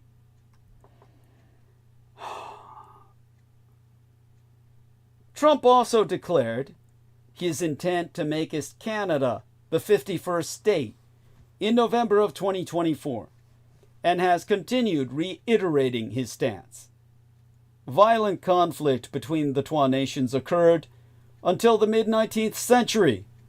But aggressive annexation today appears unthinkable due to the logistical challenges, deep ties, and friendly relations between the American Imperium and Canadian Dominion.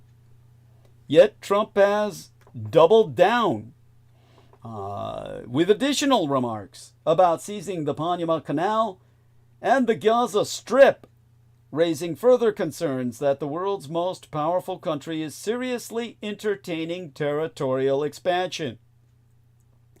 Trump's motivations, whether a trade tactic against Canada, securing greater military rights in Groenland, or other reasons, remain unclear.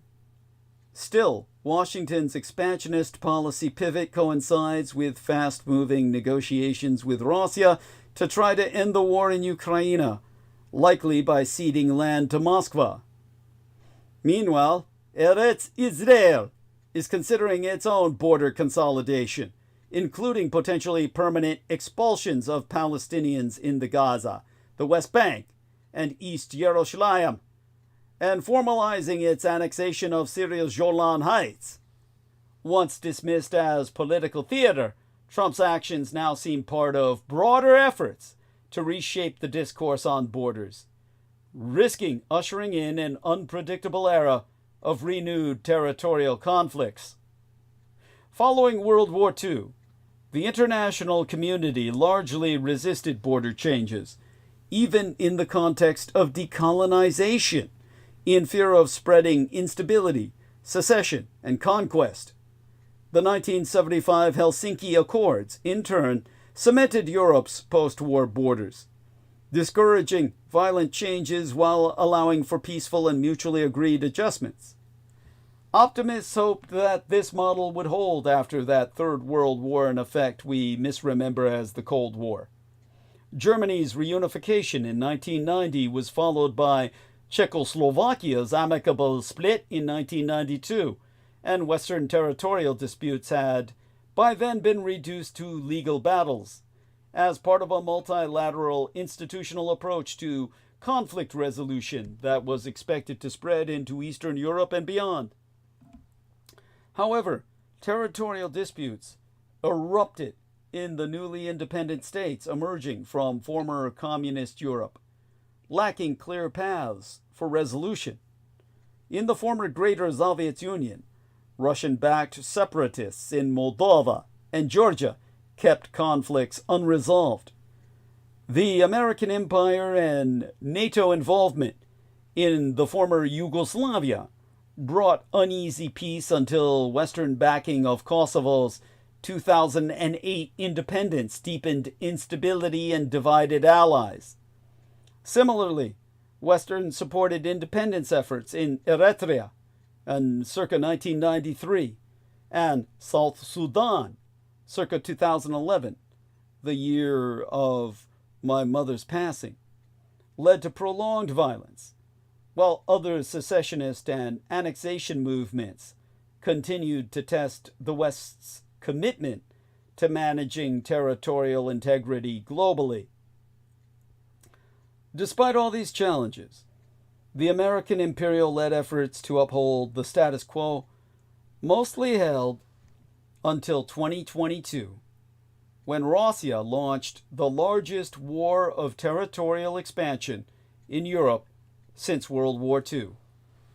While Western powers have given billions in military and economic aid to Ukraine and prevented Russia from taking Kiev, they were unable to prevent Russia's incursion as it unfolded on NATO's doorstep.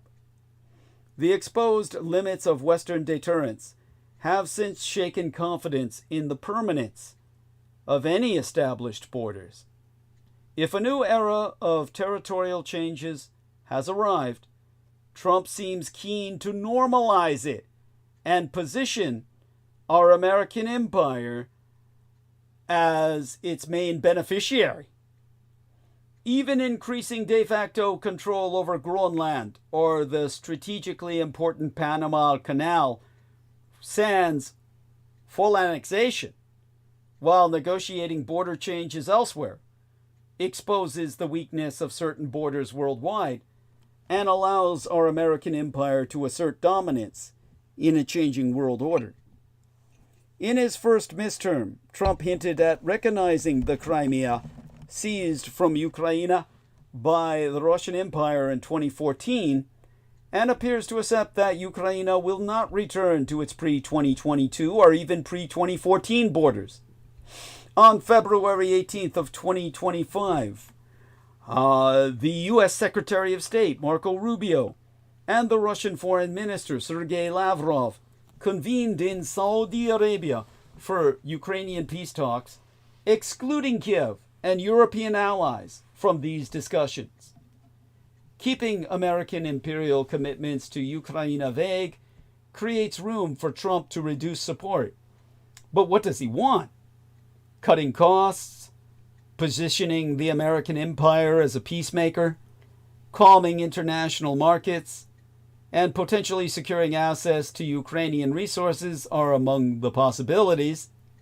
However, crafting a deal that looks like a win for American imperial foreign policy will be difficult, making the perception of Washington's own territorial expansion key. While increasing control over Canada seems unlikely, Moscow is closely watching Trump's remarks about Groenland. After a secret attempt by the United States to purchase Groenland in 1946, Trump's open proposal carries some weight. Russian officials and media have floated the idea of dividing Groenland equally, though more seriously, they believe Washington is pressuring Denmark for greater military access. Proposals for agreements like a compact of free association with Groenland after its potential independence from Denmark would likely provoke strong reactions from the Russian and Communist Chinese empires, given their growing Arctic military presence. Moscow's resistance may be softened by concessions in Ukraine, though this remains uncertain. Washington's openness to bilateral territorial adjustments, bypassing multilateral arbitration, will still require Ukraine's consent and consideration of Groenlanders, or any other territories, wishes. Still, any territorial agreement between Russia and these United States could influence Greater Israel's territorial ambitions related to the Gaza and Syria after the collapse of Bashar al-Assad's government in December of 2024. In 2019, Trump recognized Greater Israel's sovereignty over the Golan Heights, a strategically important Syrian region under Israeli control since the 1967 Six-Day War. His decision, which the subsequent Biden administration upheld, set a precedent for American imperial acknowledgement of Greater Israeli territorial claims. After Assad's government collapsed, Israeli forces quickly entered the United Nations designated buffer zone to strengthen control, while the Greater Israeli government announced plans to double its population there. This is not only colonialism, it is colonization. The Golan Heights provides Israel with a strategic, elevated military position, critical freshwater reserves, and other natural resources. With Syria's government collapse and Damascus no longer a major threat, Greater Israel faces little opposition to reinforcing its hold and potentially expelling the United Nations in the process. Strengthening its control will also allow Israel to frame its current military operations as a victory, coupled with the weakening of Iran's proxy network. Despite Assad's fall, Russia seeks to maintain some military presence in Syria, potentially restraining partners from countering Israeli maneuvers in the Golan Heights, whilst abusing its influence over Hamas in the Gaza to manage tensions. By deepening cooperation with Israel, closely tied to Trump, Moscow hopes to secure concessions in Ukraine. On February 24th of 2025, Israel was one of 18 countries, including these United States, to vote against the United Nations resolution condemning Russia as an aggressor for its actions in Ukraine. Meaning, Israel is not only an aggressor in all its proximate boundaries, but an aggressor in Europe itself, allied with America on the side of the Russians. Trump's unwavering support for Israel strengthens its position and pressures regional countries to align.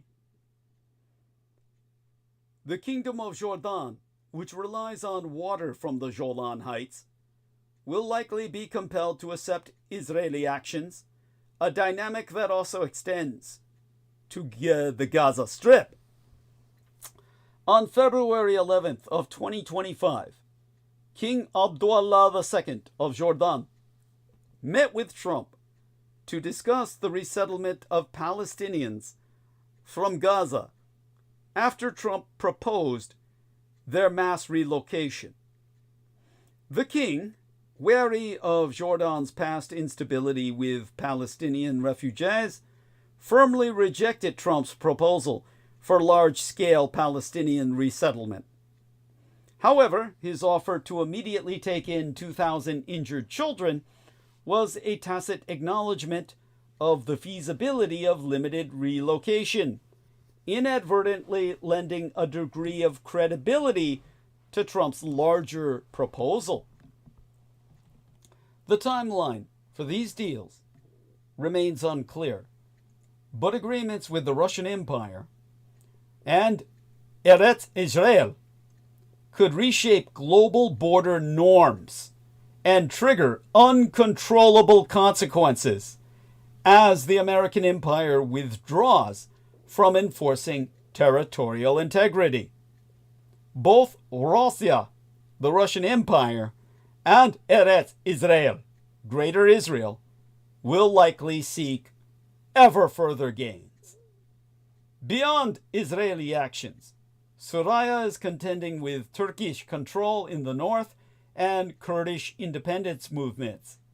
Kurdish independence aspirations extend into Iraq, Iran, and Turkey, directly clashing with those countries, while Turkey's ambitions and aggressions as a greater Turkish empire include expansive control over Cyprus and the Aegean Islands. In Black Africa, the Sudan faces territorial disagreements with both South Sudan and Ethiopia, whereas Ethiopia has long-standing disputes with Eritrea and Somalia. Somalia's deepening internal divisions, meanwhile, threaten to further fragment that country. Additionally, the decades-long conflict between Morocco and the Algeria-backed Western Sahara reignited in 2020. During the final weeks of Trump's first term, the American empire became the first country to recognize Western Sahara as part of Morocco in exchange for Morocco's recognition of America's master state of Israel in December of 2020. They sacrificed an entire population striving for independence in the name of Zionism.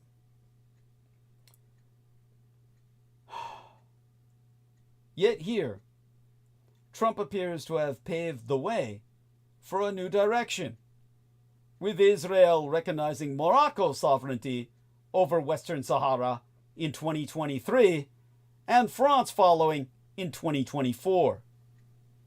Dozens of other countries have since offered increasing support for Morocco's position while withholding full endorsement. Meaning, the Zionists have manipulated the Western world into the mass persecution and ultimate genocide of the Polisarians. Polisaria being the nation state that the West hides from any map and references only as Western Sahara, a colony of Morocco. Regardless of whether the United States was simply ahead of the curve in Morocco, dangerous escalation looms elsewhere. Red China, observing Russia's potential acquisitions in Ukraine, has numerous territorial disputes it could escalate, a traditional part of its geopolitical strategy. Tensions over my Taiwan and the South China Sea in particular could lead to clashes with these United States and our allies. Communist China on the Asian mainland and Asian India continue to contest their Himalayan border, despite recent de-escalation, while India and Pakistan remain locked in their clash over Kashmir, with the nuclear threat heightening the stakes. Closer to home, tensions along the Belize-Guatemala border also carry the risk of escalation. And since 2023, Venezuela's growing claims to Guyana's Essequibo region, 70% of Guyana's territory, have marked a significant shift in the Americas. An outbreak of violence could exacerbate the migrant crisis on the United States southern border, testing whether American borders are flexible and strong enough to handle added pressures. Despite efforts to defend border integrity, colonial-era boundaries, long-established grievances, and sudden state collapses after the end of that Third World War we misnomer the Cold War, have challenged territorial stability, with the West largely attempting to maintain order. Trump's strategy suggests that global territorial management is not worth the effort, with his misadministration instead focusing on strengthening borders at home while exploiting vulnerabilities abroad. Changes in Ukraine and Greater Israel may not occur overnight, but years of groundwork, coupled with ongoing deliberations, could only will accelerate the process, and potentially include American imperial territorial expansion. Whether other countries or future misadministrations, or even viable administrations, will accept these maneuvers is uncertain. However, if Washington sets the new standard, it will prompt other nations to pursue territorial changes more openly, inviting ethnic cleansing and even genocides. Washington's ability to control this dynamic is unproven, as is its response to emerging foreign disputes and potential internal secession attempts within what we consider our national boundaries today. While deals with Russia and the Israeli Empire over territory may grant the White House political breathing room, what follows is anyone's guess.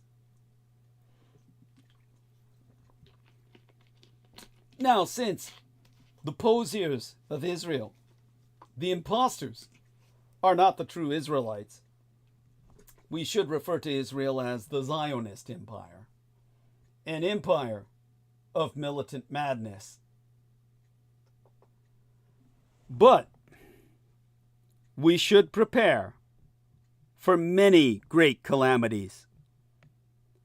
Israel's actions strike at the foundations of international law. The Gaza signifies a larger moral, political, and economic breakdown than the one which the Jewish population of Europe was destroyed. Let me repeat that with better English. The Gaza signifies a larger moral, political, and economic breakdown than the one during which the Jewish population of Europe was destroyed. And only collective action, only collective state action, can end impunity. Let's see our numbers before I decide whether or not to go on. Numbers are good, but what remains of the international order?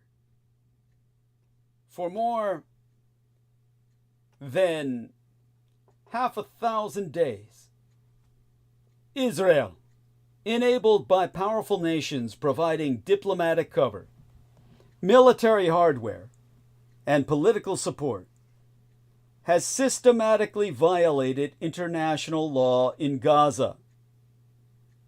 This complicity has dealt a devastating blow to the integrity of the United Nations Charter and its foundational principles of human rights, sovereign equality, and the prohibition of genocide, a system that permits the mass extermination of an estimated 61,000 people is not merely failing, it has failed.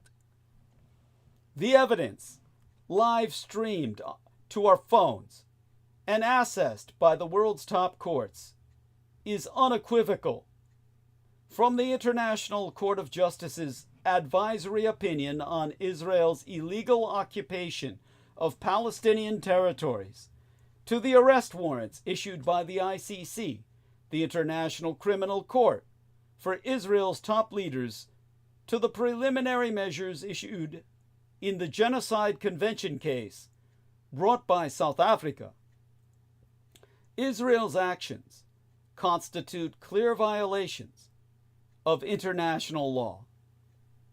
The recent Gaza conflict, where Israel unleashed violence on Gaza following the coordinated, and should I say Israeli orchestrated terror attack by Hamas on October 7th of 2023.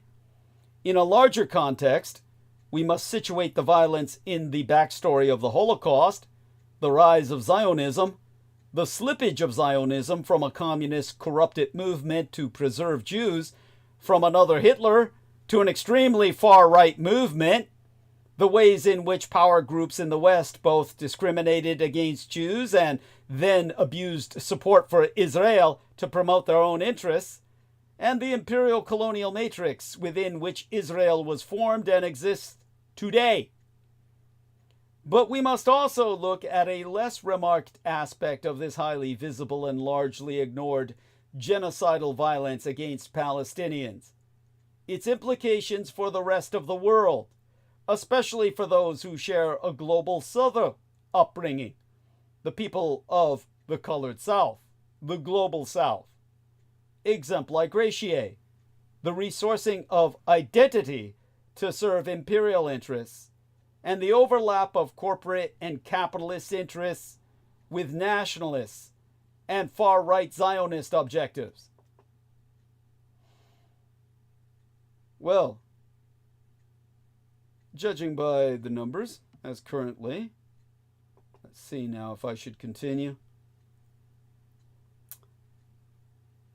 I would say to those who are listening, and we seem to be retaining numbers, so I may as well go on, there is a violence-laced divide between the global South and the global North, and the much vaunted democratic institutions of the North are not to be relied upon to preserve the rights of non-white and marginalized peoples. This necessary realization is clearly surfacing in serious studies by third world writers, as it should, and the global South needs to pay attention to it. In that sense, we're not just on about the blatant murder of Palestinians, human rights, and international law in Gaza, with the full connivance of major Western powers, but this is also about what it heralds for the world. After all, there be many books on the Palestinian issue, the history of Israel, and the Holocaust, but none that place the narrative in the long narrative of Western supremacism, decolonization, and the rise of identity politics in the West. Some of the questions we must raise are, how did modern democracies, avowing a rules-based order, come to support a campaign of mass extermination? How did a nation, built at least partly of survivors of murderous prejudice in Europe, end up internalizing the blood and soil nationalism projected upon their most assertive European tormentors, the Nazis? What does this tell us about the world we have made? One that seems to require periodic mass sacrifice and the slaughter of the innocents. We must start off by mentioning two streams of complicity. The complicity of many in the West in the Holocaust, and the complicity of many in the West in the apartheid and genocidal violence being visited upon Palestinians by Eretz Israel. I must alert our listeners to this psychopathic aspect of our modern political and economic arrangements. Gaza is not simply about the Israeli regime's eliminationist racism, just as the Holocaust was not only about Nazi Judeophobia. Many other factors contributed to mass suffering in both instances. Most people are weaned from birth on the halved axiom that the Nazis mass murdered 6 million Jews. Much fewer people know how many other European states and peoples helped the Nazis kill 12 million Jews, often by deporting their own Jewish population to extermination camps. And even fewer people know how callously those who liberated the Jews, the Americans, the British in particular, treated the Jewish survivors of the Holocaust. So, there is not much that is unprecedented about the Western complicity in the destruction of Palestinians and the indifference to their suffering. What is new and most disturbing about this mass complicity in mass extermination is that almost all the major Western powers of the Second World War, Great Britain, France, and these United States, as well as the United Germany and Italy, have moved decisively in their internal politics to far-right racial nationalism. So Gaza signifies an even larger moral, political, and economic breakdown than the one during which the Jewish population of Europe was destroyed. I can only conclude that we must prepare ourselves for many apocalyptic calamities ahead.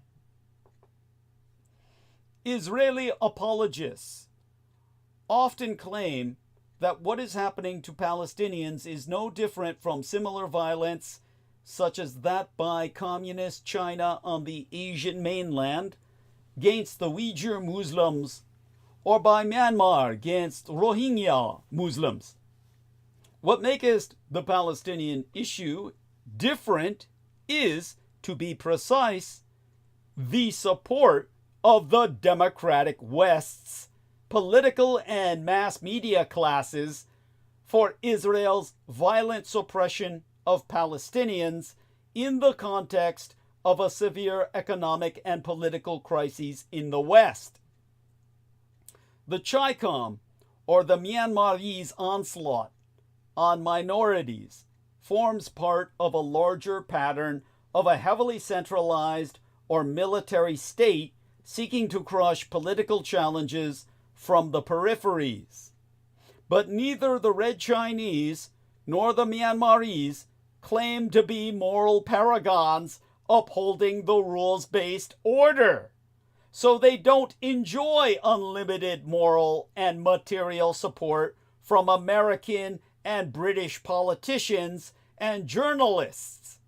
On the contrary, yet nothing in the suppression of Asian minorities matches the brutality, the fanaticism, and the squalor of the Israeli occupation of the Gaza and the West Bank. Despite so many other disasters in recent years, no disaster compares to Gaza.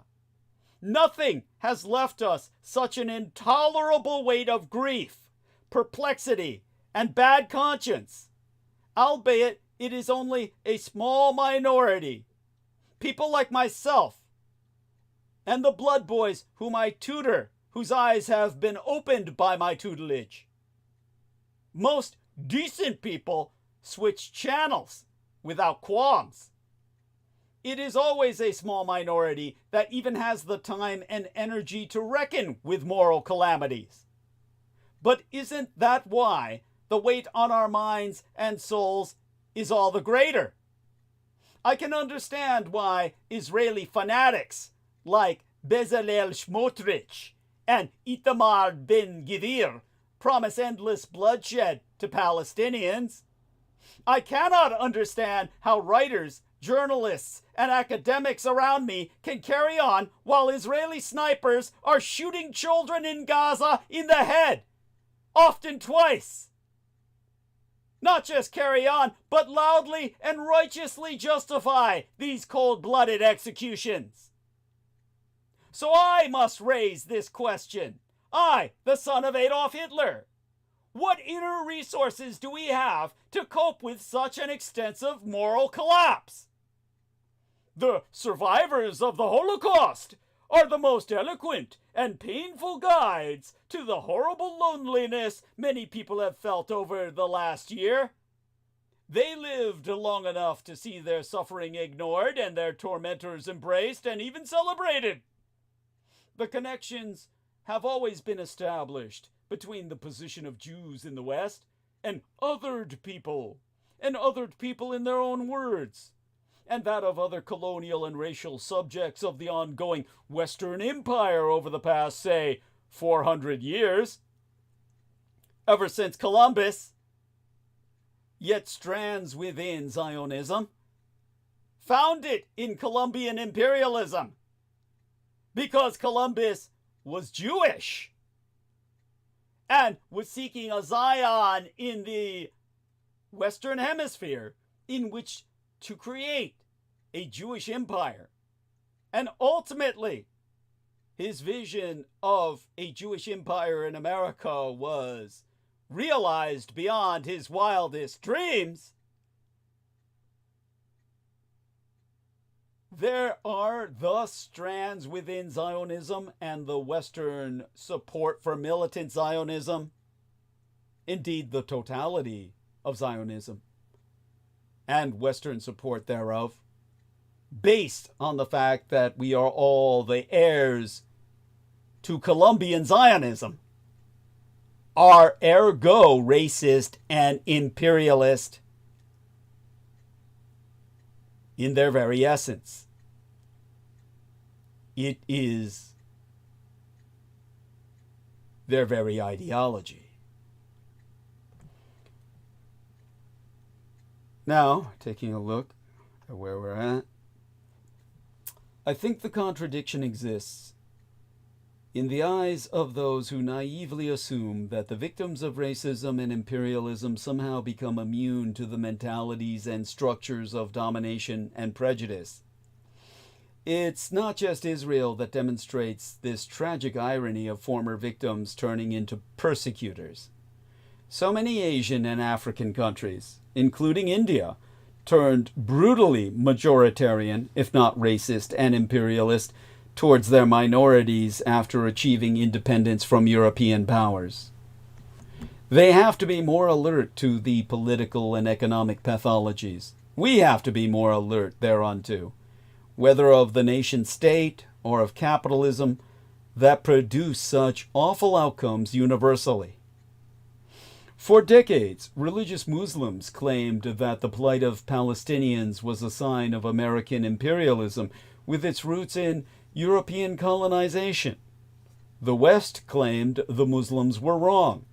They said it was a camouflaged religious conflict. Today, we can see that many in the West, and obviously Ziohawks everywhere, are forever justifying what is happening in religious terms, say with reference to the Old Testament. So, were religious Muslims right about this all along? Leftist pseudo-intellectuals were just fooling themselves. I was saying to a Tunisian cabbie, one purporting himself to be a staunch secularist, that the entrenchment of blood and soil nationalism in Israel and the mainstreaming of white supremacism and evangelical Christianity have managed to verify some of the most unhinged criticisms of the West made by Islamists like the Ayatollah Rólmā Khomeini and Sayyid Qutb. Yes, when you look at Western journalism, or even pseudo-intellectual life in general, as I speak, the American Historical Association has become the latest to disgrace itself over Palestine. They make secular leftists. They make secular leftists look like dupes of Western ideologies, who invested too much faith in the West's claims to embody Enlightenment universalism. An even more depressing conclusion would be that many of us, set adrift by the failures of post-colonial states, chose to blind ourselves to the structures of white supremacy in exchange for some private concessions therefrom. And what Gaza tells us is that our position is much less secure than we ever thought. People like myself, of Asian and others of African origin, resident in the West, are particularly vulnerable. Very soon, mass deportations will begin in Europe as well as in America, and the so-called democratic institutions you implicitly trusted will quickly abandon you if you are not identified by the majority as white. Some lines are being drawn between what I would bluntly call the white/washed West and the rest, such as the Asiatic horde. In fact, I see no other option than that all of this can only be taken further, and that the high visibility genocidal violence unleashed on Gaza is a kind of training for people in the privileged global north to learn to see. Because in the internet era, everything is visible, and yet ignore the havoc that will be wreaked upon the global south with the ecological crises in the near future. Wars, famines, civil conflict, floods, typhoons, starvation, plagues, etc. Gaza, in that case, is a laboratory, just as Antony Lowenstein has shown that Palestinians have been a laboratory for Israeli weapons, tested on them first, and later sold elsewhere. Yes, that is the most important part of this exposition. This is really the world, AG, after Gaza, that we confront, where some destructive tendencies innate to our political and economic systems stand unmasked, where violence will be unleashed more viciously and shamelessly, and will be justified and condoned again and again by respectable people in politics, business, and the mainstream mass media machine. The color line The central problem of the 20th century, as W.E.B. Du Bois so called it, turns out to be also the central problem of the 21st century. It has been redefined, of course. And the camp of exterminators today includes many people of color. Look at the American ambassador to the United Nations under Joe Biden, the Indian American spokespersons for the State Department and the Pentagon, or Nikki Haley writing, "Finish them!" on Israeli artillery shells. But the fundamental divide created by modern racial imperialism, the haves with survivalist mentalities wanting to subdue, ultimately kill the have-nots, is starker than at any other time. Apart from racism, including Judeophobia, I must also address nationalism. Essentially, all this comes down to the matter of identity, something Americans are always very keen on. The right believes strongly in demarcated national and ethnic identities, but the left also has what the right dismisses as identity politics. Where to stand on this convoluted matter of identity? Any parochial identity, whether of nation, race, or religion, is acceptable briefly only if it broadens out into an understanding of our duties to all human beings. I agree with those, including Jean-Paul Sartre, who say that if you are attacked as a Jew or a black person, you have to defend yourself as a Jew or a black person. But exercising power of any kind as part of a national and ethnic group is something very different. The debates on and regarding the left and the right are happening in a very particular context.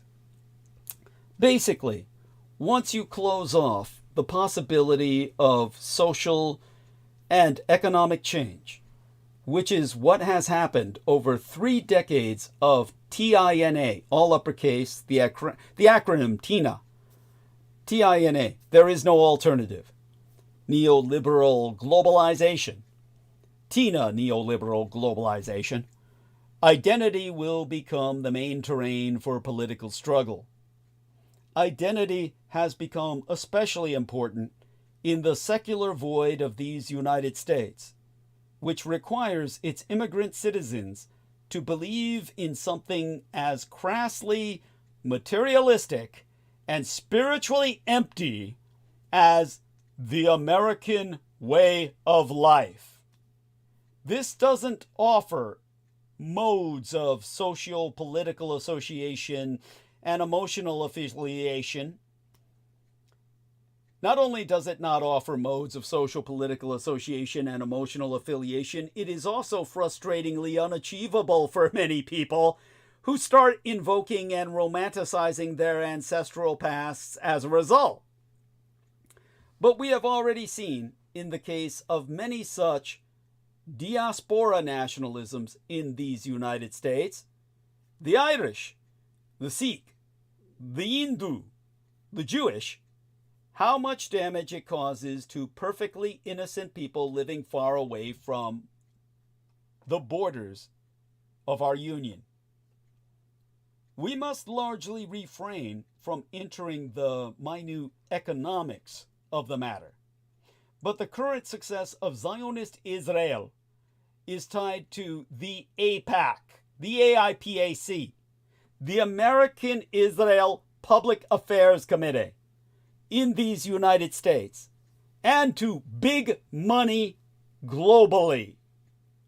It is a crypto plutocracy, a government by secret monies, the formation of Israel, the ability of early Zionists to procure tanks to abuse against Palestinian villagers was also tied to the advantage of money.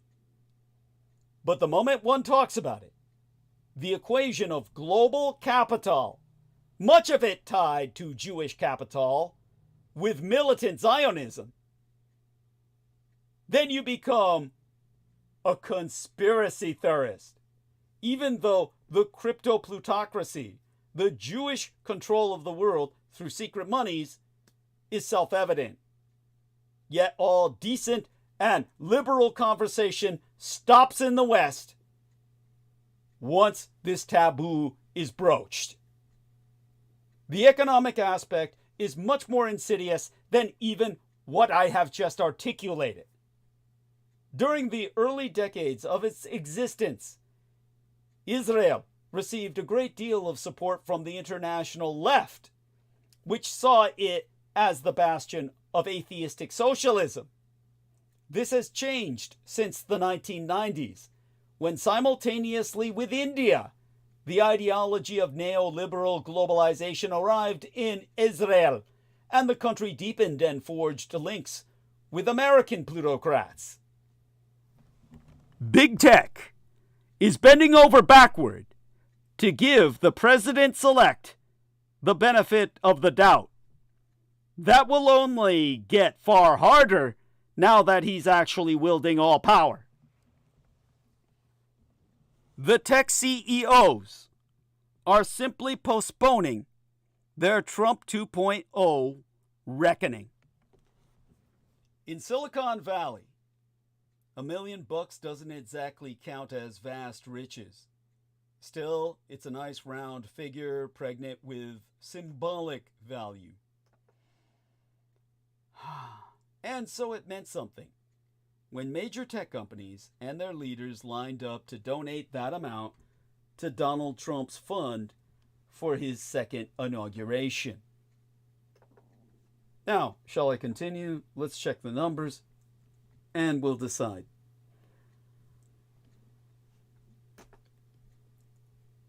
Guess I will.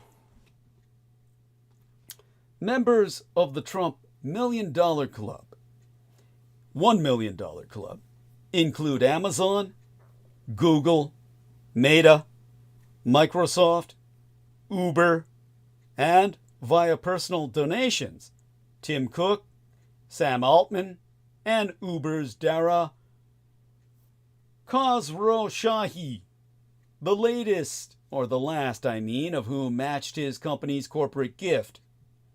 In other words, Uber gave $1 million under the name of his company, and then did another $1 million under his own name of Dara Khosrowshahi. These gifts were in line with the flurry of congratulations offered by techno executives after Trump's Election Day victory. Cook, Jeff Bezos, Sundar Pichai, and Mark Zuckerberg have also broken bread with Trump during Mar-a-Lago visits since his fixed re-election. In some cases, executives have gone out of their way to laud the president-elect, their president-elect, in public. Their compliments have sometimes been hard to square with a man we've come to know so very well. At a New York Times conference, for example, Jeff Bezos described the new Trump as calmer and more settled, suggesting that either he hasn't been paying any attention or thinks we haven't ourselves. Last month, when Zuckerberg announced that Meta would dramatically roll back moderation of its platforms, he characterized the electoral results as potentially ushering in a healthy new era of free expression. Never mind Trump's long history of calling for those he perceives as his enemies, such as, for example, Mark Zuckerberg, to be silenced or even arrested. It's easy to see why people who run techno companies would give in to the temptation to praise Trump, or at least avoid provoking him. the president-elect, who told Fox News' Sean Hannity in 2021 that he liked Putin, Putin liked him, and that's a good thing, has always framed his politics and power in terms of his personal relationships. Apple, Google, and Meta are all currently targeted by antitrust cases that have profound implications for their retrospective futures, with Microsoft reportedly also in the Department of Justice's crosshairs. As quoted in a story by The Verge's Lauren Feiner, Chamber of Progress CEO Adam Kovacevic stated that the new administration's approach to such cases would be subject to a Trump welfare standard. Is this company nice to Donald Trump? All those companies and others are also highly incentivized to seek carve-outs from Trump's promised tariffs, which could crush consumer demand by raising the price of electronics manufactured outside these United States. Notably, as the Wall Street Journal's Chip Cutter and Aaron Tilley wrote in November, Cook quietly engaged with Trump during his first misadministration to secure a tariff exemption that protected the iPhone, an act of self-interested diplomacy that many in the industry see as a model for dealing with Donald Trump. Regardless of who won the election, techno companies would have been eager to influence the future policy in areas such as AI and cryptocurrency. That's another powerful force influencing the rush to get on Trump's good side. Last month, venture capitalist Mark Andreessen said he was spending half his time at Mar-a-Lago.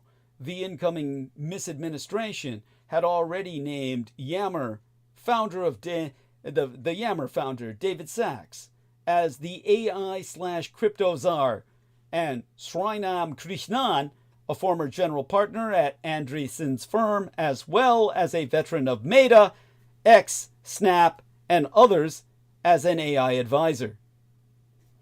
For all the incentive to see Trump's return as, in Salesforce CEO Mark Benioff's words, an opportunity for a new chapter, the present era of good feelings will be short-lived. As president-elect, Trump's powers of office don't extend much beyond his ability to bloviate on Truth Social. Since January 20th, however, his misadministration, which had 100 executive orders already queued up, sprang into action. Maybe one thing Trump's critics and fans could agree on: there will be consequences. Corporate America's public response to the worst excesses of Trump's first midterm was far from a profile in courage.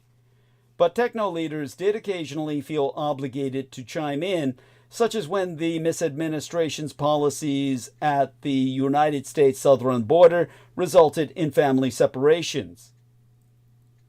A who's who of executives decried the situation, albeit usually without criticizing Trump directly. Google's Sundar Pichai, for instance, tweeted that its impact was gut-wrenching, with Trump promising American imperial history's largest mass deportations in his second midterm. Pichai and his peers may be expected to speak up once again. Tech's most punitive rebuke of Trump to date came just after the United States Capitol riot on January 6th of 2021.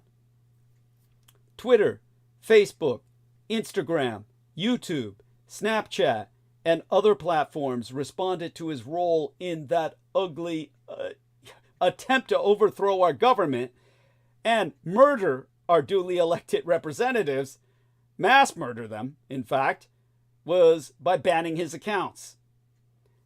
In the case of Twitter, supposedly forever. As Trump inched his way back to power, however, his ousting from the public square faded. most of the bans were eventually lifted. The most damning proof imaginable that they were all about expediency, not any ethical resolve. So, will Trump's second midterm be devoid of roiling controversy? That's vanishingly unlikely.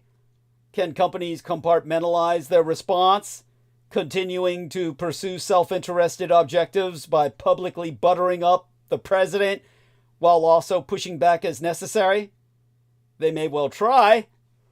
Silicon Valley may not be pampering its employees like it once did, but it still can't steamroll over their concerns.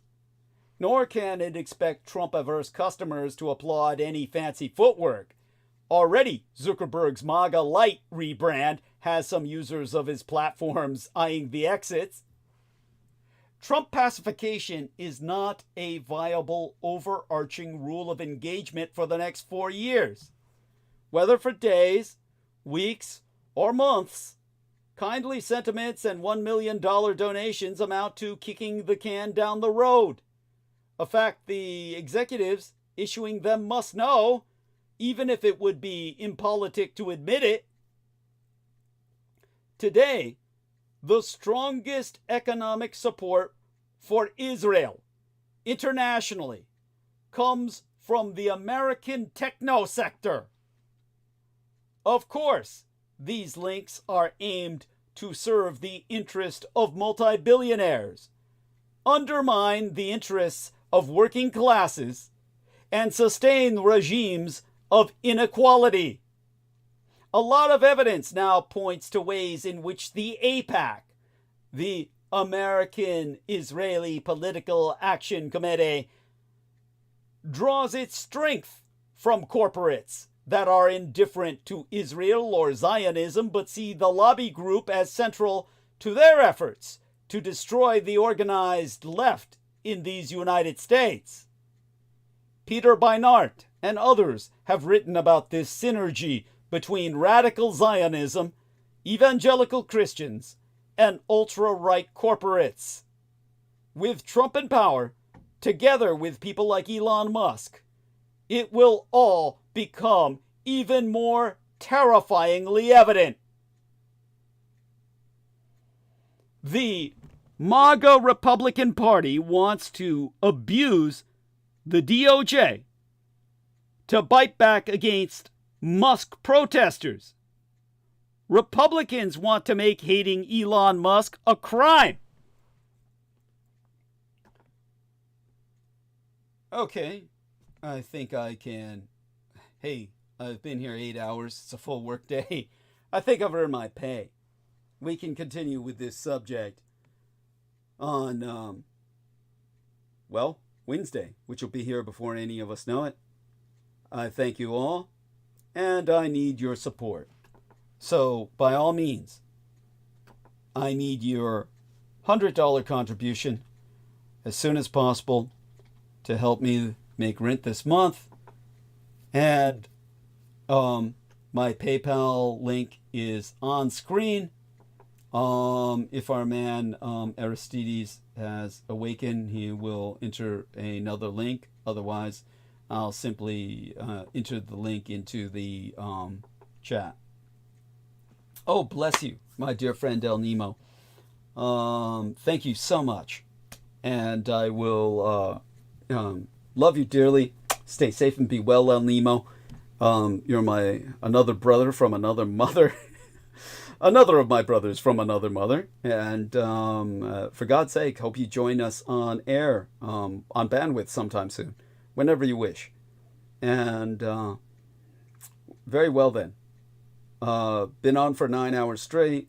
Spent the majority of that time pontificating. Let's get us all back together on Wednesday, which will be here before you know it. That'll be a George Knight Day. And we'll try and do a little monologuing before he arrives. And that'll get us into the mood to burn more bandwidth throughout the night. And hopefully with him doing, most of the talking, I can give my tongue even more of a break. I did pretty well tonight. I managed to go throughout the majority of the night without biting it too much. So that helps immensely. And so hopefully I'm on the mend with that. With all of that, again, love you dearly, Nemo. Love Aristides too. Bless his little sleeping heart. And of course, Brendan Zogit, who hopefully has retreated into slumber. And of course, everyone who's been here supporting us all. We will return Wednesday and be here at our regular time.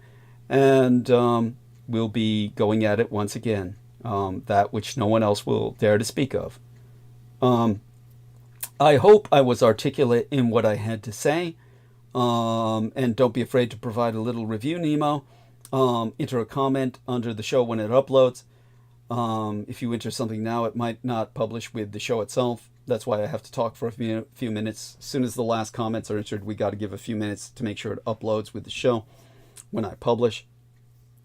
Aside from that, we could also hold a vote if anyone wants me to go on a bit further, drag on a bit further and keep talking, or up to you. Give me a vote, see who's out there that wants that. Otherwise, it's a lot of information anyway. And most people are actually grateful when I end the monologue so they have time to go over various parts and absorb it. And the longer it is, the more harder it is for them to absorb all the parts. But we did a very good long monologue today. We went on very close from the beginning, and we lasted a while. So, all right. Again, I need your contributions emergently. Make certain to contribute $100 if you can afford it, or as much as you can afford. Okay, El Nemo says get some rest. Bless you, El Nemo. So thank you so much. Love you dearly. And you have yourself a blessed day as well. Join us soon, and hopefully you'll be back on band with us whenever you feel like it. We held good numbers throughout the night. Let's give it a rest now. And everybody, rejoin us on Wednesday. Again, need your emergent contributions, $100 if you can afford it, at least half $100 if you can't, $25 if you're desperately poor. But for God's sake, make certain to send something my way, because I can't continue this without that. So by all means, contribute. And that's an order. Consider it an order. Okay, such being said, blessings to all of you. Stay safe and be well. We've got good numbers, but yes, I've earned my rest. Let's all be back here Wednesday. Gonna end stream now.